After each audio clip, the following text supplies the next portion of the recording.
Make sure you hit enemy heroes to reduce the cooldown of Fredrin's other skills. Though Appraiser's Wrath has a long cast animation, it comes with outstanding damage and attack range. Couple it with Energy Eruption or Flicker to ensure hit. The more HP stored in Fredrin's crystalline armor, the more durable he becomes. Combo tips. In the laning phase, approach the enemy with Brave Assault. Follow up with the enhanced basic attack to inflict control, then cast Piercing Strike for damage. Lastly, use Energy Eruption to reduce skill cooldowns. In teamfights, cut into the fray using Brave Assault. Then cast Piercing Strike for the enhanced basic attack and the combo points. Follow up with Energy Eruption for both damage and cooldown reduction. Lastly, finish off enemies with Appraiser's Wrath. Tactics. Fredrin excels at face-offs. In the early to mid-game, try approaching enemies and land as many skills as possible on them for combo points. Enemy has been slain. In the late game, given Fredrin's passive, he can shield his teammates from damage. By combining skills and enhanced basic attacks to accumulate combo points, Fredrin can easily finish off enemies with his ultimate and survive unscathed. Triple kill has been destroyed. Since both the tank and the fighter roles suit Fredrin well, we recommend this build when he takes the tank role to further boost Fredrin's tankiness and recovery. Tank Emblem enhances Fredrin's durability, as well as his cooldown reduction, while Brave Smite grants him good sustainability. As for the fighter role, we recommend this build to improve his survivability and cooldown reduction. The fighter emblem boosts Fredrin's attack and HP, while Unbending Will grants him superb damage output when he's in bad shape. In terms of battle spell, we recommend Vengeance to max out Fredrin's durability. Our new hero, Fredrin, will join us in battle on August 12th. Don't miss out on a 30% discount in the first week of his arrival. Also, make sure you grab his skin at 51 diamonds in the first 2 weeks. Hope you all love this new hero as much as we do. And until next time, we'll be seeing you in the Land of Dawn.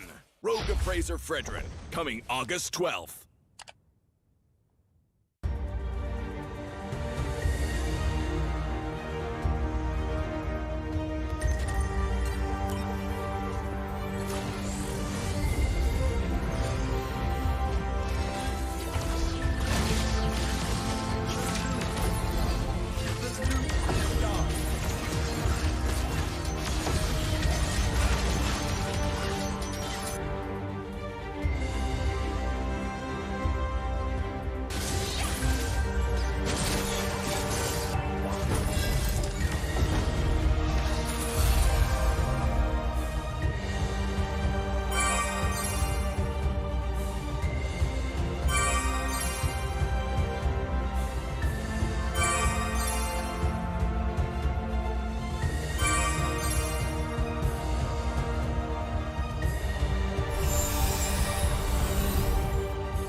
Reporting for duty.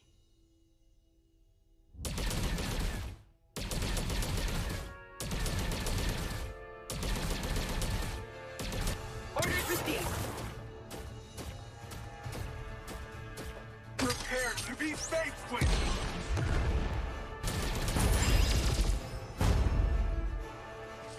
Orders received.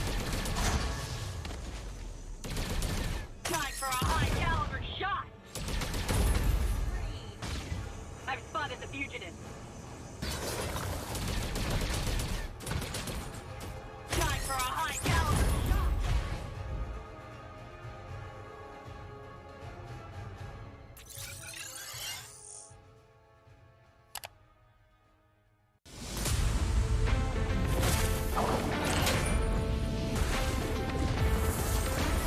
There is no more Monkey King. Seeds goes unpunished.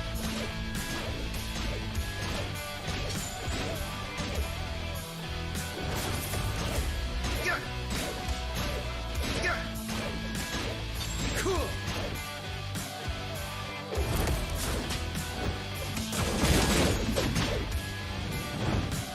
Your doom doubles.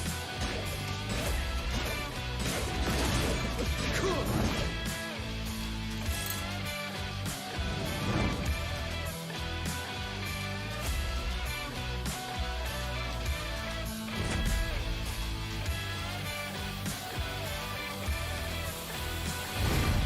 Your doom doubles.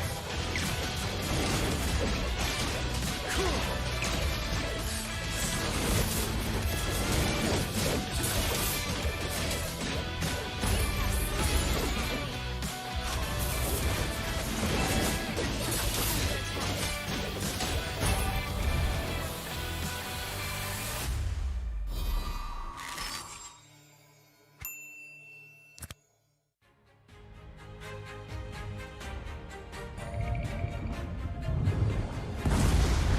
They call me a hero because I saved my nation from falling apart.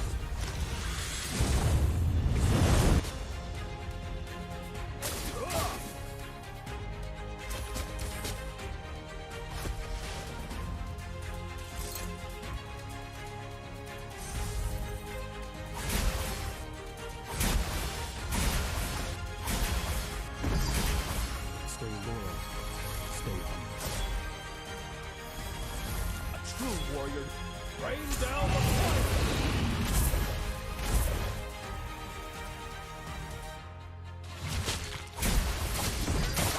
Rain down the fire!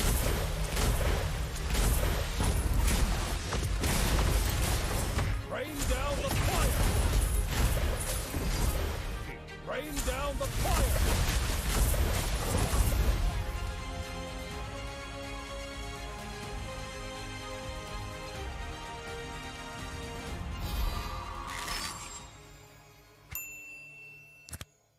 Hyperblend? What on earth is Hyperblend? Thrilling as Brawl. Strategic as Magic Chess. Unbridled like Overdrive. And versatile like Creation Camp. Hyperblend, another great game mode from MLBB. 50% skill, 50% luck, 100% fun. Skills and equipment, unlimited strategies. Heroes, skills, combinations are up to you to decide.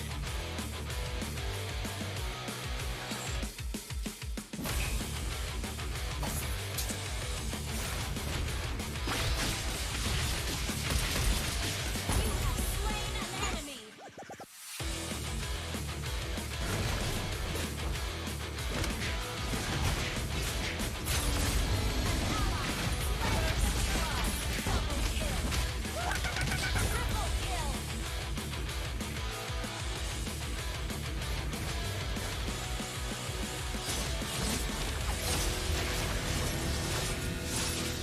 Legendary.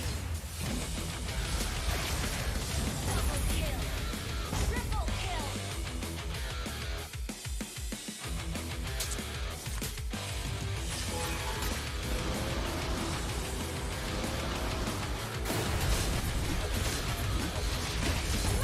Legendary. Double kill. Triple kill.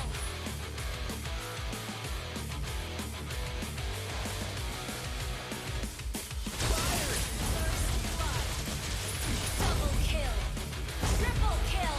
Create unique and strong heroes with a variety of fun and powerful skill sets. Awesome is the new mode, Hyperblend.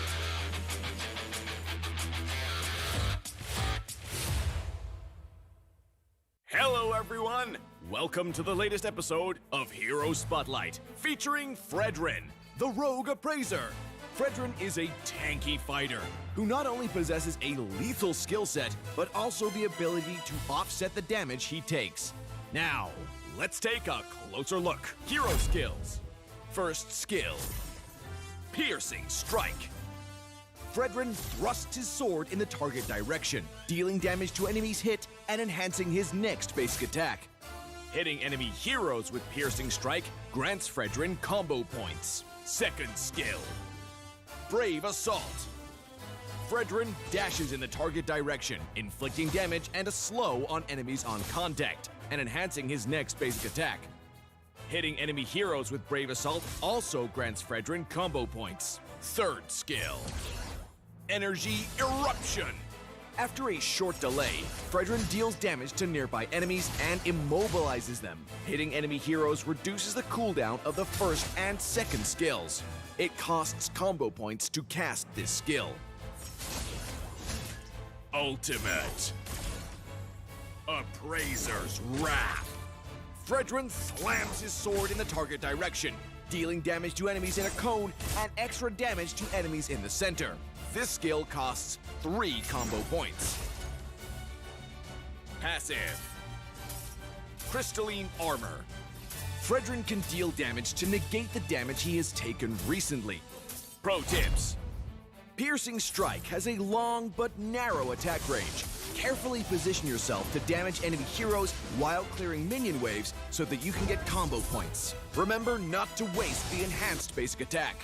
Brave Assault has a short cooldown. After approaching the enemy, follow up with the enhanced basic attack to immobilize them. Note that the whole combo grants you combo points. Energy Eruption offers great crowd control while posing a threat to enemies in a large area. Not to mention, it only costs 1 combo point. Make sure you hit enemy heroes to reduce the cooldown of Fredrin's other skills. Though Appraiser's Wrath has a long cast animation, it comes with outstanding damage and attack range. Couple it with Energy Eruption or Flicker to ensure hit. The more HP stored in Fredrin's crystalline armor, the more durable he becomes. Combo tips. In the laning phase, approach the enemy with Brave Assault. Follow up with the enhanced basic attack to inflict control, then cast Piercing Strike for damage. Lastly, use Energy Eruption to reduce skill cooldowns. In teamfights, cut into the fray using Brave Assault. Then cast Piercing Strike for the enhanced basic attack and the combo points. Follow up with Energy Eruption for both damage and cooldown reduction. Lastly, finish off enemies with Appraiser's Wrath. Tactics. Fredrin excels at face-offs. In the early to mid-game, try approaching enemies and land as many skills as possible on them for combo points. Enemy has been slain. In the late game, given Fredrin's passive, he can shield his teammates from damage. By combining skills and enhanced basic attacks to accumulate combo points, Fredrin can easily finish off enemies with his ultimate and survive unscathed. Triple kill has been destroyed. Since both the tank and the fighter roles suit Fredrin well, we recommend this build when he takes the tank role to further boost Fredrin's tankiness and recovery. Tank Emblem enhances Fredrin's durability, as well as his cooldown reduction, while Brave Smite grants him good sustainability. As for the fighter role, we recommend this build to improve his survivability and cooldown reduction. The fighter emblem boosts Fredrin's attack and HP, while Unbending Will grants him superb damage output when he's in bad shape. In terms of battle spell, we recommend Vengeance to max out Fredrin's durability. Our new hero, Fredrin, will join us in battle on August 12th. Don't miss out on a 30% discount in the first week of his arrival.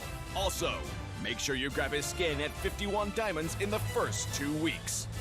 Hope you all love this new hero as much as we do. And until next time, we'll be seeing you in the Land of Dawn. Rogue Appraiser Fredrin, coming August 12th.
reporting for duty.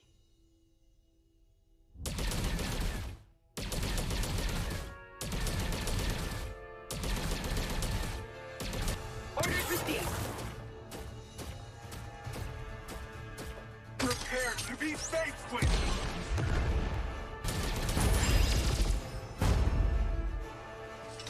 Orders received. Time for a high-caliber shot! I've spotted the fugitive. Time for a high-caliber shot!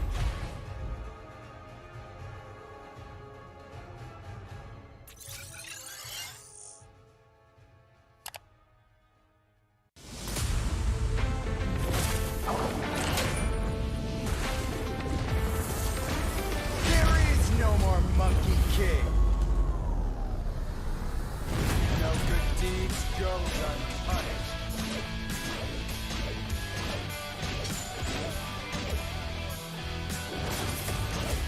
Yeah. Yeah. Cool.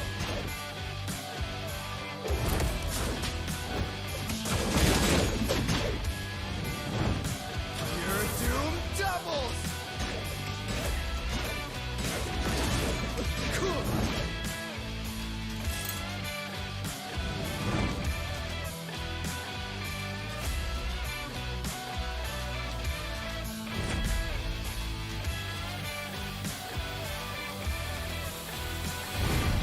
Your doom doubles. Cool.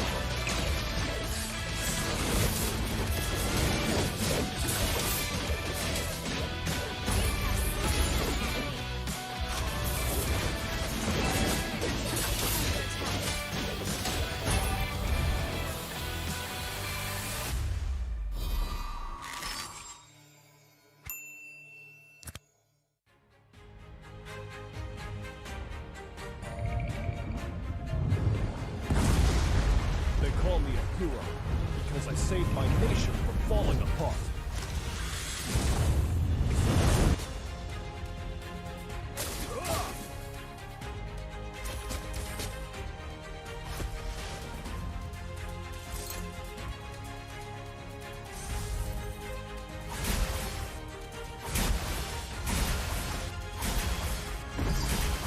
Stay loyal.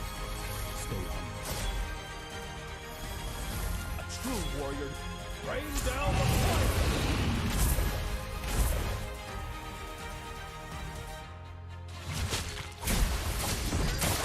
Rain down the fire.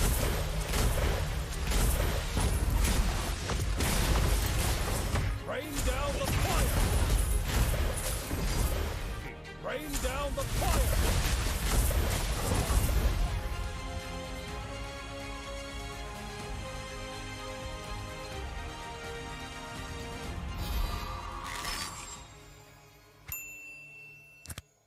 Hyperblend? What on earth is Hyperblend? Thrilling as Brawl. Strategic as Magic Chess. Unbridled like Overdrive.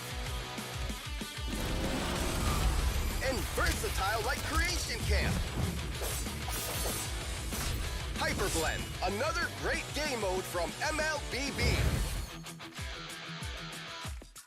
50% skill, 50% luck, 100% fun. Skills and equipment, unlimited strategies. Heroes, skills, combinations are up to you to decide.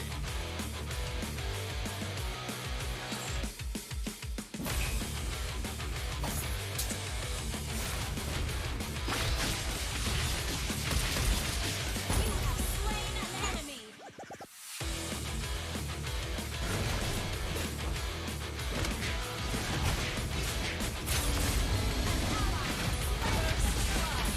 Double kill. Triple kill.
I'm a rock star. Yeah, yeah. Ay, ay, ay. I'm a rock star, baby, I'm a rock star. I'm a rock star, I'm a rock star. I'm a rock star, panggil aku rock star. Ini kejohanan kita semua orang rock star. Kita rockstar, kita buat saja gaya kita. Makin panas apinya sudah membara. Macam mana pun kau menempuh segala. Demi negara kau buat semua bangga. Step into my world, you know I'm always in my zone. You know I got my team, no I'm never alone. Bring out my best, buat yang terbaik. Jadi juara perlahan kita naik. Aku nak push, naik-naik jadi lebih bagus. Jadi hero, ku ada skill. Berapa banyak musuh aku dah kill. Ramai cuba mencapai, cause they envy me. Tiap game aku pasti jadi MVP. Easy. I'm a rockstar, baby, I'm a rockstar. I'm a rockstar, I'm a rockstar. I'm a rockstar, panggil aku rockstar. Ini kejohanan kita semua orang rockstar. I'm a rockstar, baby, I'm a rockstar. I'm a rockstar, I'm a rockstar. I'm a rockstar, panggil aku rockstar. Ini kejohanan kita semua orang rockstar. Tengok nanti siapa yang juara. Ni peluang kita bawa pulang piala. This is my game, this is my time. Menang semua, everything will be mine. Kalau jatuh kau pasti kembali. Bangun balik ku tegak berdiri.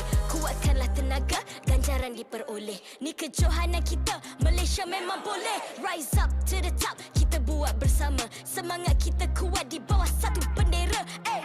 I'ma go hard for the win. Win. On the battlefield till the end. I'm trying to beat the greatest anyone has ever seen. Stand by, I'm coming in for I'm the a win. rockstar. I'm a rock star, baby, I'm a rock star. I'm a rock star, I'm a rock star. I'm a rock star, panggil aku rock star. Ini kejohanan kita semua orang rock star. I'm a rockstar, baby, I'm a rockstar. I'm a rockstar, I'm a rockstar. I'm a rockstar, panggil aku rockstar. Ini kejohanan kita semua orang rockstar.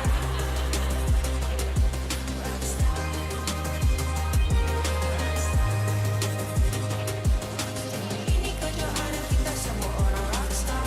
I'm a rockstar, baby, I'm a rockstar. I'm a rockstar, I'm a rockstar.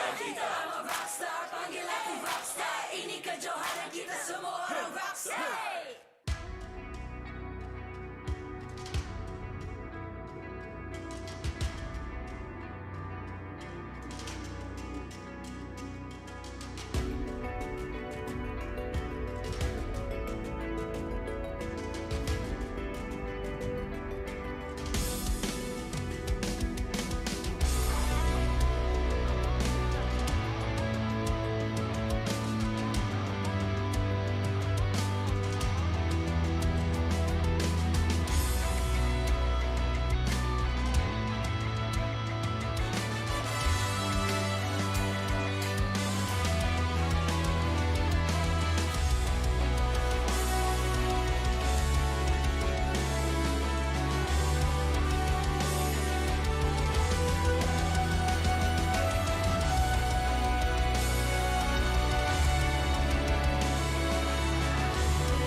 I'm a rock star. Yeah, Rockstar? Ay. I'm a rock star, baby, I'm a rock star. I'm a rock star, I'm a rock star. I'm a rock star, panggil aku rock star. Ini kejohanan kita semua orang rock star. Kita rockstar, kita buat saja gaya kita. Makin panas apinya sudah membara. Macam mana pun kau menempuh segala. Demi negara kau buat semua bangga. Step into my world, you know I'm always in my zone. You know I got my team, no I'm never alone. Bring out my best, buat yang terbaik. Jadi juara perlahan kita naik. Aku nak push, naik-naik jadi lebih bagus. Jadi hero, ku ada skill. Berapa banyak musuh aku dah kill. Ramai cuba mencapai, cause they aku pasti jadi MVP. Easy. I'm a rock star, baby, I'm a rock star. I'm a rock star, I'm a rock star. I'm a rock star, panggil aku rock star. Ini kejohanan kita semua orang rock star. I'm a rock star, baby, I'm a rock star. I'm a rock star, I'm a rock star. I'm a rock star, panggil aku rock star. Ini kejohanan kita semua orang rock star. Tengok nanti siapa yang juara. Ni peluang kita bawa pulang piala. This is my game, this is my time. Menang semua, everything will be mine. Kalau jatuh kau pasti kembali. Bangun balik ku tegak berdiri. Kuatkanlah tenaga, ganjaran diperoleh. Ni kejohanan kita, Malaysia memang boleh. Rise up to the top, kita buat bersama. Semangat kita kuat di bawah satu bendera. Ay. I'ma go hard for the win. Win. On the battlefield till the end. I'm trying to beat the greatest anyone has ever seen. Stand by, I'm coming in for the win. I'm a rock star, baby, I'm a rock star. I'm a rock star, I'm a rock star. I'm a rock star, panggil aku rock star. Ini kejohanan kita semua orang rock star. I'm a rock star, baby, I'm a rock star. I'm a rock star, I'm a rock star. I'm a rock star, panggil aku rock star. Ini kejohanan kita semua orang rock star.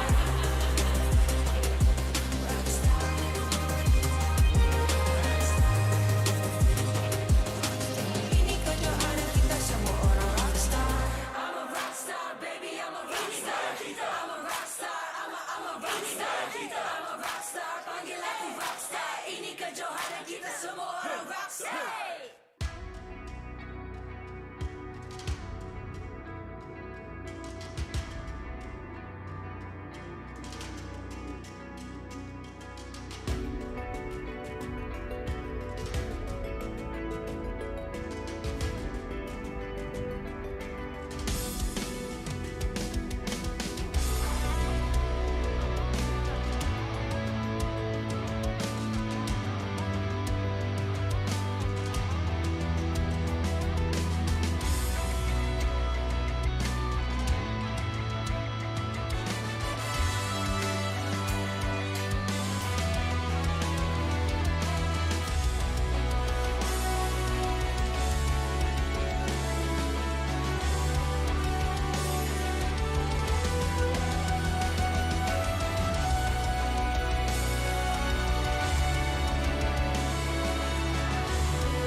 MPL Malaysia Season 10 is powered by Muntong, presented by McDelivery. It's the perfect time to catch all the action with McDelivery. Free 6 pieces of chicken McNuggets for you, and all you gotta do is purchase through the McD's app and enter the promo code MPL10 during checkout. Official smartphone, Samsung Galaxy A series. Immerse yourself into the world of Mobile Legends with the official smartphone of MPL Malaysia Season 10. You'll be sure to experience an epic gaming performance on the Galaxy A53 5G. Official gaming chair, Secret Lab. Partners in esports, Joe's Barber, EGG Network, TikTok Live, esports charts, and ESI. Season 10 marks an incredible milestone in MPL MY history, and the festivities here in only the first week have shown that to be true. We are honored to once again bring you some MPL action here on the English caster desk. My name's Stafa, and joining me for the first time in a while, none other than LaFell. Hey, thanks a lot. Thank you very much, Stafa. Yes. Hello, everyone. My name is LaFell. Usually I'm on the BM desk, but today I am honored because honestly, I wanted to be on the English desk for quite a while.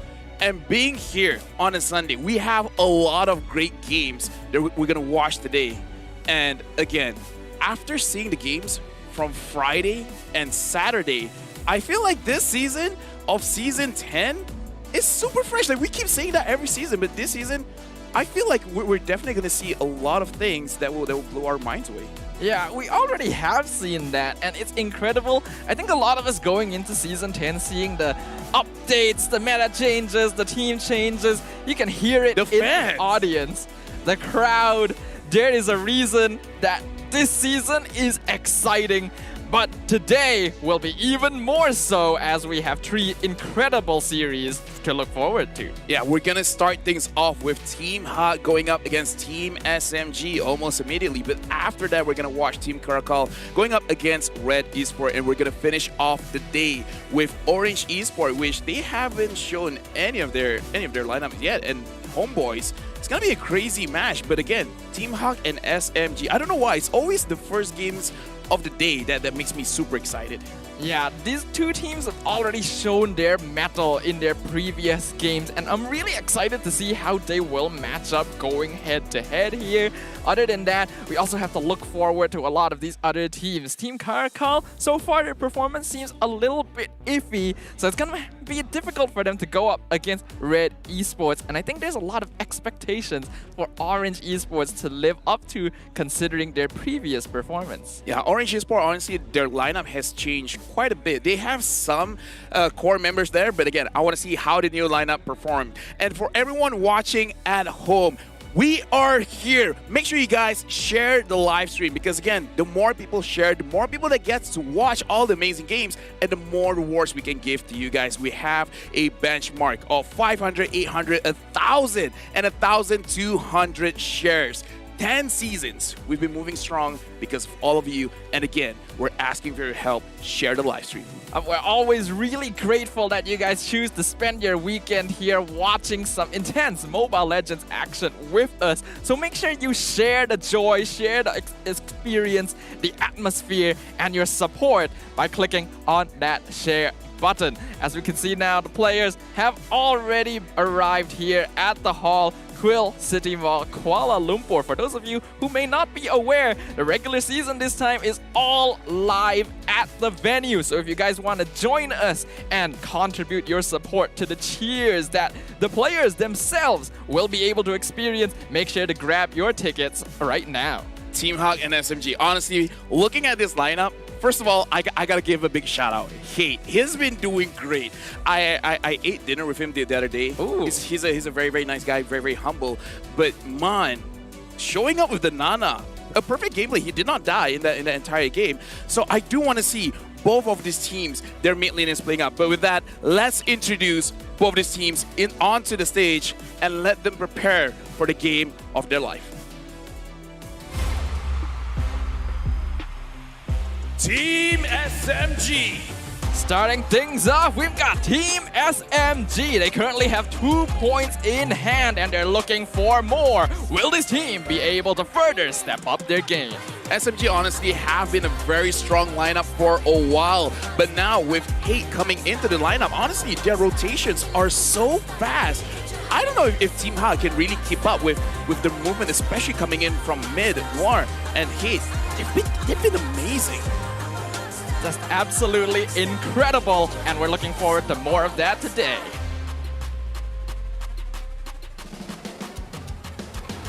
Team Hawk. You guys can hear the crowd. Look at this. This is the crowd favorite right now. Team Hawk, they collected 3 points. A clean 2-0. And we have to look at Min and Man. Both of this mid-roam duo. And again, we gotta give a big shout out to the crowd. They're bringing their A game. It's not just the players, but the fans themselves. They love these guys and they want to see them win. These are familiar faces, but this is a brand new team. But you wouldn't know it considering the support of their fans at the venue. This is easily the loudest and most excited crowd we have seen in MPL history. You can imagine that's going to be quite intimidating for their opponents. Hopefully, Team SMG will not falter under the pressure. This is week 1. This isn't playoffs. This is playoffs level. But right now, we're going to introduce the coach as well as the analysts from both teams. Coach Pops from Team Hawk as well as James from Team SMG. Even the coaches are getting the hype because, again, looking at both these teams, their drafts are very solid. Looking at James, his draft overall is actually pretty safe. But for the side of Team Hawk, they showed off a Nana yesterday.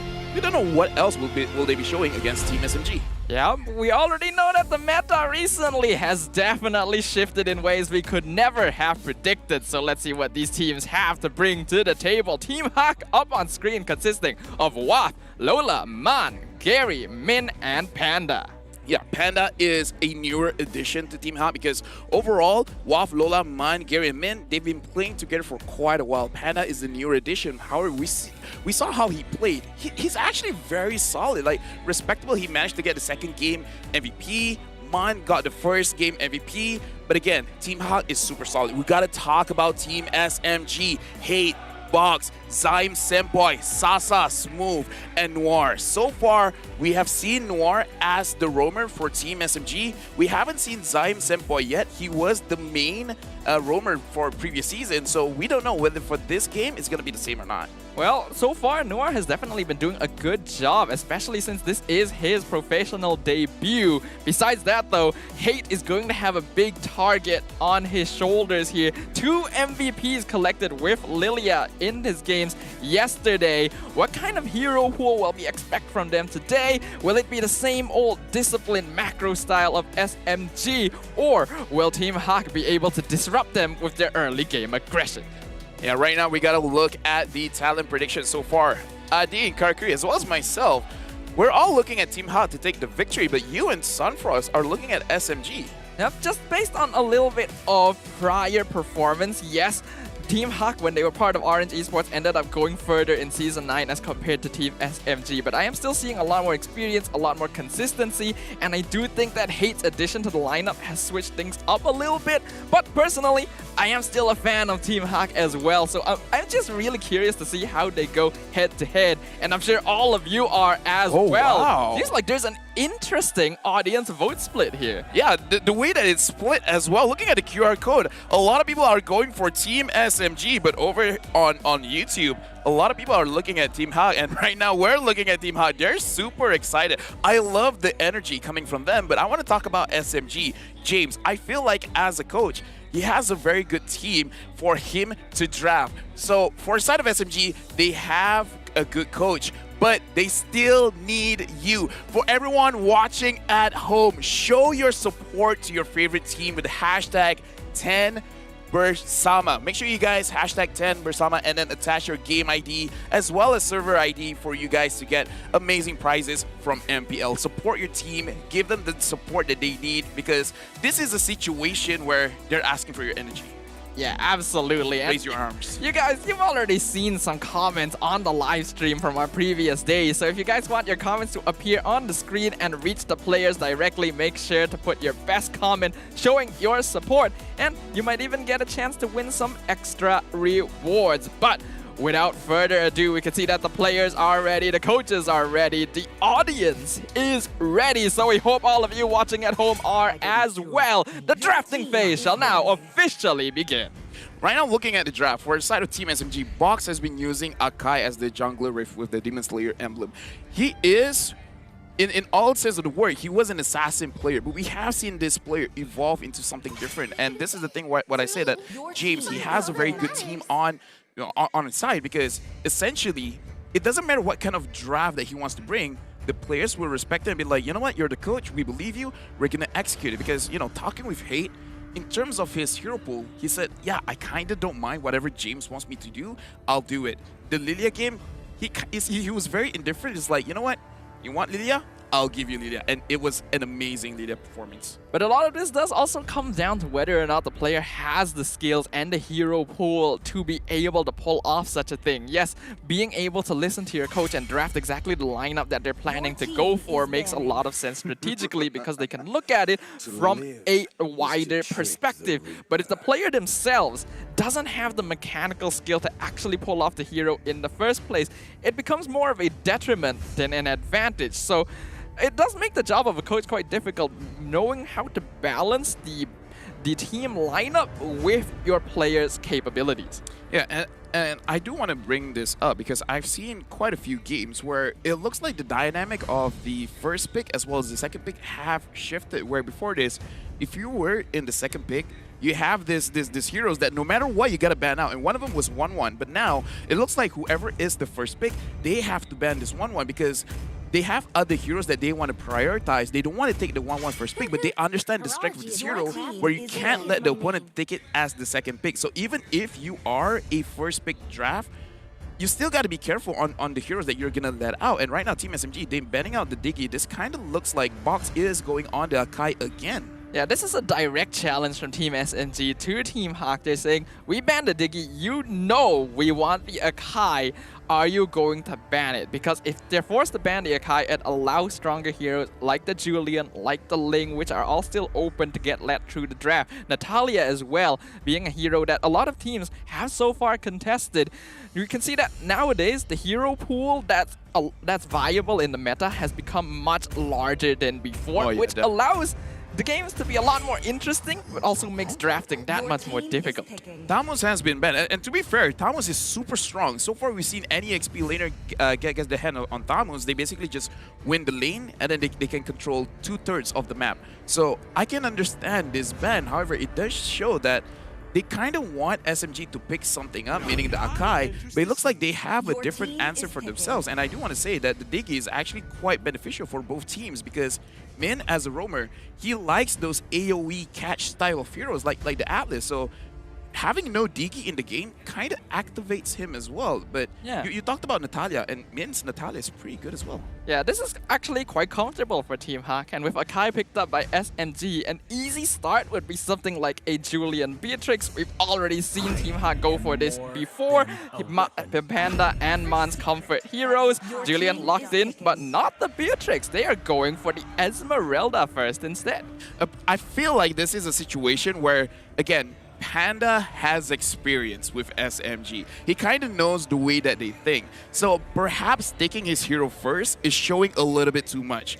So I think for his side, it's like, I want to win my lane, but I need to know what I'm up against because I feel like the Esmeralda, not too necessary to pick this early up. So I kind of feel it is a situation where Panda wants to see what SMG has to offer first. So it's something more like a safe pick while they try and figure out more of what Team SMG's strategy is. That does make sense here.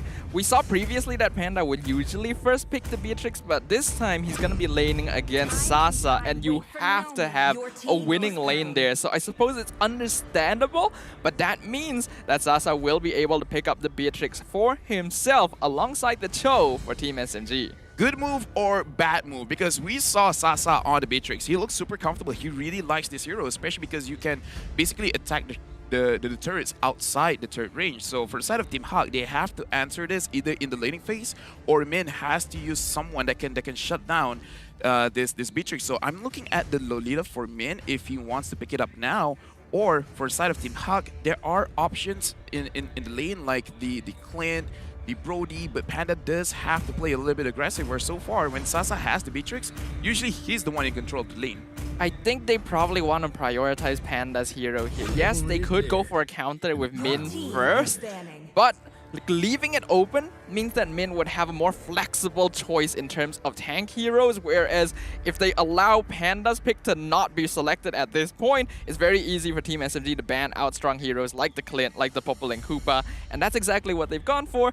Clint will be the final pick up for Team Hawk in this first phase. Yeah, we talked about it. So they did pick up the Clint, and the Clint is pretty reliable going up against the Beatrix. But again, this is Sasa on the Beatrix, so we do have to see whether this pick actually pays off.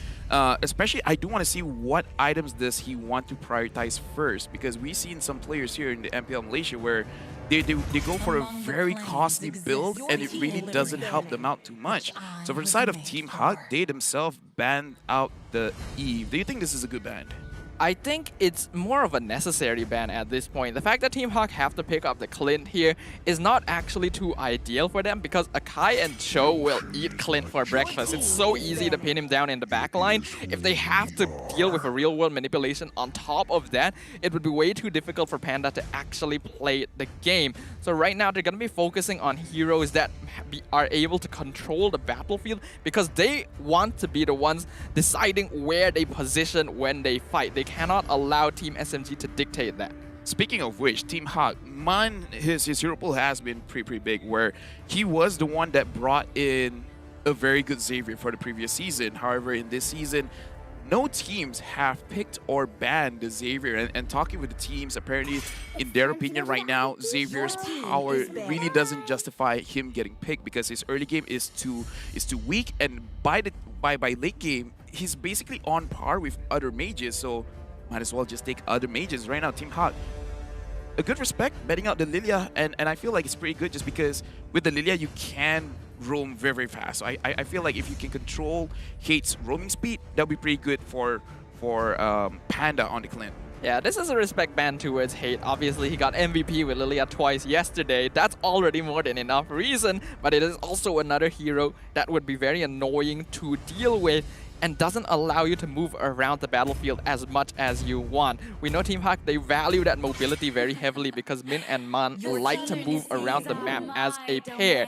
We can see Team SMG have banned out the Twins' comfort picks here, the Atlas and the Kadita, because they recognize the threat of this combo coming out from Team Hawk. They don't want to allow them to have easy initiation and easy escape. But that also means they are suspecting the Julian could still go into the jungle. Yeah, looking at the reaction from Team Hawk, it looks like they like this ban, but at the same time, it kind of looks like, oh no, they know what we were they know what we were up to, because the Karita really doesn't show up that much here in the MPL. However, like certain players like AIM from Orange Esports, they really like the Karita just because of the burst potential and basically just going to the back line. No one can basically stop you. For the side of Team Hawk right now, picking up the Ruby, so a Roam Ruby. Most likely a Roam Ruby. Roam Ruby, This is going to be Min's pick, and pretty standard here. When you see a Cho Roam on the opposite side, Ruby Roam is typically a solid answer because they both have a lot of CC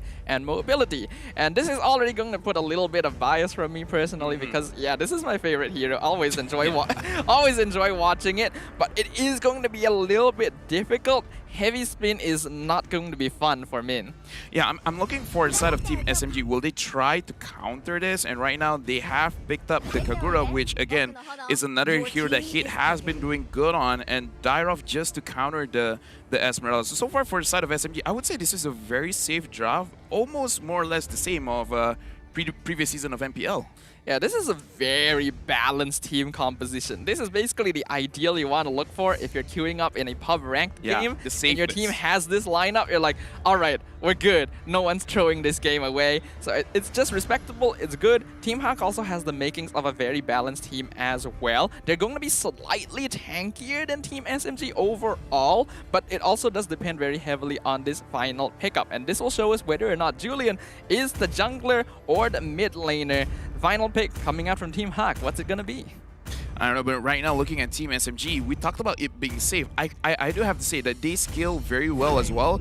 And Team Hawk, they're focusing more on burst. And right now Ling being in the jungle, I feel like this is a very good pickup because they need someone to answer the Beatrix and Box. The way that he plays, he can take care of its team, but looking at how Team Hawk, the way that Min can go very, very aggressively, I think they can bait out the heavy spin and giving a lot of room for Gary to really wreak havoc in the backline. Yeah, this is classic Team Hawk gameplay, skirmish style that allows each player to move around and get pickups while having enough heroes to force out cooldowns from the opposing side. But it will come down to how Team SMG plays, because we have to note, once that Beatrix starts scaling up, even if Ling jumps on her, a single Wesker shot to the face is more than enough. So now, as we prepare to enter the land of Dawn, looking at the team lineups once again, as we mentioned, Team SMG super balanced, good scaling. Team Hawk, strong front line, strong back line, lots of DPS, and a solid amount of scaling himself.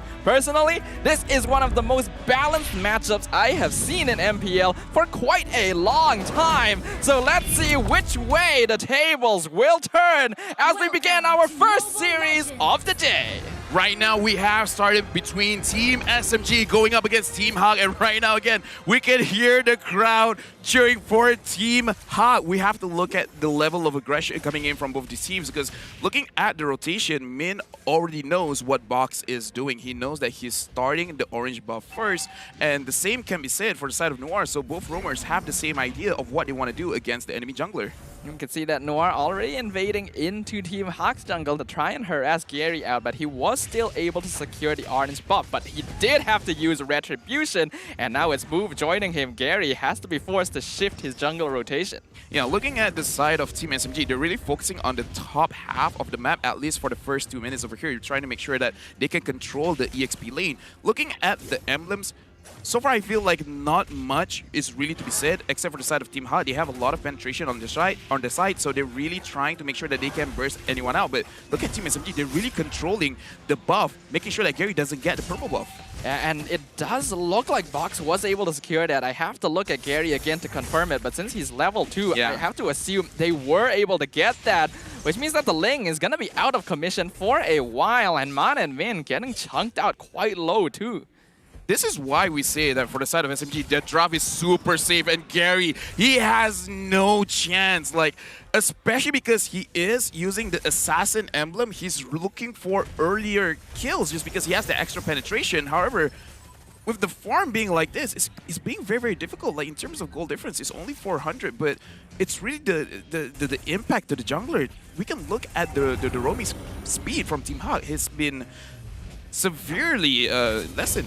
Yeah, it's definitely been impeded quite heavily, and this is of course because Akai is going to have a much easier time in the jungle in the first few levels as compared to a Ling, unless Gary can get that purple buff. And now Lola gonna be the target, and instantly First Blood going over the hate with a beautiful yin-yang overturn. Box getting the turtle just for the cherry on top. Team SMG, the way that they rotate, they really dictate the pace of the game because they control, making sure that Gary could not farm. And right now, Gary is trying to steal the orange buff for the side of Team SMG, and it looks like everyone is there. Noir tries to kick him, but he couldn't do it. Gary has to leave. Right now, for the side of Team Hawk, they have to slow the game down a little bit, try to scale, because Team SMG, they're in complete control. Yeah, they really are. Gary was able to take the orange buff away, but it forced his Retribution and ultimate out, and we ended up losing one in the top lane. Box stealing the purple buff again, and Min 1v4 not going to be enough. I'm not sure that I'm Offended was the best idea, as it allowed Sasa to close the gap and get the kill. I feel like it's one of those desperate moments. What else can I do? I might as well just pull him in, try to see any... If Lux is on my side, basically. But right now, for the side of Team SMG, they're following the same script that they did before, going up against Suaz, if I'm not mistaken, where just control the jungle. This is the way that they wanted to put the tempo onto Team Hot, control the jungle, one aspect of the game, but it looks like all lanes are basically unplayable right now. And we talked about how Sasa going up against Panda, the Beatrix, as well as the Clint. Can the Clint handle the Beatrix? And so far, Sasa has been winning his lane. Yeah, absolutely. And we can say the same for Smooth. Almost 2 levels up on Lola thanks to the roam from Hate, who, by the way, already got his Clock of Destiny. That is quite quick, considering the state of the game right now. With a 2k net worth lead, 4 minutes in, Team SMG are definitely in control. And this is exactly how you want to play against Team Hawk. Just do not allow Min and Man to get their early game combos, and all of a sudden, they won't have control over the map. Be decisive. That is what SMG is showing us. Be decisive right now. They know what they're doing. And Gary is being focused on. He is able to run away. Box is inside Team Hawk territory. Ooh. But looks like Man, he will be put down. Team SMG again controlling the jungle, not allowing Team Hawk to get any sort of farm. And Box just consistently stealing buffs away from Gary. I'm honestly curious to see how many buffs have been stolen this entire time. Sasa in the bottom lane as well, clearing up the entire gold turret shield before it expires. So that's going to be a lot of money going over to the Beatrix. Yeah, right now 2,000 gold ahead. Noir finds 4 people of Team Hawk. He's just trying to run away. And looking at the way that Team Hawk is itemizing, Panda did pick up the endless battle, so I feel like they don't really have a choice. The only way they can really salvage this game is if they can hold their turrets. Looking at the itemization over here again, Panda has the endless battle and looks like he is going for a Blade of Despair. Quite a greedy build in my opinion, especially since you're on the losing foot of this game. Yeah, it's definitely a little bit risky, but understandable. They want to be able to catch up in terms of damage right now. What I'm mainly focused about is the difference between Hate and Man right now in the mid lane. 2 levels up on this Kagura. He already has boots completed, Clock of Destiny. Man only has his first item. So the mid lane control, which is very important in this current meta, firmly in Team SMG. Oh, wow. Look at Smooth. 20,000 damage. Like, he's so far ahead out of everyone. And I gotta say, I'm sorry, Lola, but he's not having a good game if Smooth is dealing 20,000 damage. We know Smooth is a very comfortable EXP laner on tankier heroes. He's doing the same on Dirov, and Box gonna perfectly time it again to steal the orange buff. Noir now in danger, getting pulled back. Finally gonna get taken out by Team Hawk. The first kill of the game for them. You gotta find an answer for Box, man, because he's being a little bit too much. This is obnoxious. He's treating the jungle anywhere that has bushes, it's my territory. He's going in again. He's pushing the buff away. He managed to catch Min. Min is gonna go down. I think Box secured that. And Gary, how can you find any kind of farm? Team SMG is in complete control, and Team Hawk, they're thirsty. They're hungry. Give them something to eat. This is masterclass in oppression from Team SMG. Imagine Box just walking into the jungle 1v4, gets a kill, and steals the purple buff. That is unheard of. That should never happen. And the fact that Team Hawk allows it to, usually they are able to control this much better. And the AI already saying 77% Team SMG gonna be victorious here. Yeah, AI winning prediction brought to you by Make Delivery. And right now, I do want to see the difference in gold, just because I want to see in comparison, right? How far of a gold lead does Box have over Gary? Because sure, Sasa probably has the highest gold in the game, but I just want to see comparatively and looking at hate-bound Panda. Panda, you are the key to victory. If you go down, there's not much you can do. Min using his flicker, trying to run away, managing to get Box as well as Nor, but not exactly in the turret. Gary tried to go on Sasa, but Sasa survives. Sasa dish out the damage. Lola going behind Smooth. He doesn't care. Smooth doesn't care. He goes for the kill. He manages to catch him off. How crazy is this move? 3-0-1. That's a series of unfortunate events for Team Hawk there, showing Team SMG are truly in control. Every attempt, Team Hawk is making to try and pick someone off. They find they're too far behind. Now Noir taking a lot of damage, gets the kick on Min, but in the wrong direction. Panda, Yin Yang overturn, gonna find the Clint, and he is out of position. Another kill going over the Box. This looks like it's almost checkmate, because Smooth getting another kill, and he's going on Lola. Look at how much damage he just absorbed. Smooth. He is on my personal dream team, and he's showing up his case. Why? He's probably the best EXP laner here in Malaysia. This is just incredible. Smooth having such a great time here. Usually, you expect him to play heroes like the Esme, the Uranus, but he has really been branching out recently, having a stellar performance with Phoveus yesterday, and now the Dirov 4-0, getting kills no one is expecting.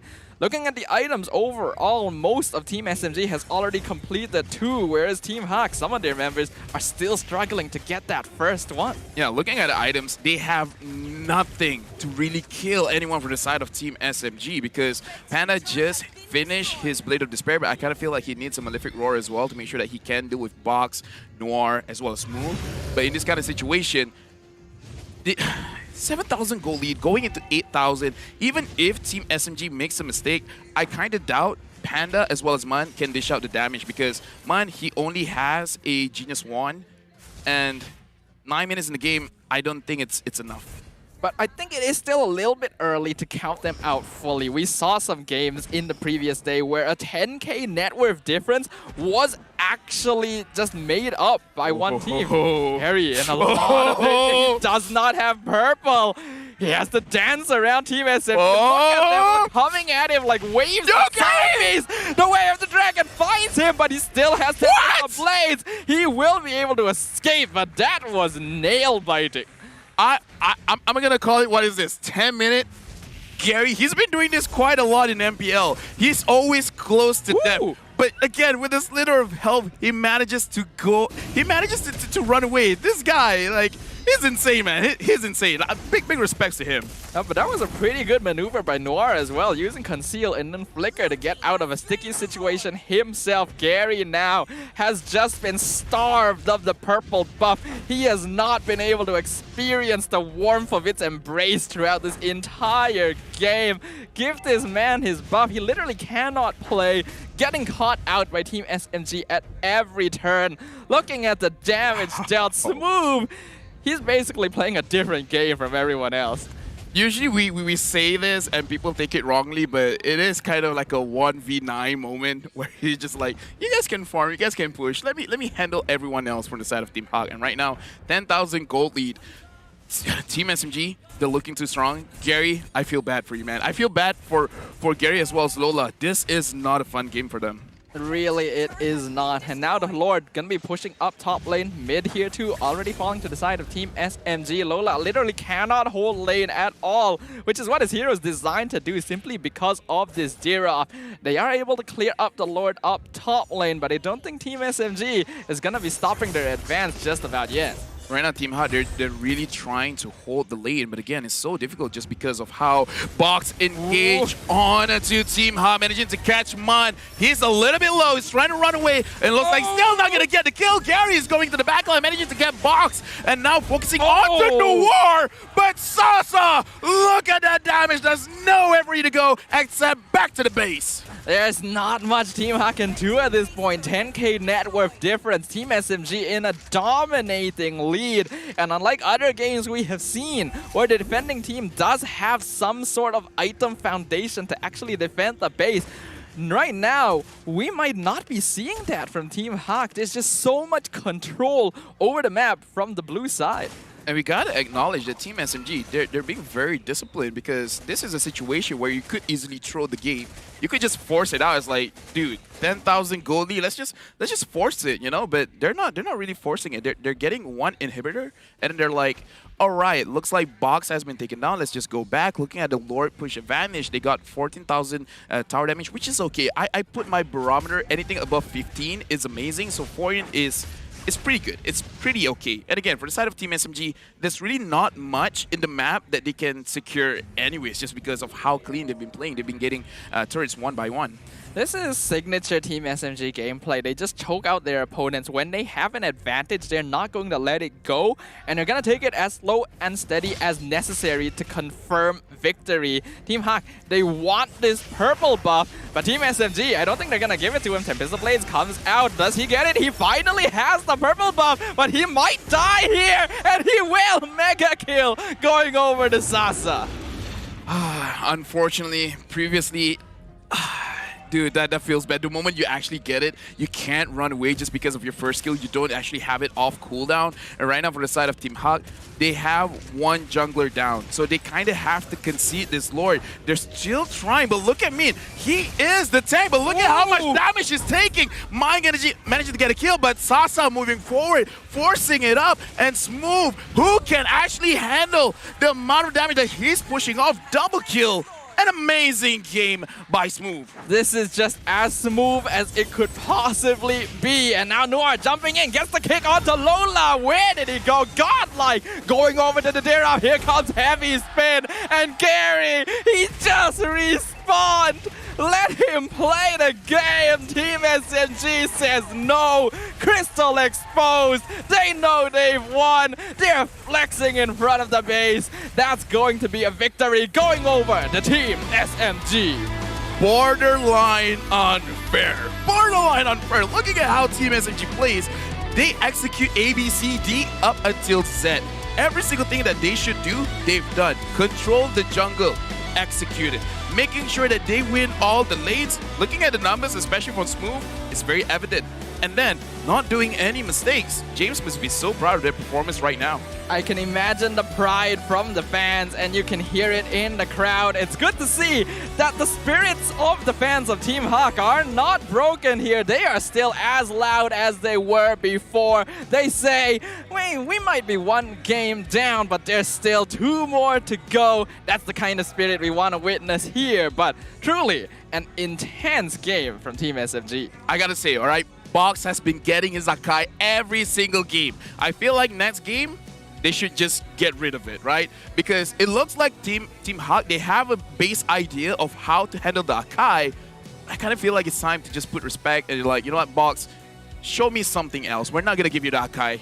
I get the feeling the Daroff just completely slipped their minds after they locked in the Esmeralda early. They just kind of thought, Esme, it's a safe pick. We don't have to think about the EXP lane anymore. But the Daroff has been getting banned out so often when a team picks Esmeralda. I think they just forgot about it, and it gave Smooth such a free lane. Yeah, and right now, let's look at the itemization from Smooth. He has a lot of penetration over here with War Axe as well as the Hunter Strike, making it so that for the side of Team Hawk, in the early stages of the game, they could not build any armor. So it's almost like everything that comes out from Daroff, it's basically true damage. And even when they do have armor, he has the level advantage. So no matter what happens in this game, Daroff is just one of those heroes that once you get a snowball going, it's kind of hard for you to do anything against the Daroff unless they themselves make the mistake of overextending. But again, having the Radiant Armor, making sure that he can tank damage from Man as well as Lola, and having the Dominance Eyes, making sure that Lola can't heal up, the rest, he didn't really have to worry about. He didn't have to worry about the Clint at all throughout this game. Yeah, Team SMG just had no worries on their minds because once Move won that EXP lane, a lot of Team Hawk's energy is focused on making sure that Lola can somewhat keep up because the Esmeralda scaling up is very important towards their late game strategy. Because of that, it allows Box and Sasa to get so much farm, so much free space. Min, he can't protect every single lane and the jungle at once, and that resulted in the purple buff getting stolen over and over again.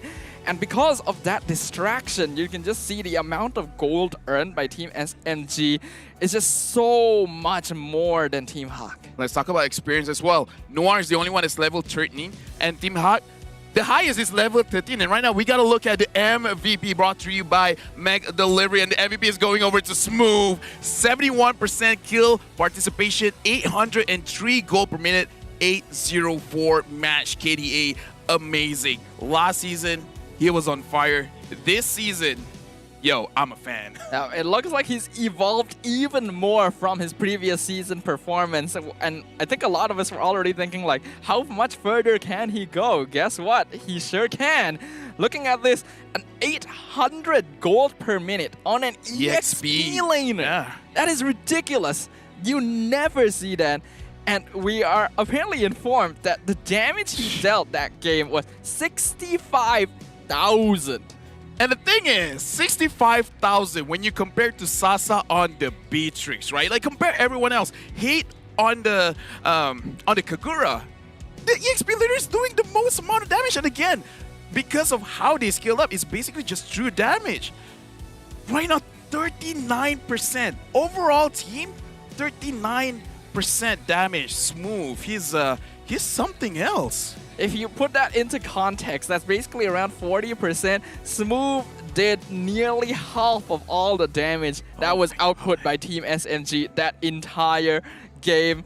That's just insane. That is ridiculous. Probably one of his best performances yet. And we're gonna get to watch it again here at the highlights brought to you by the Samsung Galaxy A series. Yeah, and if we gotta talk about the macro play, we gotta see how Team Hawk, they couldn't go above the half-line mark of the map. For the side of Team SMG, they did the exact opposite. They focused on the top side of the map first, giving a lot to Smooth to play with, and then after that, they just control everything else. Box, Smooth, they made sure that Gary couldn't play, and with Gary couldn't really do anything, it's just slowly getting choked out, and Team SMG, they just did not do any kind of mistake, and Smooth, look at that! Yeah, just excellent execution from Team SMG, but I do also feel like a lot of it did come down to Team Hawk just kind of losing the draft overall. They basically didn't have a single winning lane. They were getting pressure throughout the map, and that means that they're not able to exert any pressure, which is very uncharacteristic of Team Hawk. They want to be the ones controlling the momentum of the early to mid game. When they lose out on that, it makes it that much more difficult for heroes like the Ling, like the Esmeralda, and the Clint to actually pick up farm, and then the snowball from Team SMG just got completely out of control. That's why we keep saying it's a very safe draft. And just because it's safe doesn't mean it's bad. It's super good because the way that they played, they have very slim chances of actually doing anything wrong, right? For the side of Smooth, what do you got to do? You just got to make sure you do enough damage to the enemy XP later, control the top half of the map. Simple enough. Right now, looking at the players, Team Hawk, they look super focused right now, and I hope that they don't really take game 1 too hard too much. I want to make sure that in game number 2, they revitalize and they show us something new. They have to make sure that Gary gets to play this game because, again, Gary is a big linchpin for the side of Team Hawk. We do also have to remember that these players were at MSC. They have a lot of professional and international experience now. I don't think a loss like this is going to put them down very much. And we've seen them make miracles happen. But on the side of Team SMG as well, all they really have to do is keep doing what they were doing. That was the picture perfect game. I really do like that Sasa's just holding a glass of water while doing that. No, the thing that I like, the manager Benny, he's just like, guys, this is how we do it here. Everyone put your hand in middle. Put where? Middle. Oh, okay. And then what are we gonna do? It's like they're amazing in the game, but the manager has to just like, okay, just yeah. Maybe it's a little bit of that draft passing over. We do what the coach says and only what the coach says. But before we move on into game number 2, let us tell you about a brand new face gracing the land of Dawn on August 12th. The brand new hero, Fredrin, who is going to be a tanky fighter, which I hear will restore HP based on his damage dealt. Yeah, so once he drops a certain health, he has like this gray health where as long as the gray health is still there, when he attacks, he will heal back. So it becomes a yo-yo effect where his HP just goes down, goes back up, goes down, goes back up. And I feel like it will be a hero that a lot of the XP laners will like, but if going up against someone like Smooth, no matter how tanky you are, you're going to get bursted down very, very fast. I guess we'll find out. I personally am quite excited to try him out. And of course, his skin is going to be released with him. Only 51 diamonds for that first week. So if you guys are interested, make sure to check that out. But back to the basics here. We have a game recap for that previous game. And now we can get some context for that 65k damage Move did when you compare it with everyone else. Yeah, let's compare it this way, right? Smooth by himself, 65,000 damage. Hate and Sasa together, 68. You need 2 of your big damage dealers together, then you can top his own damage by himself. But again, let's look at Team Hawk as well. They could not really dish out that much damage. Panda, the highest he can do is 36, and the rest, no one got past 30,000. All things considered, doing 36k damage under those circumstances is still actually quite respectable to Panda, but you gotta feel bad for Gary on the Ling doing less damage than Min. 4 digits. That's just rough. He literally cannot play the Can you game. blame him though? Can you blame him? You literally cannot. That was just oppressive. Dude, at that point, right? At that point, you just put your phone down and then you just think about your life choices. At that point, any confidence you have of playing the Ling is like, Coach, can I just use a Baxia jungle after this? I mean, like, I hope they don't, just because Gary is amazing as a damage dealer jungler. I kind of want to see him on the Paquito because he's way more aggressive in the early game when he has the Paquito. I'm just imagining Gary is gonna have nightmares about pandas in his sleep tonight. He's just gonna be seeing a guy. Oh, spinning. Oh, big spinning panda. Dude, like, people did talk about the SMG RSG game, right? Where RSG did not have the retribution. In this game, it kind of looks the same. So at this point, I think it really doesn't matter what spell you have going up against SMG. It's the SMG experience. Do you want to feel unfortunate? Do you want to feel like you don't have enough?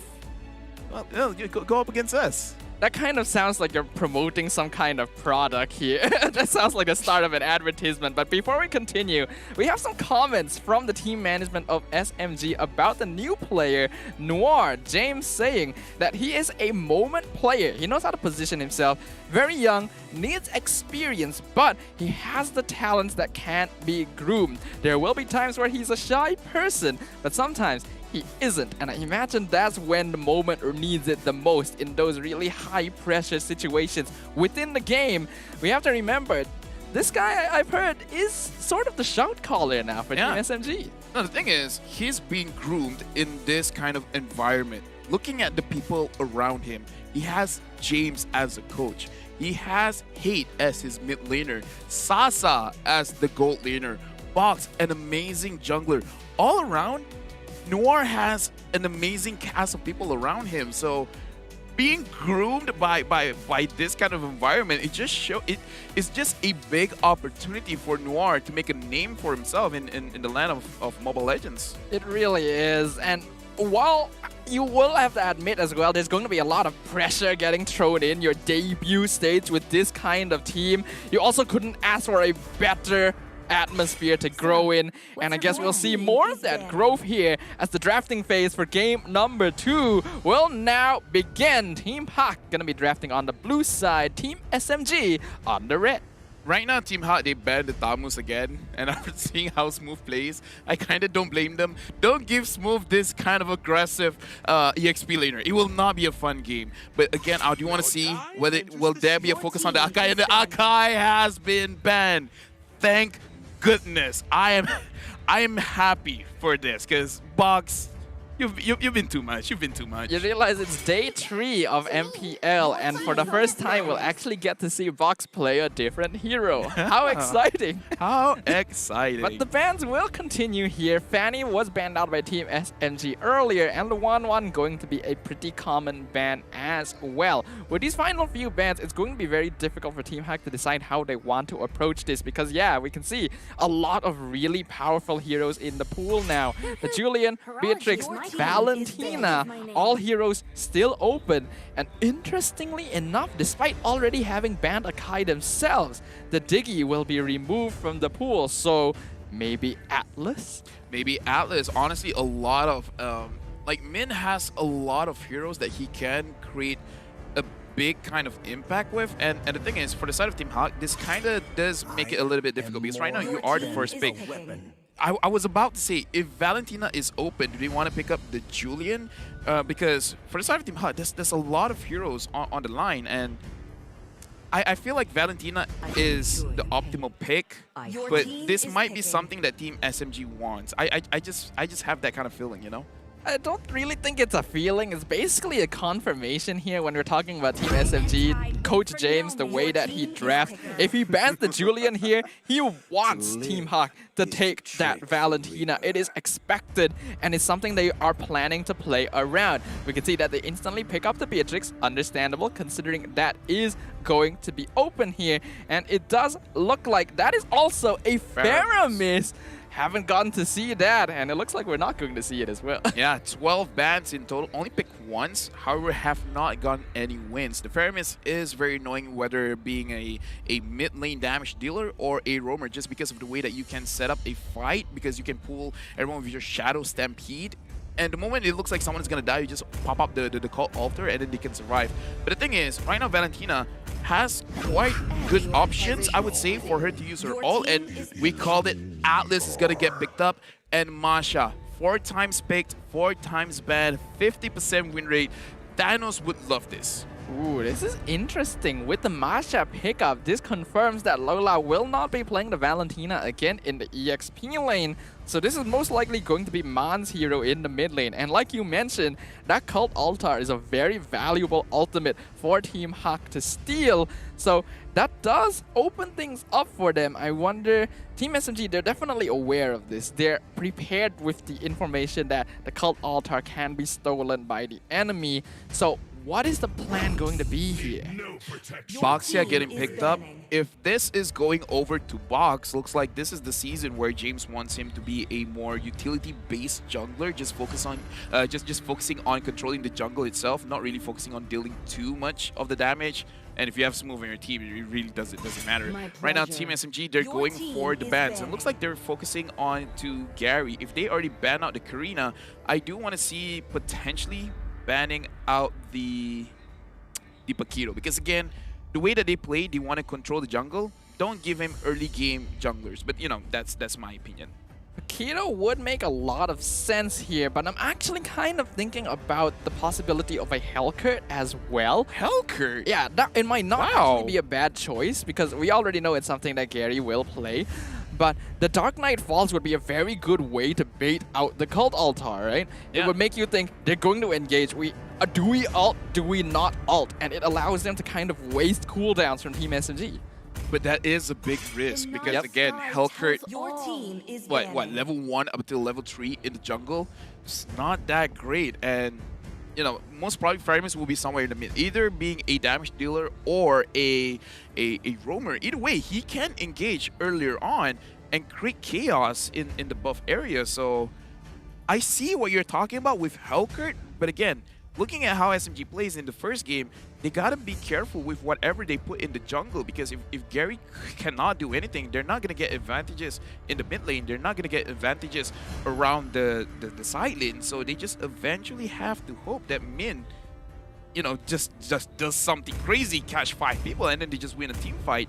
But I don't think that's the kind of way you want to play against Team SMG. You don't want to be hopeful too much. Yeah, I guess I can agree with you there. Looking at their lineup so far, while Hellcurt still has the utility that I mentioned, it is very risky because both Min and Man aren't really going to have heroes that help avoid an invade from something like a Baxia and a Faramis. So yeah, something a little bit more durable or can clear the jungle quick enough that it becomes not a problem is probably going to be the priority for Team Hawk.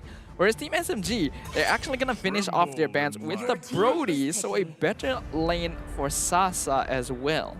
Yeah, I was about to talk about that as well, because we saw how Panda does on the Clint, and I feel like Sasa says like, yeah, no problem. I can deal with this. We don't know what he can do with the Brody, but quite interestingly enough, Team Hawk, they ban out the Phoveus. Phoveus can fight against the Valentina, but this does show whatever they're gonna pick in the jungle or whatever they're gonna pick in the gold lane, they're going to have a lot of dashes. So we're going to look at a fighter or assassin situation. So it's probably not going to be a tank, because not a lot of tanks have tanks that play in the jungle that have a lot of dashes. So Gary, I'm glad that so far this does show he's going to be very aggressive. And Team SMG, like I said, they probably read this. They're taking the Paquito for themselves. Yeah, they're predicting that Gary wants the Paquito jungle with that Phoveus ban. So they steal it away, which is honestly so smart. So now it comes down to Team Hawk. Did they read it correctly? Do they have to change their game plan now? They do still have assassin options like the Hayabusa, like the Lancelot, but it has become a lot more difficult for them to play that recently. Ling is still okay, but again, the invasion potential from Team SMG with the Baxia Faramis is a bit too scary, and I get the feeling game 1 was a little bit traumatic. Here's another one, which is Balman. Balman would be pretty... Oh! Alpha! All right, we have Alpha for a long time. Claude, sure, whatever. Alpha! Oh my Alpha! Good. That's actually a good idea. It could work. Okay, that's not bad. I fought against an Alpha in rank, but the Alpha had an Angela. It was very tanky, but by himself, I'm not so sure. Alpha can be built very tanky, and the value of this hero being picked up right now is the fact that he does have passive true damage, which would work very well against heroes like the Baxia and Cho. And of course, he doesn't have to be too tanky because having the Masha and Atlas forms a pretty solid front line for him. But hopefully, Claude, this hero, has not been having a very good time so far. Hopefully, Panda will be able to pull it off here in game number 2. This is the game to watch. Everyone watching at home, make sure you share the live stream. We're gonna see an Alpha debuting here in MPL Malaysia, and let's look at the focus player. Panda as well as Sasa, both gold laners. Both these teams will be looking at these players to potentially carry the game for them. I would say that it is focused on the EXP as well, but Panda, he has to beat out Sasa. If he cannot, this game is going over to SMG. Unfortunately, Beatrix will win against Claude in lane, so hopefully he makes something happen here. The land of Dawn shall beckon once more as we witness what is about to be a bloody collision between these two teams on their journey towards the crown. It's gonna be Team Hawk on the blue side, Team SMG on the red. Box gonna be harassed by Min, forces out the retribution. That was a bit scary. Yeah. The timing slightly off. It was a little bit early, but so far everything is going okay. Hate is trying to punish Min over here for overextending, but Min so far is like, yo, you can chase me all you want. You need to farm. I don't. So far, Team Hawk, they have been farming a little bit safer compared to before, so they're all good. Gary, he gets to get his first buff, which is more than he can say earlier in the previous game. And it looks like they're going to use that to invade as well. They do have to be careful, though. This is 3v2. Gary gets pulled into the tower. Disrespecting Faramis. Gonna get caught out with the Shadow Stampede. Dude, the Shadow Stampede, you can't.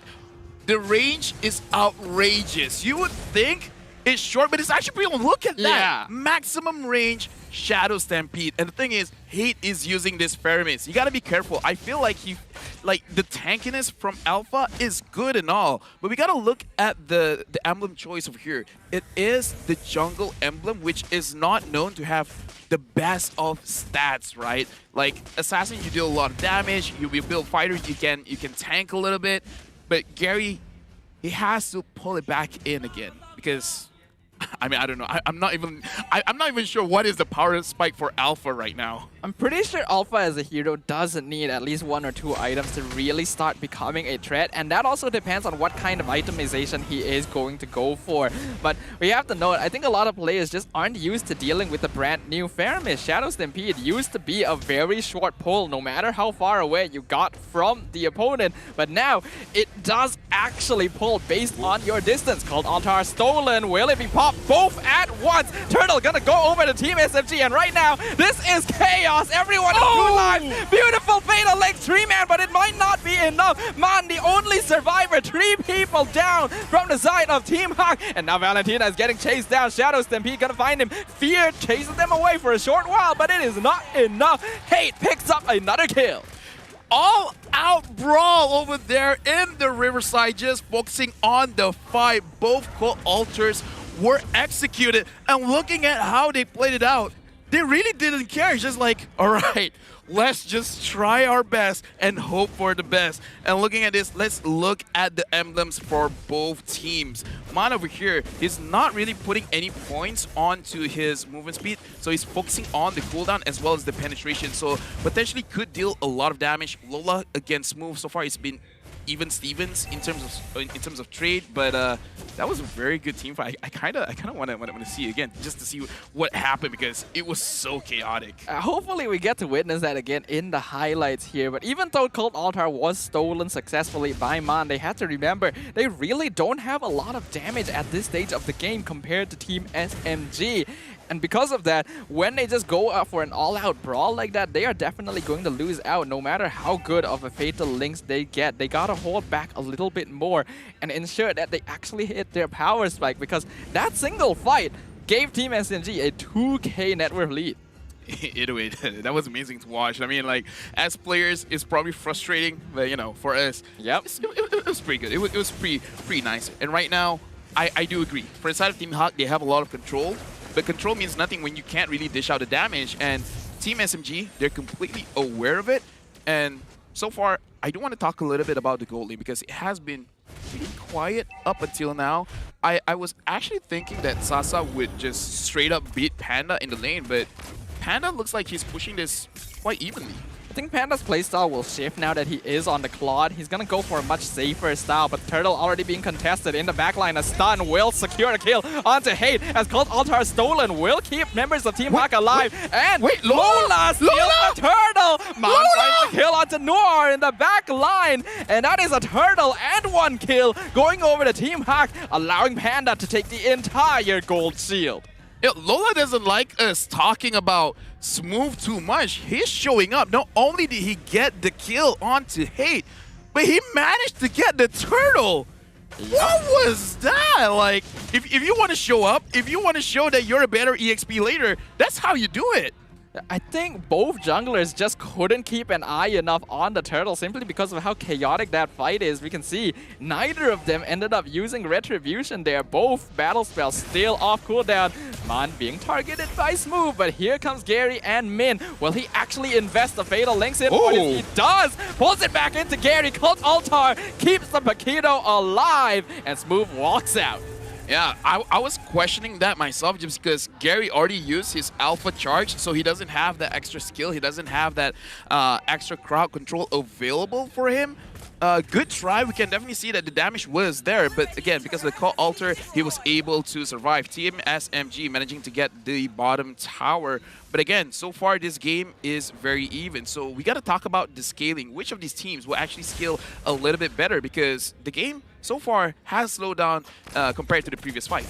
Interesting to note, I think Team Hawk actually scales a little bit better in the late game, and Panda definitely having a much better lane against Sasa now. But the kick onto Man, Wave the Dragon finds him. He does have Cult Altar, but he chooses the Flicker instead. I think that's the smart choice. Yeah, right now Team Hawk, I do kind of agree. In terms of scaling, they're looking good. They're looking very nice, but in team fights, if no one catches out Hate, and the thing is, Hate does have a Purify, because one of the ways that you can handle the Cult Altar is because he has a wind-up time before the area becomes his. So if you can stun him or put any kind of crowd control, you will cancel it out. But with the Purify, it's going to be a little bit more difficult, and Noir getting pulled back in. Panda using his ult, trying to kill off Hate. Hate still survives. Smooth almost dies over there. He still manages to get away with a little bit of HP. And looks like Team SMG, they are taking a lot of damage from Team Hawk. Team Hawk pushes forward. Gary manages to get more kills. And looks like they're not stopping. Panda going for it, looking for box. Lola is focusing on to Sasa. Sasa managing to get away, but Team Hawk still manages to get the mid lane turret. Team Haku continuing to defy expectations, even though they were behind up until now. They found the perfect initiation onto Team SMG, and I love that. Catching out Noir, you typically don't expect Panda to jump in with a blazing duet, but the team knew this is the moment. We go in hard. They have the Cult Altar, they force it out from Hate early, so they don't have it to take the fight they want. And then the Shadows Stampede pulling Gary into the tower actually ended up killing more of Team SMG. You usually don't expect that, but it looks like their display was broken for a moment. Yeah, and just now Panda, he did not have the golden staff. He just finished it. So in the next upcoming team fight, he will dish out a lot of damage. And Team SMG, they had a 2,000 gold lead, but right now it's back onto Team Hawk with the 2,000 gold lead. And we saw a little bit on the scaling there. The damage, they're starting to show. Gary, his true damage is starting to hurt Team SMG more than what they're more comfortable with. Because again, even when he's not around, the beta will actually follow them and dish out the damage. So even if they try to recall, they're going to take additional damage, making it that much more difficult for you to run away whenever you are engaged by Gary. And you can see that the way that Team Hawk are playing right now, they are in full 4-and-1 mode. This is the strength of Masha and why teams still banner out so much. Just the fact that Lola can push out a wave without being worried about being ganked at all, allowing the rest of Team Hawk to just protect Gary, Panda, and Panda alone is giving this Claude so much gold funnel. Is this, like, again, the Claude is going in, focusing on the Sasa. There's nowhere for you to go. That's a free kill. Hate was far away. And Min pulling the back. He managed to get two. Hate is going to get focused. Noir tries to run away. And the Cult Altar for the side of Team Hawk as well, making sure that they do not die. They did not manage to kill. But again, look at Lola pushing the mid. Team Hawk, a different team from game number 1. This is just a complete team fight composition from Team Hawk. Just ball up as a 5-man, and there's nothing they can do about it. Lord gonna go over to Team Hawk. So far, Smooth has been doing a very good job of pushing up the top lane. Already cleared up all the towers for his side. But here comes Min. Paquito in danger, has to flicker out. Box wants to protect him, but Team Hawk will decide not to invest too far. Fight fire with fire. If the EXP laner wants to push, you push as well. Deal as much pressure as you can on one lane. Team Hawk, they're so confident with Min on this Atlas. Looking at the items over here, the Claude already has his Malefic Roar. So looking at Box, he does not have a lot of armor. He has not completed it yet. So the damage coming in from Panda, it's gonna hurt. It's gonna hurt a lot, especially because he has the cursed helmet with 1,200 HP boost. The Demon Iron Sword, it's gonna hurt. It really is gonna hurt. And this Lord is gonna hurt the tower as well. Here comes Team Hawk. They're looking for it. Fatal Link's gonna find one in front. Noir gonna be the first target. Cult Altar already popped by Hate in the backline. Lola gonna be tanking most of the tower. Sacrifices his life, but not a lot of damage done to this inhibitor. It does allow Panda to pick up the final external tower though. That's Snipe doing a lot of damage. Oh, to the Claw. Smooth. Here comes Smooth. He wants to go on Panda, but he gets out with the Battle Mirror Image, forces out the Blazing Duet on the Paquito. Here comes Buck. They're looking for it. Sasa gets the shutdown onto Panda. Wind of Nature keeps him alive for a short while. Shadow Stampede not doing too much, man. Picks up the kill onto the Beatrix. Move coming in yet again. But here comes Gary. That's a lot of damage. That's going to be the Cult Altar finally from the Valentina. Double kill going over the man. Noir pulled back, but pushed back again with the Alpha charge. That might have actually saved his life. That's going to be 2 casualties for 1. But Box not going to let them escape that easily, but they still will anyway. I love this game. Non-stop fights for both these teams. Gary, he has to be careful. He is essentially alone. Team SMG, fortunately, does not continue the pursuit. Team Hot, they still have a gold lead. But look at Smooth. He actually came from behind, focusing on Panda, making sure that he does not dish out the rest of the damage onto the rest of the enemy team. And the Lord push advantage is a negative gold earned just because Team SMG got a lot from that previous trade. But again, this does show that for the side of Team Hot, they need to step up in terms of their discipline. If Min doesn't get a good catch, maybe don't take that fight.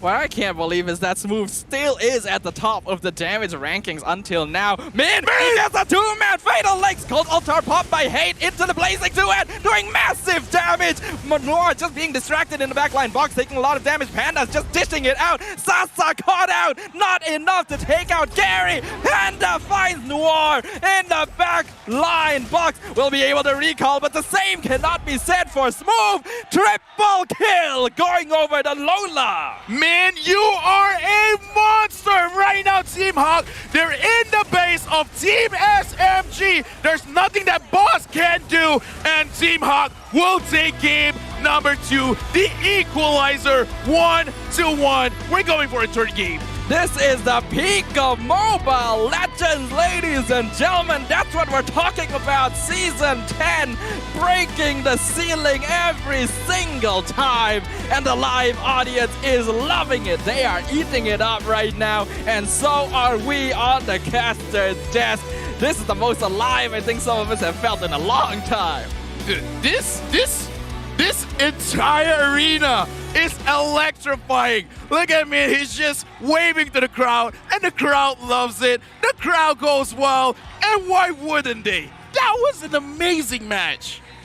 I just can't. I can't believe what I just witnessed. This is the first week. Guys, make sure you guys share because this game is really hot. It's not one-sided. I love that about a game when it's not one-sided. Even though Team Hawk, they actually got a lot of advantages in this game, but SMG, they did not quit. They fought back. But right now, let's look at the itemization for both these teams because we gotta talk about this. Panda, he dished out a lot of damage, and we've seen a lot of spells for Claude as well. Panda on this flicker, he looks super comfortable on it because he's using it very aggressively. Rarely do I see him use it defensively. Yeah, I think Panda did an amazing job here. We mentioned during the draft that Claude has a hero so far not been doing too well, but this is how you play it. And when we're talking about heroes, we gotta talk about Alpha.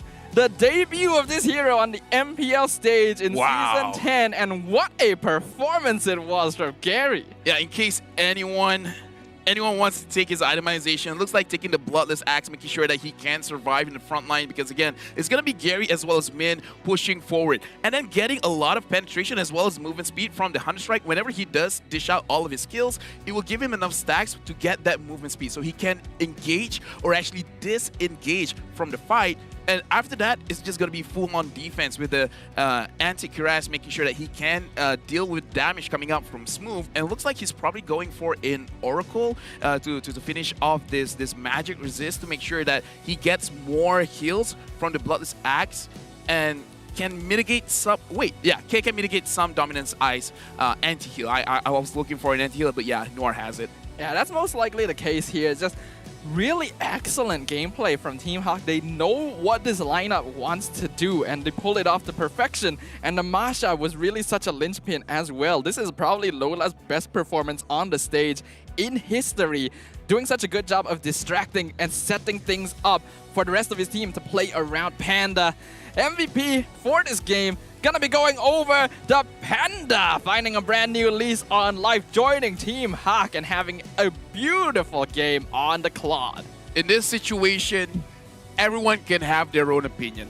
Everyone in the comments, tell us who do you guys want to be the MVP, because Panda, without him, they could not have win. But we could have said the same thing about Min with all of those clutch ultimates pulling everyone together. Gary playing phenomenally on the Alpha. But yeah, Panda, he has been one of those players where people were thinking is like, is he the right fit for Team Hawk? Because again, we haven't seen him play for a full season. But coming back in, he's bringing it. Like, he has something to prove. I feel like that's the best way to describe it. He has something to prove, and he's proven himself to be quite strong. Team Hawk just saying, you're gonna oppress us with a Panda in game 1. Well, we have our own Panda here, and he's gonna do even better. This was just well done. But yeah, as you mentioned, I think this would not have been possible without the contributions of every member of Team Hawk. Min getting the beautiful Fatal Links, Lola buying so much time on the opposite side of the map, Man with such a great trigger finger on that Cult Altar. You usually expect people, when you see the enemy use Cult Altar, you're gonna do it yourself, but he always held it for the perfect moment, as we can see in these highlights. Yeah, looking at the highlight brought to us by Samsung Galaxy A series earlier, we can see Team Hawk making some small mistakes here and there, but mostly about how much damage that they can put out. I feel like they overestimated themselves, but since Lola is there, because again, we gotta highlight every player over here. Lola actually slowed down the game enough, giving enough time for Team Hawk to really understand how strong they really are. And I feel like this is the big turning point. Min catching Noir off guard, and then Panda just going in, even without the golden staff, dealing that much damage. And Panda just caught Sasa sleeping. It's like, Sasa, you're alone. Are you sure you want to take this fight? And after that, Team Hawk, they understand what they had to do. They just got to keep pushing, and they just got to keep applying pressure. This is the definition of a death ball composition here, and even when Panda was finally taken out, the rest of the team picked up the slack. Team SMG definitely got a little bit desperate in these final few moments, and they never expected that Man still had Cult Altar there.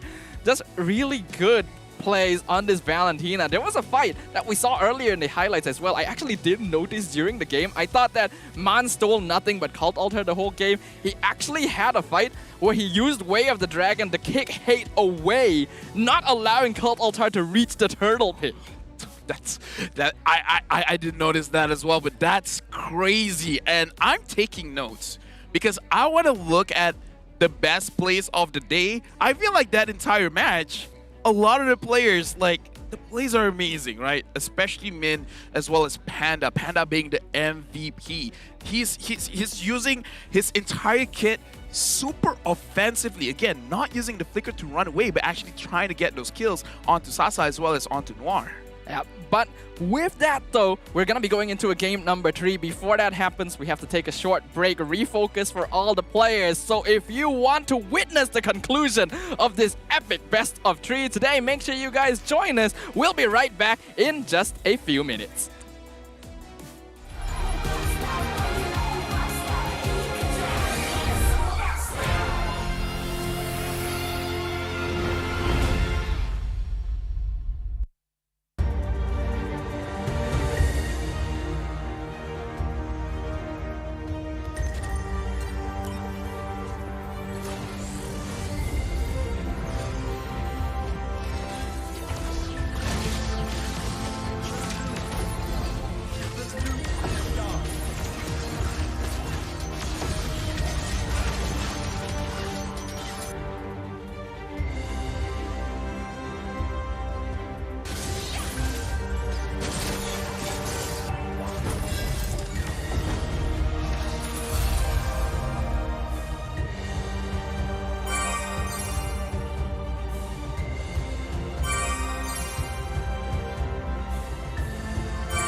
Sniper reporting for duty.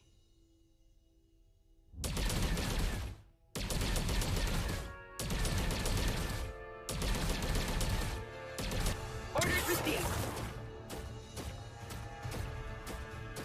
Prepare to be safe switched.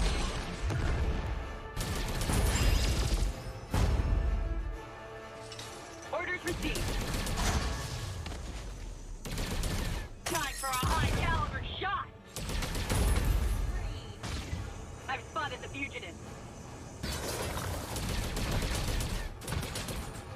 Time for a high caliber shot.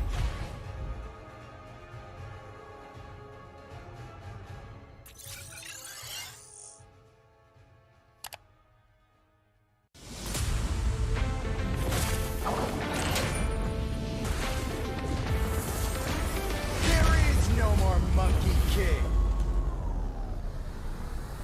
No good deeds goes unpunished.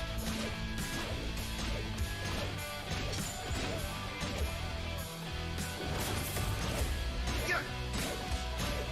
Yeah. Cool.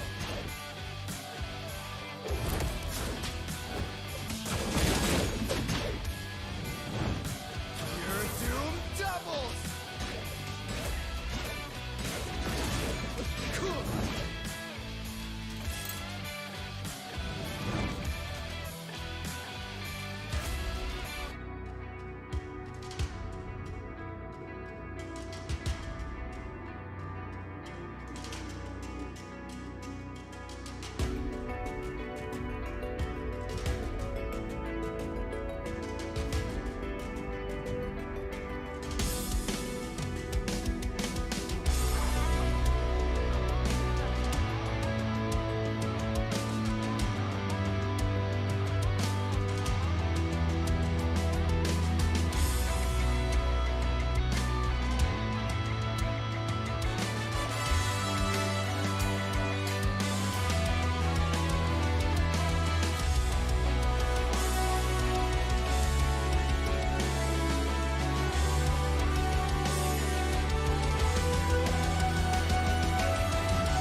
Ay, ay. I'm a rock star. Yeah, rock star. Ay, ay, ay. I'm a rock star, baby. I'm a rock star. I'm a rock star. I'm a rock star. I'm a rock star. Panggil aku rock star. Ini kejohanan kita semua orang rock star.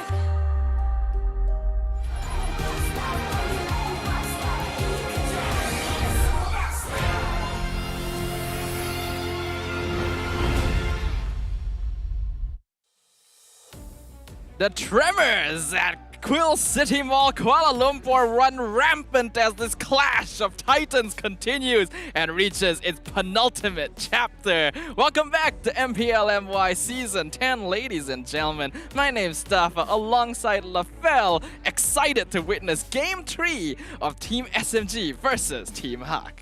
Excitement is an understatement because right now, again, the floor is electrifying.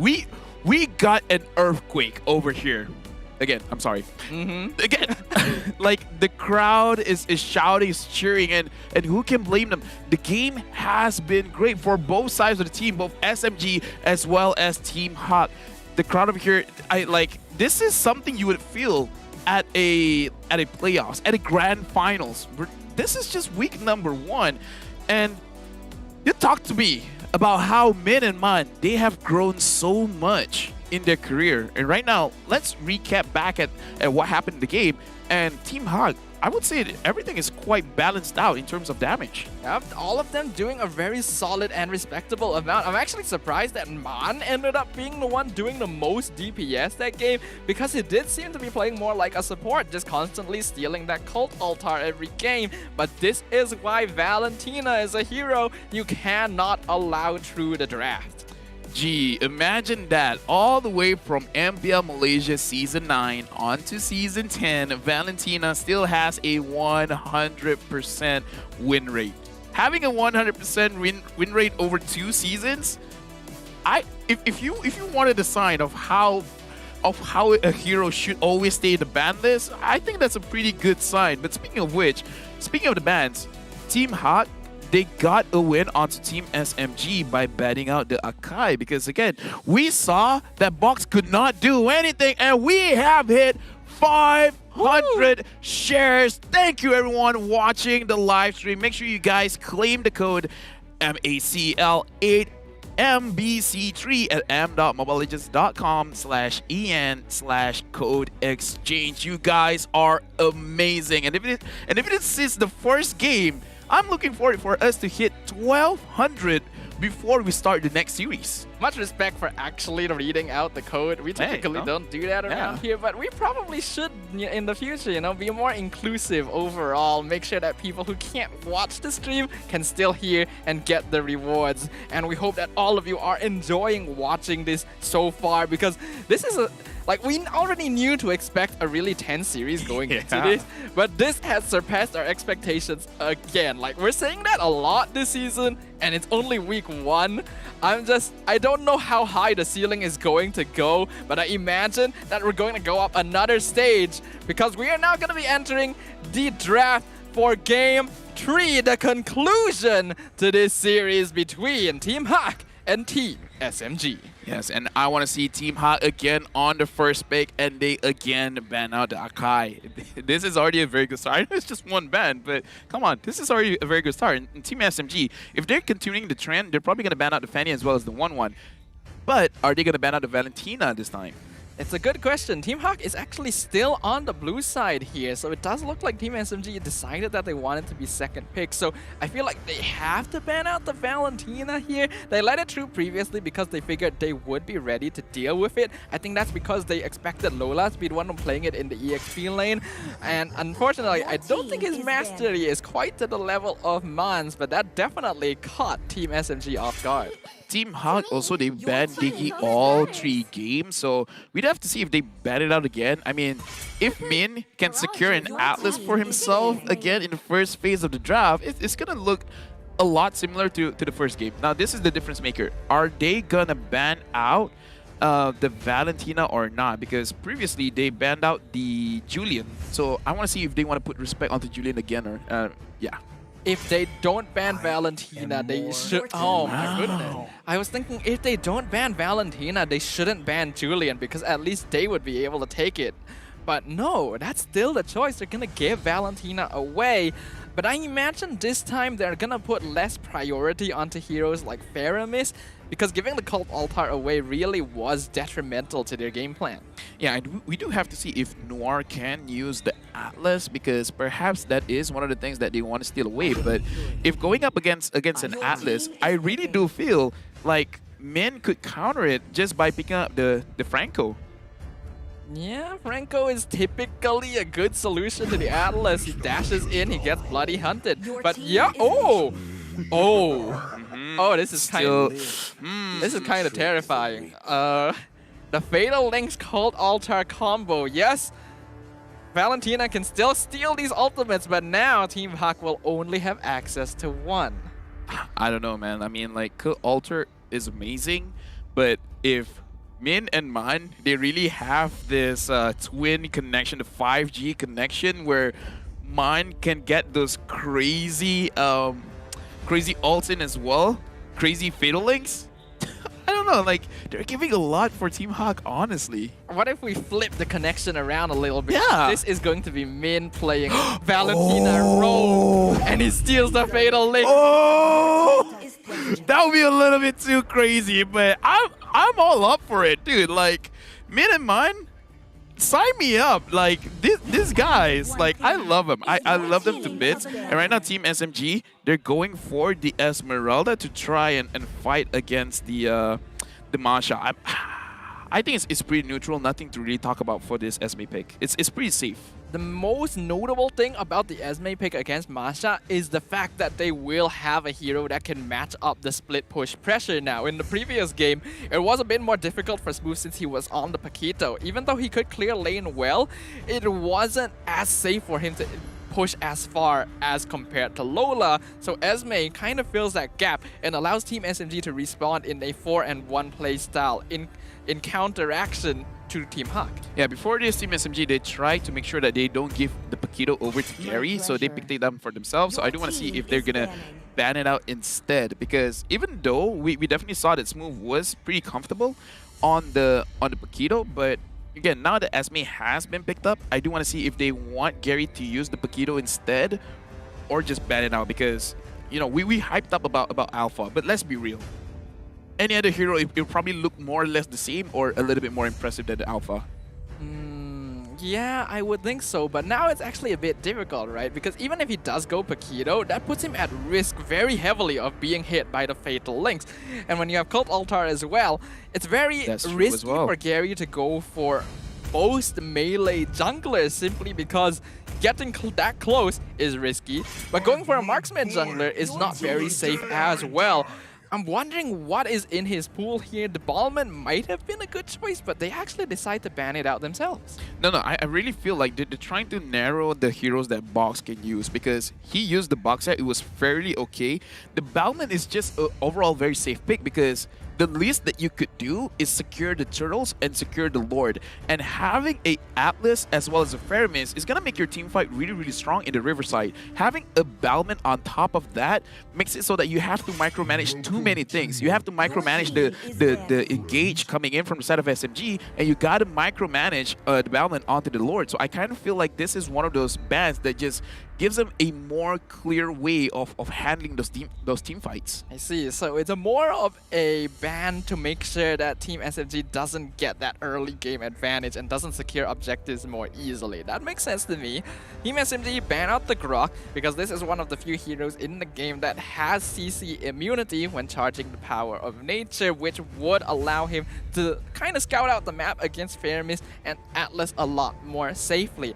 That's going to be a big question for me for Team Hawk. We know that Min likes to play very aggressively. With this combo, it becomes a bit more dangerous. Team Hawk actually gonna ban the Paquito themselves. So I'm thinking about something here. All right. Can Gary play Barats? Yes, he can. He can play Barats. Yes, he can. That could be Barats, Natalia for Team Hawk. That's okay. Here's my point. It's very dangerous because the Natalia, once you get a snowball going, it's unfair. But if you miss the timing of getting early kills, it's going to put your team a little bit behind because the Natalia can't really frontline anything for your team. So it puts a little bit more pressure than necessary onto Lola. It's a very good pick, don't get me wrong. However, right now with the box set, there's really no squishy heroes. There's no squishy targets for the Natalia. So I don't think so. If they do it, it's going to be very risky. Alternatively, Franco is the safest. In my opinion, would be safe, right? Franco is the safest. Like even if Hate wants to use the Cult Altar, if he catches him first, there's not much that he can do. And right now we're looking at the screen, and they're really considering, but they're hovering on to Khalid, which is very strong. But they already have a Masha. Unless the Masha is the roam. True. We haven't seen that in a while. Not quite as good as it used to be, but it is something that Min has played before. Looks like it is the Masha roll. Diron is going to be picked up to counter the Esme in lane. And the final choice is Your team is Ruby? Okay. Deer off jungle? Dire of Jungle, yeah. I mean, like, this is crazy. Okay, so let's... Dude, I love these teams, man. I love these teams. Like, I love the draft coming in, and they're swapping things around. So, okay, Man is on the Valentina, Min is on the Ruby. So this is going to be a Dire of Jungle. And I kind of feel like this is one of the situations where Team SMG, they picked up the Esme thinking it's a very safe pick, especially because you've already seen the Masha. But Team Hawk is just like, yo, Lola ain't the only one that can use a Dairoff. And looking at both teams' composition, I would say Team SMG is kind of safe as well. They're putting all their eggs in one basket, and that is Sasa, the carry. I wonder if it will pay off. Well, we will find out, because this is going to be the conclusion of what has been an epic series, to say the least. Once again, focused players going to be Panda and Sasa. A lot of pressure on these gold laners. Whoever has been able to get the advantage in the previous games ended up being on the winning team here. So we definitely got to pay a lot of attention to them. But also on the mid and roam combos, as the Land of Dawn once again comes into view. Keep your eyes peeled, ladies and gentlemen, because you don't want to miss a single moment of game number 3. Yes, keep your eyes peeled, because I'm looking at Team Hawk and I'm looking at them going super aggressive. However, we gotta look at Panda. He opts for a Purify for this game, respecting Noir on the Atlas, and I appreciate that. I like it. I don't like people going up against the Atlas and not having the Purify on themselves, especially going up against a carry. But look at this. Hate is taking a lot of damage. Is this going to be an early first blood? Hate managing to get level 2 just in time and getting back some HP with his passive. That was close. That was about to be a very quick first blood. And that was very scary. Well played to Noir, being able to get that stun at the end. Min so far still continuing to harass Box, but it's a little bit more difficult on a hero like a Ruby. Quite easy for Team SMG to just sort of ignore him. Yeah, looking at how things have been shaping up, for the side of Team SMG, they should be able to read what Team Hawk is trying to do, because Dairoff as a jungler, he's very good in the early stages of the game. So if I were them, I would try to catch Gary mid-rotation, try to catch him out, especially because Hate, he can pull you in. It's just that everyone has to be on the same page and try to dish out the damage. Now, I know, looking at the lineup, they should not have enough damage to kill off Gary in the early stages of the game, but I feel like, 3-4 people doing it together, teamwork does help. They could get a kill, in my opinion. Yeah, teamwork makes the dream work here, and as we mentioned, that looks like they're aiming for Smooth, but he will be able to walk out, actually not even using Sprint. So Team Hawk gonna shift their focus to getting as much gold as possible, as now Min, they're gonna run into Box and Noir. Both junglers are now level 4, first turtle of the game. This is an important objective for whichever team wants to get that early advantage. Fatal Links has been stolen, Cult Altar popped down, Mon still holding on to it, Turtle dropping real low. Smooth is stopping Gary in the backline, so he cannot take the turtle away. Box gonna secure it. Lola wants to get the kill on Hate, but gets pulled back into the tower. First blood going to Team SMG. Incredibly unfortunate, but I feel like Mon could not engage because he did not have enough mana to actually dish out the Fatal Link. So I feel like it was a little bit of mistiming, a little bit of miscalculation that we saw again from Team Hawk in the previous game, where they thought they had enough damage. In this situation, they thought they had the skills, well, skills as in the hero skills to really dish out a good team fight. But yeah, they miscalculated on the mana onto Mon, and that really... Did it cost them that much, or was it fairly okay? They lost the turtle as well as Lola. It's not ideal, definitely, but it's not that bad. They're only 1k down, and Smooth gonna be targeted again, actually. They want to use this Dairoff to get as many kills on Esme as possible. Finally popping the Sprint. Fatal Links pulling him back. Gonna give the kill over to Min, but Panda gonna be the target down here as well. Luckily, able to escape with the Battle Mirror image. Yeah, it's a good thing as well, because Panda, he's being left alone on an island. Usually we see this on EXP lanes, but Panda, this is probably the reason why they're okay with Panda, just because he can make things work just by himself. Looking at the goal over here, Sasa has the goal lead, and Min being in the front line, trying to catch just in case anyone from the side of Team SMG makes a mistake, and looks like they did not. That's unlucky there. I'm offended, just barely missing on Box. I saw what Min was trying to do, pull him closer into tower range, but just a slight miscalculation there. All things considered, Team SMG still maintaining an 800 gold lead, but that's not too much. And now Box dropping real low. Cult Altar coming in. Fatal Links with the flicker, only catching one, but it is Gary. That's an important catch out. But Cult Altar stolen by Man, keeps him alive. Box gonna be the first target. They find Noir as well. Gary is still alive! He finally goes down to Sasa, but not before taking 2 people with him. What? How can Man micromanage which ult he took.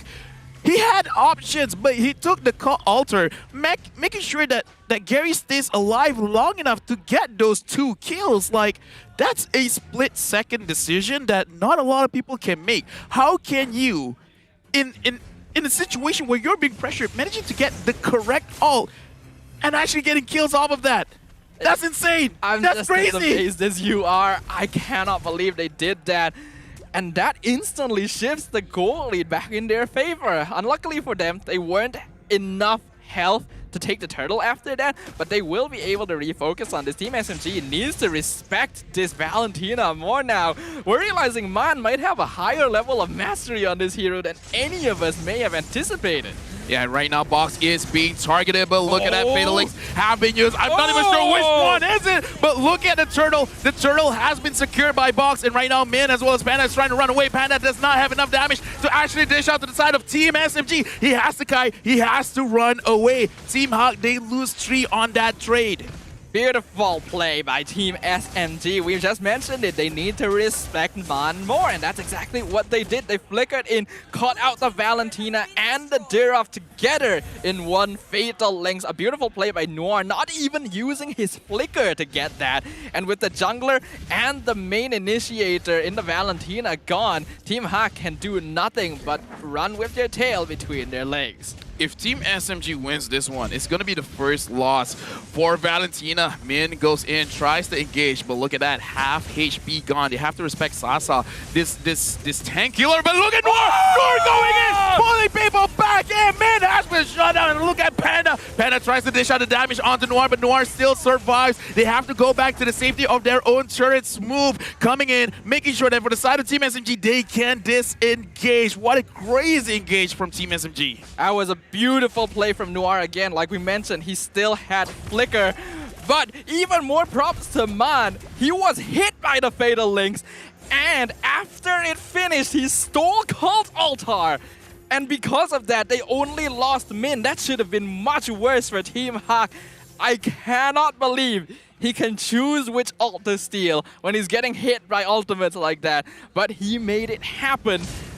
This is super tense from these teams. How do these players process information? Noir coming in again, managing to catch Min off of that. And where is Min trying to go? He flickered away from his own team, sacrificing himself for the sake of Man. But Team SMG got another advantage. Noir is popping up on this Atlas pick.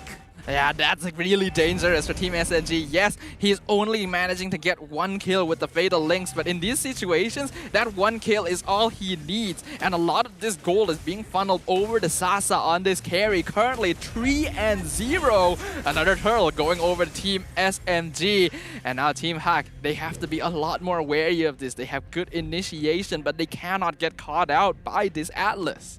We got to talk about our focus players, both Panda as well as Sasa. Panda still has not died the entire game, so there is still hope. Speaking of hope, they managed to catch Box in mid. They're going to try to make sure that they secure this, but look at Noir pulling the back in, but Noir takes too much damage. Noir's going to go down. Sasa's getting focused, but Ultra making sure that he stays alive. He gets the kill onto Gary. He making sure that his teammate survives. Smooth is alone. He goes back in, but that was a mistake. You're giving a free kill onto Lola. What? I don't even know how Man didn't get hit by the Fatal Links there, but he did. He survived all of that. They actually nearly took out Sasa, but he was able to escape thanks to the sprint.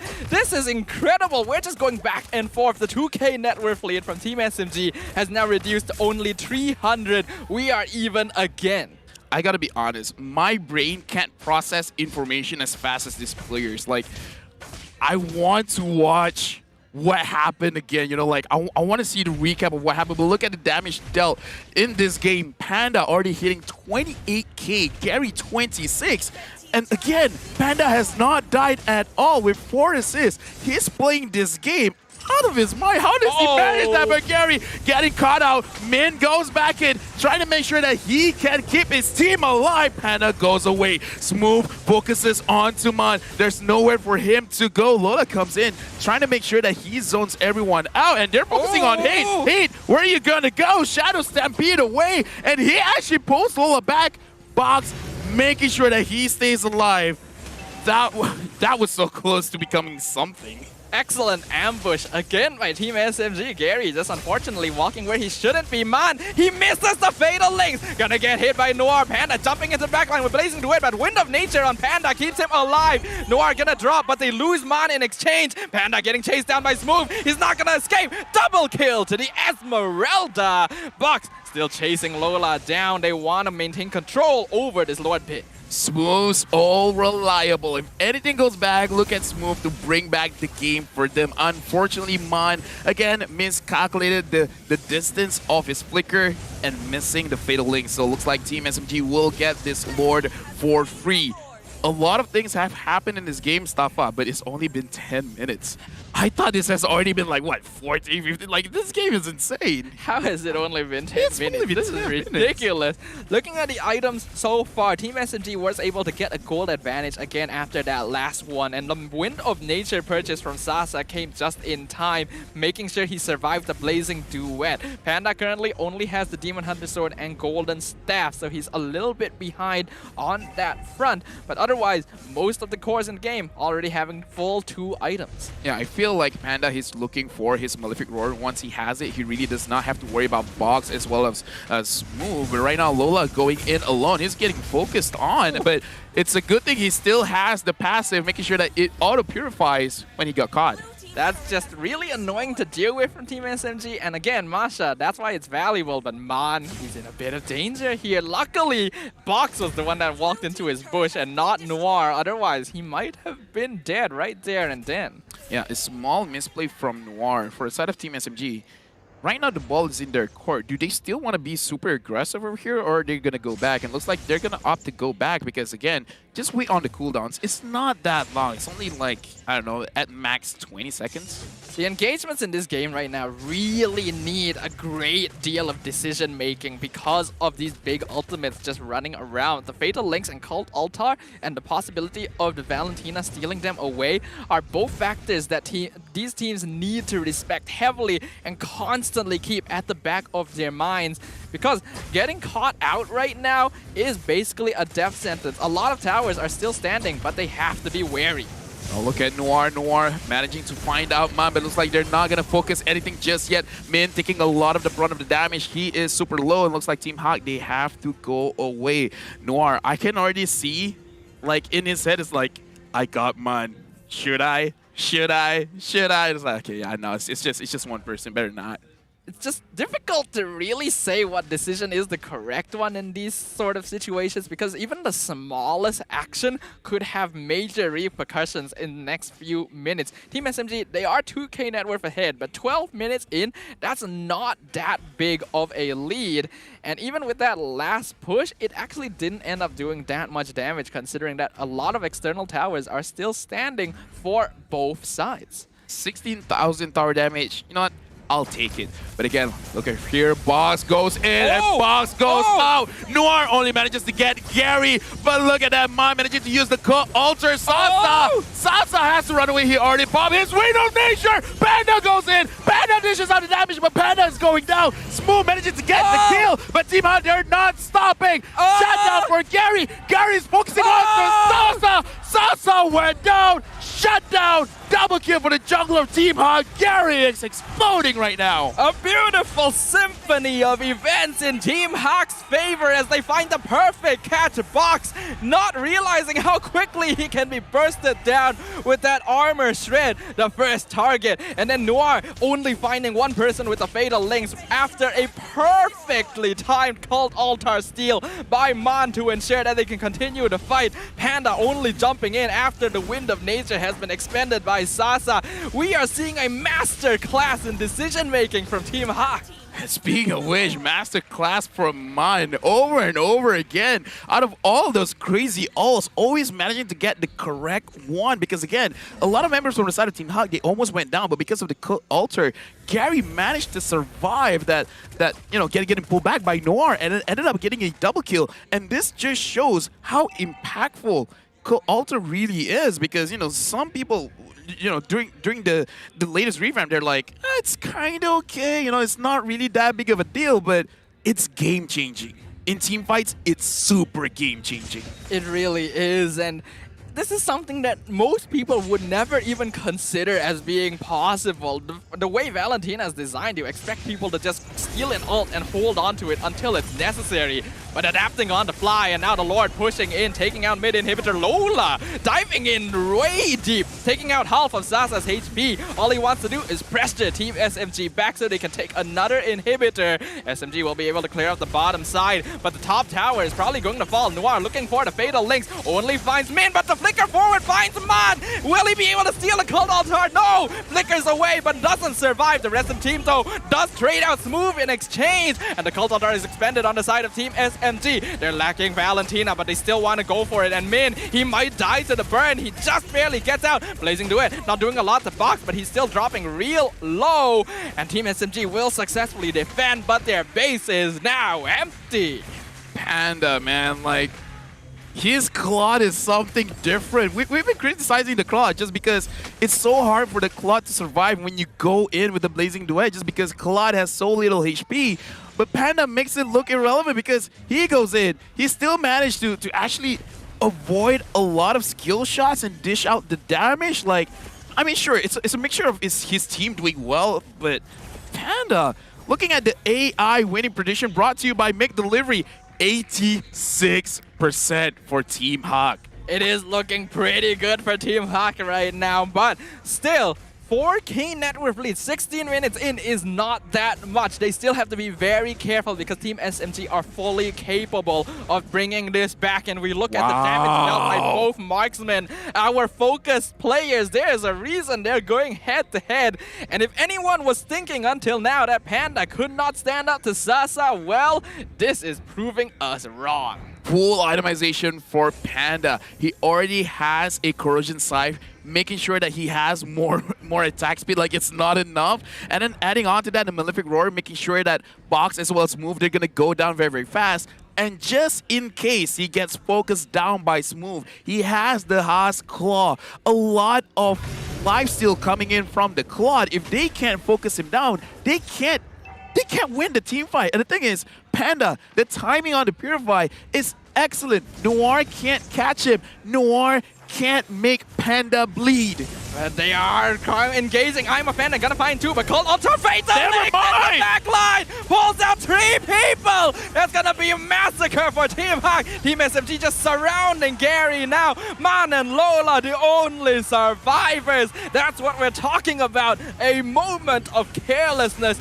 and the Lord falls into Team SMG's hands. I would like to make a public apology. I just did a caster curse. I just talk about how Panda cannot get caught, and he immediately got caught. Got first. And I'm so sorry to all the Panda fans out there, but that was cool. But I feel bad. That's basically the initiation Team SMG has been looking for the entire game. It's just that Team Hawk has been doing such a good job of playing around it because they know what to expect. But again, there are times in the game, especially when it's going on for this long, where you just drop your awareness a little bit. Your guard just becomes a little bit weaker, and that allowed for a beautiful Cult Altar Fatal Links initiation onto the most important members of Team Hawk. 4K lead for Team Hawk, now 3K lead for Team SMG, and this net worth just continues to bounce back and forth. Let's talk about how scary the situation is. Right now it's 80 minutes in the game. This is essentially a best of one because Team Hawk and Team SMG, they have 1 point each. Whoever wins this one, they will get 2 points. And the thing is, 18 minutes, any kind of mistake, you're going to take a long time to respond. So Sasa, you got to position yourself well. The same can be said for Panda. All external towers now down. Luminous Lore doing a lot of damage to the top inhibitor. Noir not able to find anyone with the Fatal Links. I'm offended, gonna find two, including Sasa, but no follow-up. Lola looking for a chance to go in, but that's just a ball. Fatal Links only finding Min. That's ideal for Team Hawk. Here comes Lola, and the Cult Altar has been forced out from Hate. Team SMG instantly want to back off, but Cult Altar from Team Hawk, they want to go in themselves. Blazing Duet not doing enough, but a lot of CC from Min. This is chaos. Bodies colliding. Sasa is down. Fox is low. So is Lola. Gary, Min, Panda all falling, but they are still alive. Smooth gonna be the next one. Panda living through it all. Double kill going to Man, and that is just insane from these teams. How many clips can we get from this series? Look at that Team Hawk. They noticed the mistake from Team SMG. As a team, all 5 members went in for that team fight.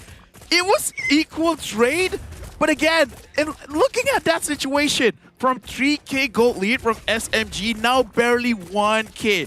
How can they keep yo-yoing? Let's look at the instant replay brought to us by Mech Delivery. The way that engaged, look at Panda. He got chunked out. He made sure that he went back, get back some of his HP, and then try to kite it out. But the front line from the side of Team Hawk, Min, as well as Gary, as well as Lola, creating so much space, creating so much opportunity for Panda to dish out the damage and actually lifesteal his way back in.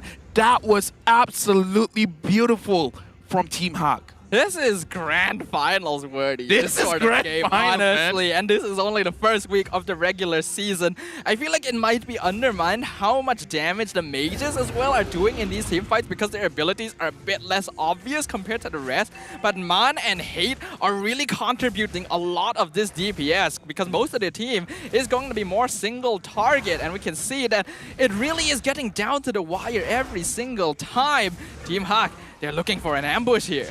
Yeah, looking at Box, he found where Lola was. Lola has eyes on Sasa. But look at this, Man. Gary and Min managing to get that's nice. Team SMG and the damage. Man getting a killing spree, but Noir goes in. Panda using the manages to get the kill, but Sasa is alone. Who is gonna protect Sasa? Sasa and Hate, they have to run away. Just the two of them. Panda make sure that he goes back. Team Hawk, they have to be careful. The Lord is there, but looks like they're gonna push. Are they gonna end it right now? They want to look for the end. They're not going to risk it. This is a 5v2 right now, but they don't have Cult Altar. Immortality popped on Man. Terrifies on Hate. I'm offended. They're aiming him down. Sasa surviving with the Wind of Nature, but he's not going to do anything. 1v5. Team Hawk against all the odds will close out this series. They secure victory against Team SMG. The camera has to look to the crowd. Look at Team Hawk. They're so excited. They're ecstatic. This feels like a grand final. This feels like everyone watching this game. You guys, you gotta appreciate this. This is week number 1. I cannot believe this is week number 1. This is incredible. Let's see what they have to say. Throwing it over to our host on the stage. Assalamualaikum dan salam sejahtera semua yang berada di Quill City Mall. Pada hari ini kita menyaksikan perlawanan yang cukup hebat, perlawanan yang cukup menakjubkan. Pasukan SMG dan juga pasukan Tihak. Regardless skor mereka, regardless result mereka, kita lihat satu pertarungan yang sangat-sangat indah. Dan bersama saya pada hari ini, pemain daripada pasukan Tihak, saya akan pass mic kepada awak terlebih dahulu. First of all, apa perasaan sekarang ini dengan crowd, dengan dapatkan kemenangan yang sangat-sangat menakjubkan? Alhamdulillah sebab kami dapat menang dan dapat sokongan daripada fan-fan Tihak yang support kami walaupun kami first game kami kalah. Tapi semangat diorang tu buat kami semangat untuk kemenangan kami. Wow. Kita boleh rasa daripada kisah, kita boleh rasa daripada kisah. Okey, kita tenangkan diri kita semula. Apa pendapat awak tentang game pertama, game kedua, ketiga secara keseluruhan untuk match kali ini? Mungkin game pertama kami ada buat satu kesilapan mistake lah. Mungkin kami tak tengok dari segi rotasi diorang. Tapi bila game kedua tu kami baiki balik dan cuba buat yang terbaik lah. So daripada sudut mindset nampakkan dah di reset semula untuk korang dapatkan kemenangan semula. Tapi awak guna Valentine sebentar tadi kan. 2 kali awak gunakan Valentine. Tapi kali ketiga tu ada 2 ultimate yang penting untuk awak curi. Apa yang bermain dekat fikiran awak waktu tu ataupun waktu drafting apa yang Parks cakap, okey Man curi ulti mana yang terlebih penting sekarang ini? Saya rasa saya kemungkinan nak ambil Ati Farami, tapi sebab Farami susah nak dapat. So saya rasa Atlas dulu lah kena ambil. Atlas dulu kena ambil sebentar tadi. Okey, sebelum saya nak pas satu lagi soalan. Waktu korang tertewas di game yang pertama, apa yang dikatakan oleh Coach Paps ataupun apa yang dikatakan oleh pemain-pemain korang untuk naikkan semangat korang semula? Actually kami tu lah banyak resetkan balik Minda, jangan terlalu stres lah sebab mungkin ni first game kan. Kami reset balik Minda dan teruskanlah. Ya, main pagi semua tak bangun-bangun lagi kan. Okey, sebelum saya pas awak kepada tim awak, ada tak apa-apa yang ingin diucapkan kepada semua fans yang datang hari ini dan juga yang tonton dekat rumah? Silakan Man. Kepada fan Tihak yang ada kat sini dan kat rumah yang sudah menonton, terima kasih sebab support kami ya. Ribuan terima kasih kami ucapkan. Terima kasih Mas, satu pertarungan yang cukup menakjubkan. Sebentar tadi pasukan tim Hak mendapatkan kemenangan. Kita ni mungkin beliau boleh dapatkan MVP untuk juga hari ini, tetapi pasukan SMG juga telah menunjukkan prestasi yang cukup baik, yang cukup cemerlang. Namun begitu, kalau anda ingin rasai debaran, kalau anda ingin berikan sorakan, jangan lupa untuk dapatkan tiket MPL Malaysia musim yang ke-10 pada minggu hadapan, Jumaat, Sabtu dan Ahad. Ada pelbagai perlawanan yang anda dapat saksikan dan juga bertemu ramah dengan pemain-pemain. Dan sekarang ini kita ingin dengar mic check untuk perlawanan sebentar tadi.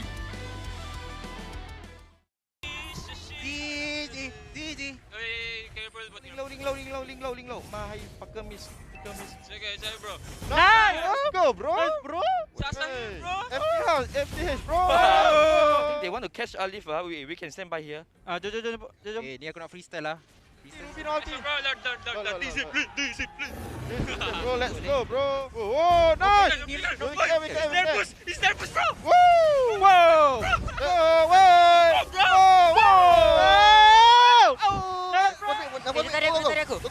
Nice! Second. Boleh cip. Tekan go. Nice! Makan tu, oi! Hati ku Apa ah? Sorry. Santai, kita mau minta jangan mistake jangan blunder. Ada lu. Lari mana bang? Bagi tahu gini woi. Bagi tahu. Balik bang. Lari balik woi. Mari kita bantai. Mari kita bantai. Tak ada sprint. Dah flicker. Nice. Wow! Tempau. Kata. Boleh. Aku memang bantai depan ni tadi. Aku dengan Cil kan. Aku boleh backup Cil bagi sisi untuk Cil. Aku go. Nice. Nice. Kating. Tu aku. Carry. Nice. Dah. Go. Hati. I feel like that was less of a series and more of a clip compilation here, because that was a game of intense proportions beyond which any of us could have ever hoped for. Team Hak a well-deserved victory against Team SMG, and all of that when you consider how much of a stomp Game 1 was. Yeah, and speaking of which, for everyone watching internationally, let's give a brief summary of the interview where basically Mine just sets it up and says that, yeah, game number 1, they lost just because of the rotation from SMG. It was so insane. It was so crazy. They could not do anything about it. But going into game number 2 and number 3, they really reset themselves very, very well because they understand that they can win. They just need to play the way that they wanted to play. And look at the results. It was great. And let's look at the itemization as well as the hero picks for both these teams. And man, even our host said that was an MVP level play. I kind of have to agree. I agree as well. I don't know whether or not he will actually get the MVP at the end, but that Valentina was really the deciding factor here, deciding Fatal Links or Cult Altar in every single fight and waiting until the perfect time to use it, not to mention balancing around his other cooldowns. How do you do that? Yeah, he even said, like, Hate made it so difficult for him to actually get the Cult Altar. He said, like, during the game, it always seemed like Atlas tried to force him to take his ult, so trigger finger on actually getting Hate's ult more than Noir. That's a level of maturity that Man is showing for Season 10 that that I like how he evolved from all of these seasons in MPL. And again, we got to give a big shout out to Gary, dishing the damage from Dire of Jungle. Let's look at the damage stats to see who actually did the most in both these games. And of course, it's going to go over to the gold laners. 104,000 damage from Panda, but the carry as well as the rich guy going over to Sasa with 710 gold per minute, 126,000 damage. He did what he was supposed to do, but it was still not enough. If we actually look at the statistics here, the highest GPM, highest damage dealt, highest damage taken, and highest assists are all players of Team SMG, and still Team Hawk were the ones that came out on top. They did less damage, they took less damage, but they did more tower damage. And in the end, this is a game about objectives. You need to be able to secure those to actually claim that crystal.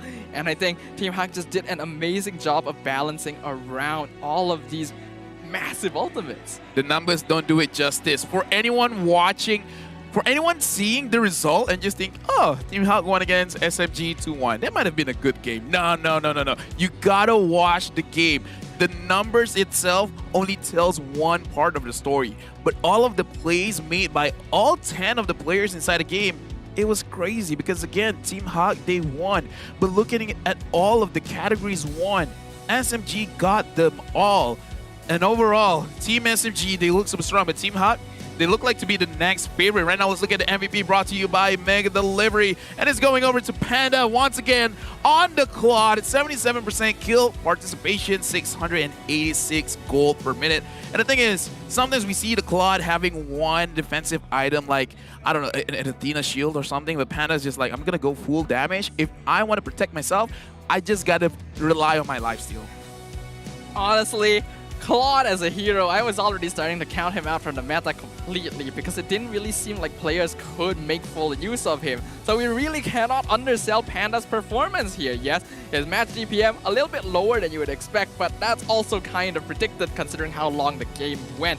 His positioning was perfect, knowing when to go in, when to use the Blazing Duet. Again, another example of a really good trigger figure. Decision-making skills, knowing when he is most at risk, staying behind to avoid getting hit by fatal links, and then waiting until Cult Altar is finished to truly dish out the DPS with that Blazing Duet.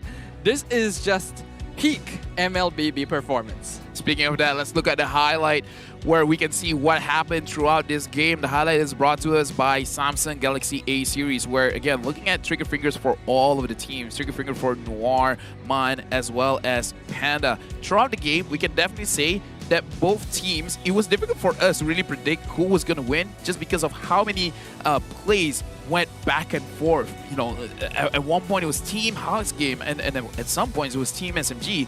That's what makes this game so enjoyable to watch. The net worth lead was just bouncing back and forth like a ping pong game, and it's incredible to see because you really don't often get to witness games like this. Nowadays, a lot of it comes down to a big early lead, into a snowball, into a one-sided stomp. But just because Team Hawk played this to like the most excellent of their abilities doesn't mean we should just call out Team SMG as well. They did an amazing job. We have to note, this is the first time we've seen Noir playing on the Atlas, and he got enough plays with that Fatal Links to have won multiple games over.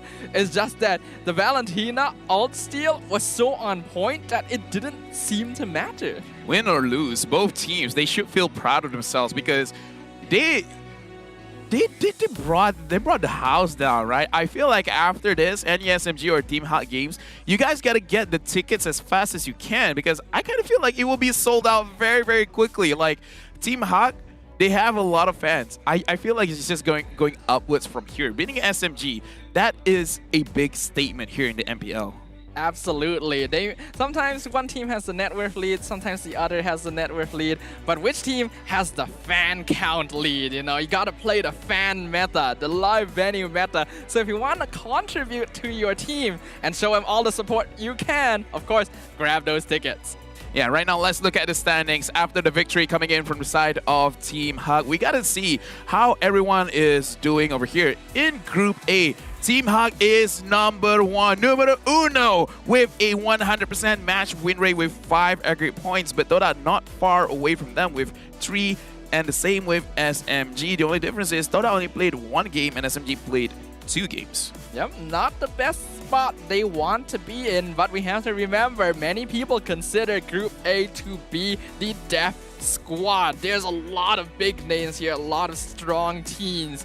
And Team Hawk, after week 1, being able to stand at the top of this group is truly a testament to their growth and capabilities. If they go undefeated for the first round of the round robin, that's again, it's gonna be a statement because Team Hawk was originally Orange Esports, and during that regular season, they did not do well starting off, but then they just keep growing and growing and growing and growing until they represented Malaysia in MSC, and right now it looks like they're not going down. They're going all the way up. They're not stopping, and this is why I feel like Team Hawk deserves the fans because they didn't stop moving. They keep on growing. I'm just amazed at the quality of gameplay we are seeing from all of these teams here in Season 10. Not just Team Hawk, but lots of newer teams as well. Like we saw Team Lunatics doing an amazing job. Veterans like Todak and SNG picking up the pace. The quality of professional Mobile Legends here in Malaysia is continuously evolving, and we are so excited that we get to witness all of it. Hey, if it's any season of MPL, I'm glad it's Season 10 because, again, this is going to be the benchmark. Speaking of which, we have hit 800 shares. Thank you, everyone, for contributing. You guys are amazing, and because of you guys, we have had 10 seasons of MPL, and with this kind of support, I can see us going another 10. Ooh, looking forward to that, but thank you very much for those of you who did click on that share button. Make sure you guys grab the code here at the bottom of the screen. Use the link as well. We still have 2 more share milestones to hit, so if you guys haven't clicked the share button, I don't blame you. I would forget as well watching that previous series. Make sure you guys click on it right now because we still have 2 more best of 3s coming up later today. Speaking of fans, they need you, the players. They needed your support. So right now, let's look at the winners for the They Need You comments. Down here, you guys can see all of your comments. You guys have been amazing, and that's why we're gonna give attractive prizes on to you guys. Make sure you guys log into the game to claim your prizes. We're looking at this. You guys at home, you guys make the difference. Team Hawk won because of the fans, because even they said losing first game, it really dropped their morality. But even when they lost, the fans made them energetic again. Because of the fans, they won. I'm impressed at the tenacity of the fans, honestly. The fact that they still kept cheering at the same volume after the loss in game number 1. Who doesn't get a boost of energy after all of that? So again, lots of appreciation to all of you watching at home as well. But before we move on, we have a little game for you guys. Ooh. It's our Guess Who segment. Who is the person pictured in this pixelated photo? It's too pixelated over here. At least it's Team Hawk, so we know that. Feature heroes, Atlas, Cho, Natalia, I already know it's Min. Who else uses it? You know what I mean? Like, I'm sorry, but if you see Atlas, there's only one guy. I mean, it could be Man as well. No, he can't. He's not in the here. It's like Lola. They should have Wall. put Man in the options. That would make it a bit more difficult. But yeah, it looks like we've already given you guys the hint. Make sure you guys comment below what you think the guess is going to be. Some of you guys may have the chance to get some prizes for participating here. Just a little bit of extra rewards, a bit of a game for you guys to play. Is it Min? Is it Lola? Is it Wav? I think LaFell already gave the answer. Who knows? He could be wrong. Caster curse is a thing, right? Dude, when it happened in game, I want to clip that. Like the moment I say Panda is not going to get caught, and then he did get caught. And right now we're going to reveal who the player is, and it is indeed Min. Make sure you guys claim your prizes at m.mobilelegends.com/en/code exchange with the code RX3V7ZBC8. And the only reason why I can't read this off is because it's a little bit shorter compared to previous seasons. Are we sure that's not a picture of Man? I mean, the mistake has been made before.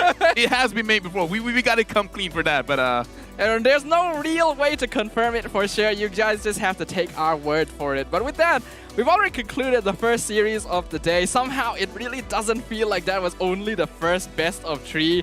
That felt like the game-winning moment for the entire season. But we still have 2 more series coming up next. So you guys, make sure not to go anywhere. There's still more MPL gameplay for you guys to witness. Yeah, after this, we're going to watch Red Esports going up against CARACAL, if I'm not mistaken. And I'm really looking forward for the side of Red Esports to really show up. Because again, previous season, they showed amazing skills from Zayt, the jungler, as well as Mom being the roamer. But right now, Mom hasn't played as of yet. And for the side of CARACAL, I kind of feel like this is a moment where they have to show up, right? Because they had lost yesterday, and today is a moment where they can redeem themselves. And yes, as I said, it is going to be the next match, CARACAL going up against Red at 3 p.m. Personally, I'm looking at Red Esports because they're looking a little bit too strong now. Can have a look at these focus plays as well. It's gonna be Zed Mia versus Mal. We do know both of these players quite well. Zed being known for playing heroes such as the Brody in lane, and Mal for just being a universal marksman player, very scary to have to deal with. So I feel like a lot of people would think that the odds are going to be skewed towards Mal's favor. But if you compare it to the previous series as well, you could kind of say the same for Panda versus Sasa. So, we definitely should not put all of our votes in just yet. However, you could kind of still say you could put all the eggs in one basket, because Red Esports so far, the way that they played is everyone take care of Mal, where Mal, I feel like, should have the highest damage in MPL so far, because on average, he's dealing over 100,000 damage, and he had one game where it was like 163,000. So overall, Red, it looks like they're going to inflate Mal's damage numbers. Well, I guess we will find out. The next series will be coming up very soon, but we're going to be going on a short break. Make sure you guys don't go anywhere, because we will be right back with more MPL MY Season 10.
Reporting for duty.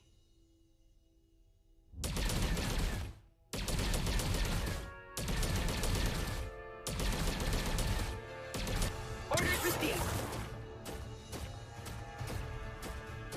Prepare to be faithful.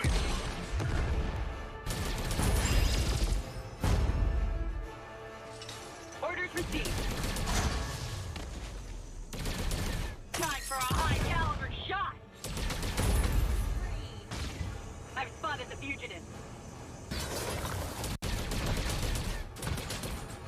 Time for a high-caliber shot.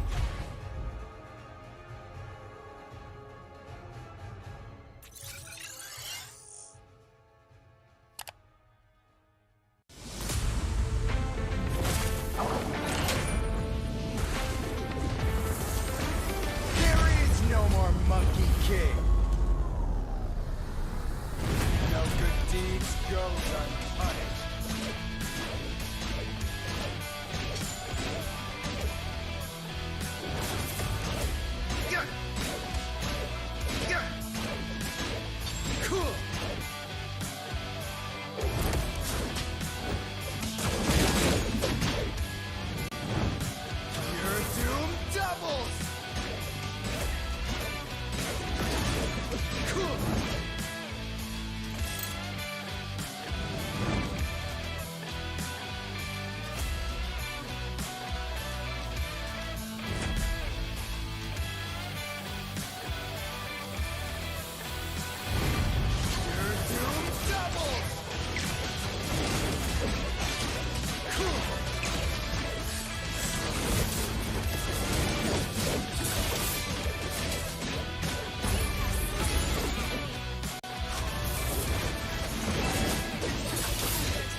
saved my nation from falling apart.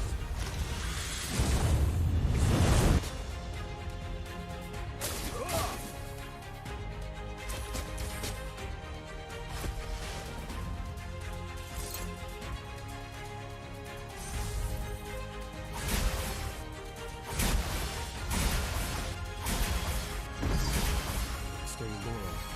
Stay humble. A true warrior. Rain down the fire!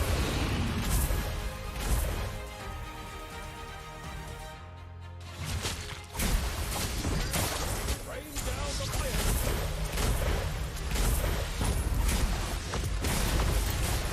Rain down the fire! Rain down the fire!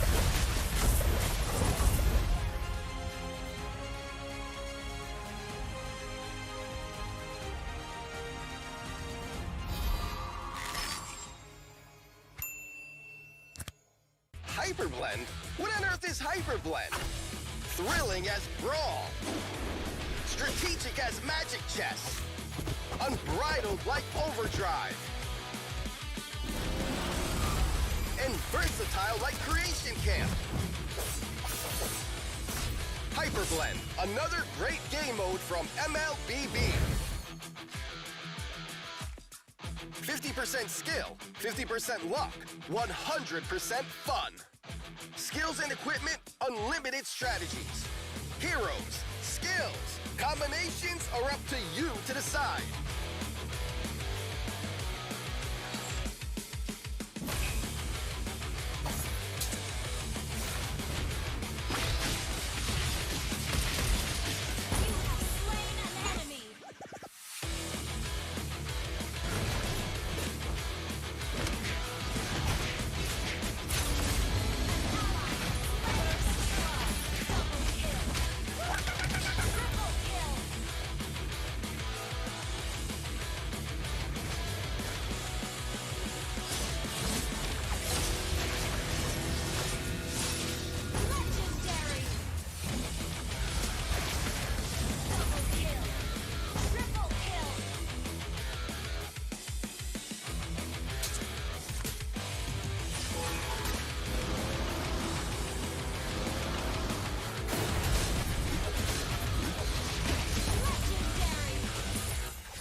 Create unique and strong heroes with a variety of fun and powerful skill sets. Awesome is the new mode, Hyperblend.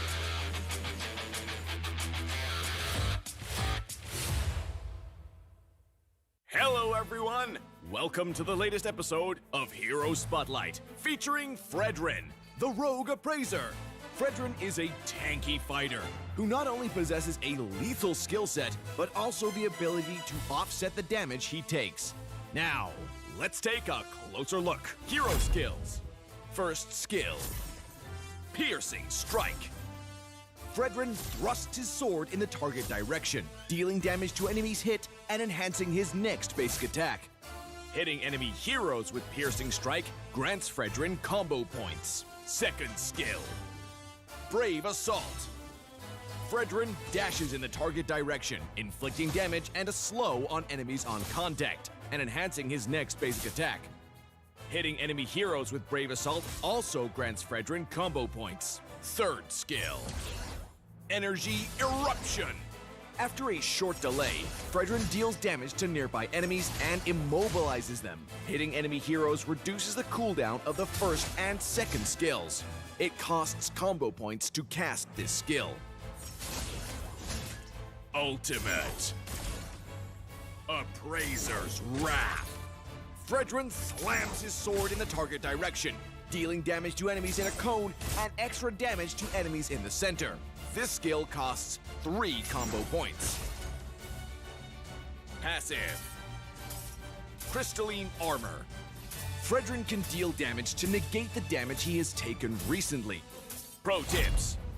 Piercing Strike has a long but narrow attack range, Carefully position yourself to damage enemy heroes while clearing minion waves so that you can get combo points. Remember not to waste the enhanced basic attack.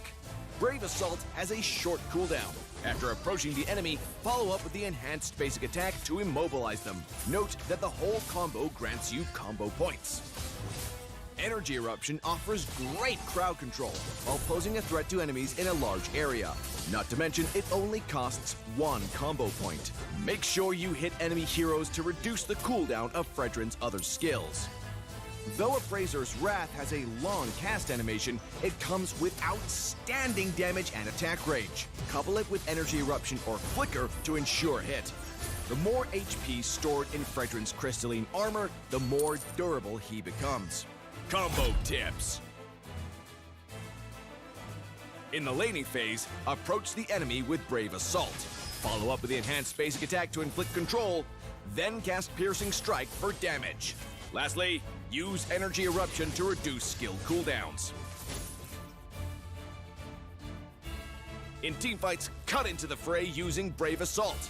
Then cast Piercing Strike for the enhanced basic attack and the combo points. Follow up with Energy Eruption for both damage and cooldown reduction. Lastly, finish off enemies with Appraiser's Wrath. Tactics. Fredrin excels at face-offs. In the early to mid-game, try approaching enemies and land as many skills as possible on them for combo points. In the late game, given Fredrin's passive, he can shield his teammates from damage. By combining skills and enhanced basic attacks to accumulate combo points, Fredrin can easily finish off enemies with his ultimate and survive unscathed. Since both the tank and the fighter roles suit Fredrin well, we recommend this build when he takes the tank role to further boost Fredrin's tankiness and recovery. Tank Emblem enhances Fredrin's durability, as well as his cooldown reduction, while Brave Smite grants him good sustainability. As for the fighter role, we recommend this build to improve his survivability and cooldown reduction. The Fighter Emblem boosts Fredrin's attack and HP, while Unbending Will grants him superb damage output when he's in bad shape. In terms of battle spell, we recommend Vengeance to max out Fredrin's durability. Our new hero, Fredrin, will join us in battle on August 12th. Don't miss out on a 30% discount in the first week of his arrival. Also, make sure you grab his skin at 51 diamonds in the first 2 weeks. Hope you all love this new hero as much as we do. And until next time, we'll be seeing you in the Land of Dawn. Rogue Appraiser Fredrin, coming August 12th.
Reporting for duty.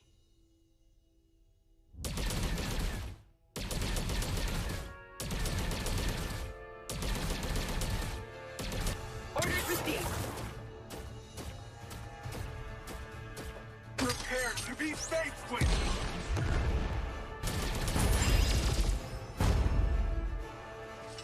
Orders received.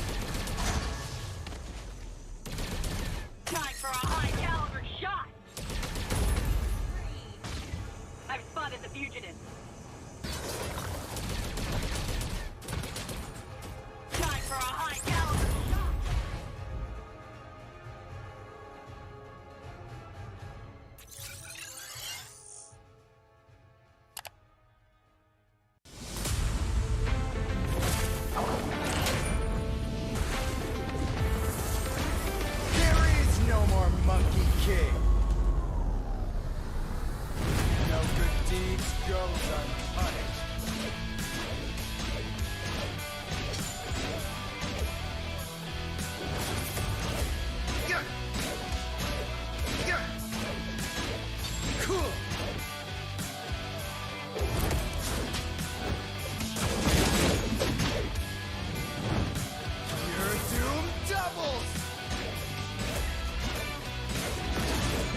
saved my nation from falling apart.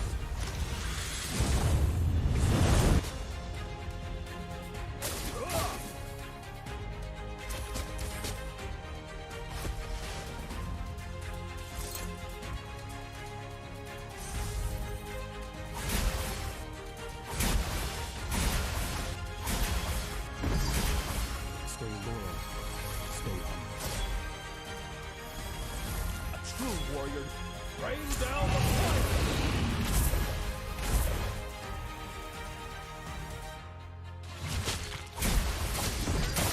Rain down the fire!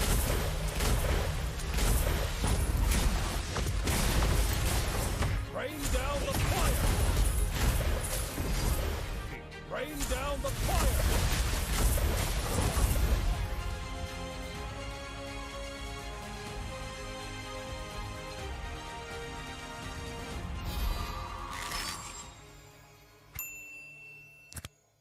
Hyperblend? What on earth is Hyperblend? Thrilling as Brawl. Strategic as Magic Chess. Unbridled like Overdrive. And versatile like Creation Camp. Hyperblend, another great game mode from MLBB.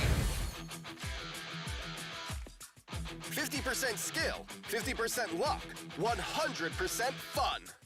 Skills and equipment, unlimited strategies. Heroes, skills, combinations are up to you to decide.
Create unique and strong heroes with a variety of fun and powerful skill sets.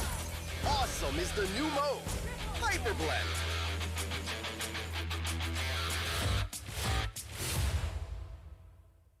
Hello, everyone! Welcome to the latest episode of Hero Spotlight, featuring Fredrin, the Rogue Appraiser.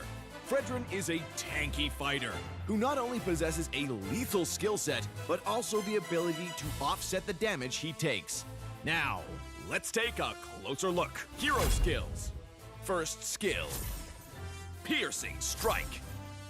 Fredrin thrusts his sword in the target direction, dealing damage to enemies hit and enhancing his next basic attack. Hitting enemy heroes with Piercing Strike grants Fredrin combo points. Second skill, Brave Assault. Fredrin dashes in the target direction, inflicting damage and a slow on enemies on contact, and enhancing his next basic attack. Hitting enemy heroes with Brave Assault also grants Fredrin combo points. Third skill, Energy Eruption. After a short delay, Fredrin deals damage to nearby enemies and immobilizes them. Hitting enemy heroes reduces the cooldown of the first and second skills. It costs combo points to cast this skill. Ultimate Appraiser's Wrath. Fredrin slams his sword in the target direction, dealing damage to enemies in a cone and extra damage to enemies in the center. This skill costs 3 combo points. Passive Crystalline Armor.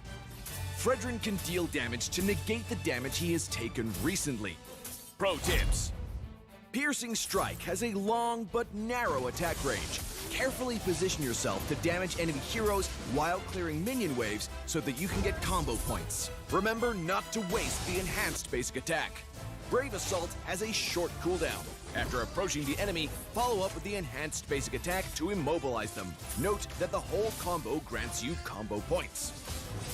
Energy Eruption offers great crowd control while posing a threat to enemies in a large area. Not to mention, it only costs 1 combo point. Make sure you hit enemy heroes to reduce the cooldown of Fredrin's other skills. Though Appraiser's Wrath has a long cast animation, it comes with outstanding damage and attack range. Couple it with Energy Eruption or Flicker to ensure hit. The more HP stored in Fredrin's crystalline armor, the more durable he becomes. Combo tips. In the laning phase, approach the enemy with Brave Assault. Follow up with the enhanced basic attack to inflict control, then cast Piercing Strike for damage.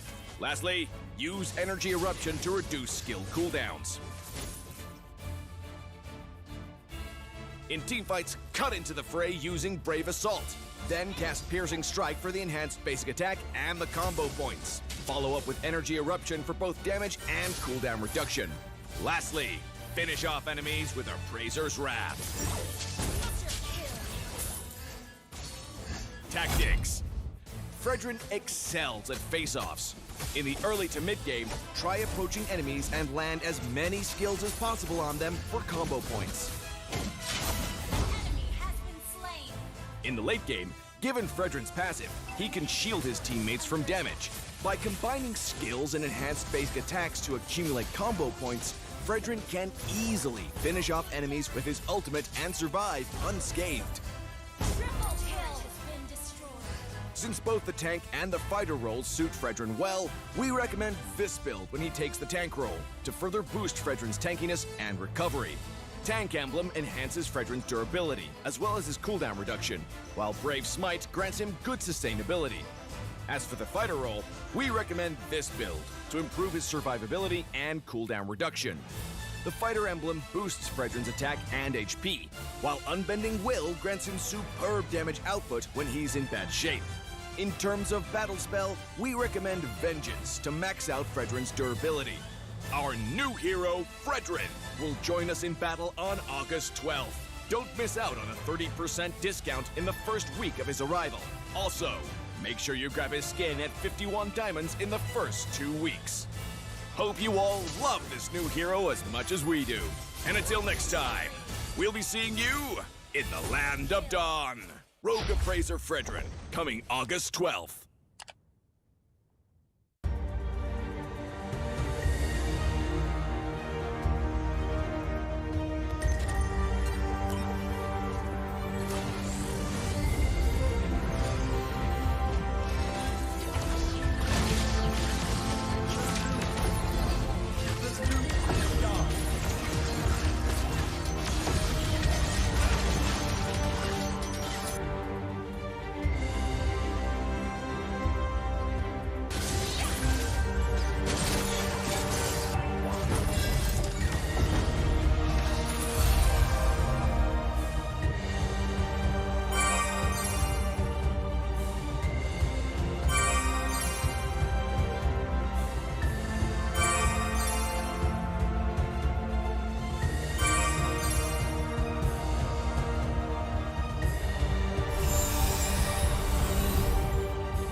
Reporting for duty.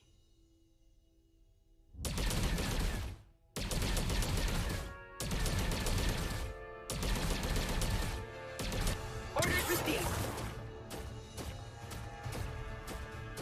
Prepare to be faced with.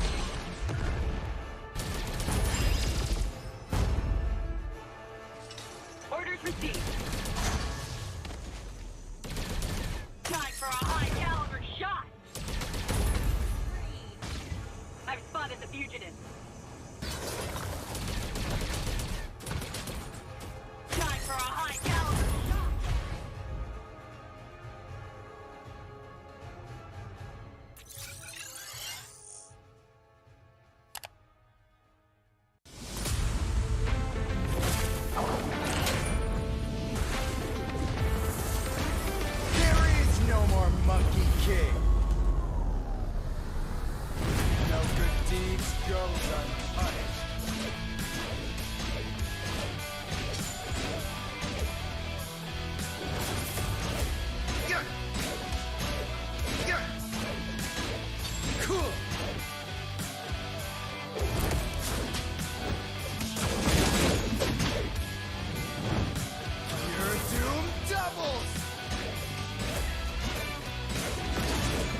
call me a hero because I saved my nation from falling apart.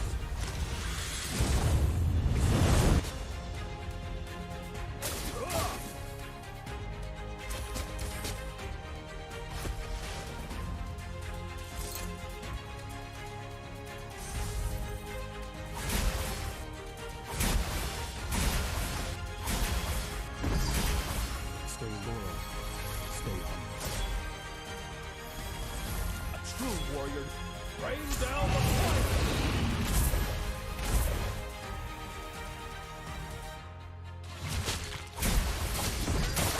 Rain down the fire!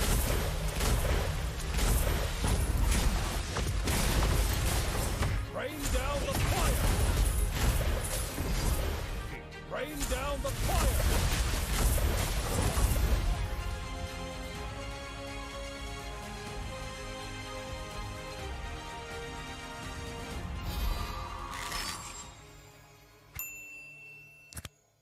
Hyperblend? What on earth is Hyperblend? Thrilling as Brawl. Strategic as Magic Chess. Unbridled like Overdrive. And versatile like Creation Camp. Hyperblend, another great game mode from MLBB. 50% skill, 50% luck, 100% fun. Skills and equipment, unlimited strategies. Heroes, skills, combinations are up to you to decide.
Create unique and strong heroes with a variety of fun and powerful skill sets. Awesome is the new mode, Hyperblend.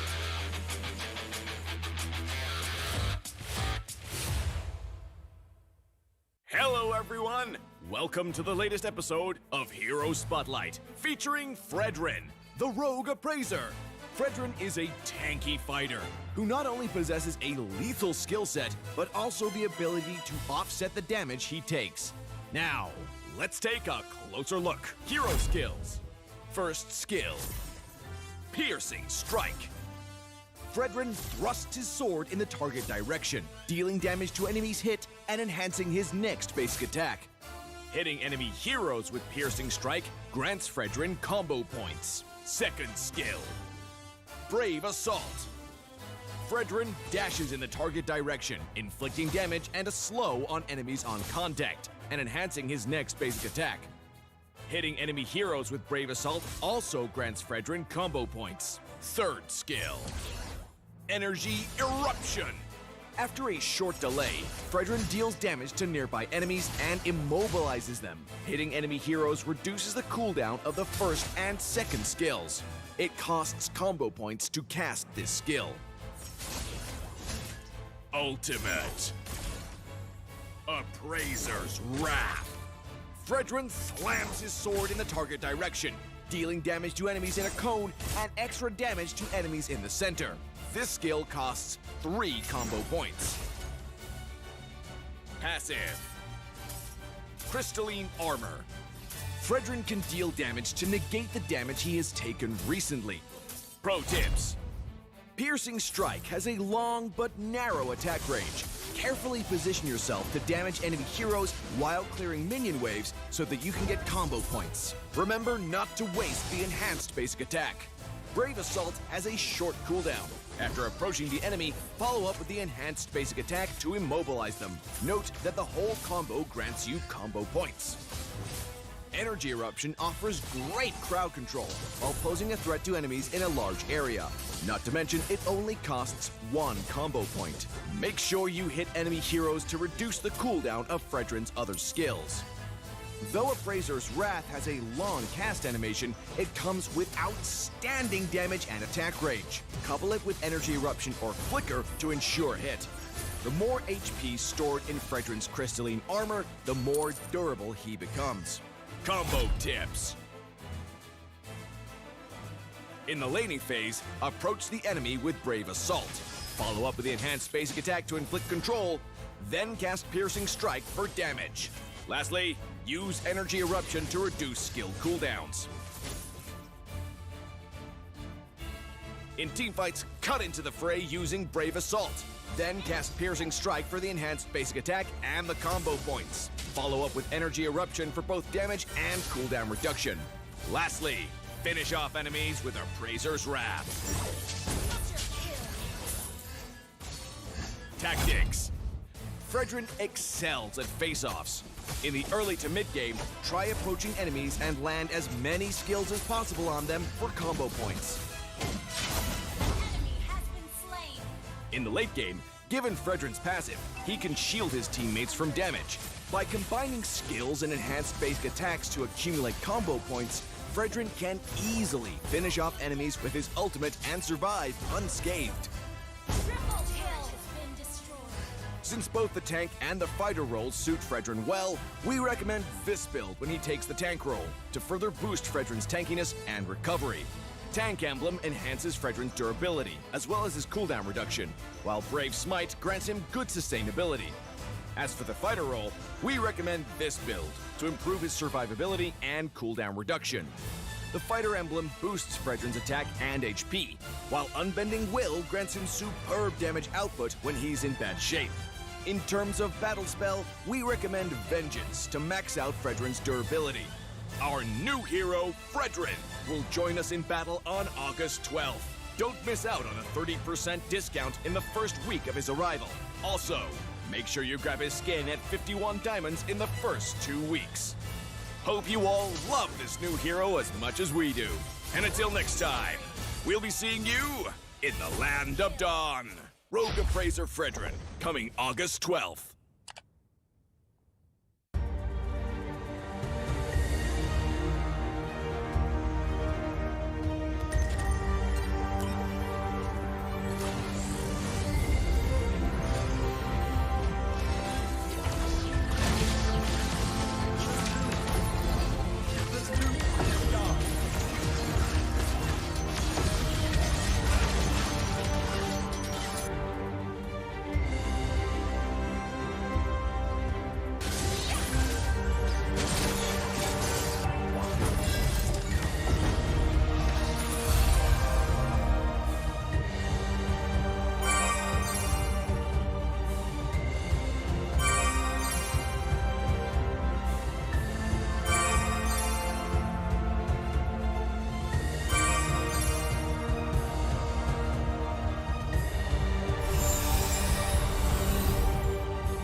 Reporting for duty.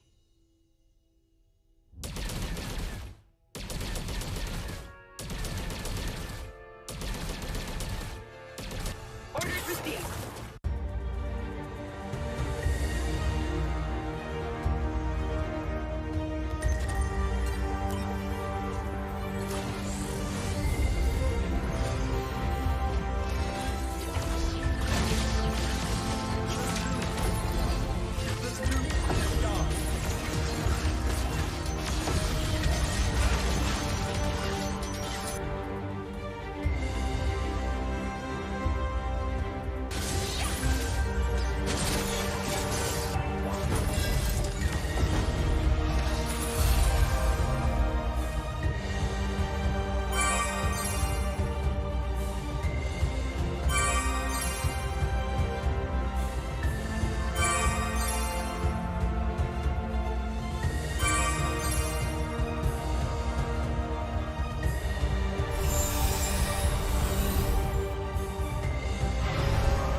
Reporting for duty.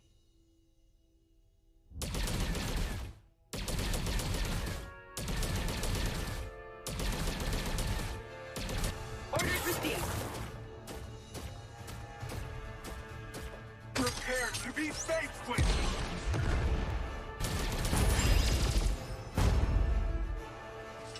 Orders received. Time for a high.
I'm a rock star.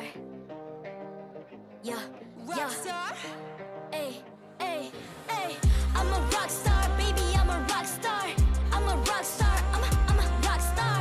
I'm a rock star, panggil aku rock star. Ini kejohanan kita semua orang rock star.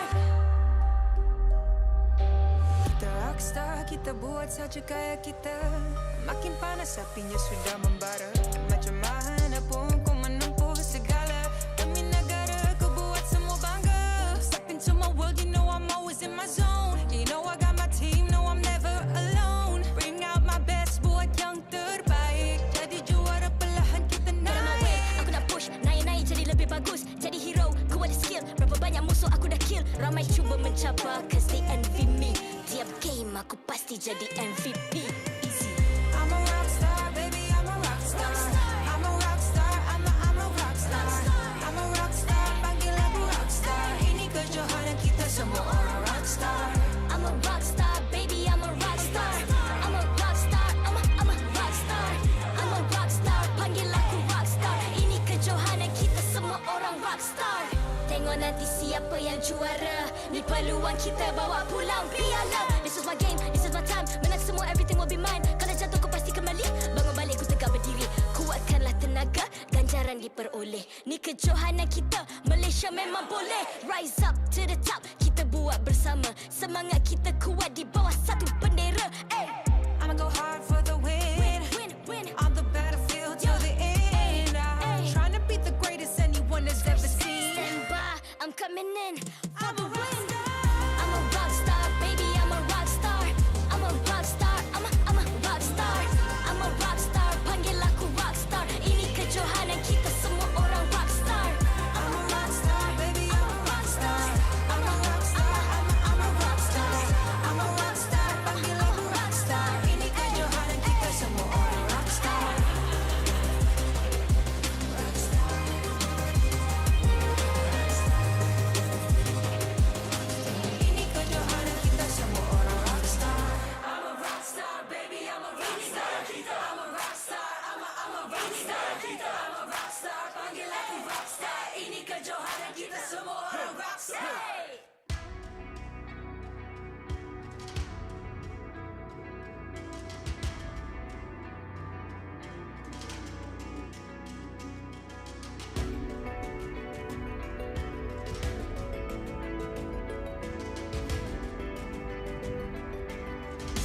I'm a rock star.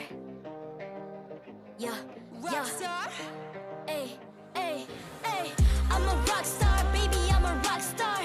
I'm a rock star. I'm a rock star. I'm a rock star. Panggil aku rock star. Ini kejohanan kita semua orang rock star. Kita rockstar, kita buat saja gaya kita. Makin panas apinya sudah membara. Macam mana pun kau menempuh segala.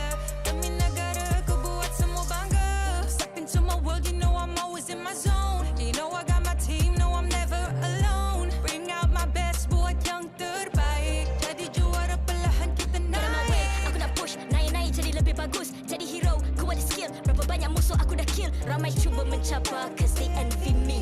Tiap game aku pasti jadi MVP. Easy. I'm a rockstar, baby, I'm a rockstar. I'm a rockstar, I'm a rockstar. I'm a rockstar, panggil aku rockstar. Ini kejohanan kita semua orang rockstar. I'm a rockstar, baby, I'm a rockstar. I'm a rockstar, I'm a rockstar. I'm a rockstar, panggil aku rockstar. Ini kejohanan kita semua orang rockstar. Tengok nanti siapa yang juara. Ni peluang kita bawa pulang piala. This is my game, this is my time. Menang semua, everything will be mine. Kalau jatuh kau pasti kembali. Bangun balik ku tegak berdiri. Kuatkanlah tenaga, ganjaran diperoleh. Ni kejohanan kita, Malaysia memang boleh. Rise up to the top, kita buat bersama. Semangat kita kuat di bawah satu bendera. Hey. I'ma go hard for the win. Win. On the battlefield till the end. I'm trying to beat the greatest anyone has ever seen. Stand by, I'm coming in for the win. I'm a rock star, baby, I'm a rock star. I'm a rock star, I'm a rock star. I'm a rock star, panggil aku rock star. Ini kejohanan kita semua orang rock star. I'm a rockstar, baby, I'm a rockstar. I'm a rockstar, I'm a rockstar.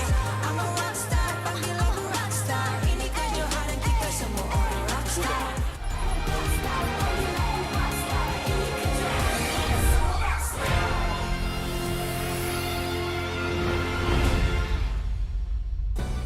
MPL Malaysia Season 10 is powered by Munton, presented by McDelivery.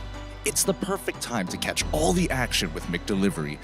Free 6 pieces of chicken McNuggets for you, and all you gotta do is purchase through the McD's app and enter the promo code MPL10 during checkout. Official smartphone, Samsung Galaxy A series. Immerse yourself into the world of Mobile Legends with the official smartphone of MPL Malaysia Season 10. You'll be sure to experience an epic gaming performance on the Galaxy A53 5G. Official gaming chair, Secret Lab. Partners in esports, Joe's Barber, EGG Network, TikTok Live, Esports Charts, and ESI. Aftershocks are still being felt after a titanic clash in our first series of today. But the festivities here at MPLMY Season 10 are not yet over, and we here on the caster desk are ready to bring it all to you at home. My name's Staffa, alongside LaFell once again. Yes, thank you very much, Staffa. And you know what? I'm so happy checking out the social media of both teams. A lot of love for both of them, even though technically SMG lost, but a lot of their fans backed them up. It's like, that was an amazing game, and it was. So whoever missed the game, make sure you guys watch it back. But right now, we gotta focus on this next match, which is CARACAL between CARACAL as well as Ray Esports, where again, Ray Esports, they look super confident. Like I saw them coming in, they look hype. And from the side of CARACAL, I don't know, man. Like, they got to step up for this one. We have to recall that Red Esports is coming off of a victory over Homeboys on day 1, and you guys are also riding the hype right now. We've hit our 1,000 share milestone. Thank you very much, everyone who watched and click that share button. Make sure you guys use this code here at the bottom of the screen, DSEI. I hope that's an I. Yes. Is that a 0? Yes, that's a 0. 0BC1 DSEI G0BC1. See, you almost got it. You know? You almost got it. You almost got it. But yeah, I can't separate numbers and letters now. It's okay. You know what? I can't separate colors. Everyone has their weaknesses. But right now, the players have arrived on the venue, and again, we're going to talk about CARACAL going up against Red Esports, where for the side of CARACAL right now, they got to reset after what happened yesterday. And And going into this match, going up against Red Esports is going to be very, very difficult, especially because Mom is a hidden weapon, is a secret weapon for Red. He has not gone on stage just yet, but the moment Red feels like they should, they're going to bring in Mom, and I don't know, man. Mom is still a monster in my eyes. Depends on whether I'm afraid or not. of my mom. Understandable. I think a lot of us will share that sentiment. But especially Asians. Yep, absolutely. But it does depend on whether or not Mom is actually going to be playing today, because Meryl, she's been doing a pretty good job. However, without further ado, let's have our players walk up onto the stage. Let's witness the teams for game number 2. Red Esports. Red Esports, again, they begin to show their strength by beating Homebois. Now, we talked about it. Will they maintain their lineup or will they switch it around? Like I said, Mirula has been performing so well. And right now, going up on stage, Mal, Zaid Hakimi, Ash, and Mom is there. And it looks like Mom is going to play, but he is going to be on the EXP lane. It does seem interesting, so he might be replacing Ren Cutie here today. Interested to see how that pans out.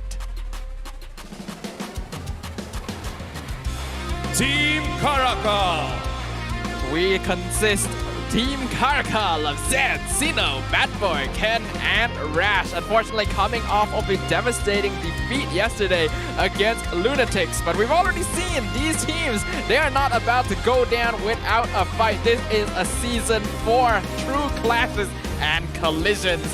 Will they be able to claim victory today against Red Esports? It's not about when you fall, but how hard you get back up. And right now, Team CARACAL, Rash is actually looking very energetic. So they're very excited for this game, and I hope it translates in their gameplay. Indeed, we can see that teams now gonna be fist bumping to show a little bit of that sportsmanship, that camaraderie, because once they enter the land of Dawn, this is going to be an arena, a battlefield, and they are going to need all the preparation they can get. And right now, we're gonna invite the coach as well as analysts for both teams.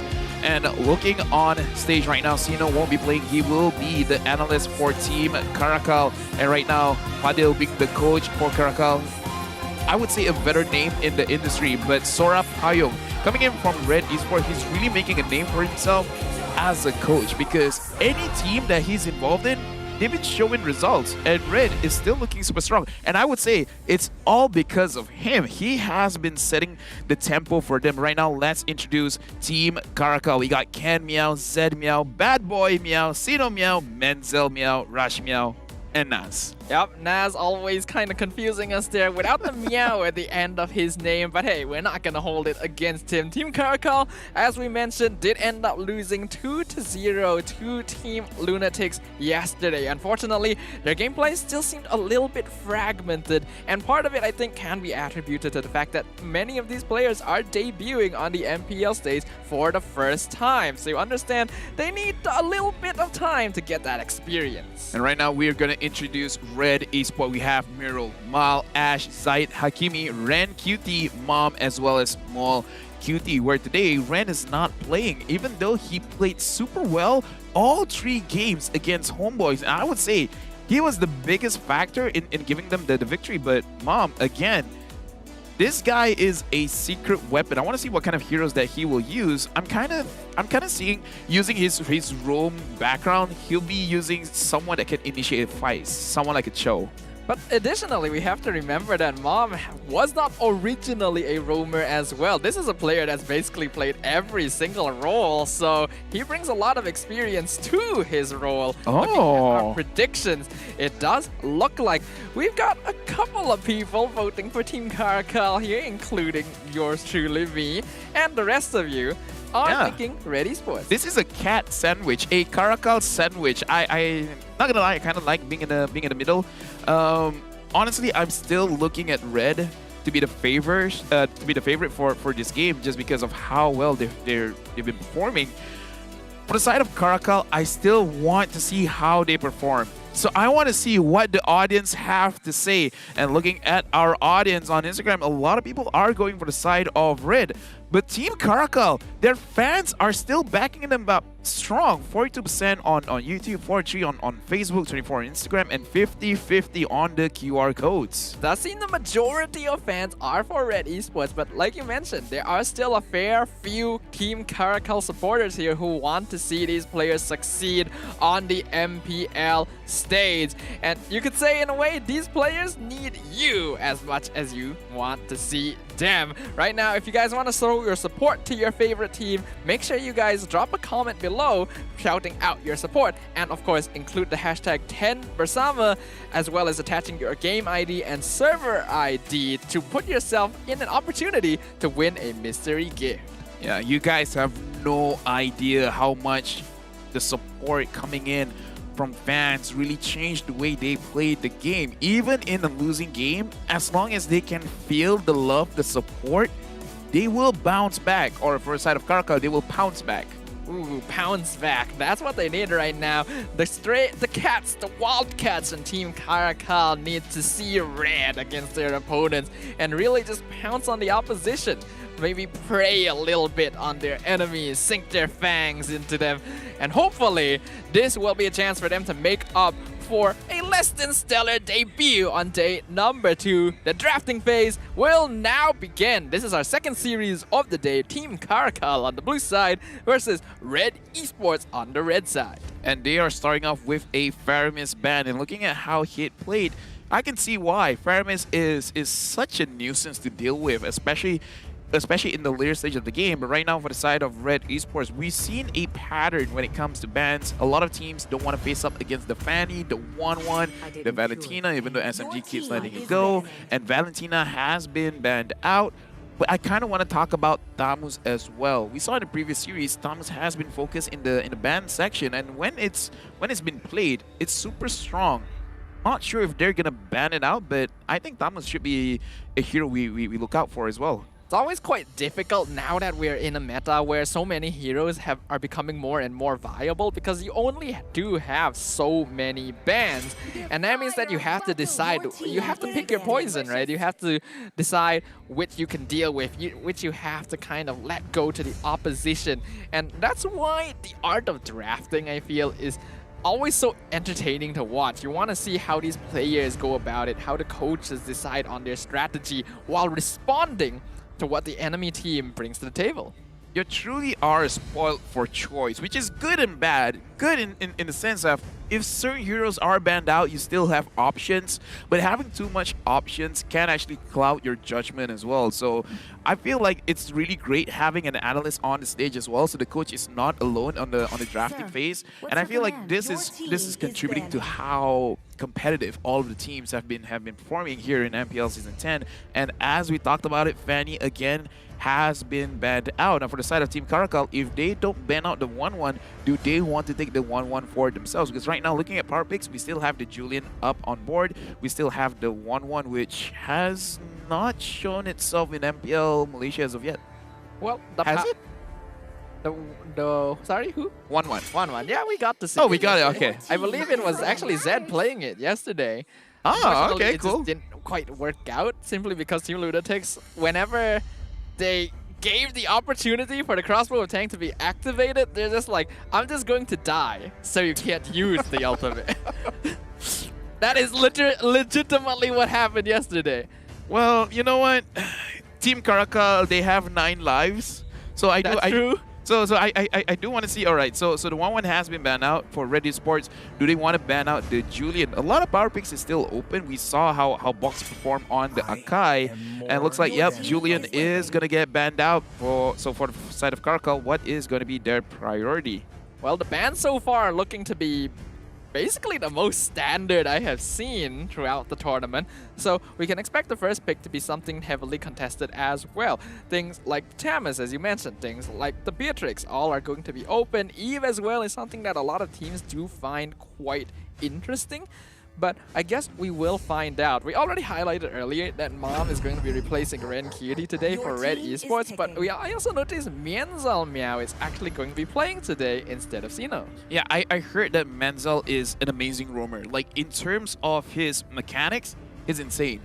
But he hasn't been saying a lot of plays, so we have to see what he does on stage, because it doesn't matter what you do on scrims, it doesn't matter what you do on ranked games, but once you're on stage, it's a different kind of ballpark. Now, for Red Esports, so far, what I've been seeing in terms of how they draft is actually just focusing on to Mao, whether he's been using the Irithel or the carry. Basically, they're gonna draft around him. I want to see if they're gonna do the same thing up against Caracal, or they're gonna switch things up. If they take carry early again, I kind of feel like this is a Mal-centric draft for Red Esports. Well, looks like you did predict correctly right there. Carry going to instantly be locked in alongside the Eve. These are two heroes that Red Esports do enjoy playing.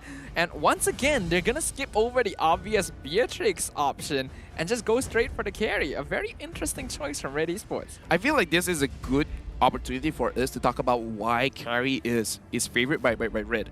A few things to note. Let's talk about the Mimi bits. The first thing is, Mal, throughout his entire MPL career, he never uses the meta heroes when it comes to the marksman.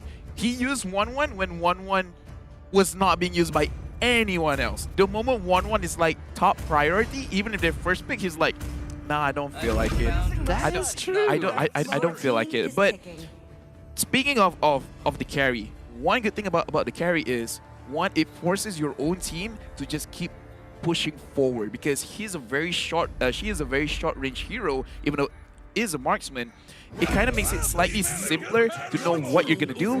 And number two is, because of the passive, the light wheel, you can actually deal a lot of damage even without items. So earlier stages in the game, Carry can actually create a snowball, just because even without items, she can deal a lot of damage. Carry is kind of weird. She's strong in the early, and late in the mid is pretty so-so. Yeah, that's why it's kind of risky to go with the hero, because if Carry doesn't win lane, it does make it much more difficult. But Team CARACAL actually decided to go for the Claude there. So this is actually not a bad lane for Mal at all. They lock in the Ling as well, as we saw earlier. We've already seen Kenmia play this yesterday to varying degrees of success. But we do notice as well that the Franco has been picked up by Red Esports. This is most likely going to be Merle's hero again. And we saw yesterday, he really surprised us with his debut of this hero on stage, making hooks that no one would expect. Yeah, he hooked a Natalia in the bush. A blind hook. Overall, Muriel has been amazing, and Franco has been quite the annoyance even before MSC. This hero is one of those heroes that doesn't matter what meta it is, it's still gonna be playable. It really depends on the roamer skill, and like I said, with carry, because of the passive, you can actually get early kills. So if the Franco catches anyone around Mal, you can give him quite a few kills in the early stages of the game. Say, in 4 minutes, he has 2 kills. That's a big snowball that you're creating for carry. Yeah, and that's going to be the ideal for Red Esports as well. We already know that this is a team that likes to play around Mal quite a lot. A little bit less these days. I do think that their gameplay is a bit more balanced, but Mal is always going to be that one fixed factor, that fallback plan. No matter what is going wrong, this man will get his farm. And because of that, Red Esports wants to make sure that they have control over areas of the map, especially like the mid lane, which would open up areas for Ashe to be able to roam around and create pressure, which is why you see the Lilia getting banned out. I like the Cho ban because, again, Mom is going to be in the EXP role. We saw how Ren Cutie used the EXP lane to his own advantage, because he created a lot of space, making it so that even if Mal is not having a good game, he has the space to farm, he has the space to deal out damage. And Mom is very good on the Chell when he was playing as a roamer for the previous season. So they're like, he can do it in roam, he can probably do it in EXP. So it's a good ban in my opinion. But right now, with the Paquito being picked up, it's still a flex pick. It can go in the jungle and it can still go in the EXP. Now, we know that Zayed is usually more leaning towards assassin-style heroes, but he has played the Paquito before, just not very often, and he's not bad with it. So Red Esports just wants to open up the draft here, make things a little more confusing. Team CARACAL gonna be locking in that Akai. Considering the link has already been picked up, this is going to be a roam Akai being played by Menzel today. Yes, and again, the Paquito, I feel like it's a... Oh, the Lunox being picked up. This is quite something because Lunox has been picked. It did not bring a victory per se, but it's going to be very interesting. Talking about the Paquito can actually counter the lane if they're both playing in the jungle, but now putting Akai in the mix, it does make it a little bit more confusing because, yes, the Paquito can fight against the lane, but he will get pushed back. And the Benedetta is showing its face again. This is going to be a jungle Benedetta. Ooh, is it? It is. It is jungle Benedetta. And Mom going to be playing Paquito in the EXP lane up against Tamas. Not an easy lane matchup, but definitely winnable. The Lunox pickup, as you highlighted, picked up once, didn't work out too well, but the hero is still very strong with the update to her Darkening, doing more max HP percentage damage. I'm very excited just to see how Red plays this out because, again, it's still the same kind of draft. Focus everything on to Mal. Even though Zaid Hakimi on this Benedetta, I'm pretty sure he will get kills. But his main priority is to actually create a distraction. And right now we're going to look at the focus player, Mal and Zed Meow. Again, Mal, historically, amazing player in gold. Zed, if he can shut down Mal, we're going to see a different CARACAL. Yeah, we have to remember Zed. He breathed back new life into Suha's esports last season. Will he be able to do so now for Team CARACAL? We're back again in the land of Dawn, ladies and gentlemen. And a hook already starting before the game can even really get started here. Bad Boy getting picked up with the Iron Hook. Miro already showing his stuff. We barely got out of the split screen and he's like, yo, just to let you guys know, I'm using Franco. I was kind of crazy with it. Just to remind you. All right, don't forget, we're good. Let's start the game. Just instilling fear in your opponent before they even know what hits them. We can see there's going to be a slightly more aggressive positioning by Team CARACAL here, even pulling Rash over to secure the Litho and potentially invade. But Zaid still steals it away from them. Hey, you know what? As a rookie, his performance has been crazy. And right now, I want to see him actually developing into a more mature jungler, making sure that he makes the right plays. And look at this, Red Esports. They're putting two people onto the gold lane, creating a lot of pressure for Zed. As a Claude, it's already difficult for you to really do much in lane, but putting a Franco there, it's just going to create too many problems. Yeah, not a fun lane for Zed, especially with this Claude. We know that it's already a hero that tends to have a rough time against most marksman matchups.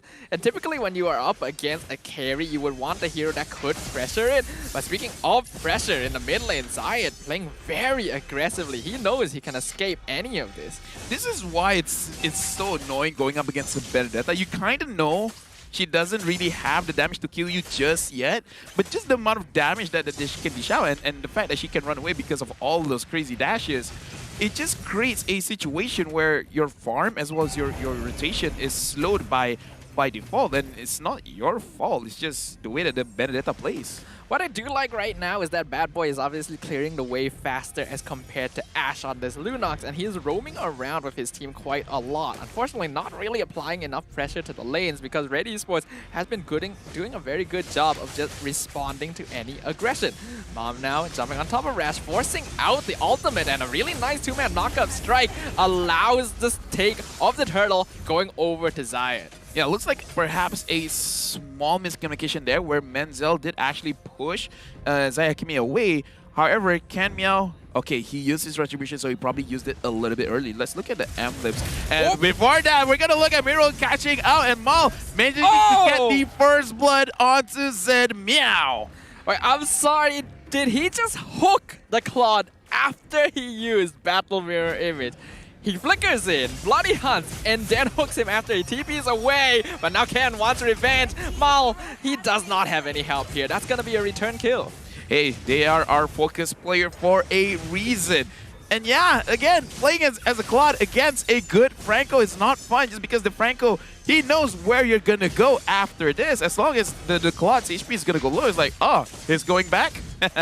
I know where Dexter is. I just feel like the level of gameplay in Season 10 has just grown by leaps and bounds. I don't know what these players have been doing since Season 9, but I am all for it.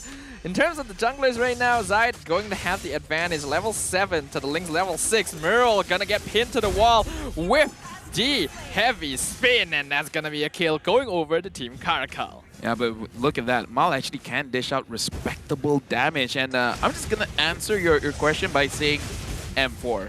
They're doing this for the M4. And right now, Mom up against Rash Meow.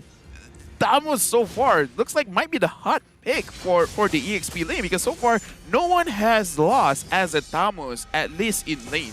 There's no good lane matchup for a Tamos. Zayed, did he steal that? Nope, it looks like Ken was still able to secure it. And now Zayed himself is in a lot of danger, trying to dash out. The rest of his team coming in, but Ken will be able to pick up the kill. This is one of those things that I want to see Zayed change. I want to see him grow as a mature jungler, because we know he has the mechanics, but he needs more experience to really be able to look at the situation and really see, should I go for this trade or not? He was alone, so perhaps that was a little bit questionable.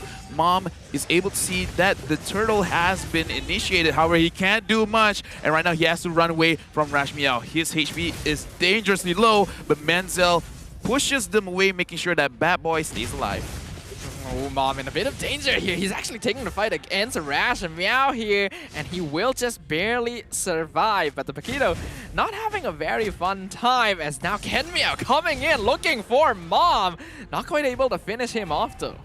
Yeah, Mom, he's playing with fire. His HP is super low, but just because he was able to buy the Bloodless Axe, he's a little bit more confident. When the minion came in, we saw him getting the spell vamp back up. So he is very, very, you know, like, I just want to say slightly greedy, because that could have been bad. That could have been really bad.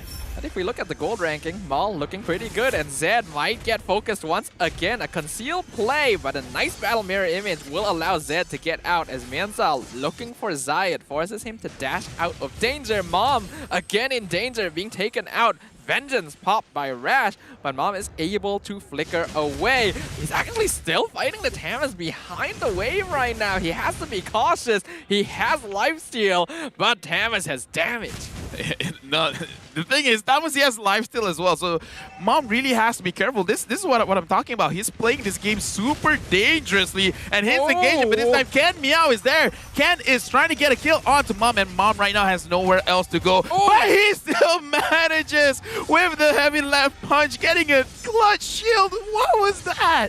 Mom just flexing in the EXP lane. You thought I was a rover? Nope, I can do this too. That was perfectly timed. Just using the heavy left punch to get that shield, and now Bloody Hunt onto Mianzal will do a lot of damage with Maul, but not quite enough. And that means Bad Boy will be able to pick up the Franco in the back line. He might still have Darkening up, so he's looking for Ash and Maul, who are both dangerously low, forcing the flicker from the Eve. Right now, Team CARACAL, they're playing so well because they know what Red Esports want to do. They want to make sure that they win the gold lane, and Team CARACAL, they just respond. They just respond accordingly. So this is good and bad for Red Esports. The good thing is they have a very clear win condition, but the bad thing is it's too clear. It's easy for Team CARACAL to read what they're trying to do and just counter appropriately. Despite that though, Red Esports has claimed victory with this same strategy plenty of times in the past. So as long as Maul isn't put too far behind, he will be absolutely fine. We can see he's already got the Wind Talker and the Golden Staff. So in terms of itemization, he's actually slightly ahead of Zed, who has gone for a slightly more defensive option. Yeah, looking at the itemization as well, I like to see that Zed Meow, he did build a little bit of armor, making sure that he can stay alive for a little bit longer. Right now, they have swapped lanes. Zed wants this bottom turret now. And Mom, there's nowhere for you to go. It's going to be an easy kill. Bad Boy Meow secures it for himself. An easy turret, but it looks like Red Esports, they might want to bring this back. Miro with a crazy hook, managing to actually get Bad Boy Meow in the back, and the rest of the team has to retreat. good gank from Team CARACAL, but also a good response from Red Esports. You can see here, Ken actually playing quite dangerously because he knows he has to escape to get out of the clutches of Red Esports. But so far, these teams are surprisingly even. I think Team CARACAL has definitely improved a little bit after their loss yesterday. Well, if they do win, we gotta give props to Menzel Meow, 0-0 and 5. He's been playing very, very well, making sure that whatever ganks that they do execute, either he manages to get a kill or he makes sure that his core damage dealer survives. Oh. And Miro, what a clutch hook!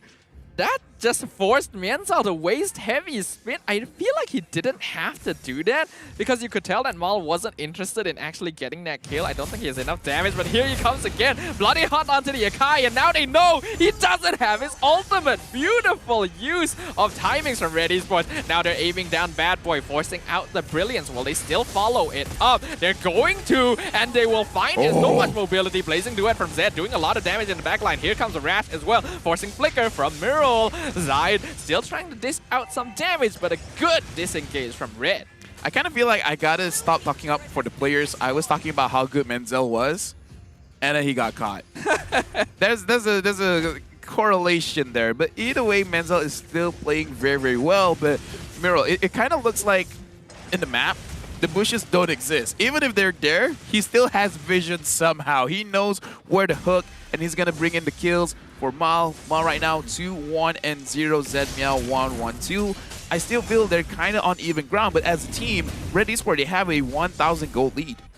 Now they want to go for the Lord. All 5 members of both teams are in the area. Menzel will have heavy spin now. Lord doing a lot of damage. Heavy spin coming into the backline. Hero out of position. And now the heavy spin is dismantling the backline. Real manipulation comes out. 4 members of Red Esports still alive. They're looking for Rash, and they will find it. And now Bad Boy has to use Brilliance to get away from Mom, but it might not be enough. He's dropping real low. They find Bad Boy. Mom is nearly dead, but he's still alive. And they find Menzel as well. And that is going to be a one fight for Red Esports. I would say it's a mixture of good decision-making from Red, but bad decision-making coming in from the side of Team CARACAL, because even though their HP was low, they try to fight a little bit more. Zed has to be careful because he is very low on mana, and I understand that they really want this Lord, but it's just 10 minutes. You could really let the Lord go away. Why did you go in, Ken? Why? This is the question from the previous team fight up until that Lord fight. Why? It's just the first Lord. It's not worth it for you to die for that Lord. He just wanted to poke in and see if he could grab it. In this sense, curiosity killed the cat right there. And even the hook from Mirrol pulling Menzel out of position. This Franco is such a nuisance to Team CARACAL. Yeah, but again, I got to put that on Team CARACAL. That was bad decision making, because looking at the situation, if we could rewind time and look at their HP and look at their mana and look at the amount of skills that they still have, it's not a favorable fight for them to take, but they still want to take it. And then the Lord, if it was a Luminous Lord, an Evil Lord, that would be different. But again, look here, Zed Meow popping the Blazing Duet, trying to clear the minion. Mom is there alone. He flickered into the wall, and looks like he's not going to get away. Zahikimi tried to save his teammate, but look at that hook coming in from Miro, but it is on to Menzel, so he can survive. If Mal was there, it would have been a different story.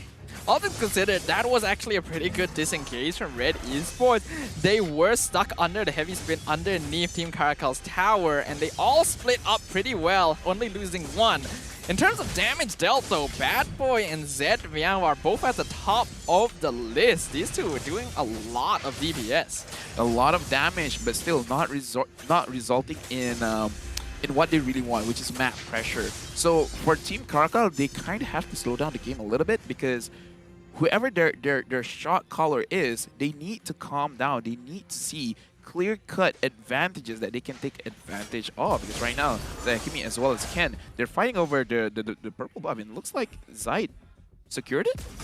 Not too certain about that one. It looks like he did. Mom now 1v3. Heavy spin going to miss the Paquito. Really nice juking here. Zayat now coming in from the back line. Mom gonna be doing as much damage to Bad Boy as possible to set up for the Benedetta. Conceal use, but Zed is out of position. Brilliant to allow Lunox to get away. Blazing Duet pop down, suppressed by the Bloody Hunt. Zed is left out to rot, and the rest of his team can do nothing to save him. Zayat actually still pursuing, but the collect the final blow, but that is enough for now. Put respect on the Franco, because again, no matter what you're trying to do, you're gonna get caught.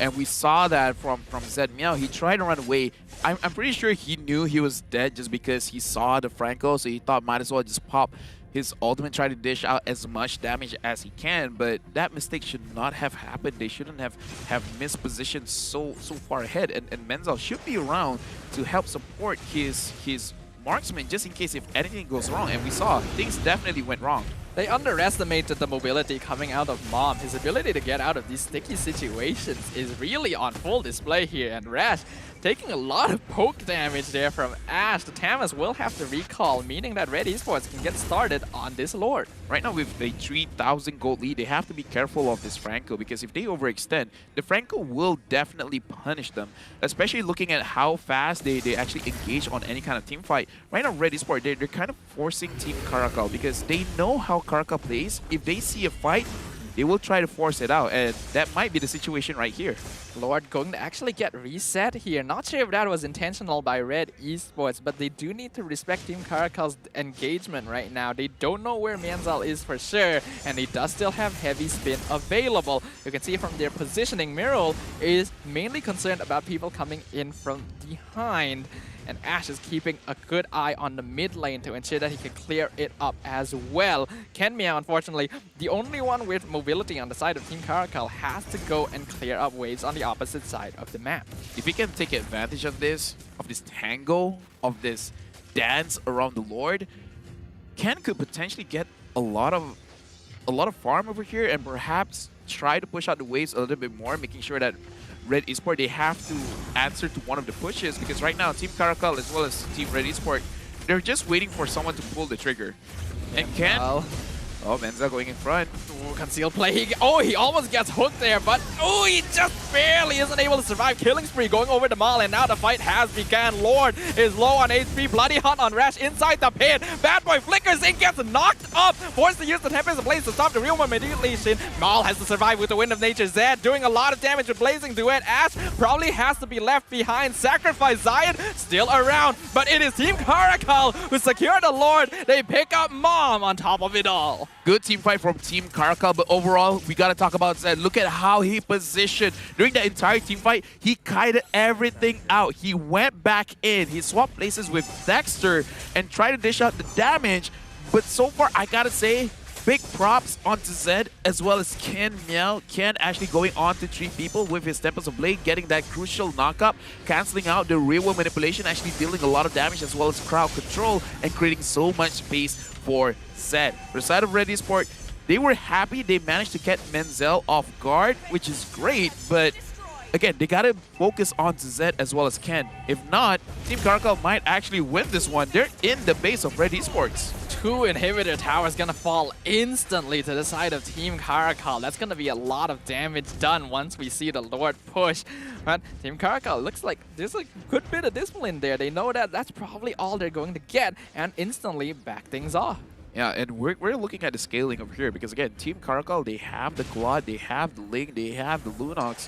The damage is going to be super good come late game, and we're about to approach that. And right now, the AI winning prediction brought to us by Meg Delivery, it's saying that Team CARACAL has a very favorable spot, 74% chance of winning this game. And Red Esports, again, their clear win condition is Mal. If anyone from the side of Team CARACAL, even if they have to sacrifice their own life and manage to kill Mal, Team CARACAL, they have 3 sources of damage. Honestly, even Rash could deal a lot of damage, because looking at the items over here, Rash, he has a lot of defensive items, but having that Corrosion Scythe, making sure so that if anyone is caught off guard, with the amount of slow that he will apply, they can't run away. Well, it looks like we're going to be going into a short break here. Peeves, we got to make sure that everything is working on the side of both teams. Right now, we can see the score is 9-11, favoring Red Esports. But after winning that previous fight, Team CARACAL are in a much better control over the Land of Dawn. And if they can continue pushing this forward, as you mentioned, Lavelle, they have better scaling compared to Red Esports, because the red lineup depends completely on the carry dishing out DPS. So as long as Team CARACAL can play around that, they have an easy path to victory. Yeah, and as we see here, the pause has been requested by Team CARACAL, and their trumpets troubleshooting the situation right now. However, it doesn't look like it will take long for this pause in particular. And yeah, I feel like this is the double-edged sword of Red Esports draft, where again you have Mal, probably one of the best gold laders MPL Malaysia has ever seen. So it's always a good idea to play around him. But Zai is he's a star in his own right as a jungler, and having the Benedetta is great and all, but perhaps they should give him someone that can really get those kills as well, because right now the threat is Mal alone, but from the side of CARACAL, there's 3 different people there, so who do you really focus on? Yeah, it's quite difficult for Red right now when you have to think about Zed, you have to think about Bad Boy, you have to think about Rash, and on top of that all, the heavy spin there to set things up for Team CARACAL, and Red Esports have quite the uphill battle to think about here. The next Lord is only going to be up in another 70 seconds, so Team CARACAL want to make use of this time to get as much jungle control as possible. Yeah, and Manzel as well, he has been a big difference maker for the side of Team CARACAL. I mean, they haven't won just yet, but so far, it looks like their team chemistry has gotten better. And the thing is, they gotten better towards the game. Earlier, they have made some questionable mistakes, but you know, they grow inside the game, and they're starting to play the team fights a little bit better. Zed is taking care, making sure that he doesn't absorb any kind of damage. And Ken Meow, he tries to stop the real manipulation. And look at this, Lord push advantage, 19,000 damage was able to put up by Team CARACAL. That's 2 full inhibitor towers right there for Team CARACAL, meaning that Red only has 1 inhibitor left to defend their base and no external towers. In comparison, Team CARACAL, they still have their full mid lane of towers. So it's actually quite difficult for Red Esports to push into this simply because of how much they have invested in this 4 protect 1 strategy. They have to look at Miro. If he manages to catch people off guard, like right now, Zed, you're being a little bit too in front there, buddy. I mean, you got to be careful. You got to respect the Franco, because even if you think if you think the situation is unhookable, he'll manage something. They're starting it off. Nice knockout strike from Mom, chunking out 40% of Mianzal's HP, but it's not quite enough. He might have actually pushed him out of hook range from Mural as well, causing that to miss.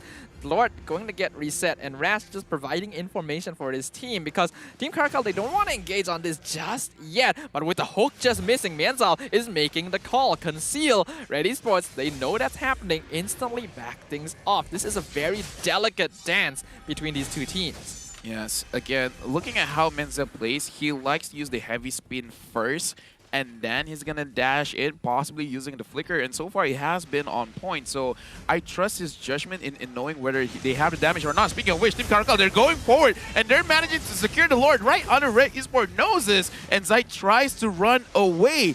A clean getaway, they got that basically for free. That's exactly how you want a Lord attempt to go. Really well done to Team CARACAL. Red Esports took just a bit too long, and that hook beautifully weaved in between 2 members of Team CARACAL. That's gotta feel a bit bad. I'm looking at the players' faces, Zed and Menzel. They look so happy, and based on their face, even they're like, how do we get away with that? Like, everyone was there. No one noticed the Lord at all. But we got to talk about Bad Boy, Zed, and Ken's damage. Again, 3 damage dealers that scale super well in the late game. Yeah, the Lord will not stay there for a long time. Right now, Team CARACAL, they're marching on to Red Esports base. Zayed gonna be using Electro Final Blow to clear up the Lord, but the top inhibitor already dropped down. Flicker in with the heavy spin, displacing most of Red Esports. Team CARACAL, they don't care about Red. They want the crystal, and they will break straight through to gain their first victory of MPL Season 10. And just like that, we got the Lord. Do we have enough? Do we have our keys to victories? Yes, we do. We're gonna push in, and right now, Team CARACAL, they're really showing their stuff, and Red Esports on the back foot. They have to look back into the game and what they could have changed.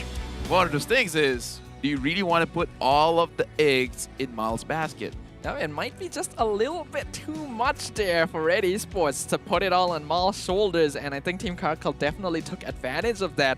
But this is a much different performance as compared to them from yesterday, and I am liking the improvement. Yes, there's still a little bit of chinks in the armor that need to be ironed out, but otherwise, we're seeing a much more cohesive style of play. This just shows how one person could make a world of difference. Menzel coming in. Again, we got to talk about the difference here, right? We're not putting any shade onto Sino, but this does show either in terms of the way that they communicate, the chemistry. Because again, talking to some Filipino players, I asked them what is the biggest mistake that any team could do, and that is miscommunication. So perhaps Menzel coming in, it helped so much in terms of communication that they are doing so well. Looking at the itemization as well as the hero picks, we got to talk about the 3 damage dealers against 1. Sometimes that's all that it really takes. And although some of you may think, oh, having too many damage dealers will be detrimental because you're too squishy, that is why they have Mianzal and Rash building mostly tank. They are more than enough to just take the most of the frontline damage from Red Esports simply because only Maul dishes out damage. So these two are more than enough. And you can see all the damage dealers on the side of Team CARACAL have already hit full build, whereas Red Esports still having a little bit of difficulty hitting that final item on some of their players. Kind of crazy how Red actually has the kill advantage, but I want to talk about Tamus after this because he doesn't have any spell vamp because he didn't even get any kills. So he did not put any points onto his Festival of Blood. So he was still that tanky. This just shows the power of Tamus. He does not have a Bloodless Axe. He has a Corrosion Scythe. That is the only damaging item he has. And it just boosts his attack speed and it slows anyone that he hits. It doesn't give him any kind of spell vamp or any kind of physical lifesteal. So Tamus is definitely someone, a character we have to look at. But let's talk about our MVP brought to us by Mega Delivery. And it's going to go over to Ken Meow. 67% kill participation, 789 gold per minute, 412 KDA. And I feel like his game-winning moment is actually hitting his Tempest of Blade onto 3 people in the back line. This was a very respectable performance from Ken Meow here, definitely having a much better time in the jungle as compared to when they were up against Team Lunatics yesterday. And the fact that he was able to hit that full build, that is a very good match GPM for a jungler as well. I think Team CARACAL definitely ended up playing together a lot more comfortably this game, and I want to see more of that. On the opposite side though, Red Esports definitely needs to shift up the way that they want to go about with their draft, or they'll find themselves exposing too many obvious vulnerabilities. Yes, and right now let's look at a highlight brought to us by Samsung Galaxy A series, where we saw how Red Esports, they focus everything onto the gold blade, and CARACAL, they just did the same. Now, for the side of CARACAL, when we look at the 9 to 10 minute mark, they made some questionable mistakes where they want to force a fight that really should not be forced just because they do not have the tools necessary to fight back. But throughout the game, it got a little bit better just because their composition has a lot of scaling. So eventually they will out damage Red Esports. So it's good that they were able to really control Red Esports, making sure that they don't get any kind of push whenever they get a victory in terms of their team fight.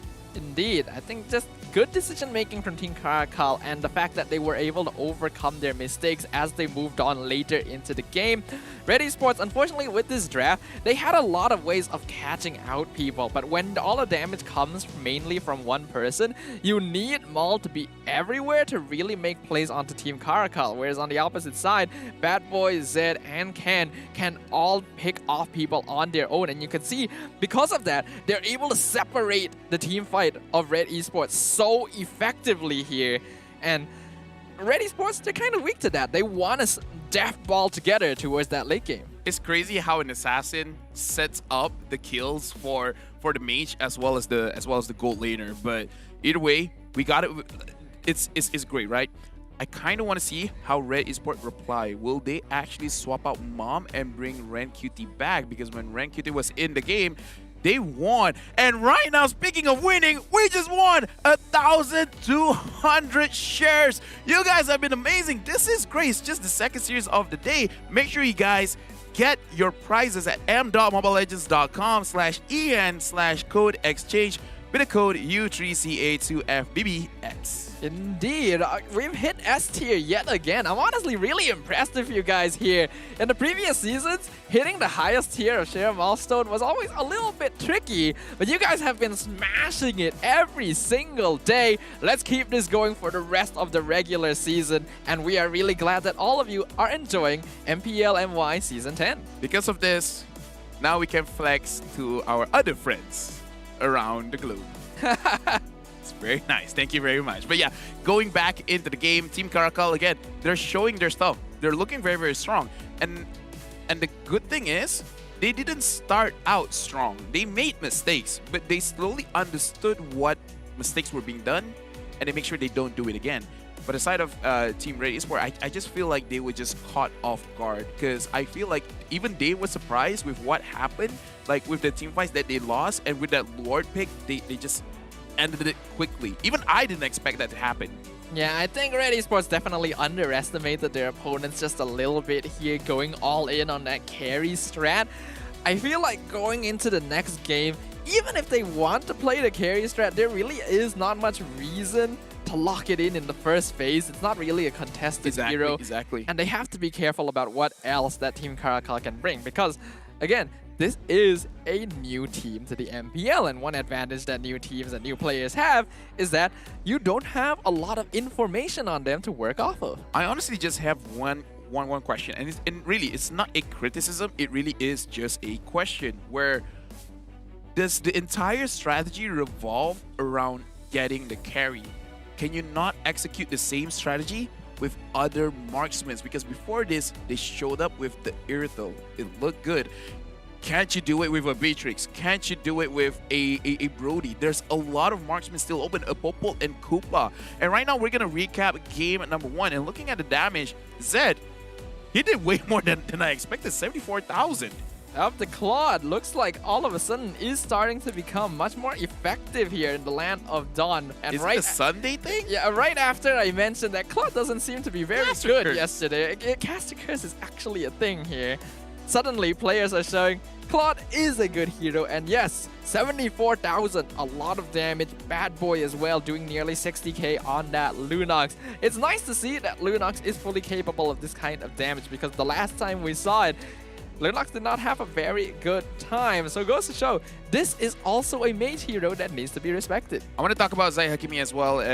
Ash as well as Mom. They both did more damage than Mal. So for a hyper carry composition, the carry not dishing like twice or 3 times more damage than anyone else, it does show some cracks in their armor, because again, you got a lot of damage, but perhaps in that kind of situation, it's just difficult for them to actually dish out the damage, either because of Manzel on the Akai, or every single time he goes forward, he has to be careful, because the Lunox dishing out the damage, like, again, like, seriously, think about it. If Carry goes in front, 2-3 hits, he's gone. Yeah, and that's what makes it so difficult for Mal to play that game. Yes, he is an excellent marksman. He knows how to farm. He knows how to position in team fights. For that reason as well, the easier you make it for him, the more effective he can be. Just because he can take on the weight of his team doesn't mean that they should push all of it onto him anyway. Yeah, right now we're looking at Mom. This is kind of weird, because Season 9, 6th place. Season 8, 5th, 6th place. Season 7, 5th, 6th place. And during the 6th season, 5th, 6th place. However, wow. Honestly, Mom,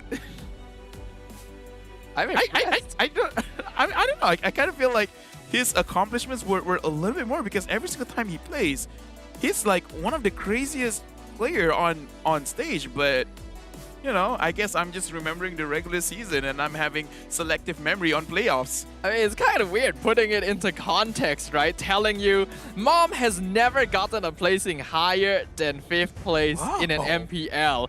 Who would expect that? Yeah. Right? But expect the unexpected, because the draft for game number 2 is now about to begin. Red Esports will now be swapping slots, so they will be drafting on the blue side, Team CARACAL on the red. I like that on this Sunday we have our own meta going on, where Akai is popping off. You know, the Claude doing way more damage than even we expected. I mean, great. So right now, Red Esports, they ban out the Akai. If they win, against Team CARACAL, then I would say, you know what? Put Akai on the ban list, man, because he seems to be quite the problem.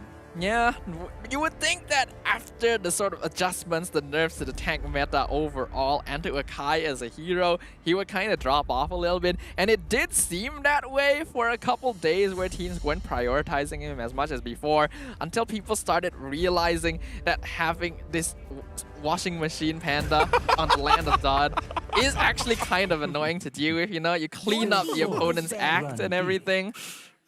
Yeah, it's pretty good. It's pretty good. I did not see that coming. Now, well, Ling has been banned, so that's great. Okay, Ling has been banned. Valentina has been banned out as well. So for the side of CARACAL, if they're going to be safe, Paramis as well as 1-1 and Fanny. We haven't seen the Fanny ban as of yet, and I feel like if Fanny is open, kind of think both junglers are pretty comfortable with using the Fanny. The Fanny. We have seen Zayed play on it before. Will Team CARACAL want to let it through? They're going to first prioritize banning out the Faramis, which again is quite understandable. We've already seen firsthand just how game-changing the cult altar is. And honestly, it does make me glad that Faramis is actually getting some time in the spotlight. Kind of wish we could see that for heroes like the Vexana, like the Leomord, who did just recently get revamped as well. But these players have decided Faramis is the only hero from the revamp that's really fitting into the current meta. It's kind of unfortunate because have these heroes gotten better? Absolutely. But so far, looking at the mid lane, Eve is such a powerhouse. If Eve is not available, we still have other picks like Sicilian, like the Kagura. And it really is depending on the flavors that they really want, right? Because when we look at mid laners, what kind of mid laner do you want to be? Do you want to be a burst mid laner? Do you want to be a utility kind of mid laner, kind of like a Faramis? You're just focusing on engaging as well as making sure that your team stays alive. And the Julian has been banned out. I kind of wanted Red Esport to force Team CARACAL to ban it out because I feel like giving the Julian onto Zayed would be the better call. I get the feeling 1-1 is open. Yeah, 1-1's open. That's what I was thinking. That is the Maul signature hero. We didn't mention earlier, he may not prefer playing heroes who are highly meta, but right now the going's getting tough here. 1-1, 15 times banned, only one time picked, and she ended up losing that one. So 0% win rate on a 1-1, kind of strange, but this is a hero that Team CARACAL has to fear in the hands of Maul. Right now, if you do want to counter out the 1-1, you can use a Phoveus just because every single time the 1-1 dishes out a basic attack, you kind of trigger his passive. You could use other heroes like Lolita as well, but taking someone like a Phoveus this early is very dangerous because you can re-counter with Esmeralda. So going with the Matrix, a very safe pick here for the side of Team CARACAL. And then getting the Tamus, which again, we talked about it, is crazy. Even without any kind of lifesteal or spell vamp items, it really doesn't matter. Tamus is just that strong. Yep.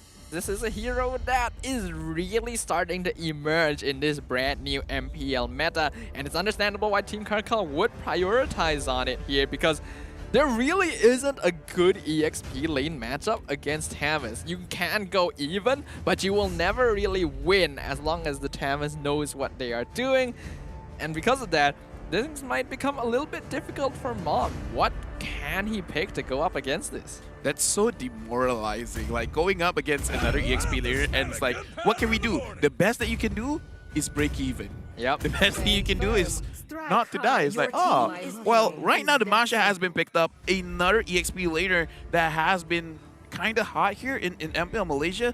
Like, it's good in lane, it's good in team fights just because it's quite a big distraction. You dish out all of your skills onto Masha and it's like, oh, you only just destroyed the first part of her HP. She has 2 more left. Yeah, I mean, if we compare it to Tamus, who will win most matchups, Masha will absolutely go even in most matchups, right? Yes. So this is basically the best response they could get. And when you think about if Mom is actually going to be playing this, he was one of the first people to play that Masha role back in Season 9, and boy, he was an annoyance with it. Yeah, right now, Team CARACAL, they're going to pick up the Karina, which has been banned out quite a lot of times in the second phase of the ban. So it's good that they picked up over here. It has been picked up twice, 0% win rate, but you know what? It's okay. A lot of things can change here today. And banning out the Eve is good, but I kind of feel like this just gives an excuse for Ash to bring out his Kagura, which is pretty pretty insane as well. And it's not good going up against the Beatrix, because if the Beatrix is sleeping, you know, not focusing on the Kagura, Yin overturn, and then you're gone. If anything though, rather than Kagura, Team CARACAL have to be wary of the Lilia. I feel like that's a hero that they have to ban out next if they really want to focus down on that mid lane, because it just works really well against most of their lineup. The Black Shoes making it so that the Beatrix and the Karina's damage isn't going to matter too much in the long run. Red Esports, they're going to start off their second ban phase, interestingly, getting rid of Sicilian. Looks like they're just really worried that for the side of CARACAL, that their late game might be a little bit unstoppable, because again, there's a lot of mid laners open still. The Sicilian is just focused on that late game, so Red Esports, they might not want to go that far late in the stages of the game, or Sicilian counter someone in mid who might. I mean technically you can counter 1-1 as well. Your team is banned. Wait, why? Hayabusa ban. That's Why? interesting here. So let's think about what these teams are considering right now. Red Esports banning out the Sicilian is pretty strange, because while Sicilian is still strong, it's not quite as good as before, and Red actually banned out the Lilia for themselves. That was a possibility, since Team CARACAL are going to be having priority pick in this second phase. They don't want to give that over because Bad Boy has not revealed his hero yet. But this also means that the Lunox is still open and would work really well against all three of the heroes on Red Esports, and yep, that's exactly what they lock in. Hey, you know what? They gotta win. Might as well continue the streak. Lunox has been picked up by Team CARACAL. So from the side of Red Esports, they're missing their jungler as well as their mid laner. And again, I'm still looking at the Kagura. If not the Kagura, what's the lady that goes underwater and then big splash? Kadita, yes. Ash. That's a good choice. Yeah, because Ash is actually like, Kadita was one of the heroes that got Ash up to this point. Like, he made a name for himself with the Kadita. So if they want to go back to basic, go back to what's comfortable, then that is open. And speaking of junglers, usually Zai is an assassin player, but it looks like this time he might be bringing out the Paquito, and I'm glad I called it the Kadita. Yep, Kadita is a very good choice here. The iframes from the rough waves, as well as the ability to just take out a single member of Team CARACAL, is going to be very valuable when you're up against heroes like the Karina and the Lunox. I think that's basically the best mage hero that Ash could go for at this stage of the game. And with that, Team CARACAL will now have to choose their final pick. They're still looking for a roamer, so something that can deal with all of this. What would the best choice be? Protect you. Yeah, I was thinking of Lolita as well, just because she can block some damage from the crossbow of Tang. But even with that, honestly, out of everyone from the side of Team CARACAL, Rush has to be the one that should be the most careful. And the reason being, it's not for him, but it's for his team, because as a frontliner, you're probably going to be one of the targets that 1-1 wants to take your weakness stacks from. So if he is too gun-ho going in front and then giving all those weakness stacks, he's going to make it so that the 1-1 can pop off the crossbow of Tang onto anyone in the back lane. So yes, he wants to be there absorbing the damage, but try not to give those free weakness stacks onto Mal. Tamas is a very easy hero to hit the weakness points on, but that will come down to how well Mal can play around the rest of Team CARACAL.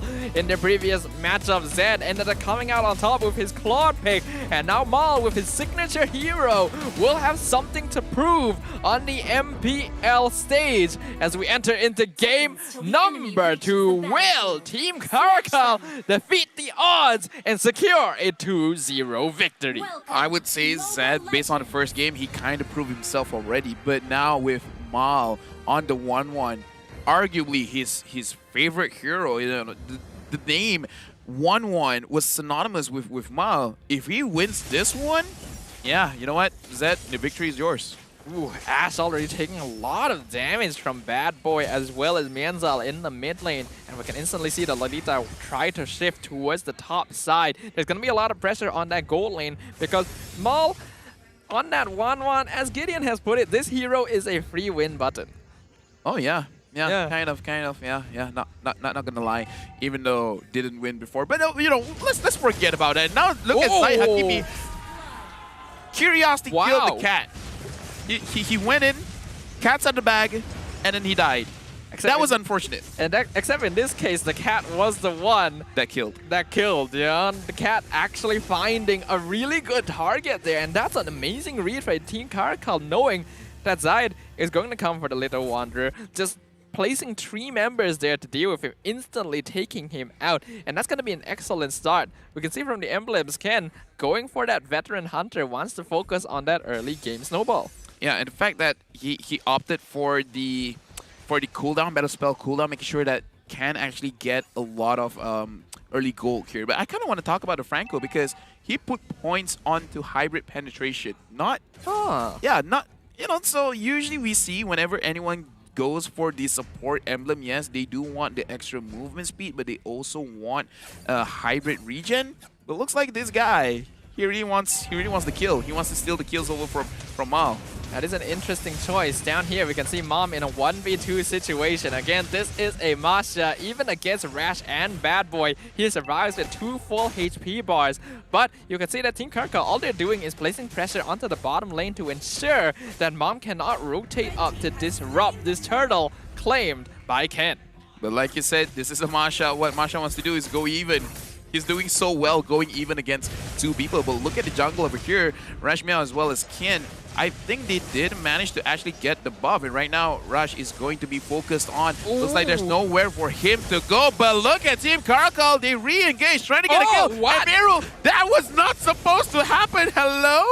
That's just That's just a weird animation right there. And that has actually happened to me in pubs a few times, and I absolutely hate it. But Ken was still able to walk out of that just fine. And really good vengeance timing from Rash, popping it right when the rough waves is about to come out to ensure that he does not get one shot. Legit, I thought he was done for, but he managed. But anyways, right now looking at Miral, he is here around the top side of the map, which again is no surprise to anyone because Red Esports, this is the way that they want to play. And a little bit different over here, Rash Meow is going up against Meow, and even though he's half HP, technically Mom is still kind of half HP as well. It's a bit hard to say when it comes to Masha. Looking at this matchup here reminds me of the old days of Esmeralda versus Uranus, where they don't really hit each other, whereas these two are just doing nothing but hitting each other and surviving through all of it. So it's kind of the same, but also not really. I gotta say, that is a very toxic relationship. it's not really healthy. But either way, you know, we let them live the way they want to live. For the side of Red Esports, it looks like Miral is trying to catch anyone out. And looking at the bottom lane, they're still fighting. And looks like Rash Meow, he is low, but Mom, he's on his last HP. We gotta look at Ash as well as Miral because I feel like they do want to get some kills because it is 4 minutes of the game and they have not secured anything for themselves just yet. There's a lot of Team CARACAL presence up in the top lane as well. All 4 members, I guess they want to catch out Maul, but he is wisely playing safe for now. Blade of the Heptaseas was the first item for Zed, so he might actually be playing more of a sniper/shotgun style of play instead of Nibiru. But Turtle now going to be contested. Numenon Blast gonna flicker forward, actually misses everyone. Whoa! No! Hold on! Does he have rough waves? He does! That's beautiful from Ash. 4-man! Turtle going over the side. Bloody Hunt on top of Mienzel secures the double kill for Maul. He still does have crossbow effect, but he bites off a bit more than he can chew right into a shotgun almost picks him off, but he gets the crossbow of Tang! My voice disappeared for a moment. He went a little bit too high, but that was hype.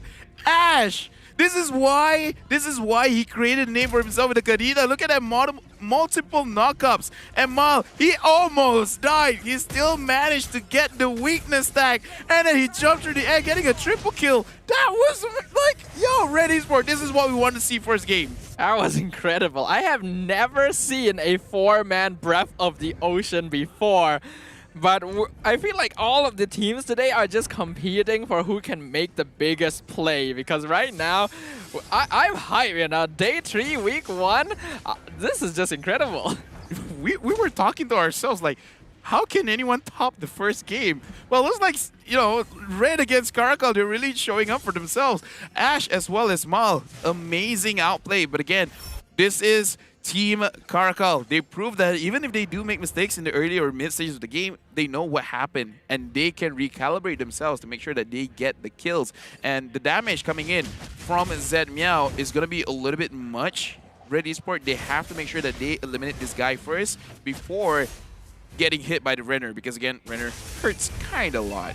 It really does. We can see an attempt by Ash here in the mid lane is. Oh, what? Hold on a second here! Hold on a second here!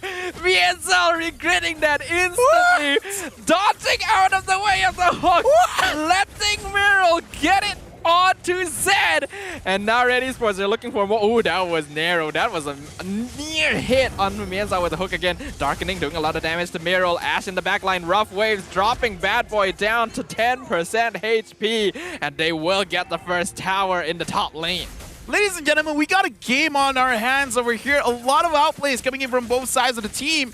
But again, for the side of Red Esports, everyone is fighting for the MVP status. Mal, Ash, and Miral really showing up. But again, how was that hook supposed to happen? That was insane. And out of all the targets, he got Zed. We just talked about how they need to shut down Zed because the damage is going to be too much. And then Miral's just like, you know what? I got you. Nothing is impossible. What's unfortunate is that it would have hit Mienzel if he didn't dodge out of the way, and that puts Zed into the range of fire. That's just unlucky right there. Windtalker picked up on Maul. Now the 1-1 is 3-0. Red Esports having a 4.8 net worth lead. This is starting to look pretty good for Red Esports. Hey, don't count out CARACAL just yet because, oh, that's a very good block.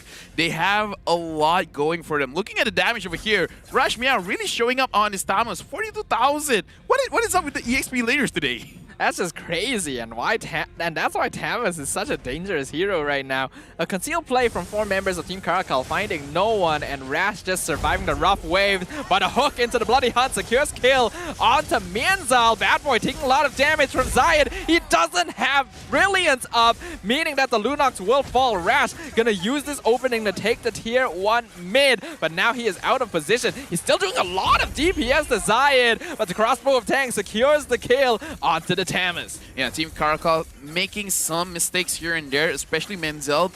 It kind of looks like he's slightly frustrated because he cannot really engage to anyone that he really wants. So a little bit of out position over there really costs the team the space here in mid. Yes, they managed to get the mid lane turret, but was it really worth it? I kind of don't think so. I feel like they were just cutting their losses there. Yes, Rash could have gotten out without dying if he didn't invest into the tower, but that would have probably been their best chance to get that important objective here. As Ash gonna find Zed, beautifully done. Numanon Blast cancelled by the knockout strike, and Red Esports walks out with surgical precision. Stuffer, do you smell that? It smells like Game 3 is coming. Red Esports with 7,000 gold lead right now. Mal, 4-0-3. The moment you let 1-1 go, you let it go to the guy that made this hero famous. Or in this case, kind of infamous, because it's not fair when he is on this hero. But same can be said with Ash and Miral. This is the kind of hooks that we were looking for. But it's nice that Red Esports, they don't really need Miral to do it. Ash can do it as well, and the same can be said for Mal. You can see that in terms of the gold lane matchup, Mal has 4 items. Wow. Zed has 1. This Beatrix is not having a good time. He's being targeted every single fight, if not by Miral, by Ash. They know that he is an easy target, and as long as they ignore the rest of Team CARACAL, they won't have enough DPS to take him out. Team CARACAL, based on the itemization, they're really focusing on the burst damage because Beatrix building a Blade of Heptasis as well as going for a Blade of Despair is okay just because she has a lot of burst damage. But right now, bursting out Red Esports, that is something that you want to do. You just got to wait for, say, Zayed Hakimi or Ash to actually make a really, really bad play. But Mal, being in the backside, is going to make sure that even if a bad play is going to go down, they can recover. And right now, with a 10,000 gold lead, the Lord is in the base of Team CARACAL. Mom just buying so much space. Bad Boy actually... What? What is that? How do you fight that? Miral with the hook Ken diving just a bit too far, dies. Crossbow of Tang gives the triple kill, gives the maniac the Maul. Give it! Going for Give the Emerald, but he's in the base. They won't get the Savage, but they will get the Crystal. That is how Maul ends the game on his signature hero. What do you do when you lost the first game? You get a Maniac on the second one. Maul, he kind of wanted to shut this up because he's like, is it really a good idea to put everything onto Maul? And then Maul just shows up and it's like, excuse me, let me show you why I'm one of the best gold laners here in MPL Malaysia. We're having a true sense of competition here today. We already had a pretty intense series to start the day off. We already thought nothing's gonna match up to this. Well, this is getting pretty close. Are we looking at a full 3-game series day thing? It kind of does look like it. And right now, looking at the game, we got to talk about the draft, which we will be touching on when we look at the items a little bit after this. It's kind of good that we will have a short break because both sides of the team, they really got to make the next draft count, because I do kind of feel like that is a very heavy factor coming in for the victory for both teams. Yeah, it does feel like a lot of these victories are coming down to the draft in the end, because this is really competitive, right? All these players are pretty equally skilled, so it does come down to every small advantage they can get, and the hero picks do make a big difference. As we can see here in the item builds and the post statistics overall, that was 13 kills on Red to only 1 from CARACAL. I just want to say, this is going to be an interesting stat of the day. Whenever an Akai has been banned, the team that used Akai before is not going to look well. Because again, Menzel was amazing on the Akai, but on this Lolita, 0-2-1. And Bad Boy, 0-3-1. Theoretically, what Lolita has to do is just get a stun onto one person, and then the Lunos will just focus on 1% and burst them out. But in this game, looks like it was very difficult to execute. Yeah, this was a much more comfortable lineup for Red Esports overall, because a lot of heroes have the ability to just perform their individual roles, right? They're not depending fully on Maul to dish out all of the DPS, because now Zayed and Ash can actually contribute to bursting down a member of Team CARACAL very quickly, and usually that is going to be Zed, who was the unfortunate victim of a lot of these big burst damages, meaning that he basically couldn't play the game after a certain point. CARACAL only had 1 kill. Just putting it out there. Right now, let's look at the MVP of the game, brought to us by Meg Delivery, and it is going over. It doesn't show here, but I'm guessing it's Maul. I'm going to guess it's Maul as well, and I feel like the performance in that previous game was just so intense that we can't even show it on screen because it's just a little bit too dirty, you know? You know, it's one of those things where it's like, yes, everyone knows who it is, but let's not rub it in. Like, you got a Maniac on your favorite hero when this hero is like at the peak of its strength. Let's not show it. It's kind of unfair. The message we're trying to tell all of you is that there's never one true MVP. Everyone is the MVP in your heart. That, and we want to keep as much secrets as we can from outside regions, from seeing what Maul can do. Yeah, that's absolutely the reason. His 1-1 is, as the Malaysians say, so only. But right now, let's try again and look at the MVP. And it is Maul on the 1-1, 85% kill participation, 904 gold per minute, which is very high, and a match KDA of 8-0 and 3 with 2 item advantage. This is just peak Maul right here. 900 match GPM, 8 kills, no deaths, and 85% kill participation on a marksman. That is just incredible. As we already saw, he hit 4 items before Zed could even finish his second. No matter how expensive a BOD is, that's a bit too much of a gap.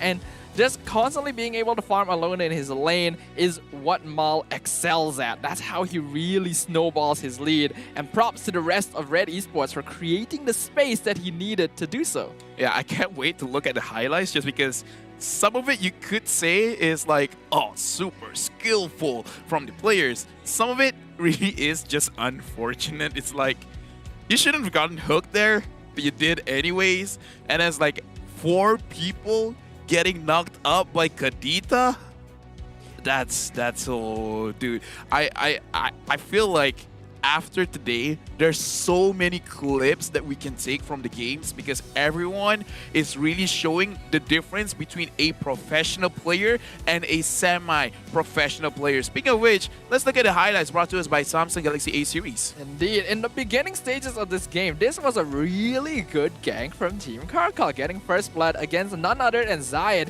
is incredible. But then they got careless. They thought, oh, that's a good Numen on blast, and completely forgot about Ash. And while he wasn't able to burst down all 4 members, the damage he did was enough. And then here, setting up 2 kills from Maul, he nearly dies to Zed and then gets crossbow of tank just in time to finish things off. And this is just... It's beautiful, but ugly at the same time. I think that just has the most meme potential out of any play in this game. Best anime betrayals in MPL. But yeah, after this, Team CARACAL, they are going to be first pick. And Red Esports, they really use it to their advantage in securing the 1-1. I don't think they can do it in the next series. But again, this is the Maniac. And we were kind of hoping for it. Just give him the Savage. I mean, you know, it's the first week. Be a little bit more generous to your peers, you know? I mean, there's always going to be a little bit of pride, right? You don't want to give a Savage to your opponent, right? True. Like, you know that it would make them really happy, but do you really want them to be happy? Yeah, sometimes other people's happiness, it really is just not worth it. But either way, it's a 1-1, and I'm not talking about the hero. Next up, we will be watching the 3rd match in this series between Red Esports as well as Team CARACAL, where both teams have really showed up. I really want to see the draft, but for you guys, we're going to go for a short break, giving time for the players to get ready. But when we get back, we're going to see who's going to win this, CARACAL or Red Esports.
Reporting for duty.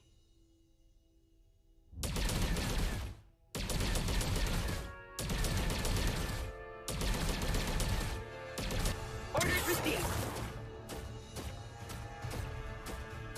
Prepare to be faced with.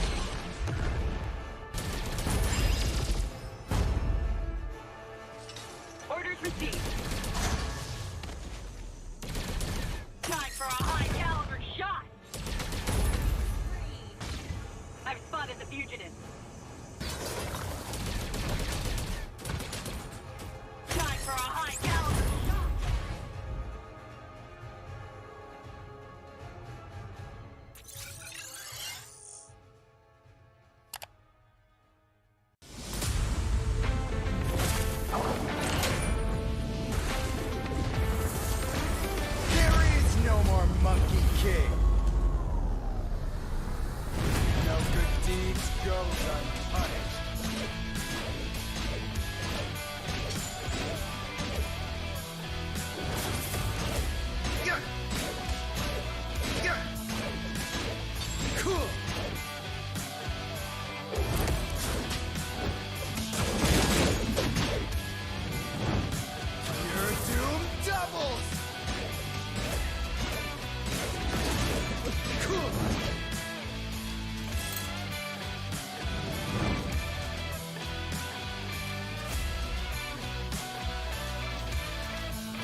I'm a rock star.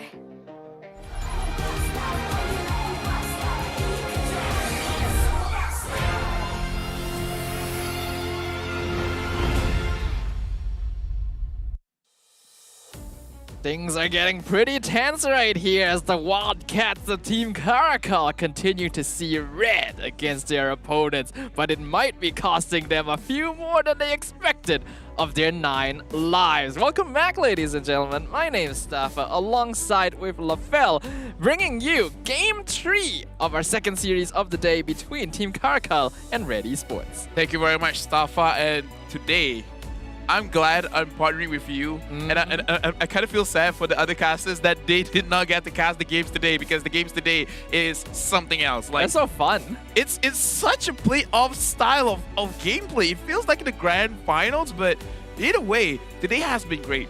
And for those that just came in, we are in a 1-1 situation where CARACAL started off by getting the first victory. Afterwards, it was Red Esports. In fact, let's recap what happened in the second game where Mal managed to get his 1-1. And in terms of damage, I would say it's pretty balanced overall for the side of Red.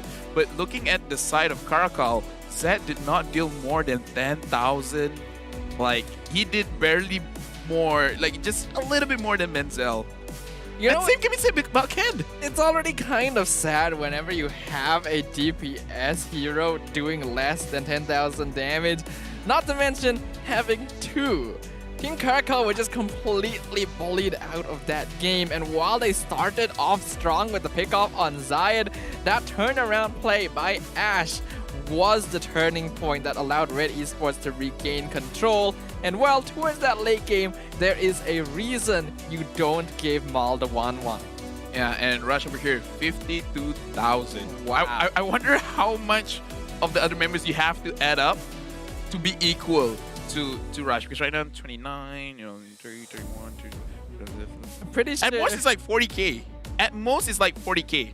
It does look like Rash basically did more damage than the rest of his team put together, and that's not the best feeling in the world. On one hand, unless you're Rash. I mean, like, it's like, I did lose, but as an EXP leader, we always have this mentality. It's like, it's okay if I lose the game as long as I win my lane. No, basically for every player, it's okay if I lose the game as long as I'm MVP. Yeah. He was MVP though. He was probably MVP. And the Tamus pick so far, again, has been strong. However, we do have to say this. It is strong, but not strong enough to 1v9. Like, you can buy time a little bit, but having a hero like the Kadita, which can bypass any kind of front line and go straight to your target, it kind of makes it so that the Tamus is less valuable. Same thing that we can say about the 1-1. So I feel like that is part of the reason why, even though he did so well, it's not enough, because they just ignore you, and it feels bad when someone just ignores you. In the end, it does come down to the fact that you can't put everything on one player's shoulders. We saw that in Game 1 for Red Esports, and now we saw it in Game 2 for Team CARACAL. And unfortunately, in this case, it wasn't really their fault. Red Esports was just kind of playing circles around them. So hopefully, now that we are in the draft for Game number 3, we're going to see some shifts in the dynamics of how these team lineups are going to be built, since Team CARACAL are back for the first pick. Yeah, and this is good for them because now they can control the tempo. So far, both teams that won is the teams that did have the first pick. And Red Esports batting out the Fanny is great. Team CARACAL batting out the 1-1 for themselves because they do not want this for the first pick and they do not want to give it over. Julian is still open. We see that the Julian will be focused here because I kind of feel like Julian is one of those heroes that is kind of unfair right now. But I feel like it's also too... It's too dangerous for sure to give that over to Team CARACAL, but if Red Esports bans it out, what will the pathway for that be? Tamas is still a hero that can be contested, but after that previous performance, will Team CARACAL want to first pick it? And if so, will Mal actually pick up the Beatrix? For me personally, right, if they let go of the Julian, then they need to secure the Akai for themselves. So yeah, they're betting out the Julian. So right now for side of Team CARACAL, it's either Akai or Tamus. They have been performing on both heroes. Looking at how Menzel played just now, I kind of feel like just give him the Akai. It will be more it will lift up the mood of the team as a whole, I feel. That makes sense to me. Akai was a big factor for their win in game number 1. And yes, Tamas has been doing such a good job throughout the series. But wow. Okay. So they'll prioritize that even more. But considering that it is Red Esports on the opposite side, there is actually a possibility that Akai still gets let through. If Miro can use the Akai, I would say that is a good situation to pick. But it doesn't have to be the Roam, it can be the EXP as well. Right now, Ling has been picked up, and Zayed, he kind of made a name for himself on his assassins, and one of them is the Ling. And again, very early pick. What do you feel about this? We even see has Dragon, the analyst for the team, he's even talking to us like, hey, keep attacking them. This is just straight up a letter of challenge to Team CARACAL and Red Esports, saying that they can show their stuff. Yes, carry didn't quite work in game number 1, but we're going to do it again. Hey, we're gonna first pick this hero despite everything. We're gonna give you the Akai if you want. And I feel like it's just really, really risky because the Akai would work so well against both these heroes. For anyone who's watching right now, if you guys are entertained with the challenges coming in from both these teams, in fact, the entire day, everyone that is playing, they challenge each other. If you guys want to catch this action live here at Quill City Mall, make sure you guys grab your tickets for next week. Be fast, because trust me, it sells out very, very fast. And I gotta give a shout out because even people from the Philippines, they bought plane tickets to come here to Malaysia and actually watch MPL live. So big shout out to you guys. And Akai has been picked up for Red Esports. I don't really know how to feel about this draft anymore. Team CARACAL lets the Akai through again. They prioritize Lilia and Claude over it. Okay, I can understand it for Lilia, yes, but Claude, I'm not too certain about that. Red Esports now has a really terrifying 3-man lineup here. Lots of damage from Curry and Ling, and without the time journey to worry about, Heavy Spin is going to terrorize the battlefield. Here's my counter argument. Every time you speak ill will of Claude, good things happen for the Claude. That's true. So yes, you're saying your professional and honest opinion, but CARACAL probably doesn't care. Anyways, right now, I do like the Red Esports draft a little bit more. I have no idea how they can still get the Akai. Like, legit, I don't know how they still get the Akai because they get to ban out the DG. So it's like, okay, what else can really counter the Akai? If you want to be like super niche, you can pick up someone like a Valir and push him away, but I don't think that's worth it, especially since you already have a Lilia. Do you really want your front line to be Tamus and just only Tamus? Yeah, they definitely need another front line to deal with this, but there's not a lot of good options. And Red Esports getting rid of the Franco, they are still suspecting that. Yes, Franco would not ordinarily be a very good matchup against the Akai because it's hard to suppress a washing machine again, but it's still pretty good. Oh, respect. And they don't want to give that away. I think things like maybe the Cho is still okay for Team CARACAL, but it depends whether or not Mianzal's comfortable with that. Yeah, and the thing is, it's kind of difficult if you focus everything onto the Akai, right? Then you might accidentally use some of your clutch spells on the Akai and leaving it open for Zayed to come in with the Ling. And Ash getting this Kagura, even if the Claude has a Athena shield, he's still gonna get bursted down. That's just how strong the Kagura is. And this is a pretty comfortable pocket pick for Ash as well. He can make wonders happen with this Kagura, which, by the way, this hero only picked 2 times, no bans, 100% win rate. Will that percentage be maintained here after this game? We'll find out. Team CARACAL will still be looking for a jungler and a roamer. Unless they want to switch it up and put Tamus in the jungle. It's possible. It's possible. But yeah, looking at this kind of situation, for the side of Red Esports, let's look at the facts. Their heroes, they don't have a lot of HP. So if they want to go for a burst type, that would be pretty good.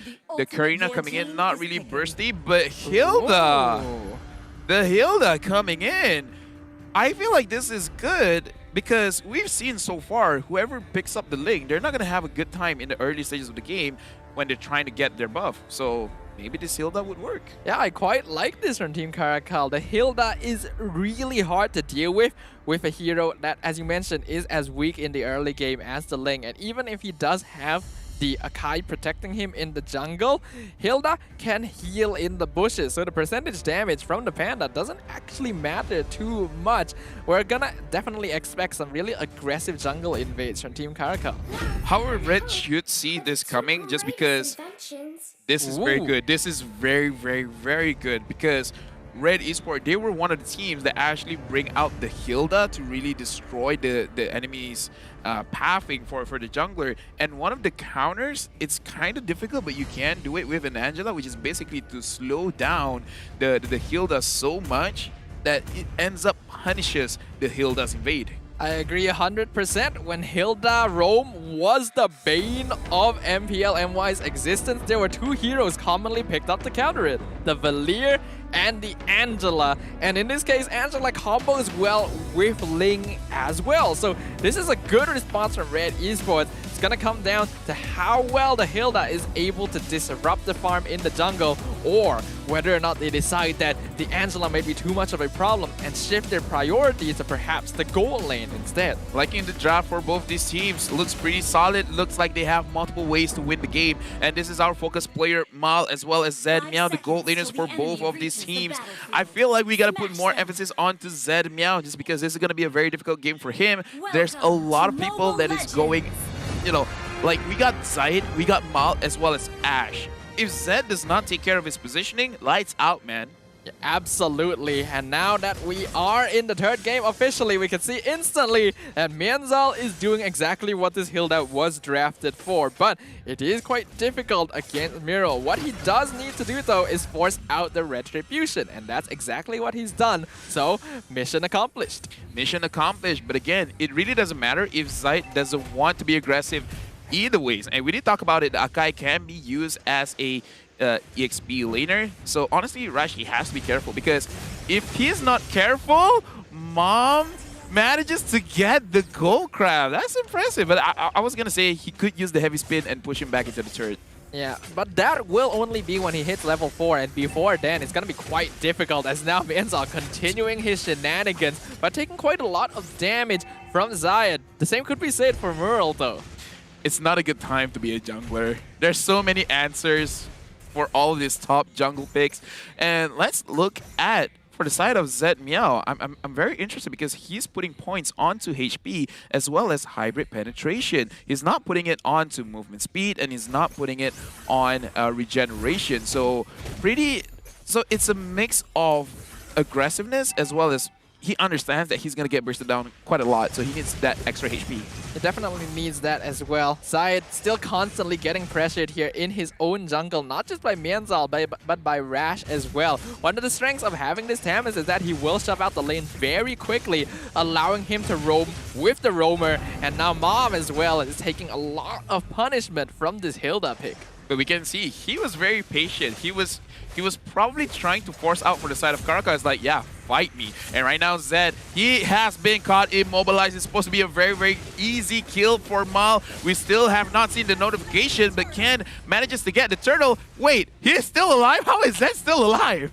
That's not supposed to happen. Wait, Zed's alive? Zed is still alive. I expected when the camera shifted, we would see a dev announcement pretty soon. We won't know for sure what exactly happened up there, but the sprint for Miro matching his to get that puppet on a string, I thought that would set up perfectly for Maul.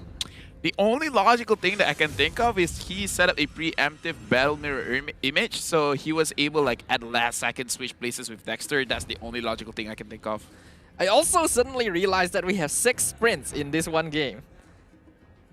That is a lot of running around right now. Probably more running than any of us have done in the past few days. But Miro now in danger with the blazing duet, just barely able to get away. We can see from the map as well, Zayed, he's looking for Zed. Heart Guard keeps him alive. First blood going over to the Ling Angela combo. Ash gonna catch out Mianzal. And now Bad Boy might be in a little bit of danger, but I think Heart Guard is running out soon. Red Esports doesn't want to take that risk. Yeah, and we saw that there were were split priorities over there, where Zayed wanted someone else, and for the side of Mal, he wanted someone else. And Zayed, he was pressured, but going into the mid stages of the game, it will become less and less a problem, especially Mal on his carry. He will burst him out very, very fast. And look at this, Miral is controlling Menzel quite well. So Menzel, his value as a Hilda roamer is slowly diminishing. Oh my goodness!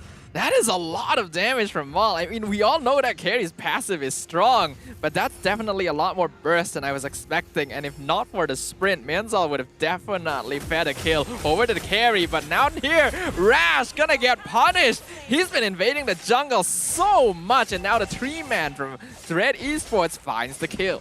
Gotta be careful of the Akai, because even if you think you're in a good spot, he will make your good spot very terrifying. And right now on the side of Red Esport, Miral is going for Bad Boy, but Bad Boy, he used his black shoes. However, it looks like they do not have the skills to re-engage into that fight. I think it's smart for them not to go in for the kill on the second life of Bad Boy. As we can see here, Zayed actually jumping back in, got the hard guard once again. They want this turtle. They're aiming down Bad Boy, but oh my goodness, Bad Boy's damage! Instantly taking out the Ling and the Angela as well, but Ken going to fall to the side of Maul. That's going to be a 2-for-2 trade so far. Mianzal dropping real low as well. Excuse me, what happened? I know I was supposed to analyze that situation, but Zayed as well as Miral, like, they were gone. What? I don't know, man, but Bad Boy did a lot of damage. I'm pretty sure that Ken Meow also distributed a lot of damage over there, but that's one of those situations where I feel like Red Esport, even they're like, yo, what happened? It's one of those situations where Zayed is probably like, when did I die? You know, Yeah. it happens so quickly. But the turtle will go over to Red. Zayed has respawned after that. We have to remember, Ling is very squishy. I get the feeling it was a combination of Bad Boy and Ken's damage. It just happened to hit when the Tempest of Blades finished. And because of that, Ling just disintegrated. Yeah, looking at the damage over here, I thought perhaps it was Ken that did a lot, but apparently Ken is doing the least amount of damage in this entire game. And look at Mom. Mom managed to catch Rush, and can he survive this? Looks like he's doing quite a good amount of time for himself, but he's still not getting any kill, and he himself is going to get bursted down, and Mal getting another kill onto Menzel. Menzel, this Hilda pick is not working out so well for Team CARACAL. Now Mal able to get a 1-for-1 trade in a 2v3 situation, and now Zayed is actually looking for Ken as well. Puppet on the spring, not able to land there, but this is going to be a lot of damage to the mid tower. Ken, you're playing with fire right now, but he does protect the tower. This is super different, but again, I do want to say Akai has been having a good win rate in the day. When he gets banned, that's where we can see either of the teams bleed. Mal is doing super well. Menzel, he's in a tight spot because his usage of this Hilda is, again, diminishing. So how does he return that? And right now Zed is going on to Mal. Mal taking a lot of damage from Bad Boy. He's trying to kite, he's trying to run away, but he's giving it over to Zed. The kill onto him. Zed Hakimi going on to Ken Meow, and looks like a lot of damage coming in from Ash. Ash making sure that he is going to survive this engage, and Mom finally arrives, gets it on Bad Boy. Bad Boy goes down. Mal, beautiful catch with his heavy spin. Mianzal still chasing down the Akai here, but I don't think Mom is in danger of dying to this Hilda. But Rash is coming in. They want to see if they can pick him off, and the ultimate from Hilda, not quite enough. Though Mianzal finally finishes the job, but in exchange for that, Rash is taken down by Zayed, and Mianzal overstayed his welcome. A double kill for Zayed. How fast did his HP go down? It feels bad as a tank. I do want to look at the items for both these teams after this push, because Red Esport, they're really controlling the map. They have a 2,700 gold lead. I kind of want to look at the itemization specifically on Menzel as well as Zed, because his damage is looking quite good. I just want to see how far away he is from his core items. He has his Golden Staff as well as Demon Hunter Sword, so he's in a very, very good spot. But looking at Menzel, he hasn't completed any one item just yet. I feel like he kind of has to focus on the armor first, right? Get the Dominance Eyes, get the Blade Armor. If Ash becomes a problem, then complete the Dino Shield. But will he have enough money to actually achieve that? Now Mianzal taking a lot of damage. Hard guard onto the Ling, and he's taking lots of damage. Zayed there from the Blazing Duet, but he gets the mega kill onto Zed. Now Mal taking a lot of DPS from the Lilia, able to get away as now Ash jumps in. Ken going to be able to survive that, but Zayed, he wants it, he finds it. Unstoppable, going over to the Ling. He even spam recalls a little bit in front of their faces. Miral is there to heal him up, and now Mom, he might be looking for the re-engage, but he doesn't know where they are. I think Team CARACAL will be able to disengage from this. Zayed is feeling good, and you can't blame him. 6-1 and 5, but they're re-engaging onto Rash. There's nowhere for him to go, but he popped his vengeance, and he's staying alive for quite a bit. But there's no way that he can survive this monster kill going over to Zayed, and Ash managing to get a kill, but Bad Boy retrieving another kill for himself onto Miral. Zed, it's a good thing that he did not get a death there. Yeah, I feel like Red Esports did overstay their welcome a little bit there, resulting in them trading in kills that they didn't have to give to Team CARACAL, but they do still have the 4K net worth advantage here. And all things considered, still a very good showing from them. We can see that the Lord is going to be up in another 30 seconds. So both teams want to make sure they have control over the map right now. Mianzal, he can only really provide so much information because he's not tanky at all. Godlike going over to Zayed, and he just jumps away.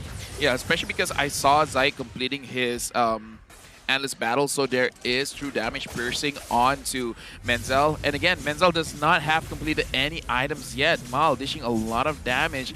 Having that Angela is quite a game changer because he can make sure that Mal and Zayakimi stays long enough to dish out the damage, and they can always heal back up just because of the items that they have built. That was just a really dangerous position, honestly, from Mal. He was in that bush, and there were 3 members of Team CARACAL in front of him. I was really afraid they were going to walk in and discover him, but then he actually revealed himself.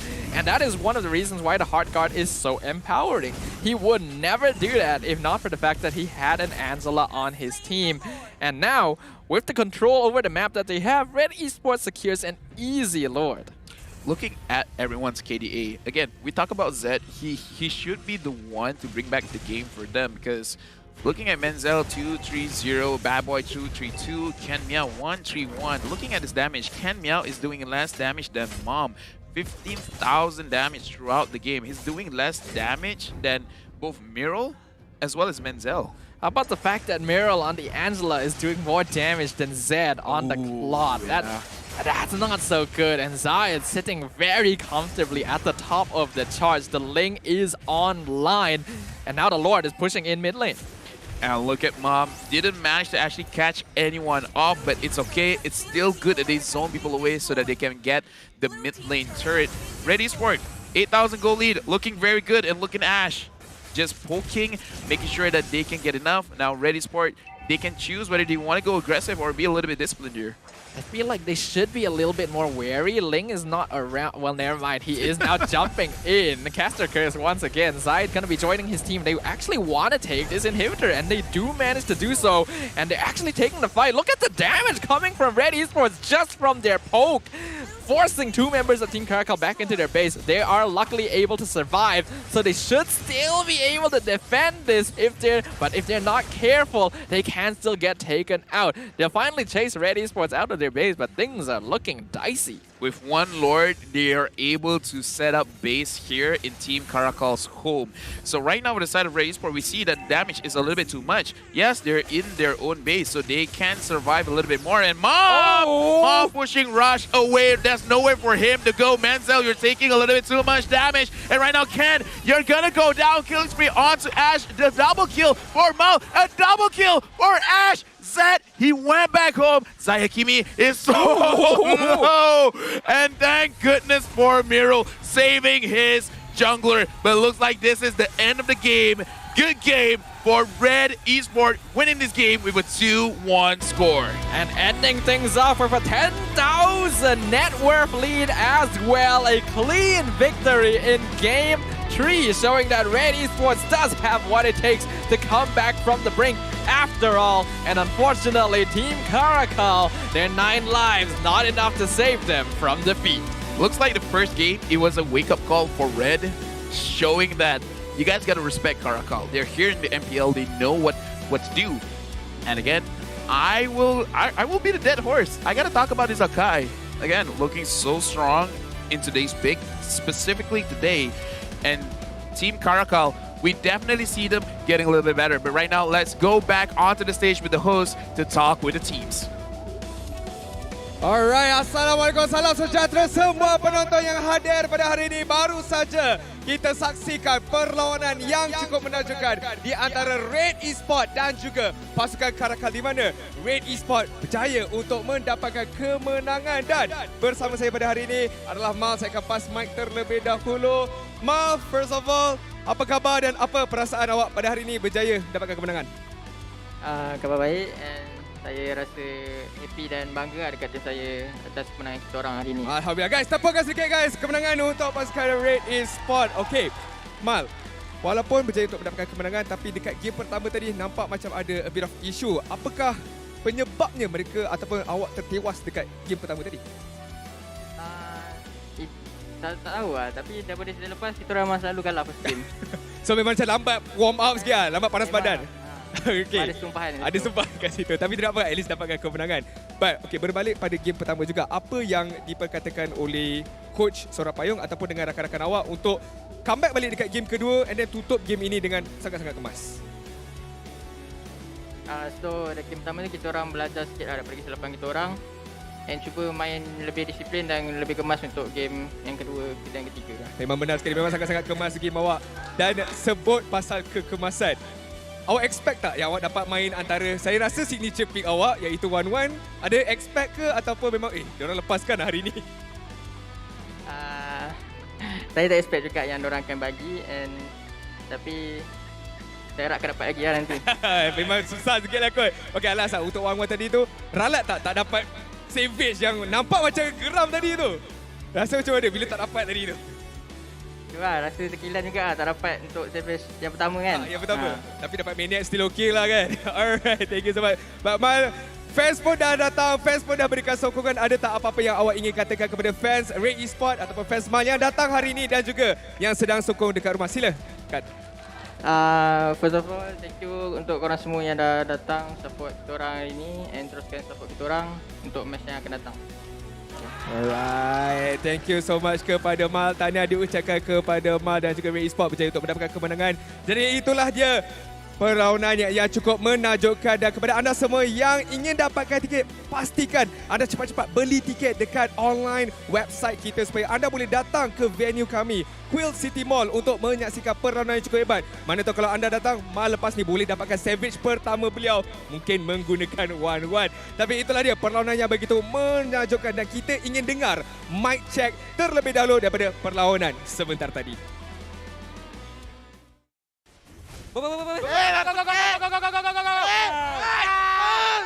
Baik Zek, baik Zek.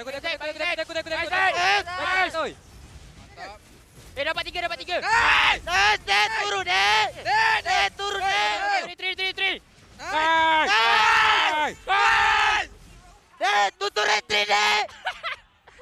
Nangkep semua. Kau pun tahu. Ni hau mau. Bro. Makan depan. Kelas Zek, kelas. Kelas. Boleh. Mantap bro. Kelas bodoh mal tu. Dah tadi shield. Lolita. Atas. Depan. Kelas. Aduh. Ini kita press jauh. Lot ni kita sabar. Kita ambil. Listriknya terbang. Terbang ke mana? Terbang. Woi, lari mana woi? Mal. Tu acak dia. Mantap Mal. Mantap. Push ah. Bawa okey. Okey, mantap. Kau dah ulti game ni. Dah. Ada kan? Aku on dia. Dah letup. Kita punya tahu dia. Dapat. Dapat tu. Buat tamu. Tahu. Woi, ngapain woi? What was he about to say? I have no idea. Yeah, I have no idea. But honestly, let's wrap up what the interview was about. Mal, he was very happy, and apparently, according to him, Red has some kind of history. They keep losing the first game. What's up with that? I feel like that's I feel like Todak used to have that at one point, right? I feel like this is part of the growth of every team. There's a point in their evolution where losing the first game gives them strength.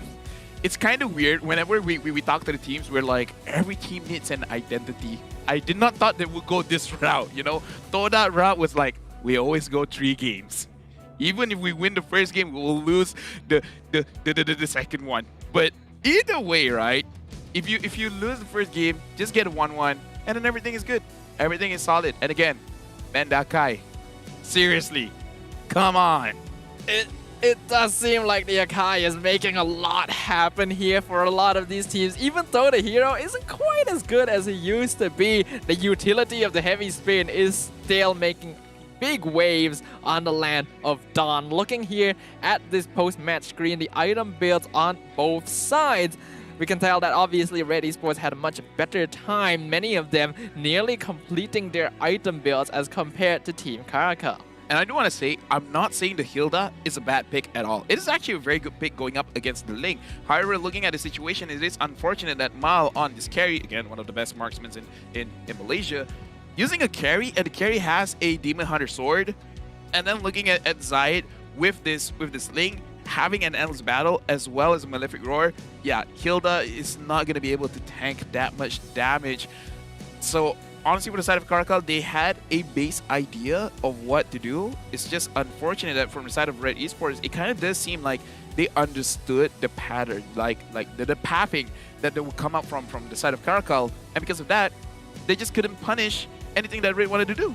And the Angela is just a really easy solution to heroes like the Hilda as well. Yes, during that very first camp, it's a bit difficult to deal with it. You force out the retribution from Zayed. That's ideal. But then after that, Miral is actually just constantly tailing you, making sure that you're not able to annoy the rest of his team, and then providing global presence with that Heart Guard. He was greedy enough to go for the first item, Fleeting Time, followed by the Ice Queen's Wand. So this Angela was very comfortable. Yeah, and right now let's look at the damage numbers, because again, looking at from the side of CARACAL, it is unfortunate that they weren't able to dish out as much damage, and I feel like in this situation, the damage, the numbers does show a little bit about the game. The side of CARACAL, unfortunately, Ken did the lowest amount of damage with 20,000, and part of it is because there's no one to really set something up for him. However, people would say Karina doesn't really need anyone to set up, and yes, you're right. However, in this lineup, it's very dangerous because, like I said, Red, they understood the pathing from the side of CARACAL, so Ken cannot actually catch anyone out of position, and that's part of the problem. When you know where you're gonna go, you can avoid damage. When you don't have anyone to set things up for you, you can't force out your damage. Yeah, basically, I think that's an easy way to look at it, right?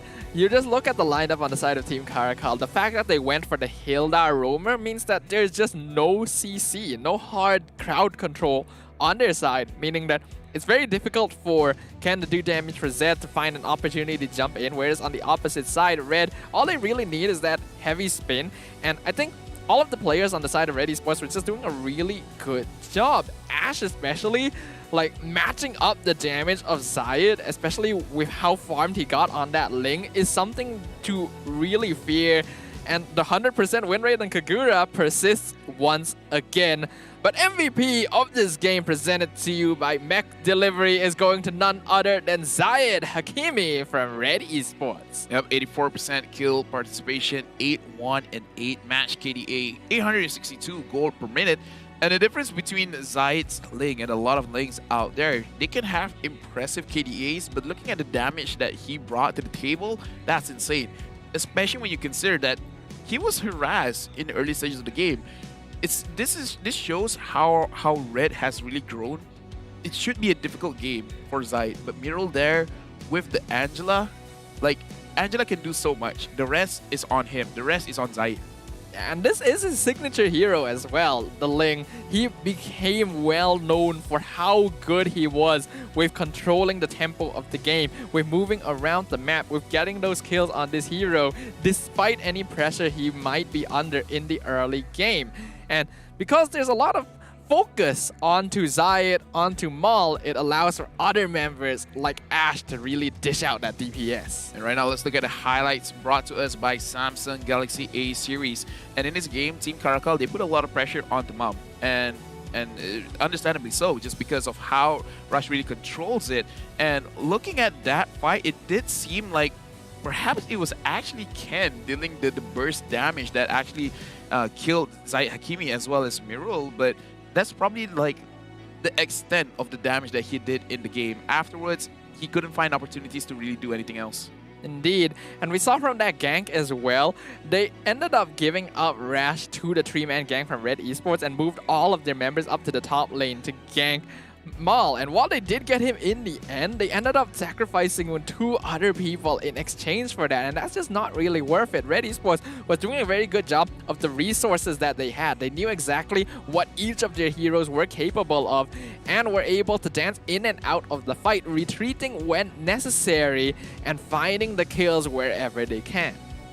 Looking at how Team CARACAL plays, it looks like they are in the right track. They're getting better, and that's great. However, again, this is for M4, the World Championship. They need to pick up the pace a little bit faster.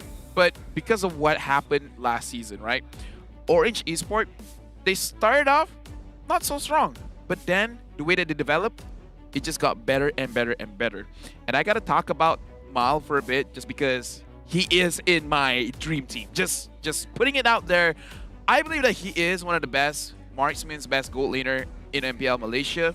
That's why in my personal dream team, I have him on my side. I can understand why you would go for that. When we're talking about the concept of a dream team, of course, there's a lot of really good players across the MPL to pick up from. And it can be a bit difficult to decide how you want to create a cohesive lineup from them. But we, of course, have selected our own respective dream team picks. Now, we've already gotten to see my lineup yesterday. Lafel, this is the first time we're seeing yours on the English desk. Smooth. We saw how amazing he was on the Dairon. I'm happy with that pick. Mal, he got a maniac. Chibi, yes, he did lose. However, we do have to see how many lore stirs that he secured for himself. And Min is an absolute roam god. Like, there's no other way to put it. Stormy is the only question mark. But we will see him play right after this. Although I do have to say, if Stormy doesn't do that well, I might change him out for hate. Maybe. I don't know. Guess we will find out, but I do like that we kind of gone for a similar sort of concept here. I believe we both have Min. Yeah, we both have Min, but I think you also went into this dream team pick saying that you're not going to get more than one player from one team, right? We need to set, expectations for us. Yeah. Like, because if that's the case, we could just grab all 5 players from one team, and that would be boring, you gotta make things a little bit spicier. Obviously, we have the same picks in Min, but I went for Zayed instead of Maul from Red Esports, Sasa for my gold laner, Formaze as my EXP, and Izanami as my mid laner as well. All of these players, we've already gotten to see. Some of them doing well, some of them not so much. But as the weeks go by, it'll be interesting to see how our dream team might shift, because I do believe that in a few weeks, we'll be getting the chance to sort of reshuffle this lineup. If you could reshuffle, which role? I'm not going to say just yet. I want to see more of these players. I want to see Stormy. If it does well, I'm going to keep everyone. Okay. If not, I might switch out the mid and the jungle. Chibi is still good. Chibi is still good. But again, looking at how everyone has been playing, there's competition. This dream team is gonna be more difficult when we revisit this thing again. I think I'll definitely have some players from different teams though the next time we decide to reshuffle this, especially from the newer teams, right? Like Lunatics, for example. I'm definitely finding myself to be a bit of a fan after their previous game, but we'll see what happens as the regular season continues. Let's have a look at how the standings may have shifted after this series. Yeah, looking at this, Red Esports, I would say a lot of people expected this. They're starting this week very well. 2-0 match win-lose win rate. They lost the first game throughout the week, but it's okay. They have 4 aggregate points compared to Team Hot has 5. They're -1, but it's still okay. Team Lunatics is in the second place with 3 aggregate points. They only had 1 match. It was a 2-0. So they are in a better position to get the first spot, replacing Red. But on the other hand, Team CARACAL is definitely going to have a bit of a rough time now. They are tied with HOMEBOIS 1 point in 4th place, but they have played 2 games, whereas HOMEBOIS has only played 1. So depending on how well Orange Esports does in this series later, we could be seeing the Wildcats drop down to the bottom of Group B, and that's not a place anyone wants to be in. I was actually kind of looking forward for to relive HOMEBOIS' winning streak from previous season, but they started off with a loss. So it's like, well, I guess we're not gonna talk about that. History does not necessarily repeat itself.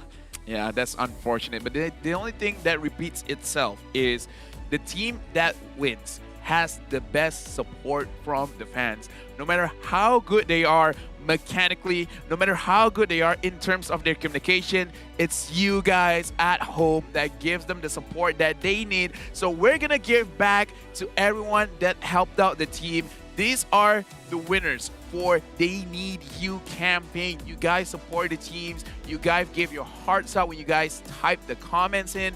You guys deserve all the prizes that we're giving out. Yep. Once again, thank you very much for your comments. And of course, for those of you who dropped a comment but wonder why you may not have been selected, make sure that you include the hashtag 10Versama, include your game ID, your server ID as well. You don't just get your comment featured up here. There's a chance you may get some nice gifts as well. So make sure you guys participate to show support to your teams next time. And I am seeing a nice split between supporters of CARACAL and Red Esports here among the winners. Hey, honestly, today, looking at all the games, all the teams deserve respect.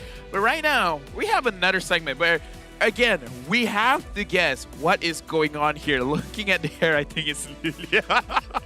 all right. I mean, you don't have to make it too obvious. Okay, yeah? how about you talk about the clues? Okay, so we have the Guess Who segment here. We want to invite all of you to make a guess about who this hero is, this silhouette up on the screen, to let you guys have a bit more information about MLBB heroes. The code for winning this will be given out shortly, but it is a female hero specializing in push and damage. They are known as a little wizard as well as the star of the Magic Academy, which is kind of sad because other heroes, their relationships are with other heroes. Lily, this kid is. Oh man, I already said. I mean, come on, is it really not? I mean, you can. Let's look at the shape, right? The hair is in the shape. It looks like they have twin tails. Here's the it's Layla. Here's the problem. They put this segment and having casters on the desk that, you know, we kind of know about the game, not to brag. You know, we play a bit, you know. We're not epic. Yeah, we absolutely already know what hero it is. So it's very difficult for us to pretend that it's not Layla, you know? Let's pretend. All right, so all of them are females. Check. Push and damage. Layla can push. Yeah, Layla can push. Right. And she does damage. Little Wizard. I guess Layla is the Layla Nana. Yeah, Layla. Even though that's technically not a little wizard. She's grown up. I mean, I think Layla is some kind of in some kind of an academy, but not Star of the Magic Academy. I mean, maybe they are on a transfer program. How about we reveal who the hero is? And oh my, what a surprise! It's Lilia. Oh, I thought it was Layla. No, you did not. Wow, you knew who it was. Because we're smart. Yeah, because we're smart. One of these days, we will get a segment where we don't know what it is, and then our internal ego will you know, it'll be shattered. Yeah, I think at this point we're basically challenging production to give us something that we actually don't know, and when we actually don't know, in heroes, we will know. Okay. The players. Ah, yes. The players. That might be a little bit difficult because they cheat a little bit. Sometimes they don't use the picture that they have right now. They use like you. They took a picture of him when he was grade 6. Did they? What? How to say? It's like 2 years ago. Wait, when was this? Friday. Right. Oh, I wasn't aware of that. He was so slimmed down. He looked completely different. But right now we gotta talk about our upcoming match between Orange Esports and Homeboys. Homeboys, if they win this one, they will move in the rankings of their standings. And Orange Esports, this is gonna be their debut. Well, Homeboys, they already have their own personal warm-up. Indeed, out of all the 10 teams here in MPL MY Season 10, only Orange Esports has yet to show up on the stage today for week number 1. So it's going to be exciting to see how they are going to perform, especially since most of their roster was originally from Team Hawk and has returned to the original lineup, meaning that we're going to be seeing a brand new team composition, but all of them consist of familiar faces, so I'm curious to see what kind of chemistry there is. A Stormy is in my dream team, so I'm looking at this in a slight biased kind of view. I don't even mind if they lose. I just want Stormy to do well. So I see. Stormy, please help your boy out. On the opposite side, we also have Homeboys as well. They, while ended up losing to Red Esports on Friday, did actually put up a pretty solid fight, and they actually had a pretty good chance of taking that series, if not for a few mistakes. So I'm pretty sure they're going to be looking to make up for that difference here up against Orange Esports, and I personally am very excited to witness that series. Yeah, Xpedia, you gotta step up, because before this it was Saiful. So whoever is watching, our next match is coming up soon, but we're going over for a short break. When we're coming back, it's gonna be an intense match. Don't miss it. We'll see you then.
Reporting for duty.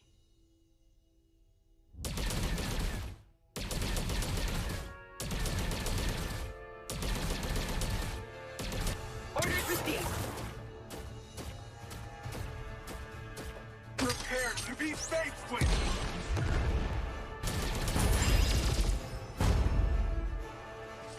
Orders received.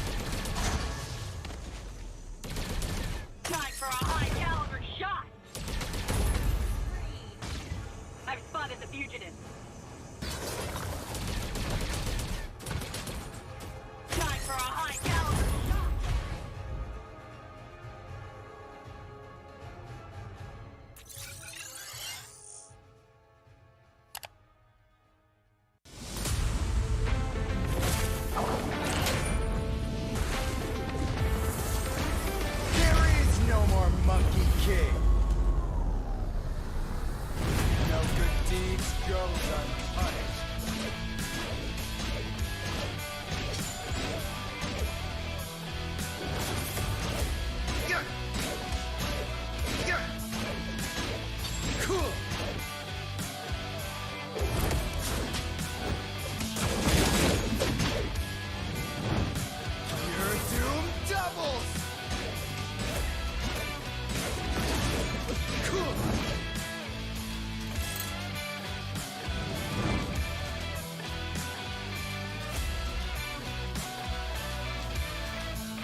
hero because I saved my nation from falling apart.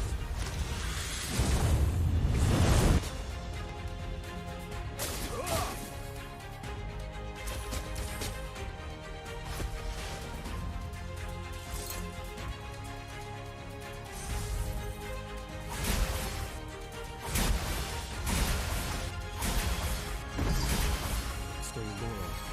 Stay humble. A true warrior.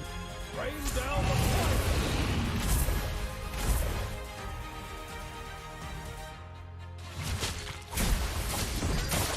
Rain down the fire.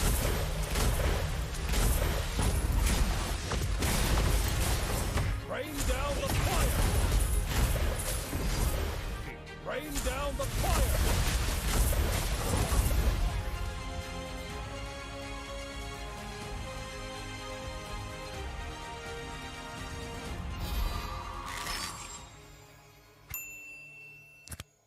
Hyperblend? What on earth is Hyperblend? Thrilling as Brawl. Strategic as Magic Chess. Unbridled like Overdrive. And versatile like Creation Camp. Hyperblend, another great game mode from MLBB. 50% skill, 50% luck, 100% fun. Skills and equipment, unlimited strategies. Heroes, skills, combinations are up to you to decide.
Create unique and strong heroes with a variety of fun and powerful skill sets.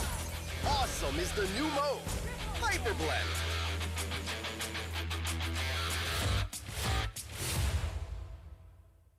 Hello, everyone! Welcome to the latest episode of Hero Spotlight, featuring Fredrin, the Rogue Appraiser. Fredrin is a tanky fighter who not only possesses a lethal skill set, but also the ability to offset the damage he takes. Now, let's take a closer look. Hero skills. First skill, Piercing Strike. Fredrin thrusts his sword in the target direction, dealing damage to enemies hit and enhancing his next basic attack. Hitting enemy heroes with Piercing Strike grants Fredrin combo points. Second skill, Brave Assault. Fredrin dashes in the target direction, inflicting damage and a slow on enemies on contact, and enhancing his next basic attack. Hitting enemy heroes with Brave Assault also grants Fredrin combo points. Third skill, Energy Eruption. After a short delay, Fredrin deals damage to nearby enemies and immobilizes them. Hitting enemy heroes reduces the cooldown of the first and second skills. It costs combo points to cast this skill. Ultimate, Appraiser's Wrath. Fredrin slams his sword in the target direction, dealing damage to enemies in a cone and extra damage to enemies in the center. This skill costs 3 combo points. Passive, Crystalline Armor. Fredrin can deal damage to negate the damage he has taken recently. Pro tips. Piercing Strike has a long but narrow attack range, Carefully position yourself to damage enemy heroes while clearing minion waves so that you can get combo points. Remember not to waste the enhanced basic attack. Brave Assault has a short cooldown. After approaching the enemy, follow up with the enhanced basic attack to immobilize them. Note that the whole combo grants you combo points. Energy Eruption offers great crowd control while posing a threat to enemies in a large area. Not to mention, it only costs 1 combo point. Make sure you hit enemy heroes to reduce the cooldown of Fredrin's other skills. Though Appraiser's Wrath has a long cast animation, it comes with outstanding damage and attack range. Couple it with Energy Eruption or Flicker to ensure hit. The more HP stored in Fredrin's crystalline armor, the more durable he becomes. Combo tips. In the laning phase, approach the enemy with Brave Assault. Follow up with the enhanced basic attack to inflict control, then cast Piercing Strike for damage. Lastly, use Energy Eruption to reduce skill cooldowns.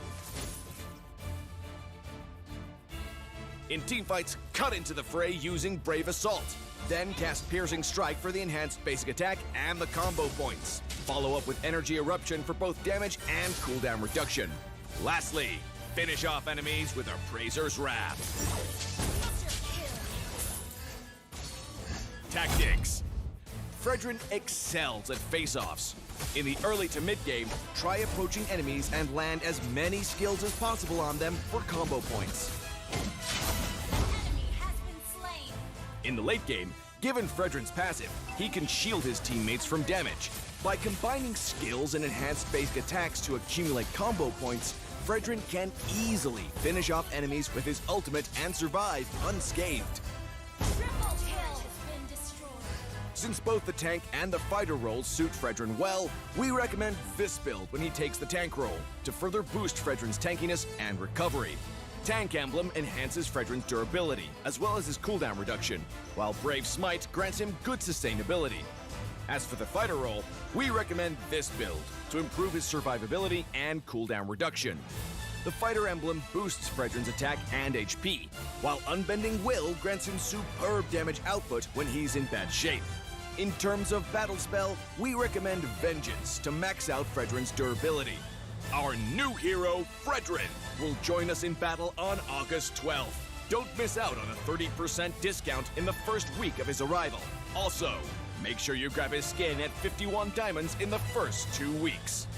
Hope you all love this new hero as much as we do. And until next time, we'll be seeing you in the Land of Dawn.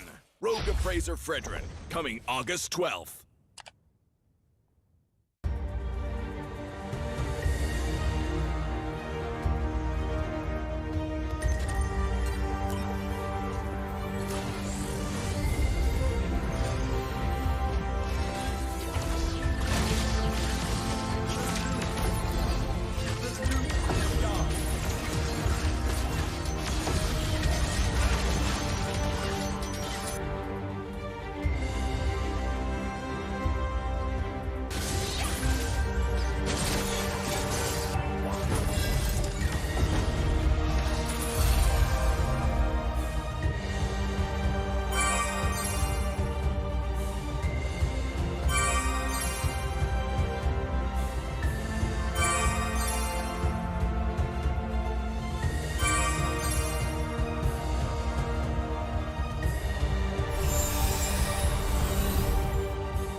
Reporting for duty.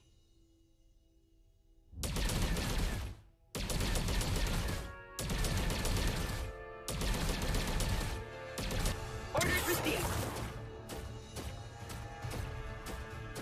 Prepare to be faced with.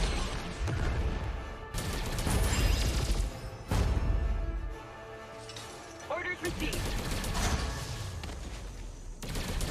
Time for a high caliber shot. I've spotted the fugitive. Time for a high caliber shot.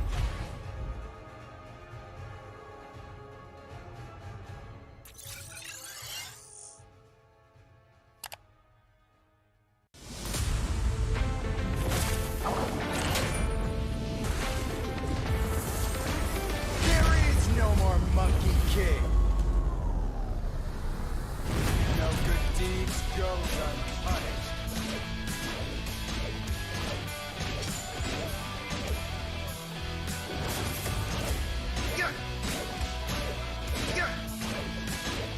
Cool.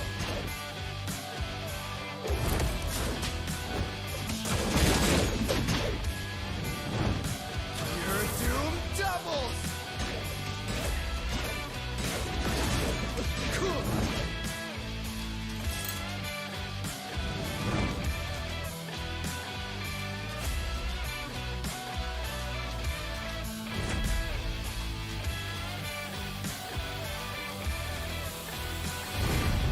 Your doom doubles. Cool.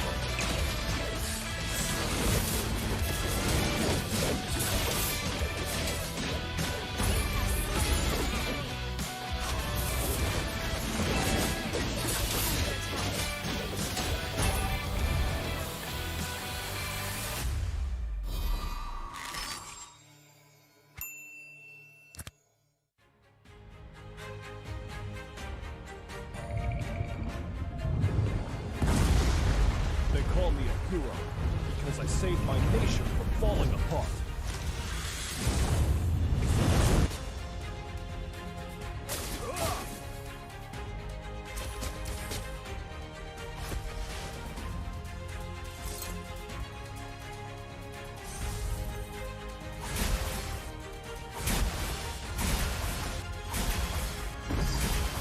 Stay loyal. Stay humble. A true warrior. Rain down the fire!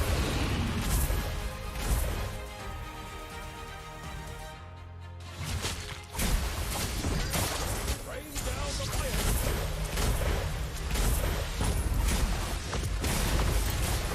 Rain down the fire! Rain down the fire!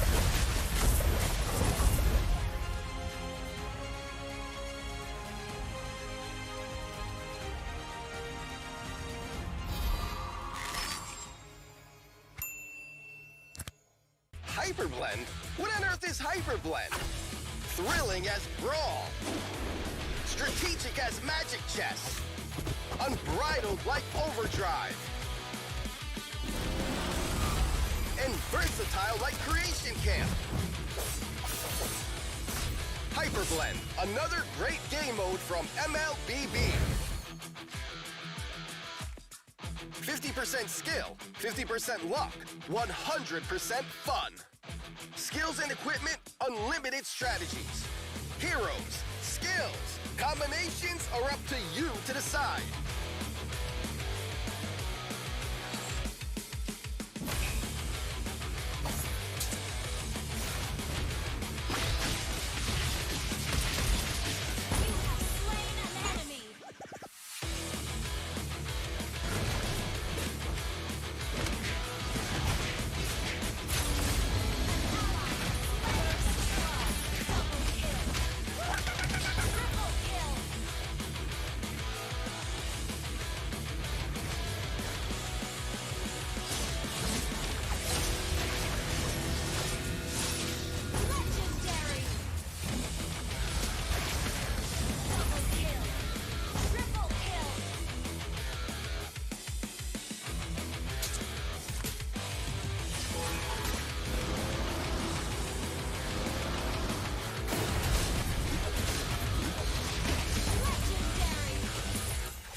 Unique and strong heroes with a variety of fun and powerful skill sets. Awesome is the new mode, Hyperblend.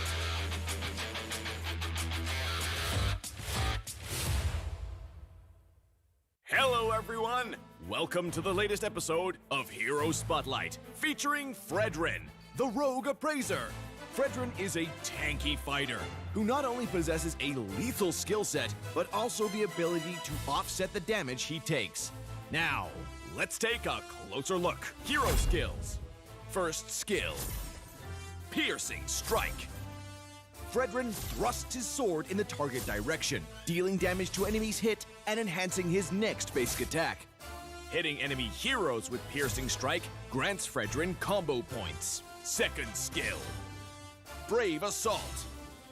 Fredrin dashes in the target direction, inflicting damage and a slow on enemies on contact, and enhancing his next basic attack.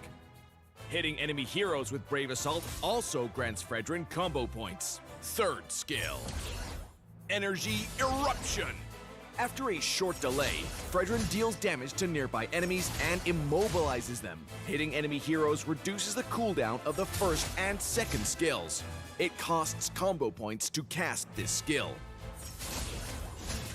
Ultimate, Appraiser's Wrath. Fredrin slams his sword in the target direction, dealing damage to enemies in a cone and extra damage to enemies in the center. This skill costs 3 combo points. Passive, Crystalline Armor. Fredrin can deal damage to negate the damage he has taken recently. Pro tips. Piercing Strike has a long but narrow attack range. Carefully position yourself to damage enemy heroes while clearing minion waves so that you can get combo points. Remember not to waste the enhanced basic attack. Brave Assault has a short cooldown. After approaching the enemy, follow up with the enhanced basic attack to immobilize them. Note that the whole combo grants you combo points. Energy Eruption offers great crowd control while posing a threat to enemies in a large area. Not to mention, it only costs 1 combo point. Make sure you hit enemy heroes to reduce the cooldown of Fredrin's other skills. Though Appraiser's Wrath has a long cast animation, it comes with outstanding damage and attack range. Couple it with Energy Eruption or Flicker to ensure hit. The more HP stored in Fredrin's crystalline armor, the more durable he becomes. Combo tips.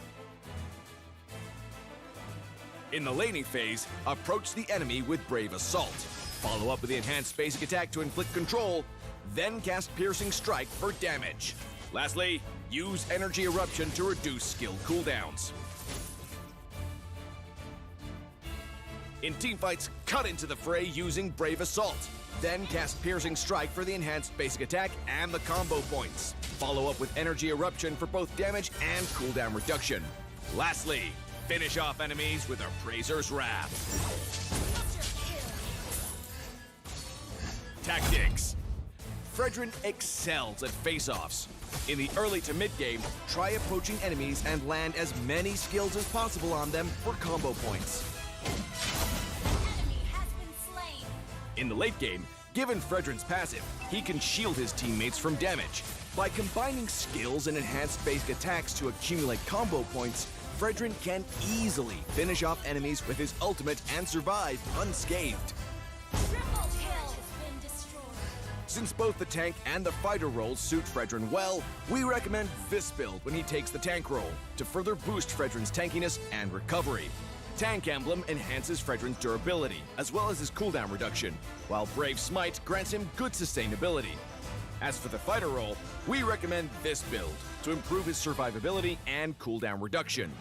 The fighter emblem boosts Fredrin's attack and HP, while Unbending Will grants him superb damage output when he's in bad shape. In terms of battle spell, we recommend Vengeance to max out Fredrin's durability. Our new hero, Fredrin, will join us in battle on August 12th. Don't miss out on a 30% discount in the first week of his arrival. Also, make sure you grab his skin at 51 diamonds in the first 2 weeks. Hope you all love this new hero as much as we do. And until next time, we'll be seeing you in the Land of Dawn. Rogue Appraiser Fredrin, coming August 12th.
reporting for duty.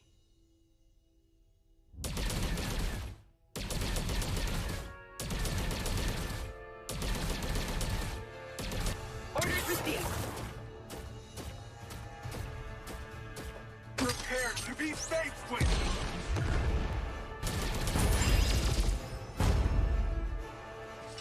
Orders received.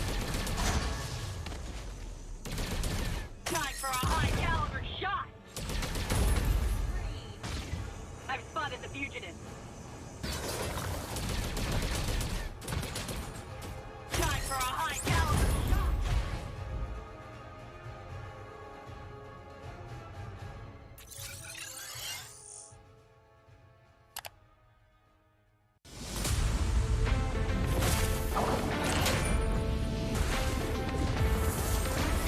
There is no more Monkey King. No good deeds goes unpunished.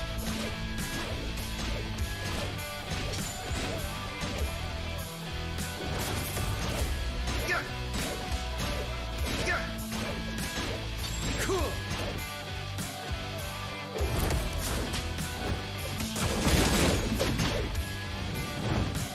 Your doom doubles. Cool.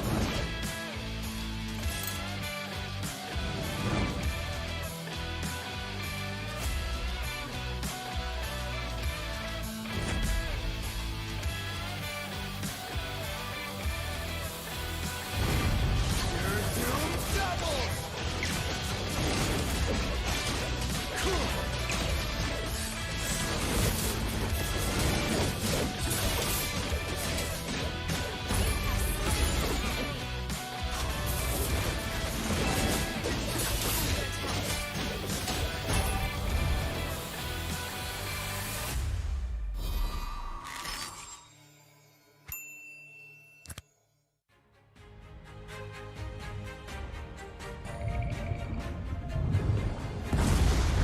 They call me a hero because I saved my nation from falling apart.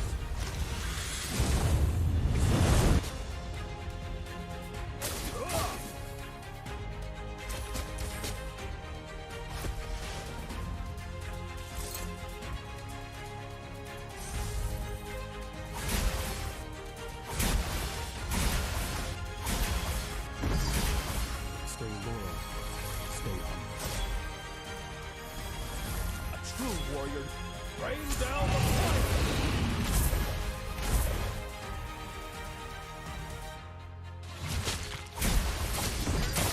Rain down the fire!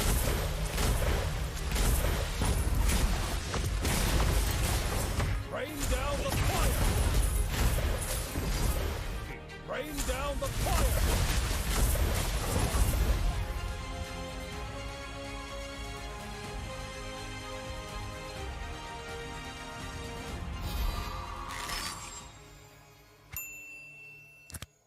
Hyperblend? What on earth is Hyperblend? Thrilling as Brawl. Strategic as Magic Chess. Unbridled like Overdrive. And versatile like Creation Camp. Hyperblend, another great game mode from MLBB. 50% skill, 50% luck, 100% fun. Skills and equipment, unlimited strategies. Heroes, skills, combinations are up to you to decide.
strong heroes with a variety of fun and powerful skill sets. Awesome is the new mode, Hyper Blend.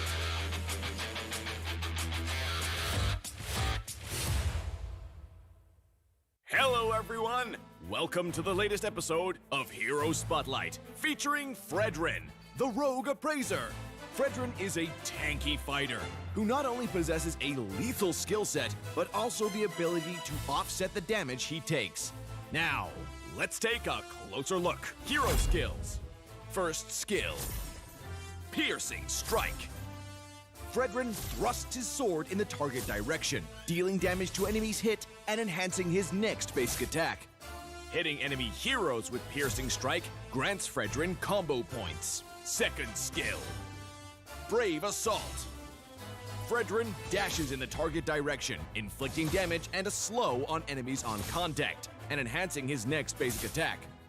Hitting enemy heroes with Brave Assault also grants Fredrin combo points. Third skill, Energy Eruption. After a short delay, Fredrin deals damage to nearby enemies and immobilizes them. Hitting enemy heroes reduces the cooldown of the first and second skills. It costs combo points to cast this skill. Ultimate, Appraiser's Wrath. Fredrin slams his sword in the target direction, dealing damage to enemies in a cone and extra damage to enemies in the center. This skill costs 3 combo points. Passive, Crystalline Armor. Fredrin can deal damage to negate the damage he has taken recently. Pro tips. Piercing Strike has a long but narrow attack range. Carefully position yourself to damage enemy heroes while clearing minion waves so that you can get combo points. Remember not to waste the enhanced basic attack. Brave Assault has a short cooldown. After approaching the enemy, follow up with the enhanced basic attack to immobilize them. Note that the whole combo grants you combo points. Energy Eruption offers great crowd control while posing a threat to enemies in a large area. Not to mention, it only costs 1 combo point. Make sure you hit enemy heroes to reduce the cooldown of Fredrin's other skills. Though Appraiser's Wrath has a long cast animation, it comes with outstanding damage and attack range. Couple it with Energy Eruption or Flicker to ensure hit. The more HP stored in Fredrin's crystalline armor, the more durable he becomes. Combo tips. In the laning phase, approach the enemy with Brave Assault. Follow up with the enhanced basic attack to inflict control, then cast Piercing Strike for damage. Lastly, use Energy Eruption to reduce skill cooldowns. In teamfights, cut into the fray using Brave Assault. Then cast Piercing Strike for the enhanced basic attack and the combo points. Follow up with Energy Eruption for both damage and cooldown reduction. Lastly, finish off enemies with Appraiser's Wrath. Tactics. Fredrin excels at face-offs. In the early to mid-game, try approaching enemies and land as many skills as possible on them for combo points. In the late game, given Fredrin's passive, he can shield his teammates from damage. By combining skills and enhanced basic attacks to accumulate combo points, Fredrin can easily finish off enemies with his ultimate and survive unscathed. Since both the tank and the fighter roles suit Fredrin well, we recommend this build when he takes the tank role to further boost Fredrin's tankiness and recovery. Tank Emblem enhances Fredrin's durability, as well as his cooldown reduction, while Brave Smite grants him good sustainability. As for the fighter role, we recommend this build to improve his survivability and cooldown reduction. The fighter emblem boosts Fredrin's attack and HP, while Unbending Will grants him superb damage output when he's in bad shape. In terms of battle spell, we recommend Vengeance to max out Fredrin's durability. Our new hero, Fredrin, will join us in battle on August 12th. Don't miss out on a 30% discount in the first week of his arrival. Also, make sure you grab his skin at 51 diamonds in the first 2 weeks. Hope you all love this new hero as much as we do. And until next time, we'll be seeing you in the Land of Dawn. Rogue Appraiser Fredrin, coming August 12th.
Reporting for duty.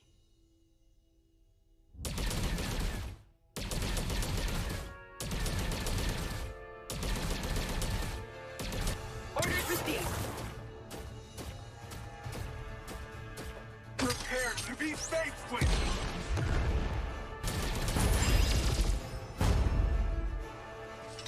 Orders received.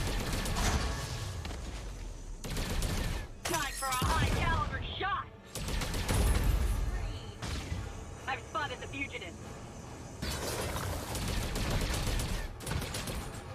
Time for a high-caliber shot.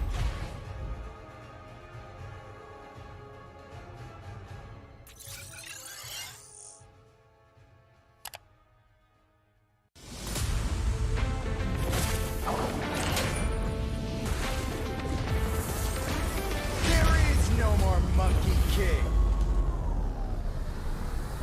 No good deeds goes unpunished.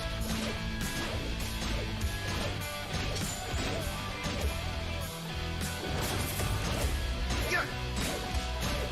Yeah. Cool.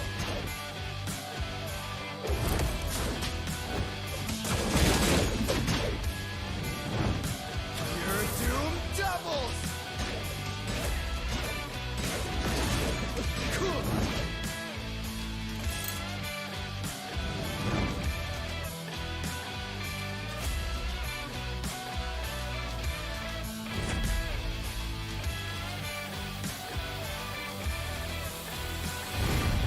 Your doom doubles. Cool.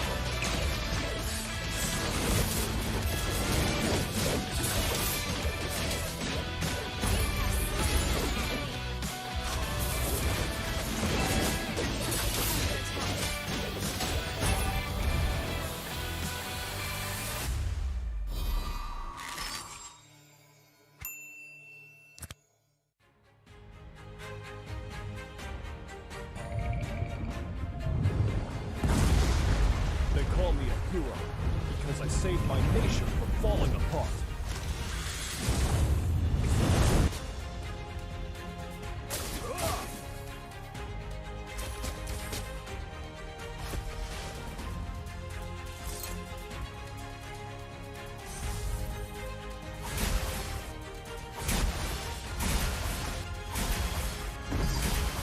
Stay loyal. Stay humble. A true warrior. Rain down the fire!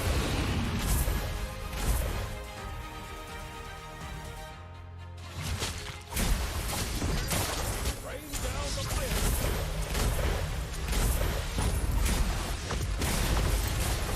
Rain down the fire! Rain down the fire!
I'm a rock star.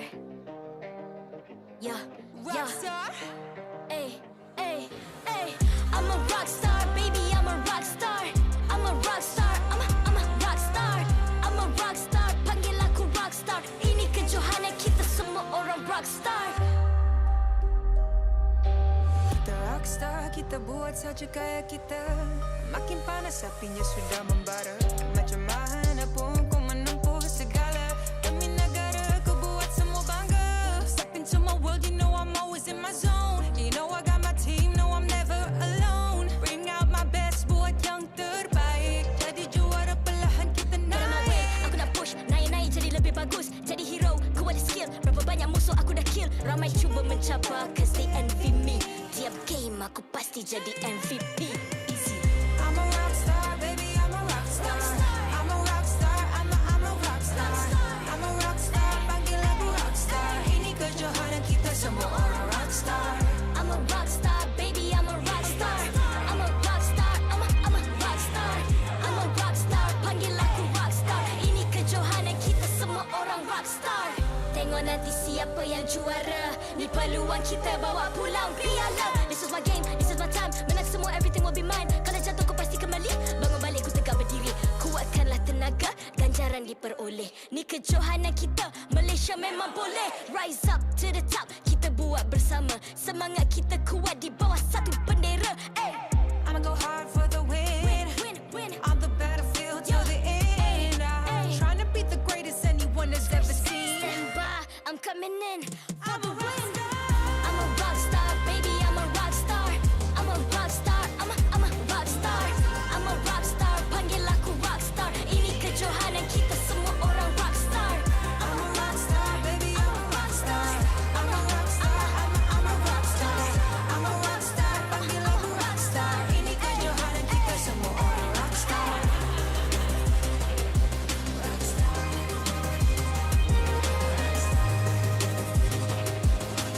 Ini kejohanan kita semua orang rock star. I'm a rock star, baby, I'm a rock star. I'm a rock star, I'm a rock star. I'm a rock star, panggil aku rock star. Ini kejohanan kita semua orang rock star.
I'm a rock star.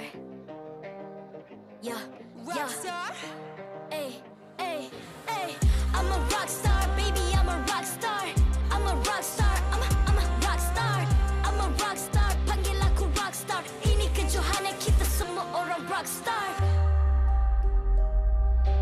Kita rockstar, kita buat saja gaya kita. Makin panas apinya sudah membara. Macam mana pun kau menempuh segala. Demi negara kau buat semua bangga. Step into my world, you know I'm always in my zone. You know I got my team, no I'm never alone. Bring out my best, buat yang terbaik. Jadi juara perlahan kita naik. Aku nak push, naik-naik jadi lebih bagus. Jadi hero, ku ada skill. Berapa banyak musuh aku dah kill. Ramai cuba mencapai, cause jadi MVP. Easy. I'm a rock star, baby, I'm a rock star. I'm a rock star, I'm a rock star. I'm a rock star, panggil aku rock star. Ini kejohanan kita semua orang rock star. I'm a rock star, baby, I'm a rock star. I'm a rock star, I'm a rock star. I'm a rock star, panggil aku rock star. Ini kejohanan kita semua orang rock star. Tengok nanti siapa yang juara. Ni peluang kita bawa pulang piala. This is my game, this is my time. Menang semua, everything will be mine. Kalau jatuh kau pasti kembali. Bangun balik ku tegak berdiri. Kuatkanlah tenaga, ganjaran diperoleh. Ni kejohanan kita, Malaysia memang boleh. Rise up to the top, kita buat bersama. Semangat kita kuat di bawah satu bendera. I'ma go hard for the win. On the battlefield till the end. I'm trying to beat the greatest anyone has ever seen. Stand by, I'm coming in for the win. I'm a rock star, baby, I'm a rock star. I'm a rock star, I'm a rock star. I'm a rock star, panggil aku rock star. Ini kejohanan kita semua orang rock star. I'm a rock star, baby, I'm a rock star. I'm a rock star, I'm a rock star. I'm a rock star, panggil aku rock star. Ini kejohanan kita semua orang rock star.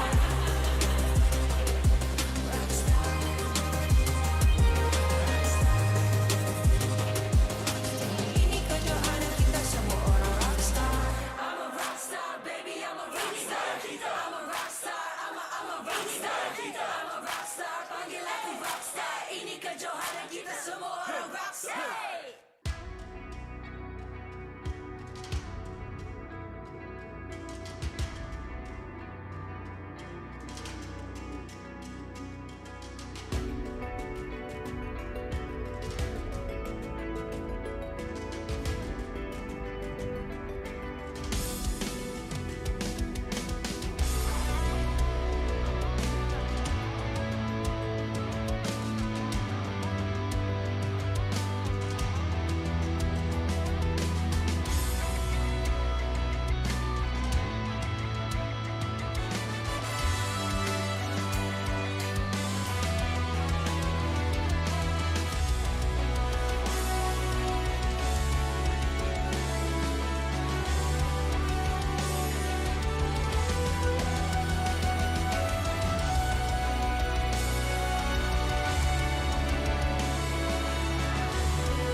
I'm a rock star.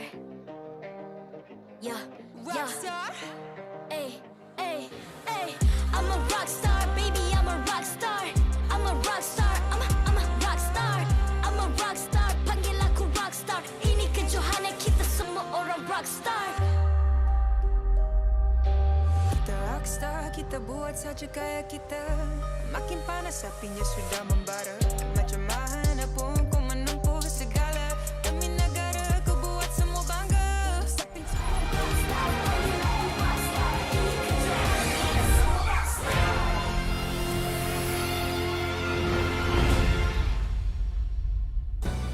MPL Malaysia Season 10 is powered by Munton, presented by McDelivery. It's the perfect time to catch all the action with McDelivery. Free 6 pieces of chicken McNuggets for you, and all you gotta do is purchase the McD's app and enter the promo code MPL10 during checkout. Official smartphone, Samsung Galaxy A series. Immerse yourself into the world of Mobile Legends with the official smartphone of MPL Malaysia Season 10. You'll be sure to experience an epic gaming performance on the Galaxy A53 5G. Official gaming chair, Secret Lab. Partners in esports, Joe's Barber, EGG Network, TikTok Live, esports charts, and ESI. After a series of increasingly intense series here on week 1, day 3 of MPL Malaysia Season 10, we're back once again. Welcome to the English cast, ladies and gentlemen. My name is Staffa, alongside with LaFell for our final series of the day. Thank you very much, Staffa. And personally for me, I am well prepared for a long series because again, throughout the start of the day, we've been getting a lot of surprises going out. Like, surprise in terms of the draft is cool and all, right? But seeing the things that happen in game, a lot of mechanical prowess have been shown by all the teams here. And I managed to meet with some of the managers outside. They're looking very excited. You know, I was able to talk to them. Ooh. It wasn't really a conversation. It was just, you know, hi, and then, yeah. I see. it wasn't as... I tried, okay? I tried. So any valuable insider information you were able to get there? I actually have. And with that, let's actually invite the players here. The players have arrived.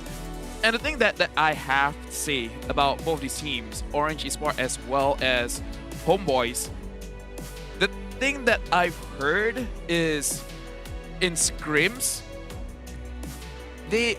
Okay, how do I put this? In scrims, their result, but mainly just because every single game, the draft is different. So like, like talking with other teams, like, oh, they could do this, they could do this, they could do this. We're not really that sure because every single time they face off against each other, it's something different. So it goes with the team for today. It's not, everything is gonna be a surprise, right? Especially the plays. But right now, what isn't a surprise is we're gonna invite both teams up on the stage to start our game. Homeboys! Starting things off, we have none other than the Homeboys, the team which is expected to possess incredibly aggressive gameplay today. While their performance so far hasn't been the most consistent, they are always to be relied on for some intense MLBB. If there's anything that I know, when you get support from your fans, the level of play that you show on stage is going to be increased that much more. And for the side of Homeboys, they have a lot of support here, especially Daddy Hood, the owner, is here. The managers, Sushi, Ava, everyone is here to support Homeboys. Orange Esports.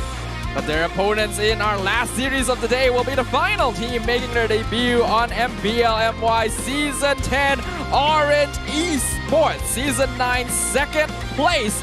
Will they be able to get even better achievements now that their lineup has shifted from the previous season? It has shifted, but we do have to see the roster is very solid. Balance is really the key player here that everyone wants to watch. A mid laner transition into a roamer, and Stormy, previous season MVP, is now in Orange Esports. Their lineup is very, very strong. This is the team that brought the Malaysian name in MSC, and honestly, they did us proud. They really did, and I'm looking forward to seeing how these brand new additions to the lineup will be able to bring glory to the name of Orange Esports. But we can't just talk about the players, we also have to talk about the coaches and the analysts up on stage. We've got them standing high and proud. Seifel going to be the coach instead of a player for this season. And Orange, they've certainly got some reliable people helping them out with the draft this time as well. I'm so happy that the coaches is getting love. We can hear from the crowd, like, when the coaches come up, they're like, yo, let's go. Especially for Homeboys fans, because everyone knows that Seifel is the mastermind behind Homeboys. When he was there as a player, he managed to really, like, He moved all the chess pieces. But right now, let's talk about Orange Esports. These are the lineup over here. We have Haru, Neo, Stormy, Valence, Aim, and Subway. And for those of you who have watched the MPL for quite a while, all of these names are really well known. Neo has been known as one of the best EXP laners. Stormy, previous MVP, Valence, an absolute monster in the gold lane. Aim transition into the roamer position, and Subway previously from SMG. I think it's quite interesting because Orange Esports is known as a team that brings newer players into the MPL, but for the first time, they actually have players from different teams here. We've got Neo and Aim coming back to Orange from CARACAL, and Stormy and Subway from SMG joining the lineup as well. But on the opposite side, we have the Homeboys. Yes, you transition back to me. No problem. Right now, let's introduce Madi, Vince, Chibi, Sepat, Bang, Anip, Expedia, Owl, and Ombong. Haha. They got a lot on their roster over here, Safa. A lot is an understatement here. I feel like Homeboys has enough players. They could probably create a second squad completely. Oh, yeah. There's just so many faces on the screen right now. But it also means that they have a lot of options in terms of how they want to build their team lineup, making the team a little bit more unpredictable. Obviously, there's going to be a main lineup, and I do think that the main 5 players are still going to be taking the stage today. But how will things go? Let's see what we think. Oh, me, Adin, as well as Sunfrost, we believe in the Homeboys, while you, as well as CARACAL, are voting for Orange. And not gonna lie, don't blame you. I can't really blame you as well. I think these teams are going to be pretty even though we haven't gotten the chance to see how this new Orange Esports performs. There's just something about the name Orange Esports that just gives strength to even newer players. Now that we have a roster that have players with more MPL experience, I'm curious to see how far they can go. I wonder what is the magic sauce with Orange Esports, because they always defy the odds, right? It's like, yeah, they're probably not going to do well, but then they represented Malaysia in MSC, and right now let's look at the audience prediction. And honestly, it is quite split, where for the side of Orange, they have an advantage in the YouTube side. Indeed, we could see that it's actually not that one-sided in terms of audience votes for either team. There's some people who like Orange Esports, there's a lot of people who like Homeboys as well. So I think this is pretty warranted as well. There's definitely quite a lot of fans for either team. And yeah, we can see in the crowd,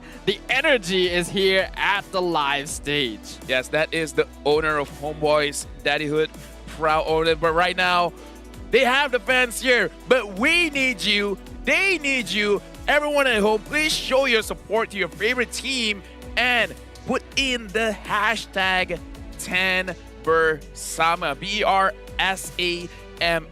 Type in the comments, give us supporting cheers for the teams, and attach your game ID as well as server ID so that we can give you guys exciting prizes. And you get the chance to have your comment featured after the game as well. I'm sure many of you have already seen that. And the audience here as well is going to be very excited to provide support to their favorite teams. For those of you who aren't aware, this event is happening live. We're going to have every game tickets being sold for the regular season. So if you guys aren't aware, now you are. Go grab your tickets so maybe you can join us here at Quill City Mall next week.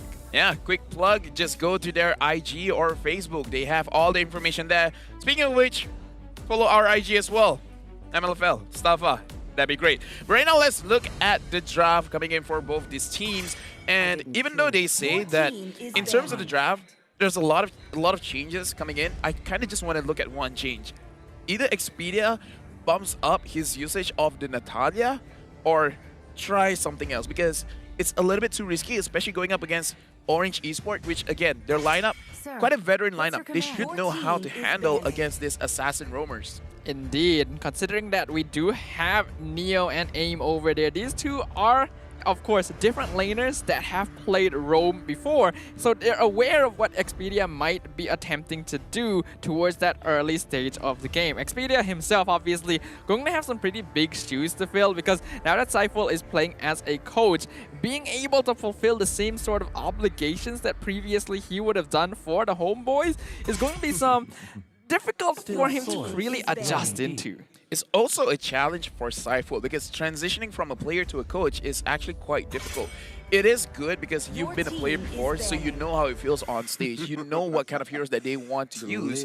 But it is a situation where you have to realize you're not going to be in the game shot calling for the team. So if you give a draft that is very difficult for them to execute, it's going to be bad, because they don't have your leadership in game. So he has to trust his players, but at the same time, he needs to create a draft that is very much executable even without his legendary shot calling. Yes, sometimes people just really don't realize that. They think that, oh, being a coach and being a player is not all that different. You just need to know a lot about MLBB. That is simply not the case. There's a lot more factors at play here. But proceeding on with the draft, we can see that the ban phase has concluded. Homeboys getting rid of that Akai, which has been terrorizing the stage all day today. Fanny and Faramis. And then Orange Esports banning out Valentina. Ling, an interesting choice here, but Chibi's on the opposite side. So understandable, as well as the Julian, which means that options like the Tamas, like the Beatrix will all be available. Oh, you're right. Yeah, the 1-1 is available, and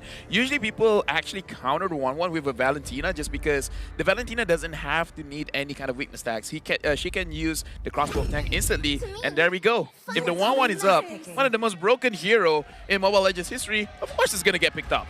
I wonder if Orange Esports were betting on the possibility that Anip does not know how to play the hero, because we really haven't gotten to see Anip play 1-1 before in the past. But the Homeboys do still lock it in. We'll see whether or not this is a hero he's proficient with, because regardless of how good you may be with 1-1, this is not a hero you let go to the red side. Yeah, and looking at the 1-1, I'm already starting to think, what kind of hero does Valence want in the lane up against the 1-1? Because he can use those meta marksmen, but during MSC, he showed a lot of Moskov. I kind of want to know whether he would try something like that. I would say it's not a good pick, just because the more you move, the easier it is for you to give the weakness tag. And right now, Orange Esports with the Eve pickup as well as the Esmeralda, great and all, but Tamus is still open and Darov is open as well to handle the Esmeralda. It's an interesting choice to prioritize the Esmeralda this early on, especially considering that it wouldn't be difficult for them to wait until their next turn. But then again, they are playing against Sabat, and the Esmeralda is one of his signature pickouts, so maybe they just want to respect that. It's been a while since I've gotten to see Neo playing on a hero like this, but I am all for it. Yeah, honestly, with the Eve being picked up, I'm almost disappointed we don't see a lot of Yuzongs, but most of the time I'm like, you know, it's okay because EXP laners picked up early. Over here, they do have a choice whether they do want to Yuzong or just pick up the Tamus. And if they do, then Homeboys, they get a lot of power picks here. They're going to secure the Lilia for themselves, making sure that they can rotate a little bit faster than the enemy team. And we called it, the Tamus.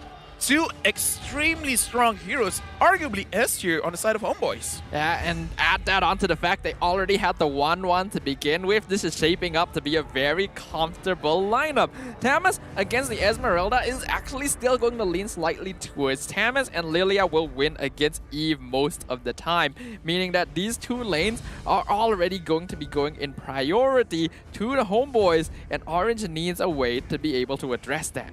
Right now, in terms of priority, I kind of do feel like Valence, unless he has that one hero that he wants, like a Beatrix, then he could wait it out. Beatrix is a very solid pick, and looks like, yep, the Beatrix is going to get picked up. I'm feeling very proud of myself.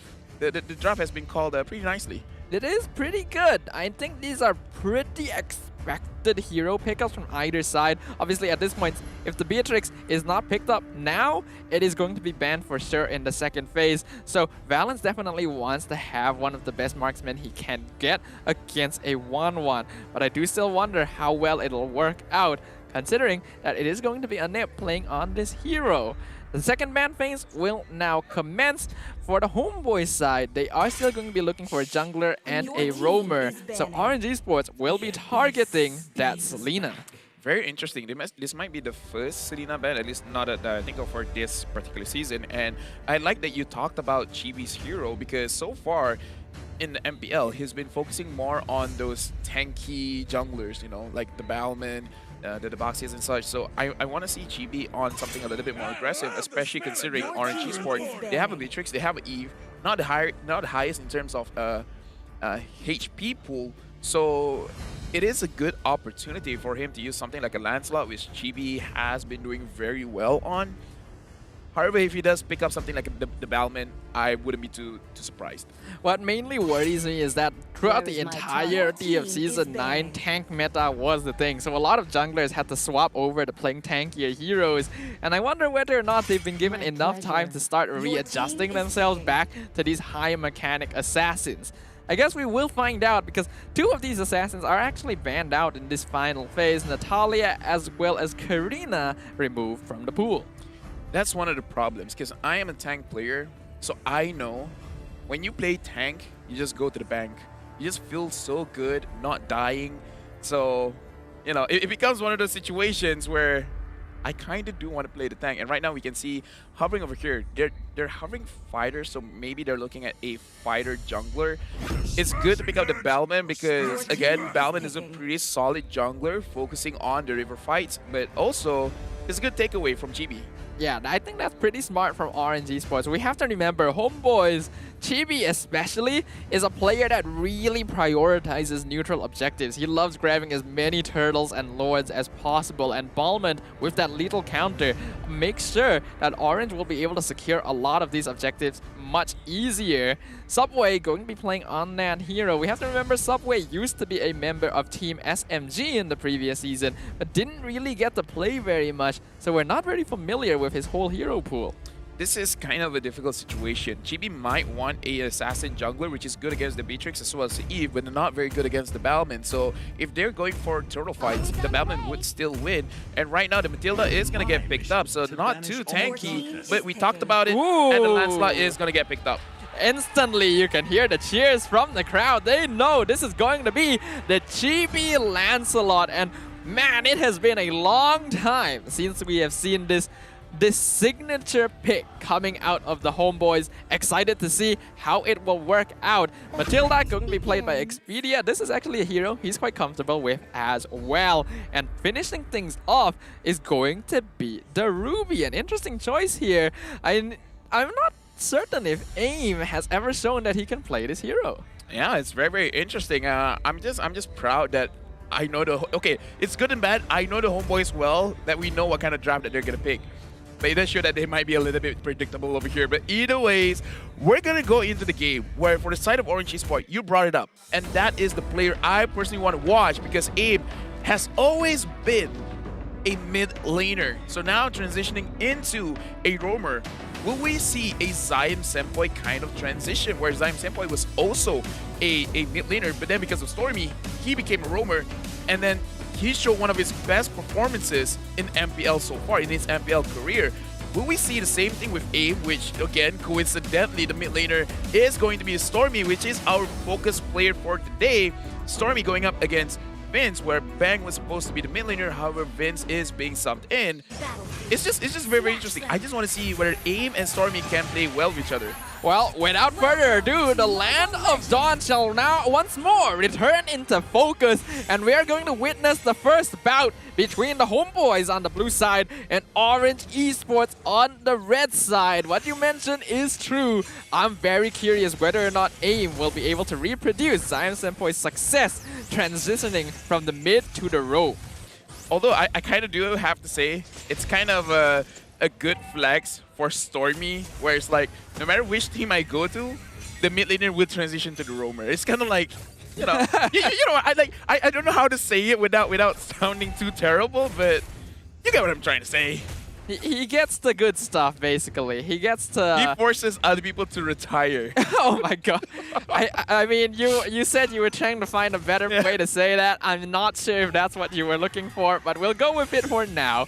Expedia gonna be able to provide some vision over on Subway, and AIM needs to make sure that he can respond to this. Giving information is a very important part of playing a roamer, and denying it away from the opponent is just as equally prioritized. Yeah, speaking of which, looking at AIM, the way that he's distributing, he's putting a lot on the armor and magic resist stats, not really on the HP or the cooldown. So it looks like he wants to be very tanky earlier on, but he's going to get caught out. He has to use the flicker, but I would say that was very much necessary. Yeah, if he did not do that, the Phantom Execution would have picked him off. But now, Valent going to be doing a fairly good job here against, and obviously in the early levels, Beatrix will win out against the 1-1, which means that Anip just needs to make sure that he doesn't lose out in terms of pushing the lane and getting gold.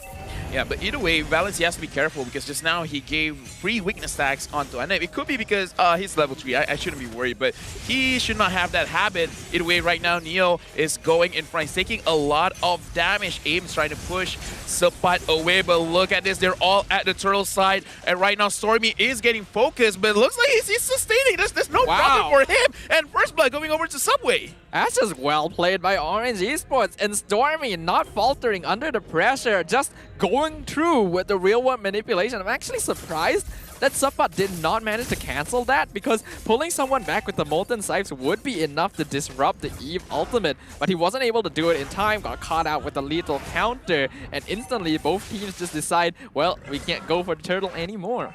Yeah, good kill going over to Subway. Unfortunately, they didn't get the objective that they originally wanted, which is the turtle, but still, a win is a win. It really doesn't matter where you get it.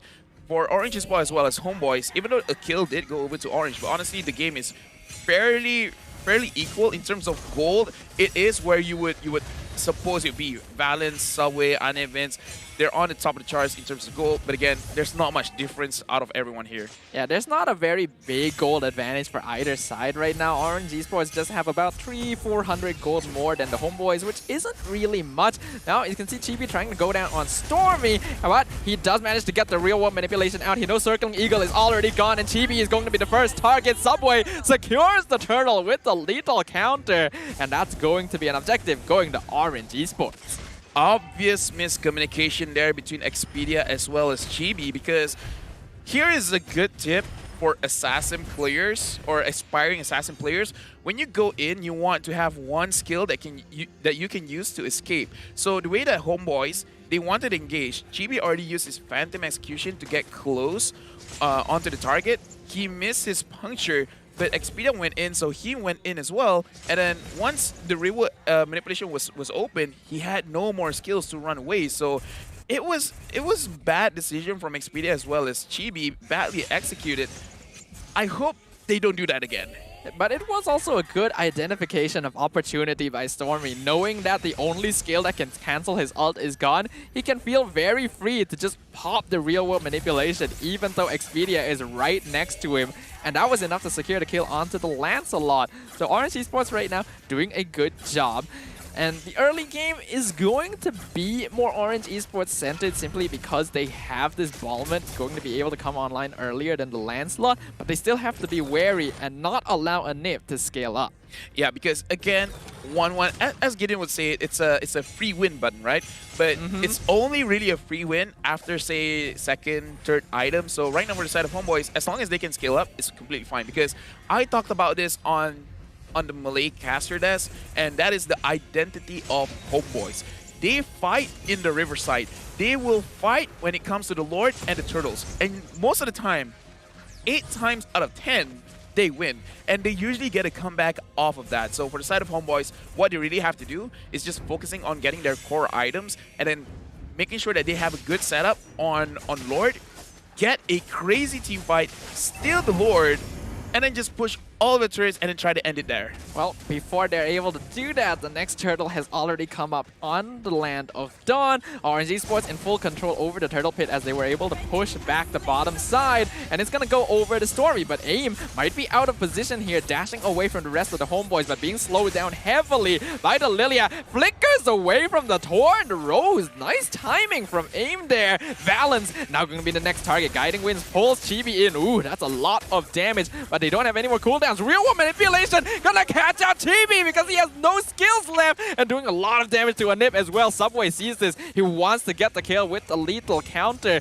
but Anip might be able to walk out. The Ballman still chasing him down. He has it. Oh, he misses! He misses the lethal counter, and he is trying to avoid getting hit with that last weakness point. Oh no! Oh, Stormy finds the kill. Look at Subway. He walks out with a minute bit of HP. What is this? Stormy, no matter what, he's at the right place at the right time. Like, every single time we see Eve is like, oh, it's very easy. I'll just use my real world manipulation, get some free kills. And it's like, oh, you're fighting against that guy. I'm just going to come and I'm just going to put my Void Blast, my Void Crystal. Oh, I got another kill. Like, very good positioning, but also very good rotation from him. Oh, the Homeboys are just kind of being sloppy right now. I feel like that was just overly aggressive, and I like that they're trying to shut down Valens specifically, but putting themselves between two towers, I feel like they should have focused on taking down the tier 1 before actually making that sort of dive. Yeah, and looking at the itemization, it's still not enough. Anip has the corrosion sight, so he has a lot of attack speed, honestly. But look at this, Expedia is going to get targeted, and look at the damage. Valens just dealt so much damage. Sapat is going on to Valens, and he has been slain. Chibi, who are you going to focus on? They're going to focus on aim. Stormy, no one is stopping Stormy, but no, never mind. It actually did get caught by Anip. Anip is dealing a lot of damage. He's trying to get the weakness stacks, but still not able to execute the crossbow of Tang. A 2-for-2 trade, but Orange Esports lose their gold laner, so Homeboys actually comes out slightly on top in that trade here. And this is one of the bad habits of Valens, unfortunately. When he is playing on this Beatrix, he likes to do that flicker forward into the shotgun play. He tends to be very aggressive, even on squishier marksman heroes. And while he was able to get a kill thanks to that, he put himself completely out of position, and that's going to slow down his farm. Yeah, but also overall, let's look at this. Neo going in for it. He's taking a lot of damage. Expedia going in alone. Sapat recovering some HP. Aim, unfortunately, did not catch anyone, but Stormy with the real manipulation trying to get the kills. But Anip is flying up top. Sapat managing to get a kill. And right now they're focusing on Subway Vin, managing to get the kill. And Homeboys, this is what I talk about. This is their identity. Fight at the river, get the kills, get the objective, get the turrets. That was a massive swing in terms of gold right there. Instantly, the 2K lead Orange Esports had is now the 1K net worth lead for the Homeboys. They overestimated themselves, jumped ahead too much, giving away the crossbow of Tang. And even though Anip doesn't actually have that much damage right now, it is enough to allow the rest of his team to follow up and get easy pickups. Orange Esports, they needed to be more careful there. And again, this is Valens's bad habit rearing its ugly head. He can't be this far forward. Yeah, and unfortunately, I do have to say where Abe, he flickered forward. However, he did not manage to actually hit any of his crowd control on not even key targets, but onto anyone. He did not catch anyone on his second skill or his ult, and that's unfortunate. Without a proper setup, he did not really make a situation where it's easy for Stormy to get a lot of damage. And speaking of damage, right now Anip has 2 core items. Now he has the Demon Hunter Sword, so he will hurt a lot. And looking at Valens, Blade of Despair, as well as Malefic Roar, he will deal a lot of damage. But I think this is a situation where he has to change into Renner, but no, he still wants the Wesker. He gets bit. But look, Expedia, he's going in alone. He's taking a lot of damage from Valens. Valens can dish out the damage as long as he can stay alive. This is the good and bad about Wesker. A lot of damage, but you're putting yourself in danger. Yeah, we already mentioned that a weakness of a lot of marksman heroes in the game is that their attack range is too short. So that is one of the problems of playing with the shotgun, but it does help him get very quick kills, such as with Vince, not even allowing the Lilia to pop black shoes before he disintegrated. And now they're gonna just slowly poke down that top tier 1. Yeah, but either ways, right now, especially the fact that Valens has Weapon Master, the burst damage is going to be a lot. So I feel like he should be comfortable enough to just use Renner. Even if he doesn't get a kill, as long as he pokes Homeboys from afar, it's going to give a lot of opportunity for Stormy to stop them in the real manipulation and then eventually try to get a kill there, especially Subway there on the Balmain with the little counter could just you know, like, end the fight. Right now, though, they are trying to take the Lord. Both teams right next to each other. Neo coming in from the river, but they can definitely see that. And the Esmeralda is actually slightly out of position, so he has to use Sprint to get away. Luckily, will be able to escape from the crossbow of Tang, but that snipe with the Renner. Half of Anip's HP gone straight away. Valens, again, using that sniper rifle is a very good alternative to Wesker. And since the Homeboys have to back this off, Orange can start working on the turtle again. Sabat's coming in, but Subway secures it. Abe now buying time against the rest of Homeboys as they go in with the circling eagle on top of the Ruby. Flicker forward on the Homeboys to secure this. Ruby dropping real low. Abe might die here. He's actually still alive. Real manipulation gonna stop the retreat for the Homeboys, but Guiding Winds gets the Tamas out safely. Here comes Neo though with the falling star moon and a lethal counter. Gonna finally find a kill in Expedia. Only 1 casualty from all of that. Yeah, Chibi almost killed off Valens. It was fortunate that he was able to run away. And look at the damage. It's not Valens, it's Stormy. Stormy is dealing the most damage in this game with 42,000, 12,000 damage advantage over his own gold laner right now. Chibi in the mid lane is being spot out by the side of Orange Esports, but no one is really there to stop his movement. Yeah, Orange Esports wants to get more objectives with this Lord. Valens actually waiting in the bush. Luckily, Vince checked it before walking in. Otherwise, Valens used the ult. Yeah, he would have probably get taken out there. Lord gonna be pushing up top. Valens, as usual, with any player that has a Beatrix, they're just gonna be doing this, sniping the tower from afar, and it is so annoying to deal with. Freely going over to Orange, they want to get more. I mean, it's just straight up not fair. Who else could do it? Layla. But do you really want to bring a Layla onto the MPL? Right now, Valens is still pressuring the side of Homeboys.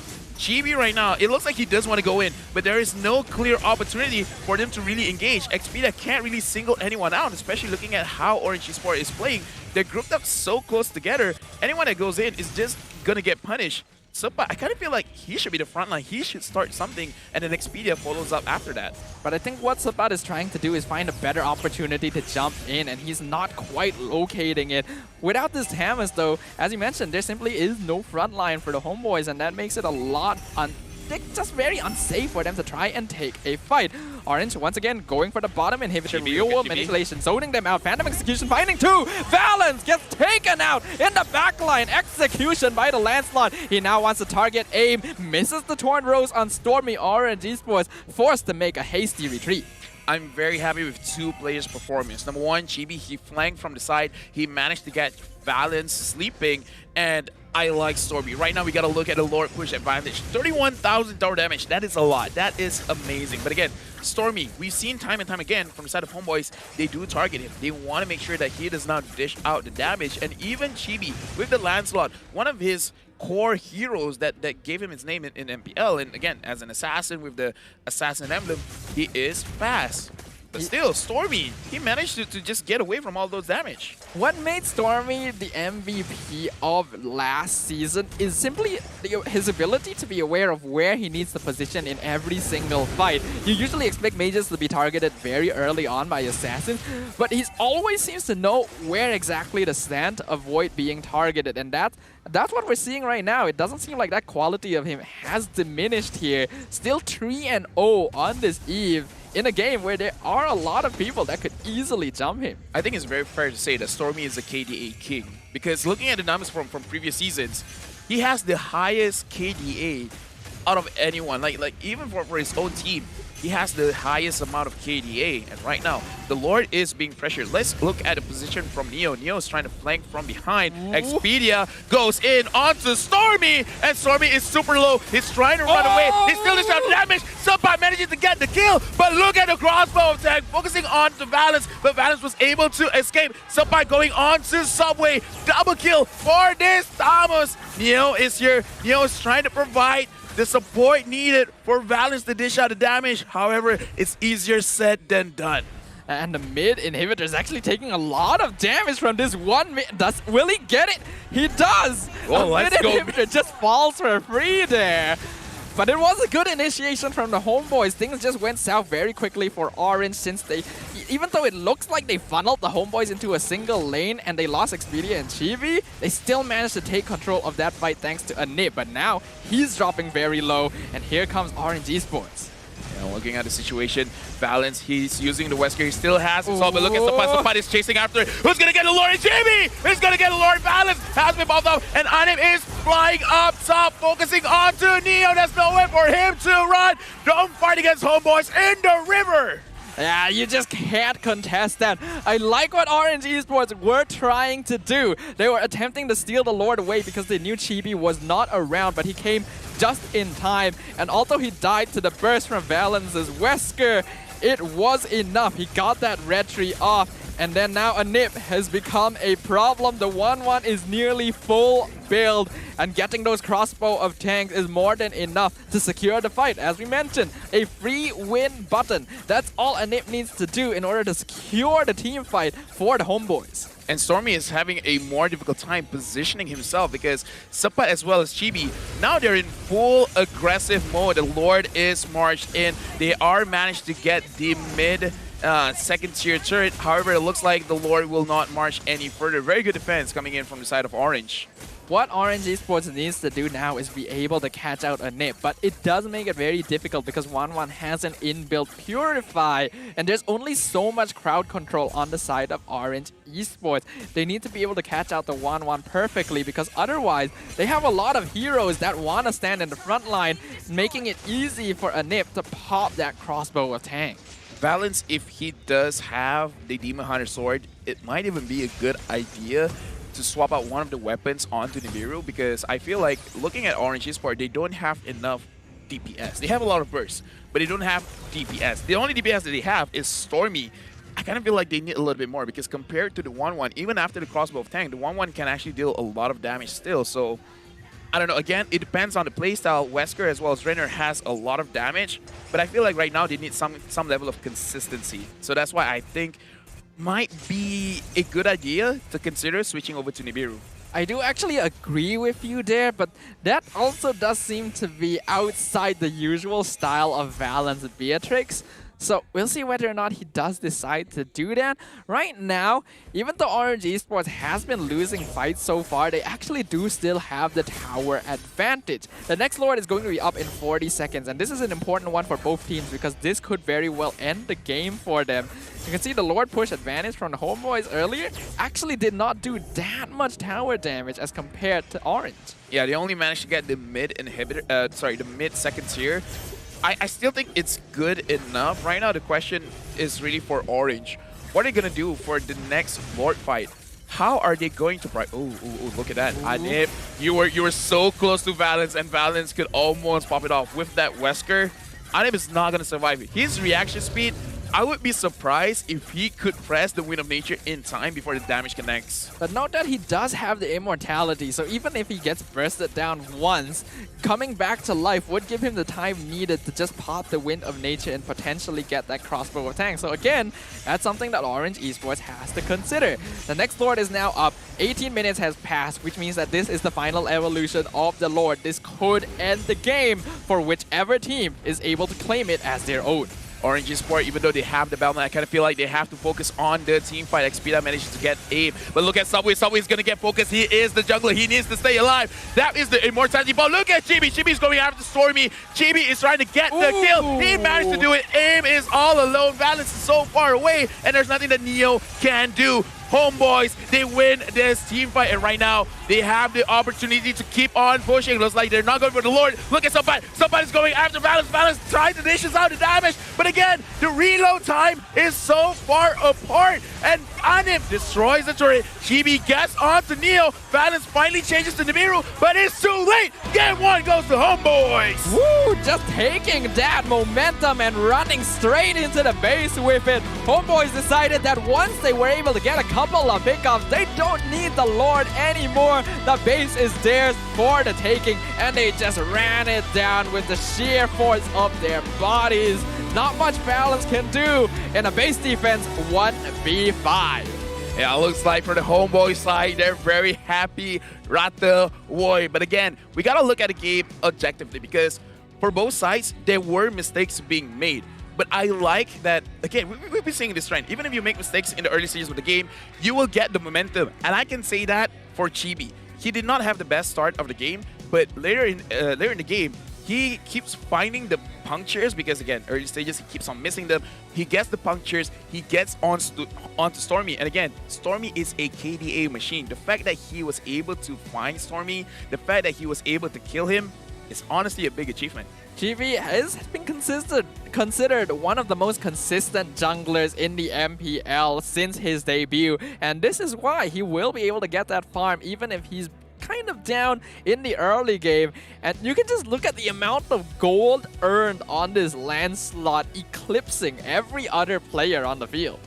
He has this talent for finding the farm. It's kind of insane. Sometimes I even feel like, did you like spawn extra creeps, extra minions or something? But now, looking at the itemization for Valence, we did talk about the Nibiru, and he did change it at the later stages of the game. However, looking at his items, this is kind of why he really, from the start of the game, with the emblem, Weapon Master, he's focusing on the burst. He got a Blade of Despair, he got a Malefic Roar, Blade of Heptases, as well as Hunter Strike. That's why it's not a big how or why when he dishes out a lot of damage. But again, what does the team really need? Do they really need a lot of burst? I mean, yeah, sure, a lot of HP that is very low, it's going to be looking pretty good. But I kind of feel like they just needed a marksman that stays in the team fight for long enough to eventually win out the fight. And I feel like that was kind of a problem in the team fights just now for Orange Esports. I feel like the reason why Valens decided to go for a more shotgun style of build is because the team decided that he would be the solution for Enip's 1-1. Because they have so many heroes that can easily allow the crossbow of tank to pop. Ruby, Bowman, and Esmeralda are all heroes that want to stand in the front line, providing perfect targets to Enip. So they were hoping that Valens, with this shotgun style of play, would be able to take him out early enough, but that might be putting a bit too much on his shoulders. MVP of this game gonna be going over to Chibi, finally returning to his signature Lancelot after a long lull, and what a return it is. Again, the numbers don't do it justice, but here are the numbers. 60% kill participation, 817 gold per minute, match KDA 4, 4, and 5. But the kills that he got is on to Stormy. And this is one of those things that when you watch the highlights, when you watch the replays, then you understand why he was the MVP, because he was in a situation where he was not supposed to do well, and yet he found the right targets. And that is the key word over here, finding the right targets, because once Stormy is not there, again, no DPS, it's all burst. So all you gotta do is just avoid the damage from Beatrix, which is easier because, again, all of the damage is skill shot, whether it's Wesker or Renner. Indeed, a lot of these deaths from Chibi did end up being because of the big burst from Valens, but you have to recall that a lot of the time, he was actually able to secure an objective before he died. And this is when you consider he's up against Subway on a Bowman, who should be able to claim most objectives without problem. Well, Chibi ends up dying, yes, he still gets them right before death, and that makes a lot of difference here, as we can see in these highlights. Yes, looking at the highlight brought to us by Samsung Galaxy A series, where from the side of Homeboys, I think the best way to describe it is sloppy, because they're missing their skill shots, they're going into fights, ones that they really should not even be going into, but after getting the warm-up that they really need, Sapat as well as Chibi, they started to perform out of their minds in the game. Same can be said with Anip, and that comes with the criticism for the side of Orange. Look at this. Every single time that aim goes in, he didn't get the setup that is needed for the side of Orange. If he got a lot of his skills down, actually connecting them onto Homeboys, I can see Orange Esports really destroying the game, because once Ruby collects everyone together, any kind of damage from Wesker is going to hurt. And that is a big win condition. And look at this. Chibi from the side going in, managing to find Valens. So I kind of feel like Orange Esports, their frontliners, they need to step up a bit. I feel like this fight specifically was a big turning point for the Homeboys, because this is a catch that the Orange Esports should have won. They funneled Homeboys into a line, and they have a lot of damage, but they were caught out unaware. After that, Homeboys were able to secure every single objective, and you realize it becomes a lot more difficult for Subway and Neo to just walk into the Homeboys, which is what they want to do, because they're afraid of allowing the crossbow of tank to proc. And because of that, there's literally no member of Orange Esports that can comfortably initiate the fight, and that means that it's just completely free for the Homeboys to walk in and say, like, we want to fight now, no matter what, you're not going to be ready. So Stafa, do you want to hear a horror story? A horror story? Yeah. Alright, hit me. Throughout the day, whoever wins the first game loses the series. Ooh. I mean, that is horrifying. That is horrifying. But what isn't horrifying is the new hero, Fredrin. I mean, it depends. If you're using it, it's probably good for you. If you're fighting against him, it might be terrifying. The new hero will be available on the 12th of August. Okay, I just need to remember the month. Anyway, he is a tanky fighter. He has basically two types of HP. One is the normal HP and one is the gray one. In the gray period, you can get a lot of lifesteal. So this is one of those tanks that is played at the EXP and is going to have a lot of problems dying. Yeah.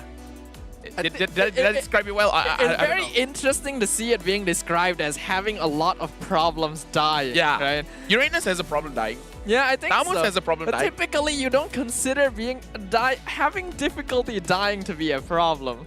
Unless you, of course, are on the opposite team, in which case it is a big problem. It is a big problem. For those of you that need help, make sure you go to, mental health coach. Shout out to mental health. Anyways, looking back at the game, AIM needs to step up because we did talk about it.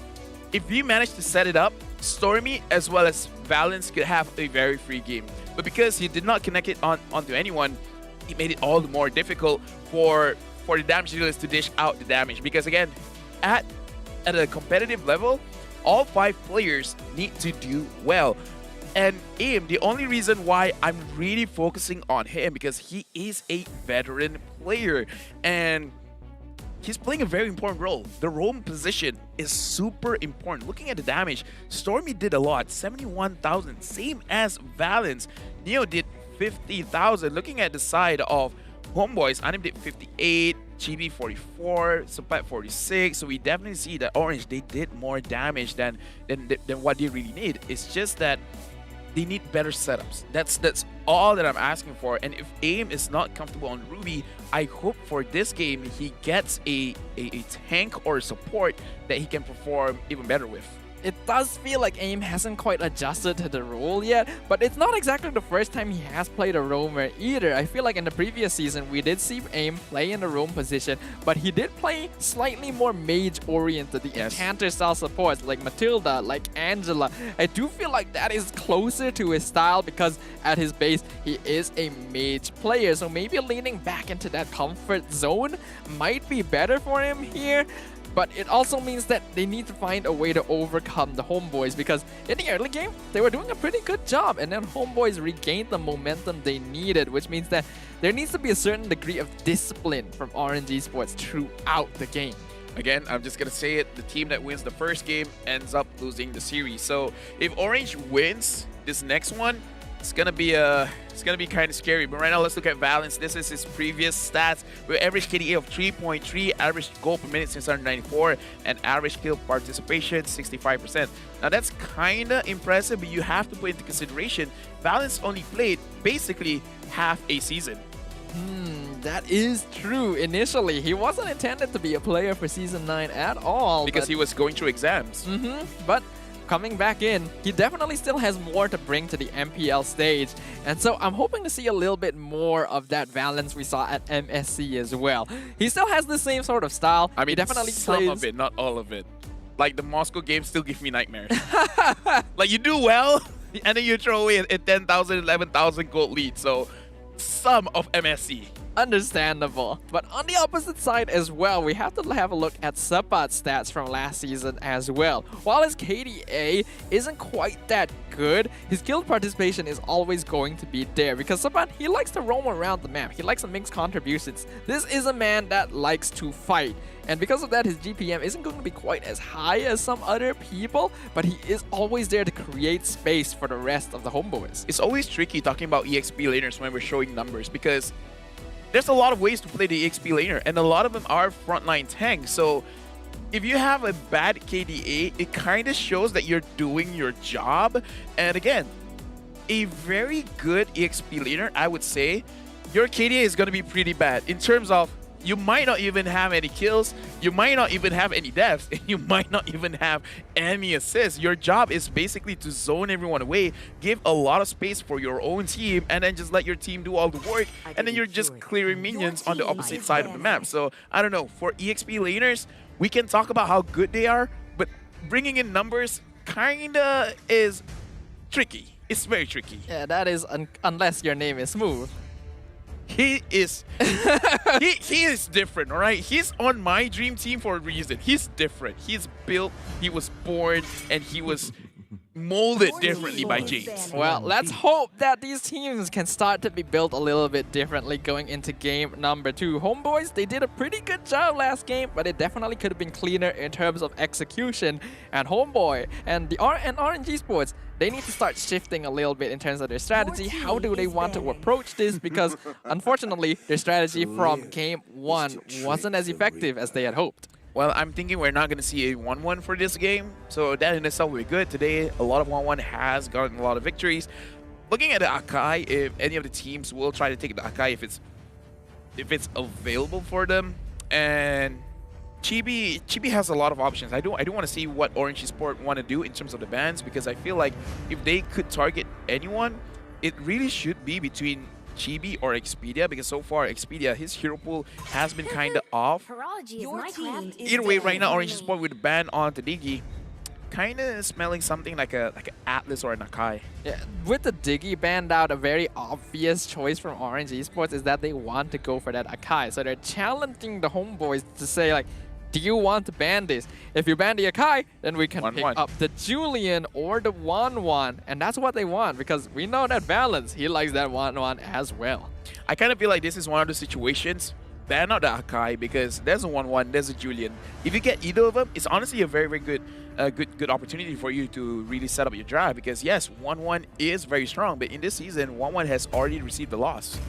I actually think it's safer to ban the 1-1 here, right? Because I know we've been talking about Akai. Oh! Leaving it all open. Which means homeboys will have the advantage.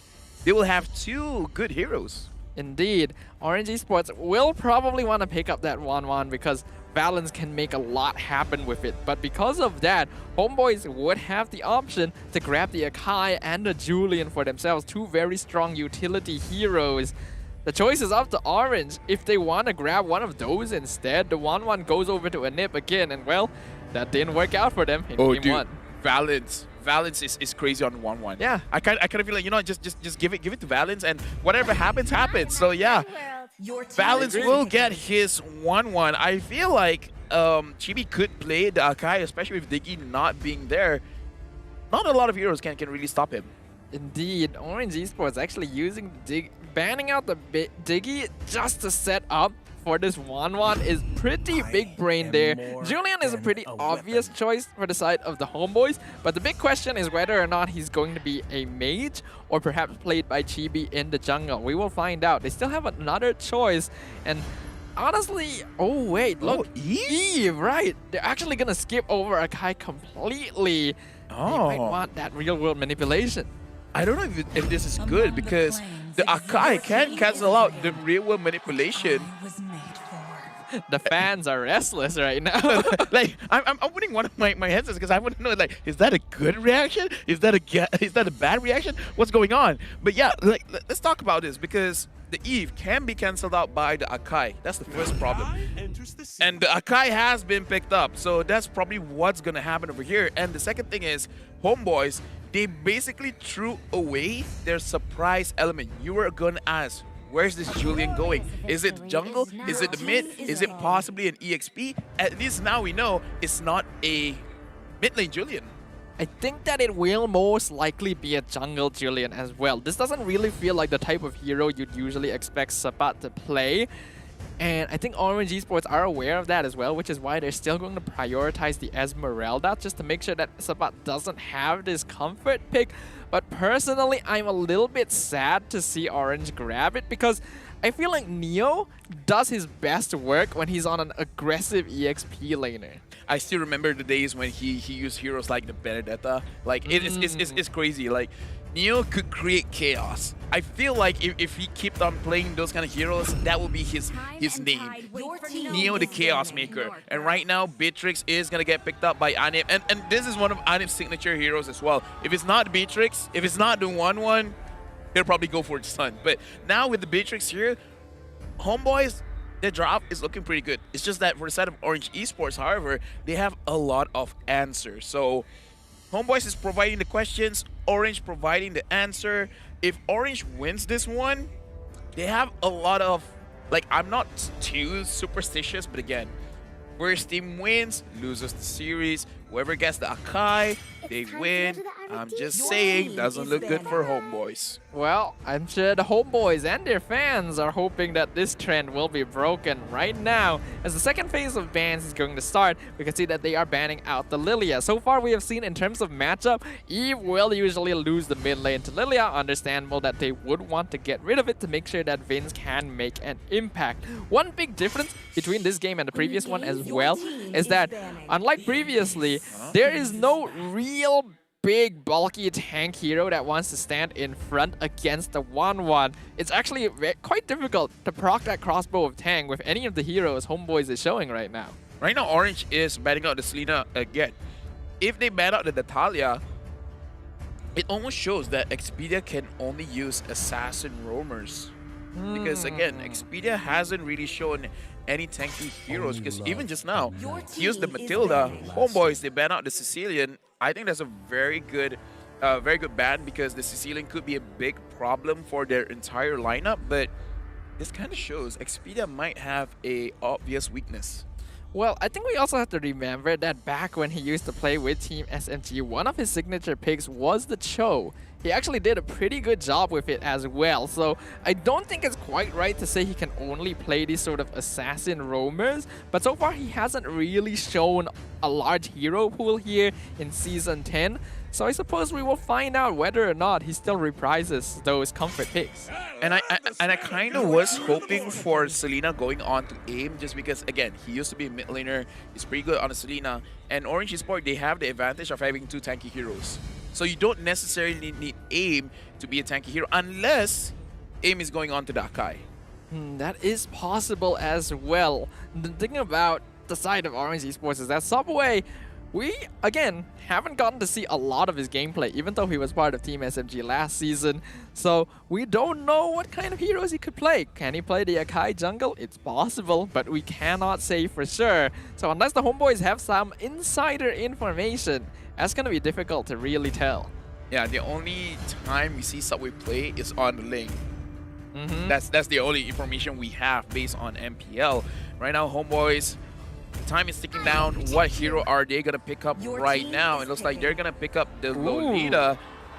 Pretty solid, I would say. A very good AoE engage hero, making it so strong. Paired up with the Eve, just that Numinum Blast, real manipulation. It's a real Numinum Blast.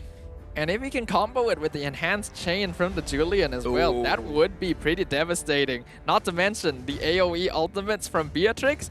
Homeboys are going to be gearing up for big team fight combinations, but it all depends on whether or not they can pull them off. Remember, there is a heavy spin on the opposite side. Oh, and a Halbert and a Kadita.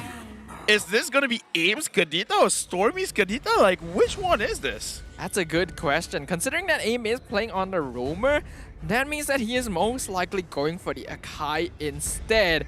Subway taking a page out of Gary's style, going for the Hellcurt here. Not a bad option, because Homeboys want to have vision over the battlefield to really make their plays, and that Dark Knight Falls could be a big factor for them. Homeboys, the final pick gonna come out, and it is the Hayabusa, yet another classic Chibi signature. And the fans are liking it, because again, whenever Chibi uses an assassin, we know a lot of flashy plays is gonna come in. Now, this Hellcurt Stormy?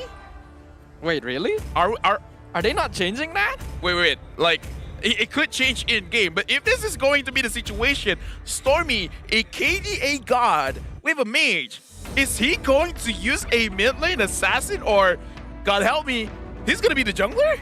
I don't know. I'm very curious to find out once we enter the Land of Dawn, but if AIM is on that Kadita, it's definitely a much more comfortable hero pick for him compared to the Ruby. Let's see if this adjustment is what Orange Esports is looking for to take a game against the Homeboys. Remember, this is Orange Esports' debut match here in Season 10. They want to make a lasting impact. Focus player is definitely Stormy. I gotta say, Stormy is in my dream team, and I did say, based on his performance, I might or might not change it. If he is on this Hellcurt and they win, he's staying there. He's staying there! Stormy's using Hellcurt! What? Stormy is on Hellcurt with Killing Spree and Petrified. What? I don't know what the plan is here. Mid lane Hellcurt. This is interesting. You know what? Today is a good day. Today is a good day to be an MLBB fan, and right now Stormy is getting harassed by Expedia on this Lolita, which again is a little bit easier to execute. AIM right now on the Kadita. For the side of Orange Esports, they're really focusing on the damage. Subway and Neo, they're the only ones that can really peel for their team. or just be a I don't know. I'm smiling. I'm grinning. I kind of hope Orange will win because I want to see more of this. We're definitely fumbling over our words a little bit because words cannot describe how we are feeling about this. There's weird hero picks, and then there is this. In terms of emblems, nothing too strange from either side here. And this is actually a subpot Julian in the XP lane too. Yeah, and I gotta say, Stormy on his health crit, no points on the movement speed. He's focusing on physical attack as well as penetration. So perhaps at level 4 with Dark Knight Fall, they could execute a kill. And right now they're going for a kill. I just talked about it. This is a good Castle Curse. First blood going over to Stormy, my boy. Well, the mid lane Hellcurt already working. A nice two-man Breath of the Ocean forces out the Purify from Vince. Heavy spin, pinning Expedia to the wall, getting the Flicker out as well. One ultimate for 2 battle spells. Yeah, right now, Stormy, again, like, this is crazy. Oh, but the chain hits, but no knockup. Stormy is going to go down by Chibi. A very good return kill for the side of Homeboys. If this game is going like how it's been going today, we're going to see yo-yoing in terms of the goal advantage. I'm not sure if my voice will be able to take more of that yo-yoing here, but we're gonna try our best. Right now, Homeboys the slight advantage. Rough Waves nearly taking out Expedia, but not quite enough. What I am curious about is who actually has the roam boots right now, because AIM is actually slightly higher level than Stormy. One of them needs to have the roam boots, right? Yes, I would like to see it. Now that you mention it, that is very, very interesting. It can't be Subway just because he has the Retribution. If you have a Retribution, you can't have the roam boots. It's not Neo or Valence. What if it's something crazy and they both don't have it? Right now, Sapat is going to get focused down, but it looks like he's taking a lot of damage, and this is going to be a free kill going over for the side of Orange. Stormy secures it for themselves. Another kill going over to the mid lane Hellcurt. I don't know what the plan is with this, but it is certainly working right now. Subway going to try and take the orange buff. Heavy spin, I believe, yes, he did secure that with the Retribution, pushing Chibi away. So that's going to give the Akai a little bit of an EXP boost. I will try to figure out what is up with this draft, but forgive me for now. I kind of want to just shut down my brain and just enjoy whatever is happening here on screen. Again, I'm a professional caster, no biasness. Orange and Homeboys, both these teams are performing very, very well right now. Vince on this eve, he can do a lot of setup, especially like we talked about, right? Today we saw a lot of good plays. We saw 4-man knockups and stuff like that. So for the side of Homeboys, they have a lot of potential to really win, especially because they are a team that's known to be like the kings of the river. And with this kind of draft, having the Lolita, having the Julian, having the Eve, they are river masters. Yeah, Homeboys has a really strong teamfight combination, and their scaling is pretty solid as well. But we have to remember, Valence is on the 1-1. Right now, Valence at the top of the goal ranking, followed by Stormy, the Hellcurt, doing a lot of work. And Dark Knight Falls pinning a nip to the wall. Stormy picks up another kill on the Homeboys' gold laner. Now the stun from Expedia. He wants to delay their retreat. Subway alone by himself will be able to dash over the wall, but the real one manipulation doing a lot of damage with the Oki shadow kill, picking up Subway as a revenge kill. Yeah, Chibi right now is actually performing very well on this Hayabusa because this is what you need to do. As a Hayabusa, you cannot lose in terms of gold or in terms of EXP. Right now, Orange Esports, they have a definite gold advantage, 1.4 thousand gold lead. But for the side of Homeboys, Chibi is still doing well. However, his level is a little bit lower than the Subway. He needs to get those kills. Right now, he has the Hunter Strike, so he needs to catch someone off guard. Stormy setting up the kill. Oh, AIM doing a lot of damage with the rough waves, but not enough to finish off Expedia. Numan and Blast gonna catch out the Kadita. AIM is going to drop, but in exchange for the turtle, that's not too bad. Chibi taking a lot of damage, not quite enough to finish him off with a heavy spin as he jumps back in with the Ogi shadow kill. Stormy already taken out. Chibi finally will go down to Subway, but they got the turtle and they got 2 kills in return. Questionable decision coming in for the side of Chibi. I understand that Hayabusa, his passive is he has native spell vamp. So when he does execute his skills, especially his shuriken, he can spell vamp quite a bit. However, he went in and he Ogi shadow killed instantly. Of course, using the iframe to survive is great. I think he overestimated his own damage output and not respecting enough what Subway can do. And we talked about this where Akai, he can cancel out the real world manipulation. Vince did not die. He was able to escape with his life.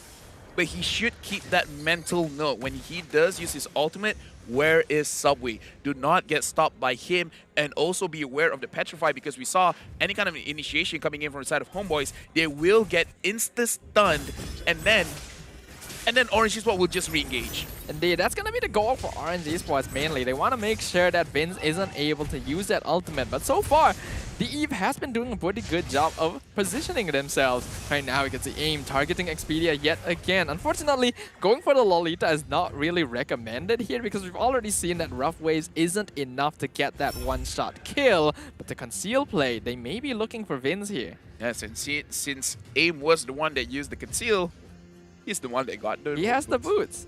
He was actually higher level than Stormy for a moment there, probably because the Hellcat got taken out quite early on. And right now on the top side, we can see how Orange Esports, they're trying to get a kill over here, and Subpad is going to go down to Neo. They're going to focus on the top lane turret, and Neo unfortunately did not manage to catch Vince. Anip destroyed the bottom lane turret.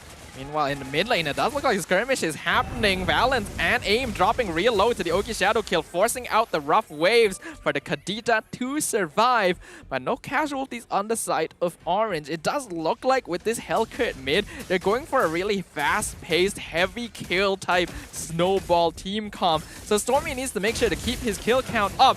Here comes Chibi once again. Valence taking a lot of damage. Subway secures the turtle, but the 1-1 has been taken out. And Heavy Spin, not enough to push Expedia into the tower. Yes, that was very unfortunate. Subway could not really push them away, and right now for the side of Homeboys, they're pressuring a lot in mid. Chibi dishing out a lot of damage. Look at Expedia not hitting. Oh, never mind. He managed to hit Subway, and Subway taking a lot of damage right now. Vince managed to get a kill. No double kill onto Anip. Homeboys, the Kings of the River, is controlling the mid side.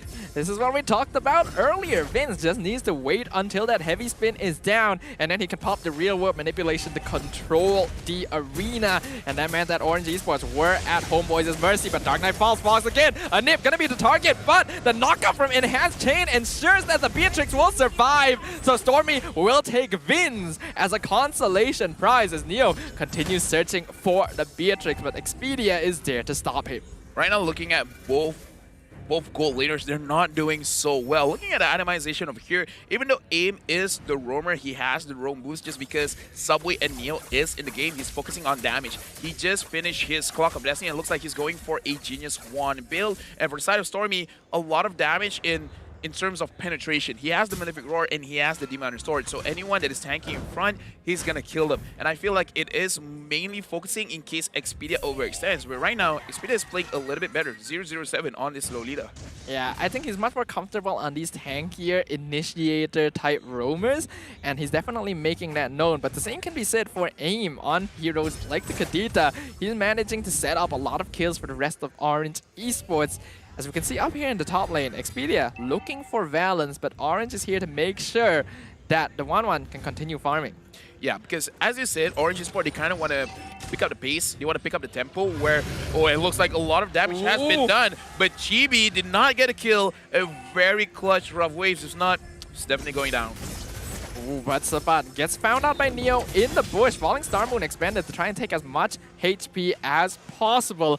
Homeboys, they definitely recognize the risk of the Rough Waves being used for AIM to escape, but I think they're okay with that. Dark Knight falls pop. Stormy looking for Anip. Anip trying to dash away, but the instant shutdown. The Malefic Roar going to be enough to just completely decimate that Beatrix. And Sabat forced to escape from Subway. That was unfortunate because actually Anip, he was in the safety of the bush, but then he dashed out, making it easy for Stormy to get the kill. That kill was definitely not needed. And speaking of not needed, Chibi, you gotta go home. AIM secures the kill. That's a difficult wall dimension to actually pin the Hayabusa to there. Well played by Subway, finding the pin and setting it up for AIM. Right now, Orange Esports, their high kill count lineup is working for them, but definitely not having as much of an advantage as I think they would hope to get.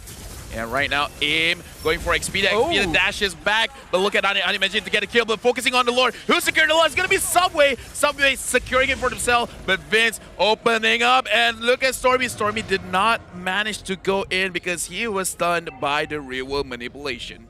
That was really smart by Expedia, actually, flickering backwards with the Numenon Blast to ensure that he's not only not disrupted, but setting himself at an angle to find 2 stuns on Orange Esports and getting the kill onto AIM. Right now, we can see that the Lord is pushing up mid, but HOMEBOIS is... Oh my goodness, when did that happen? Stormy takes out Chibi 1v1 in the top lane. So even though they lose the Lord at mid, the Hellcut is pushing up top. Right now with a KDA of 6-2-2, Stormy is doing well on this Hellcrit mid. We've seen a lot of Hellcuts not performing well even in the jungle. This is very impressive. But right now for the side of HOMEBOIS, again, in terms of advantage, Orange Esports has the clear advantage. But again, HOMEBOIS, what they need is just a team fight, because once everyone is collected, once everyone is together, once HOMEBOIS actually execute their crowd control, the chain of crowd control onto the key targets of Orange Esports, it's gonna be good. But no one is stopping Stormy. Stormy is up front. Stormy is pushing while everyone is focused here on the buff. Indeed, I don't actually know for sure who got that buff as well, but as the Dark Knight Falls drops again, Stormy not quite enough to finish off Chibi, but it's enough to scare the HOMEBOIS back and allow them to take the tier 1 mid tower. Questionable. Stormy was up top pushing and no one stopped him. That was a very free second tier turret. And that just gives more advantage for Orange Esports, because by the time HOMEBOIS tried to protect it, the mid lane was vulnerable, and then Orange got another turret, because right now, in terms of turret advantage, Orange has 5, HOMEBOIS only has 2.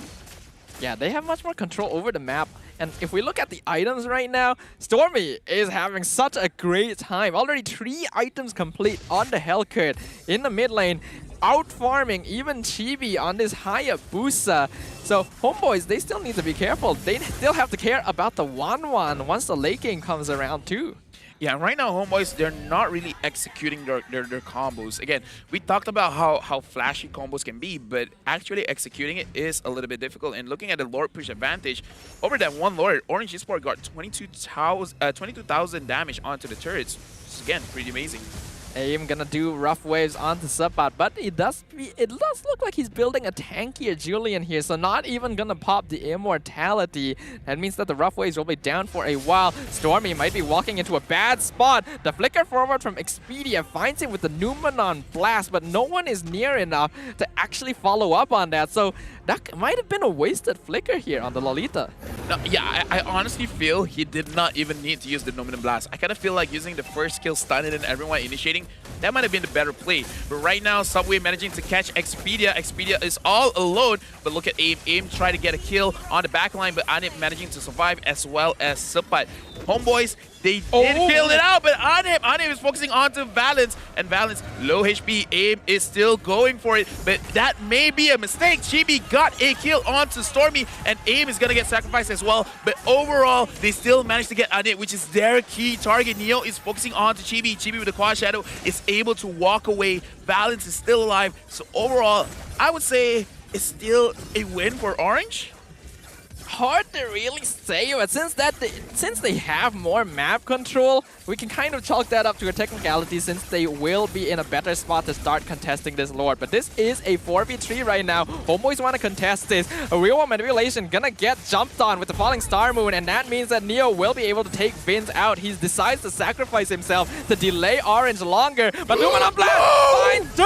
Valence isn't able to get off his crossbow of Tang. A beautiful play by Expedia. Neo, though, still doing a good job in the backline. Gonna be forcing out Subbat to use that enhanced sword and popping the immortality. Subway still alive in his 1v1 against Chibi. And Neo, his job is done. He's just pushing away from the Lord. HOMEBOIS, though, still want to try and contest this, but this Esmeralda has scaled up. Nothing is killing him.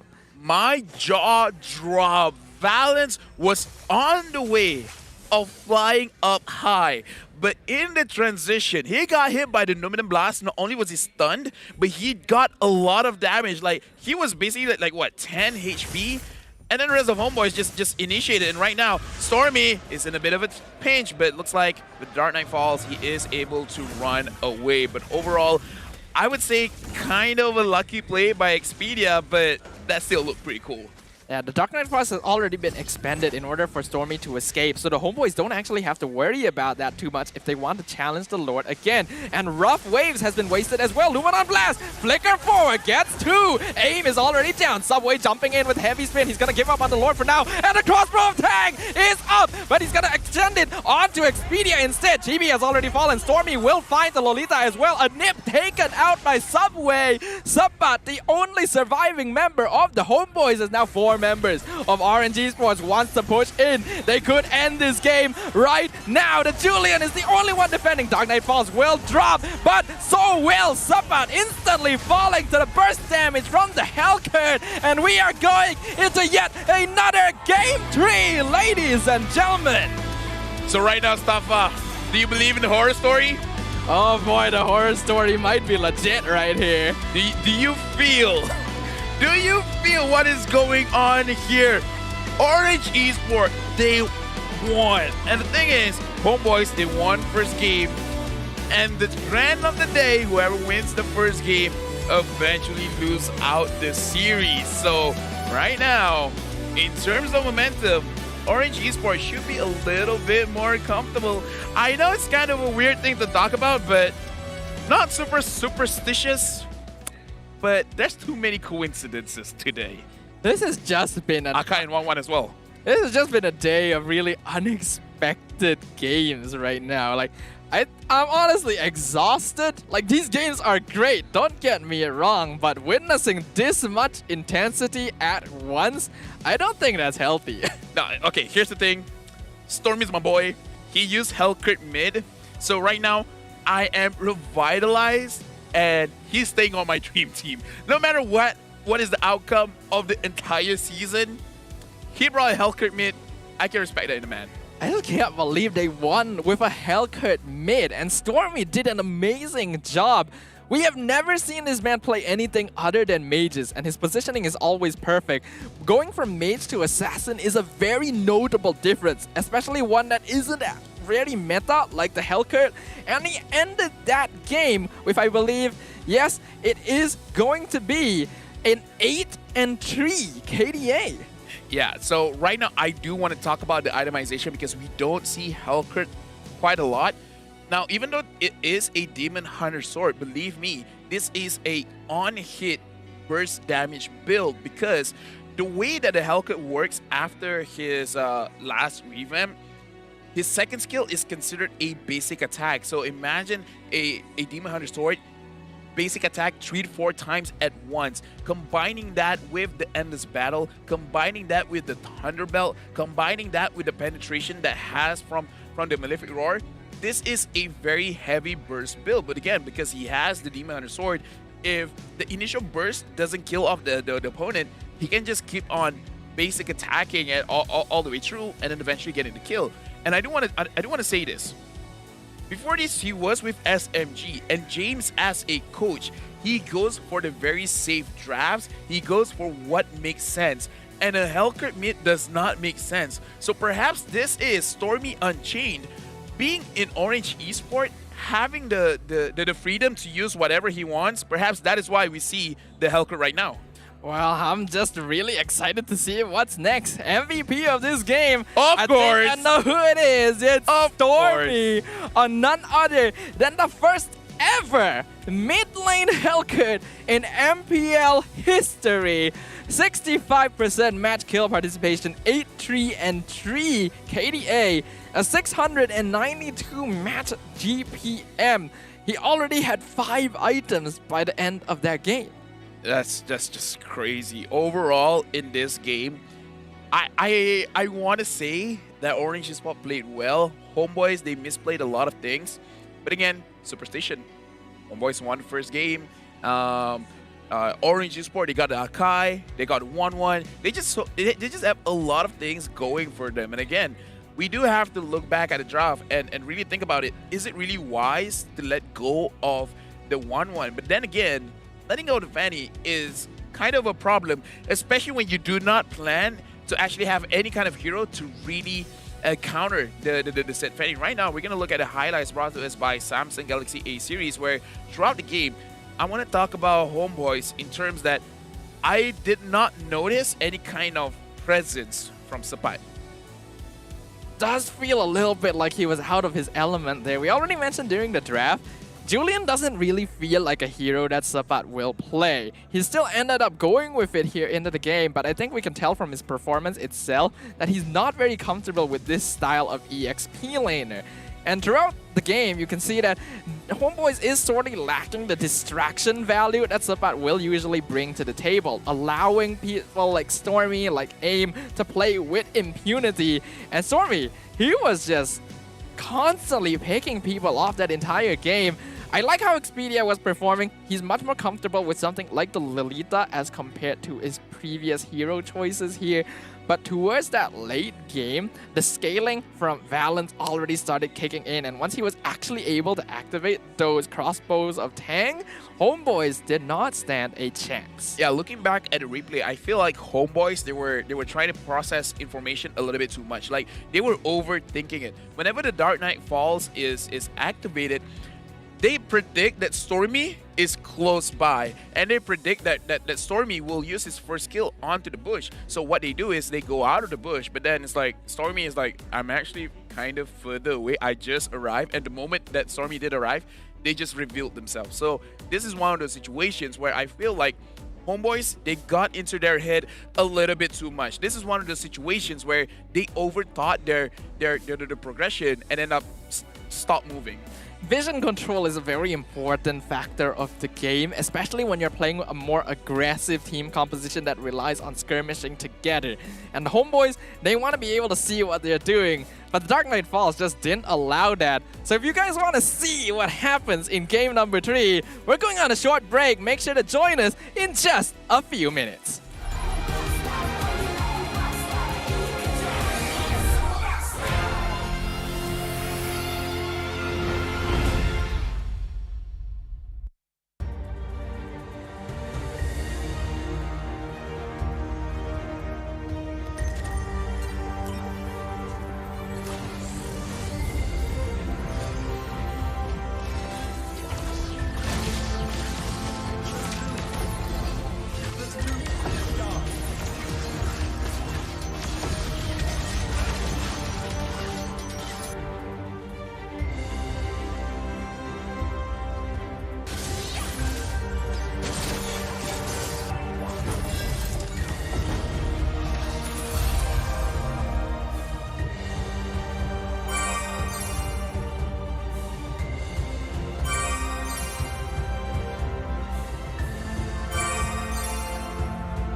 Reporting for duty.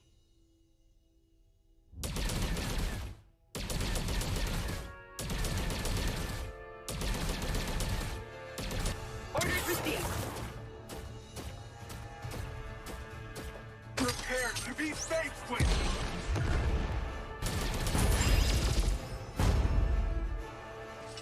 Orders received. Time for a high caliber shot. I've spotted the fugitive.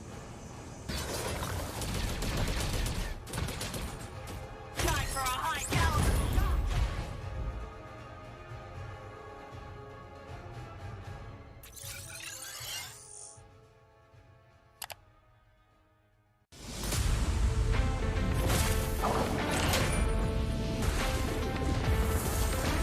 There is no more Monkey King. No good deeds goes unpunished.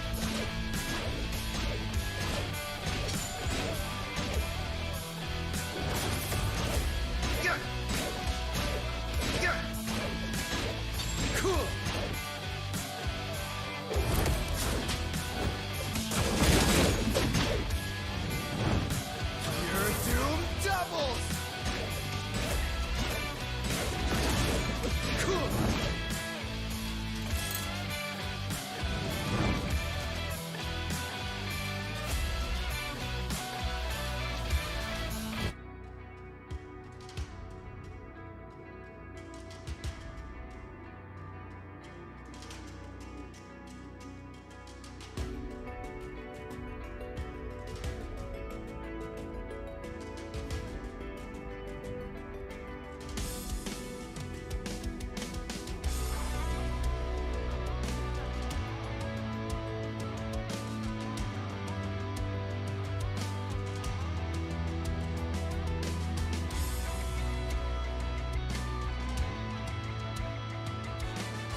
I'm a rock star.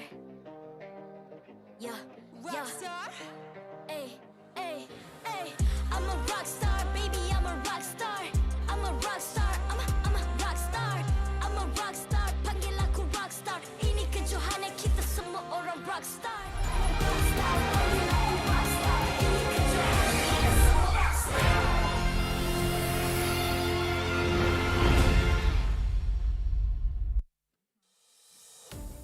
After a long and arduous but fulfilling day here at MPL Malaysia Season 10, we will finally come to our true, conclusive final chapter in our final series of the day. My name is Dafa. Alongside Lafel, we will be bringing you this final and what I expect will be perhaps the most intense game of them all. I mean, I wouldn't have it any other way. How else would you end the day? How else would you end the weekend? Like, this is what all of the fans should really see whenever they watch MPL Malaysia. Intense games, all 3 series went all 3 games.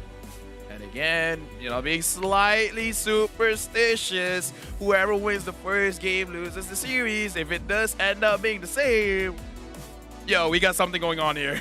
I'm just curious about what else we can expect after seeing that Hellcut mid from Stormy doing the second most damage in his team, the most actually going to Neo on this Esmeralda. I mentioned that I preferred seeing him on an aggressive EXP laner. Well, in his hands, I guess Esmeralda is an aggressive EXP laner. And right now, looking at damage, Chibi only doing 32, Vince only doing 30. So even we were talking about Sapat, he did 38,000 damage. So I don't know.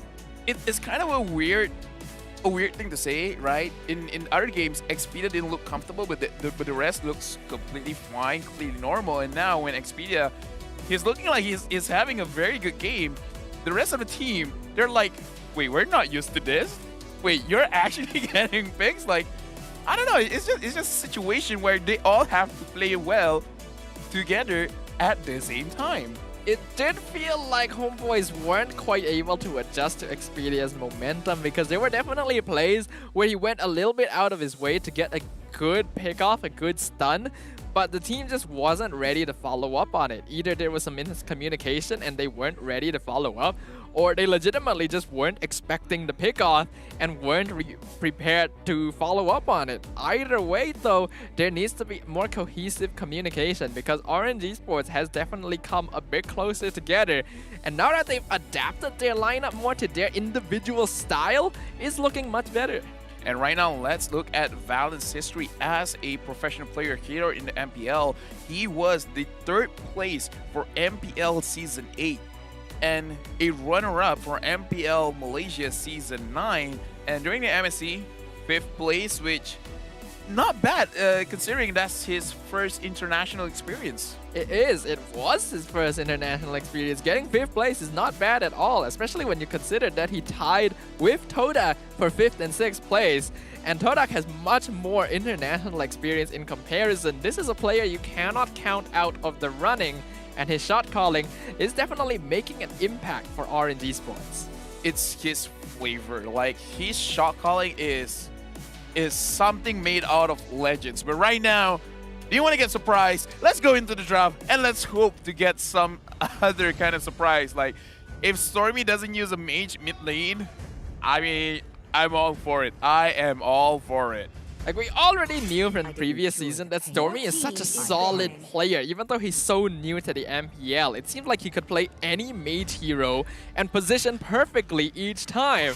And now he has shown us he can play Hellcut mid as well. What other heroes can this player bring to the mid lane? That's kind of like so far apart, yeah. Right? I mean, like, mage, oh, you gotta maintain your distance, you gotta use the skills, you gotta hit from afar. And now you're an assassin, you wanna dive deep in, you wanna stun the enemy team, and then just burst him out. And if he doesn't die, well, just stay there, use some basic attack and get the kills, and not diamond. Players just asking for diamonds is always my favorite thing here at the MPL live venue. But honestly, actually, when we think about it, right, Hellcut may not be all that different from certain mages as you think, right? About it, yeah. Because his job is to jump in, petrify, one-shot someone. which is what Kadita does. Yeah. So maybe, right? The more we talk about it, it's like, wait, that sounds like a mage. They both use skills. Wait, they burst the enemy down.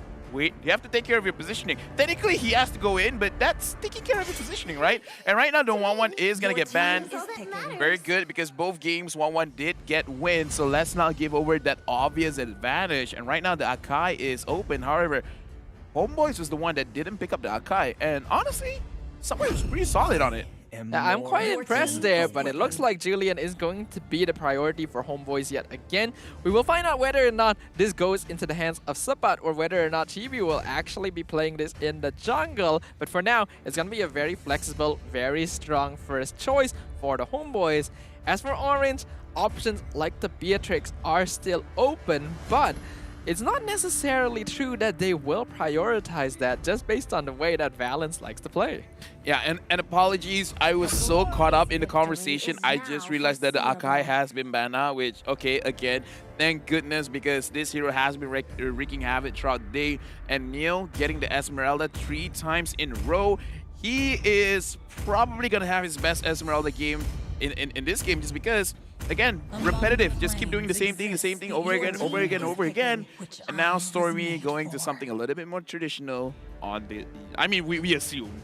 It's expected that he would go back to a mage hero, but part of me was looking forward to seeing what other heroes. What if it's AIM using the Eve? A rogue Eve? Like, I don't know. Probably not, but if it happens... Except it's not impossible. Yeah, if it happens, I'm gonna cast this standing up because I'm hyped. I understand what you mean. Homeboys, they're gonna be going for a slightly safer option here. They actually give the Claude to a Nip instead of the Beatrix, which is still open. So they wanna drag this out to the later stages of the game. Right now, they're hovering over the Tamas as well, a hero that would easily hold the lane against Neo's Esmeralda. Seconds counting down. Looks like that's going to be the choice. If you want to help Homeboys out, I will give you a moment during the cast to criticize the Claude and then let him pop off. But right now, we're going to look at Orange Esports. If they're going for familiarity... wait, they're hovering. Don't do this to us right now. They're hovering the Hellcurt. All right, never mind. Now they're looking at other options. When they were hovering the Hellcurt, I was like, are they really going to try... I was terrified. I mean, I don't think any of us were prepared for that. But they still have 15 seconds to decide. Who knows, the Hellcurt could still come out. But the Masha is actually a good shout out. Typically banned out. Actually let them through this time. But nope, they're not going for the Masha. Instead, it is the Franco. And that means AIM is going to be playing on this. Will he live true to his name with those iron hooks? So this should be a little bit better because looking at AIM's TikTok, he has been showing a lot of Franco compilations. So I would assume among all the tanks, this is the one that he's been having a lot of practice on because he's known for his Kadita. But right now, ever since he has transitioned into the roam position, he's using a lot of Franco. I just want to see who is going to be that burst hero that will follow him. And I'm looking at the jungler just because for the side of Orange, okay, so Stormy is very good on Eve, but he's good because he can take care of his own position. I don't want a situation where he has very good position, but then AIM pulls the Tamus closer to himself, and then he's like, excuse me, I do not want that. I do not want that. Now, I think if anything, the Franco is picked up specifically to counteract the Claude. Because we saw earlier in the day, the Bloody Hunt is a really good answer to when he jumps in with the Blazing Duet. And if aimed properly, the Iron Hook can even catch him after using the Battle Mirror image. So that is what AIM is going to be aiming for in this case. There's no way not to make it into a pun. Yeah, it's impossible, but I'll take it. Either way, Carry going to be the man from the Homeboys. An interesting choice. We have seen Valence play on this before, and this indicates that they're expecting to pick up more tanky options. How are you feeling of Valence using a Moskov? I honestly would not be surprised. Right? I mean, like, Tamus jumps in, push him away. The Julian comes in, dash away, and then push him away. The Claude tries to do anything cheeky, position yourself against a wall, and then stun him against the wall. I mean, this is one of those games. I actually feel like a Moskov might be pretty good, but if he wants to play safe, he's very good on Brody as well as the Clint. Oh, and Indeed. Popol Koopa. There's so many options. I'm surprised at how little we have seen of Popol and Koopa throughout this season, considering how good of a marksman the hero still is. I feel like these pro players know something that we don't. I wouldn't know. I'm only a pleb legend right now. But we'll see what happens now that the second phase of bans have concluded. Orange Esports going to start things off with the Ballman. So it looks like this is going to go in the jungle again.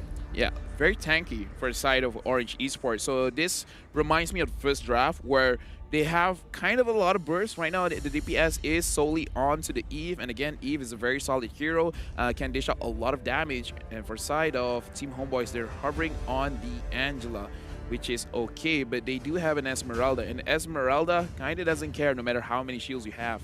But it would assist if someone gets hit with the Franco Bloody Hunt there. So if they do still decide to go for that, I can understand why. It just doesn't quite work against Neo specifically. We'll see whether or not that's the choice. Right now, it does seem to be, and they're locking in on Kagura as well, which is, of course, Vince's signature pick. This is the pick he always falls back to when things are getting dicey. And we have to remember, still 100% win rate on this mid hero as well. Yeah, and this is a good matchup for both mids because it is a battle of the mid laners. Because once you pop the real world manipulation, you can't run away. Especially because I'm seeing for this game, probably the Eve is gonna use sprint. So then the Kagura could just use Yin Yang overturn, and it's like you're gonna have to take this damage. So you have to be a little bit more careful. And right now the Irithel is gonna be picked up. Also a 100% win rate hero, although it's only been picked once.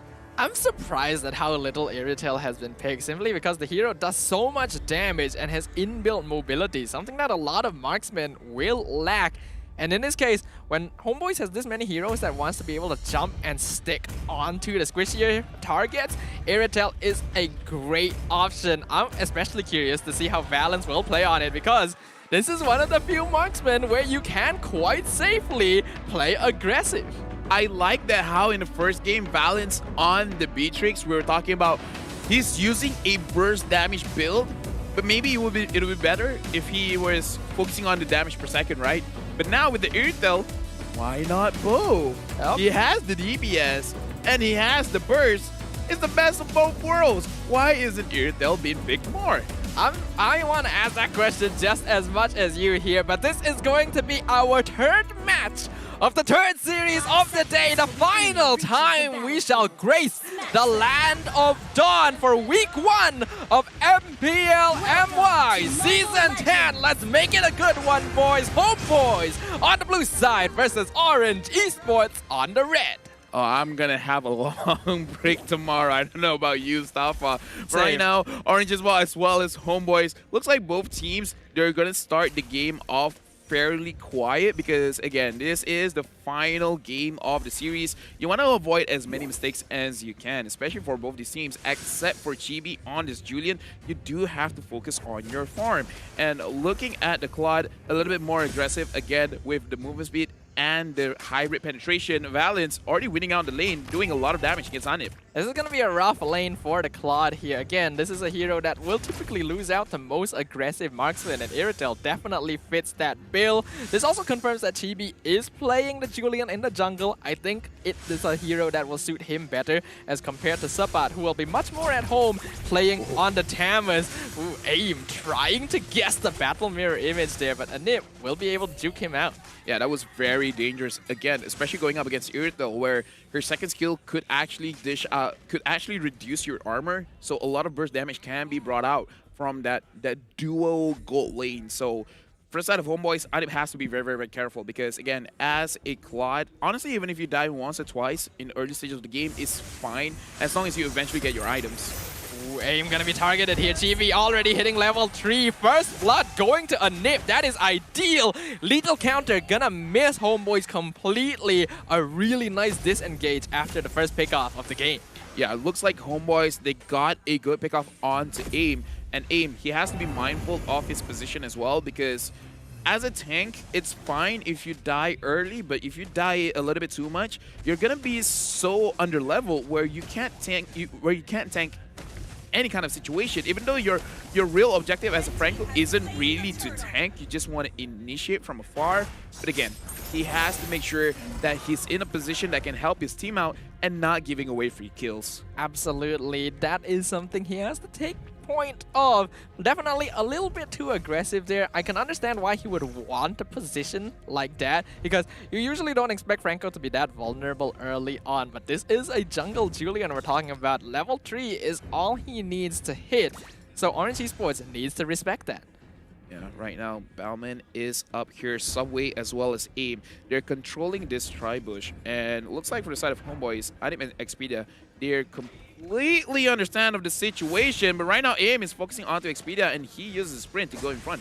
Yeah, Expedia in a lot of danger here. He has the sprint, but Little Counter has a pretty big AoE, and the Angela will fall over to Orange Esports. Anip using the Blazing Duet to clear lane, and Sabad, knowing that the jungler is up top, steals the purple buff, but now Chibi going to be hit by the Bloody Hunt. Yin Yang Overturn gonna miss aim. Subway trying to buy the front line sometime as Mark on top of the Julian. Real World Manipulation stops them from retreating, but it is not quite enough. No casualties on either side. Quite a lot of back and forth over there in terms of trading each other HPs. From the side of Orange Esports, I do see that the Valence actually can do a lot of damage even without items right now. So the Iridol could be a problem, especially with reducing the enemy's armor, going on to Anip as well as Expedia, where both of them are using the support emblem, where traditionally compared to the Marksman or the Assassin emblem, a little bit more tanky just because you have a little bit more HP. So they are able to survive just a little bit, but Expedia getting hooked and Valence getting the kill. Vince, there's not much he can do about that there. The moment that Iron Hook connected, he knew Expedia was dead. And that is a nice pickup going over to Orange Esports, especially since the turtle will be coming up in 5 seconds. But we have to note, this is an Angela. Even if he dies, as long as he respawns, he can rejoin the fight at any time with Heart Guard. Yeah, honestly, there's almost no reason for him to get out of base anyways. You can just wait in the base and then just, all right, I'm gonna hurry guard somewhere, and then pop, I'm in the map. Either ways, right now, Neo and Sapat are just trading, but again, it's a battle of nothing really goes on. A lot of damage is going to be passed through each other, but either ways, right now, the focus is on to the turtle. Expedia is gonna engage. He's gonna go into Anip, but it looks like nothing's happening up top. They nearly got balanced though. Look at his HP there. Neo almost dying to Chibi as well, but he's able to get away with Sprint without Heart Guard. Orange Esports knows they are 4v3, and the Little Counter will secure the turtle. Unfortunate, they didn't get the kill onto Valence in the top lane. Unfortunate depending on who you're asking. For some people, that's considered very fortunate. Ooh. What is unfortunate is Neo getting killed off by 2 members of Homeboys. Subway is here to protect the turret, but still, right now, for the side of Homeboys and Orange Esports, in terms of the kill, they're both pretty even, but the Homeboys, it looks like they're more proactive in terms of how they want to take the fights. Yeah, we know that TV is going to be dishing out a lot of DPS on this Julian. There's a reason that this hero is so feared. Ooh, AIM getting that hook, but remember, this is a Kakura. She as well has an inbuilt Purify, and that allows Vince to get out scot-free, but they're now rotating over, targeting Anip. Even though Vince has that innate Purify, I feel like even him at that situation, his heart stopped for a while. It's like, am I safe? All right, let's resume. Understandable, really. Iron Hook gonna just barely miss Expedia. Valence doing a lot of damage to Chibi. Gets knocked out with the enhanced chain. AIM flickers in. Bloody Hunt secures the kill onto the Julian. They're now gonna go onto Anip, but Battle Mirror Image gets out safely. Vin now going to be targeted by Neo, but he is under the tower, so he can't extend too far. 4v2 up in the top lane. Subway on top of the Claude. He has lethal counter. Anip knows he can't go back to his Battle Mirror Image. He is dead either way. Another pickup for Orange Esports. Right now, Orange Esports, they're in a very comfortable position. They're 1,000 gold ahead Balance just got his Berserker's Fury, so whenever he finds someone in front, he's gonna dish out a lot of damage. Looking at the itemization over here, 2 essential crit items for the Irrital, having the Windtalker as well as the Berserker Fury. The Windtalker does gives a lot of crit chance, but a stat that doesn't really get discussed a lot is the movement speed, and it's really good on Irrital. Sapat trading with Neo, Sapat taking a lot of damage, but again, this is a Tamus. If he wants, he can just pop his ult, and then a few portion of his HP will come back. Chibi going on to Neo. Neo taking quite a lot of damage, honestly, from Chibi. And Neo, he's in an uncomfortable situation. He's going onto Expedia, but looks like Neo, he's gonna go down. Shouldn't he just focus on running away? I feel like he could have focused on running away, but I think he was just buying time. As long as Chibi is on top of him, Orange Esports can safely take the turtle. And they did. But I think he had enough time to actually walk away after the turtle was taken. Who knows what the choice is there. Looking at the gold, Valence is currently sitting on top, but right behind him is Sapat and Anip. So, Homeboys are not too far off. And now Aim, he's going in. Bloody Hunt on top of the Claude. Valence instantly taking him out. Killing spree over to the Irritel. Here comes Subway as well, forcing the enhanced sword. Expedia dies in 3 hits to the Irritel. Valence is online.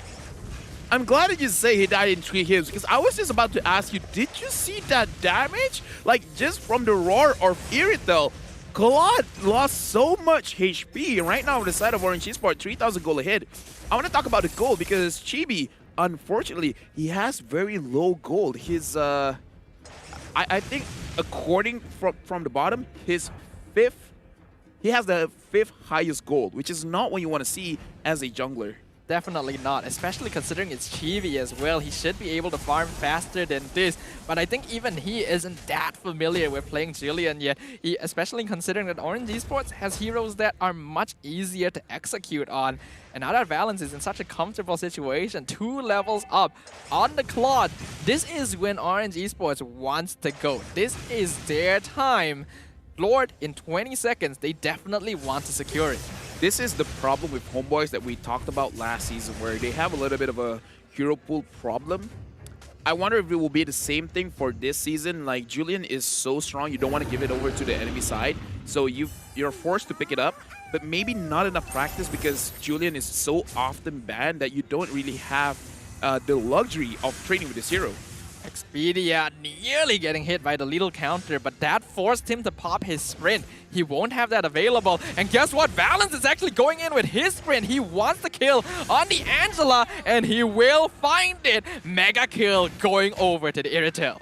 Yeah, right now Valence is truly horrifying. Anip is trying to get the stacks. Sapat is there trying to give space. Aim did not manage to get anyone with the Iron Hook.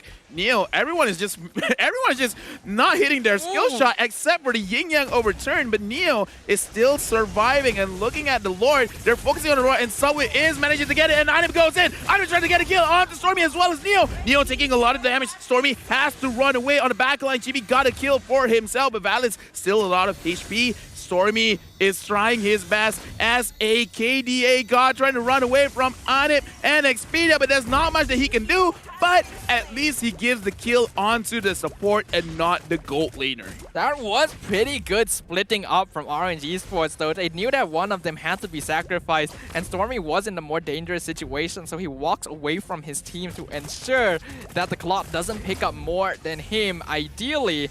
Looking at the items here, we can see that Orange Esports are in a comfortable spot. Valence already getting that Wind of Nature, so it's going to be even more difficult to bring him down, whereas Anna only has just gotten his golden staff. So the gold laners are having a pretty obvious difference. Yeah, right now Anit is trying to build onto his Wind of Nature as well, because again, the damage coming in from Valence is just a little bit too much.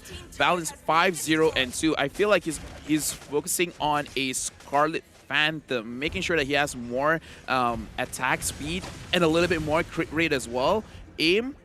Trying to aim for someone. Vince, Sapat, Expedia, anyone. If you just waste someone's skill, someone's spell, it's all good. Valence already finishing up his Scarlet Phantom.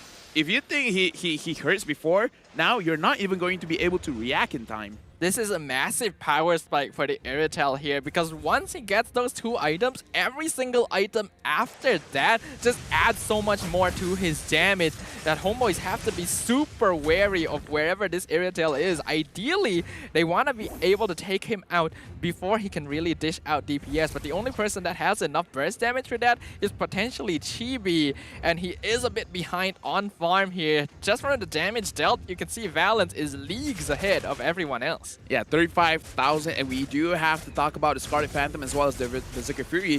Whenever you get a crit, your physical attack will increase and your attack speed will increase. So he has a lot of burst damage, but the more he attacks, the more he gets, and Vince got caught. He has to use his spell, and right now looking at the fight over onto the orange buff. Anip is taking a lot of damage. Aim, he's just a tank. It's all okay. Sapat is going to go down to Stormy. Neo in the back line focusing on Vince. Vince has to run away, but they have to be careful of Valence. Only Sapat died there as well as Aim, so not the worst trade in the world, but again, that's still a pretty good trade where Orange Esports, they're making sure that they control the map well. That's a good trade-up, giving your roamer for the enemy EXP laner, but Orange Esports have enough of a lead right now that they shouldn't have needed to trade for that in the first place. They are underestimating the damage coming out from Anip, and because they all funneled together, took way more damage from Blazing Duet than they should have.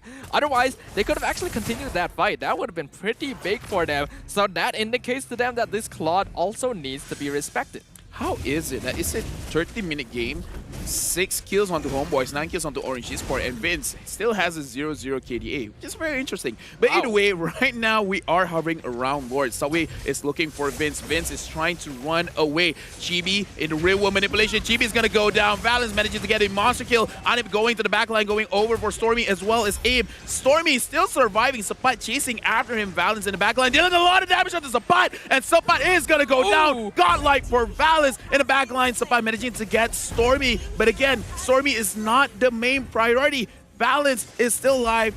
Only Vince and Expedia, as well as Anip for the side of Homeboys. Can they do anything? Can they stop this Lord take? That was a 2-for-2 trade, but Orange Esports again has more map control, so they're able to use that to take the Lord.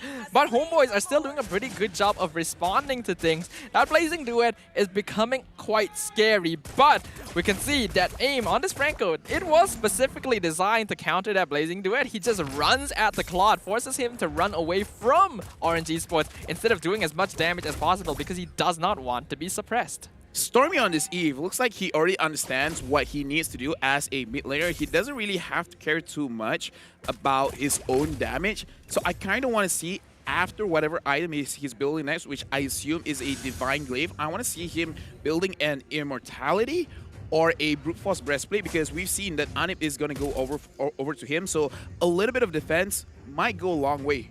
And we can see that from the lanes right now. Luminous Lord pushing down bottom side. Orange Esports are doing a great job of synchronizing the waves to try and get as much damage done as possible. Finn's waiting in the brush, but Aim is going to find him, so he won't be able to execute on that ambush or has to run back to his team. And now they're going for the mid inhibitor. Homeboy successfully defends the wave against that, but here comes the Luminous Lord down bottom, allowing Valence to work on mid. They're going to take 2 at once. Subway in the top lane as well. They're pushing straight in. Expedia disintegrates to the heavy crossbow. Aim gets the hook, so they find the killing spree onto Sabat. Chibi out of position, gonna fall. Immortality pop, Blazing Duet doing a lot of damage. Double kill going over, triple kill, Maniac of Valence as they end the game. LaFell, the horror story, the curse is real. Orange Esports secures the reverse sweep. Horror story is again scary, but 2 Maniacs in one day by gold platers, Valence, as well as what was it like? We got 2 Maniacs for the day! I cannot believe this. This is the first week! This is some of the best Mobile Legends we have seen in a long time, and it is only the first week of Season 10. This is the most legendary season in the making here. I'm hoping this momentum continues forward because this is entertainment at its finest. Honestly, I don't even know how. I'm asking for it, but I don't even know how. I hope all the teams get even better, get even scarier, because again, M4 is on the line. The World Championship is on the line. But right now, let's give it over to our host to talk with the teams on stage. Wow! Perlawanan yang cukup hebat di antara kedua-dua pasukan ini. Dan kita lihat penonton-penonton kita pun sangat bergembira. Namun begitu, pasukan Orange Esports yang berjaya untuk mendapatkan kemenangan 2-1 dan untuk hari ini, untuk mengakhirkan hari ini, kita ada Valus untuk kita menemu ramah sedikit. Valus, first of all, apa khabar, sihat, apa perasaan? First game dapatkan kemenangan. Thank you Adin. Sihat. Sihat. Rasa gembira tak? First match of the season, Orange Esports, line up baru, dapat kemenangan. Apa perasaan sekarang ni? Dapat rasa warm up. Okay lah. Alright. Kita berbalik kepada perlawanan yang you dah main sebentar tadi. I nak tanya dekat game yang kedua. Hellcat pemilihan tu, itu idea siapa? Adakah coach ataupun teammate sendiri ke? Macam mana sebentar tadi? Tu sebenarnya idea datang dari Stormy sendiri lah. So dia memang request untuk pakai Hellcat sebentar tadi? Dia request, pas kita percaya dekat dia, pas kita execute plan tu. Memang execute, memang dengan sangat-sangat baik sebentar tadi. Okey, kita lanjutkan lagi. Game yang ketiga. Bukan nak kata cakap besar atau apa-apa, tapi game ketiga tadi you nampak senang. Tak ada siapa yang nak ganggu you. Apa mentality you dekat game ketiga tadi? Sebab you tengok tak ada crowd control langsung, so you boleh main dengan agresif ataupun macam mana untuk game ketiga tadi, pendapat you? Untuk game ketiga, saya rasa macam tu lah, okey lah. Tak ada ganggu, nak apa minit, tak ada mati langsung. Sudah, okey, thank you, Wallace. Saya nampak ada family you datang kat sini ya. Ada apa perasaan you dapat bawa parents you datang kat sini? Masa MSC pun diorang ada datang, hari ni pun diorang datang, so how do you feel right now? Rasa macam dapat buff biru sama buff merah. Wow, memang mantap lah. Okey, Valence, I nak bagi you peluang untuk ucapkan apa yang ingin disampaikan oleh you dekat fans, family yang datang, yang sokong dekat online tengah tengok dekat stream kita. Silakan, Valence. Untuk semua fan Orange, thank you sebab support kita dari season lalu. Walaupun ada new fans, thank you. Itu je lah. Alright guys, berikan tepukan kemudian untuk Valence daripada Orange Esports. Dan kepada anda semua yang menonton dekat rumah, kalau anda nak nikmati kehangatan, anda nak tengok Valence perform lagi awesome, anda kena datang dekat Quill City Mall. Dapatkan tiket yang sedang dijual secara langsung, secara online. Pada minggu hadapan kita ada perlawanan yang begitu menakjubkan. Hari Jumaat, hari Sabtu dan juga hari Ahad. Dan untuk minggu yang pertama, kesemua match berakhir dengan 2-1. Orange Esports punya first match pun begitu baik sekali. Tapi apa kata kita dengar mic check terlebih dahulu di dalam perlawanan terakhir tadi. Satu wave tau. Kita boleh je menang. Sebab cuma kita kena was antik je. Tu je aku cakap. Ruby sini, Ruby sini. Anda pasal. Nice. Sebelum. Benman. Kita nak 5 lah atas. Kita nak all in lah atas. Aku ada flip ni. Aku all in depan, aku flip belakang. Lepas tu korang lot. Nice! Ngapain bro? Nice! Lupa! Woi, ngapain woi? Nice! Nice! Nice! Aku ada. Baik. Sabar, dah dapat. Nice, do. Hayal lasi. Hayal patah balik. Nice. Ya, landing. Nice. Go. Ni aku ada speed. Go. Nice. Nice. Dan skill. Bunuh. Nice one. Nice. Tahu je. Go. Mati. Nice. Sabar, reset. Ni, back. Aku toleh back. Okay. Sabar. Aku main tan. Koren. Main sini. Tak ada flicker. Sabar. Kagura ada bus. Okay. Hello. Freeze atas. Jom. Kagura. Masuk sekali 3. Kagura test kedua. Aku ada immortal. SP dia mati. Nice. Dah mati ya. Claw busy. Nice. Okay, the blazing. Nice. Honestly, like one of the things that I'm proud of, that even the players now, they all memorize the name of the skills. Like every single time we hear, they're like, oh, he is the blazing red. Oh, he is the yin yang overturn. Oh, his flicker's down. It's like, I'm proud. Now even the players are saying all the skill names. Well, sometimes knowing the skill names does make a big difference, you know? It's a lot easier than describing something as, you know... He's pew-pewing everywhere. Pew everywhere. He's coming in the washing machine, you know? Oh, but, what? I don't know how you came up with the washing machine term anyways, but overall, today has been a great day. You know, we've been hearing the players. I want to ask you, Stafa, how do you feel? On one hand, I'm exhausted because we've had a full 2-1 day. On another hand, we have seen gameplay on a level that you expect from the playoffs, not from first week of the regular season. Some of these games are better than grand finals in previous seasons. I would say not all 2-1s are created equal. These are the kind of 2-1s I'm okay with. But right now, let's look at the itemization as well as the hero picks for both these teams. And again, we got to look at Valens on this Iritel with a lot of damage on himself. It's no surprise that he got the Maniac having 3 core critical items with the Berserker Fury, with the Scarlet Phantom, the Wind Talker, and having that penetration on the Malefic Roar basically makes it so that for the side of Homeboys, there's nothing much that they can do. Even though Sapat has the Dominance Eyes, even though Expedia has the Dominance Eyes, Julian on that Brute Force Breastplate, it really doesn't matter that much in the eyes of Iritel that can lower your armor with the Malefic Roar with huge amounts of crits. Valens just got so farmed that game. He has 13,000 gold, 11 kills, 0 deaths on this Iritel, full items, 15 minutes into the game. I would say I'm surprised that I haven't seen Iritel from him a little bit sooner, but part of me is thinking that Orange Esports might have been saving this hero as a bit more of a secret weapon, not revealing it unless it was necessary, because that way you can catch people off guard, and well, that's exactly what happened here. We gotta remember, there was an off season after MSC. It could be that Valens, because we saw Valens, and Valens, he was upset with himself, with his own performance, and I feel like that drove him to the point where, like, I'm gonna make all of this marksmans my main hero. Give me no matter which hero, Iritel, it really doesn't matter. I'm gonna pop off. And when we see Valens pop off, we gotta look at his damage. So let's look at the post-game stats over here.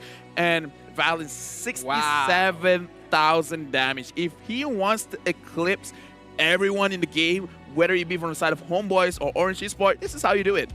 Iritel is a hero that really does so much DPS just because Heavy Crossbow already adds so much damage to his auto attacks, and the fact that armor is shredded just basically allows Iritel to take complete control. And add to that Electro Flash and Sprint, I feel like this is a hero that's designed specially for Valens, considering how aggressive he likes to play on marksman heroes. And you can see he ended up having highest damage dealt, highest gold per minute, and of course, highest assist. Gonna go over to Stormy as well. His positioning on the Eve once again on point. Yeah, speaking of Valens, it's crazy how his positioning as a gold laner usually is further ahead than the EXP or the Rover. But right now, let's look at the MVP presented to us by MLBB, and he's going over to Valens. 94% kill participation. There's only one kill that he was not a part of.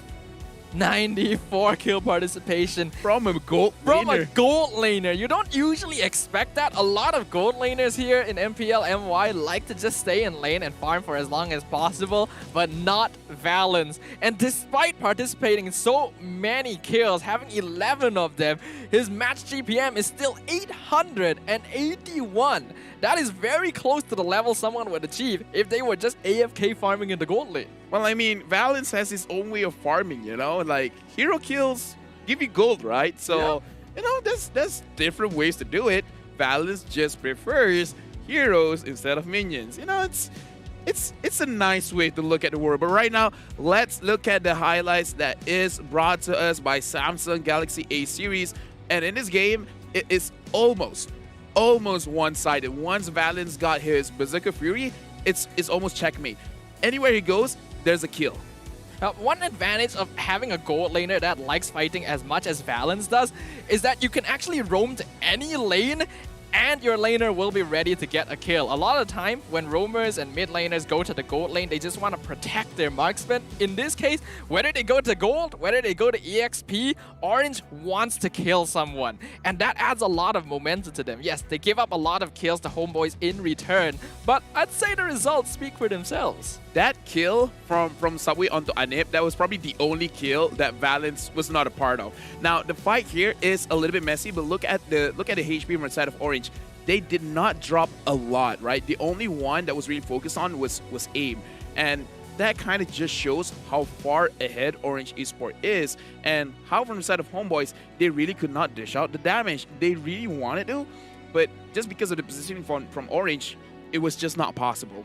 A lot of the damage from the Homeboys is going to come down to Anip being able to scale up. So before then, it's very important for TB to actually create momentum by roaming around after he hits level 3. And although he got a lot of early kills alongside Expedia, he fell off very quickly as compared to the fast-paced gameplay coming out of Orange Esports.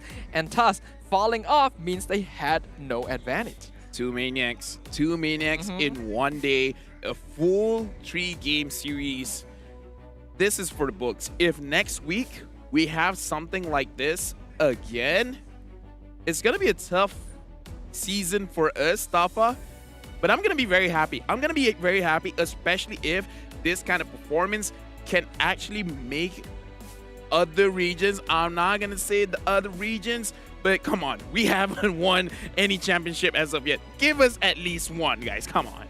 I just love the evolution though overall from our teams here. I do feel like in previous seasons, certain victories have always felt kind of one-sided, felt a little bit inconsistent, kind of weird at times. It feels nice to see that we're getting closer to the world-class level of other international regions. And looking at the standings so far at the end of week 1, after a beautiful game, Orange Esports cements their position in 3rd, right behind Lunatics, pushing Homeboys down to 4th place in Group B. How do we see if this season is going to be competitive? We got to look at the game win-loss. If every single team has a loss, that's going to show that this season is super competitive. The only teams that have not received any kind of losses is Toda and Team Lunatics, but they've only played once. Any other team that's played more than once, they've had at least one loss. Team Hug, they experienced one loss. Racesport experienced 2. Orange just experienced 1. But right now, looking at the standings, Homeboys is still in a more favorable position compared to Team CARACAL, because Team CARACAL, they only have 1 aggregate points. And right now, Homeboys is the same points as Orange Esports. However, again, Homeboys has played 1 match more compared to Orange. We always mention how Group A looks to be the killer group here at Season 10, but after witnessing the gameplay of all the teams in Group B as well, I don't think it's easy. It's definitely comparable to the kind of competitiveness we're seeing from Group A as well, and really goes to show that none of these teams are allowing a single victory to slip by their fingers. I'm glad that in the first week, we established there is no group of death. But what we do have is the support from you guys, making sure to give victories to your teams. For everyone here, your comments has been showed. They need you. And right now, we're showing your comments on the live stream. You guys can see down here, everyone here, you guys are gonna get gifts from MPL. And again, thank you so much for everyone showing their support. If you guys want your comments to be plastered over here as well, make sure after this, whenever your team is playing, comment with the hashtag 10bersama with your game ID as well as server ID, and make sure whatever you say is something that the pro players can watch, can read, and re-energize themselves for the next game.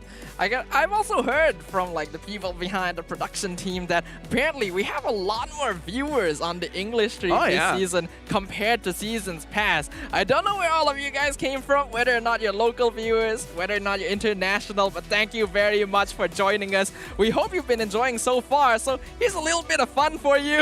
I am looking at that picture. See? You mentioned Yus earlier. This is a lot more years younger than that one, but this is our Guess Who segment. Which player is on the screen right now? LaFell, let's tell them the hints we have here. I already know, but all right, let's go for it. Wow. So they're from Homeboys. All of them are from Homeboys. Sure. Playing badminton. If you guys know the players more intimately, then this would give you guys a sign of who it is. But this is Malaysia. Everyone loves playing badminton. Come on. That's true. Feature heroes: Ling, Lancelot, Hayabusa. I think that's the biggest hint, right? Yeah, like the picture doesn't help. Like it could literally be just about anyone. Like even if you say this is not Chibi, I would believe it because I don't know how he looked like as a kid. I'm honestly just kind of picturing in my head how the production crew had to go up to Chibi and ask him for this picture. And Chibi has it. It's like, oh yeah, sure, I have it in my phone. I'll pass it over to you. But yeah, we basically told you guys the answer now. I'm pretty sure all of you already knew from that hint, but revealing it, honestly, we still can't really tell based on the face, but the answer is Chibi. Look at him there. He is so young. Who would have expected he'd become the sort of jungler you see at MPL today? He looks so cute, but at the same time, he looks so scared. It's like, I don't want to take this picture. I want to play Lancelot. It's like, you know, it's pretty cute. But yeah, redeem your code at m.mobilelegends.com/en/code exchange. Shout outs to Chibi, looking very cute as a kid, but also look very terrified. I don't know why he's looking so terrified there, considering it is a graduation photo. Maybe he's just afraid of going to another school and having to study another like 5 or 6 years. That is absolutely terrifying. But what isn't terrifying is what we can look forward to next week, Friday, week 2. We got some exciting matches here. Oh my god, it's gonna be so hype. Red Esports going up against Orange Esports. Both these teams looking super strong. But Toda going against Team Hawk. We saw the support coming in from the side of Team Hawk. And Toda, arguably one of the most popular team here in Malaysia right now. Multiple times representing Malaysia internationally. If Team Hawk defeats Toda, oh, that's quite the statement. You have to realize this is kind of a rematch of the grand finals last season, as a lot of the players from Orange Esports are now in Team Hawk. They're going to be going up against Todak, and these are also the 2 top teams currently in Group A. That's going to be intense. Why is it that it's the second week and we're already super hyped? Like, we're not playing this for the camera. It's legitimately interesting watching Toda against Team Hawk, which, again, in case you guys could not guess, that's probably the match that I wanted to see most.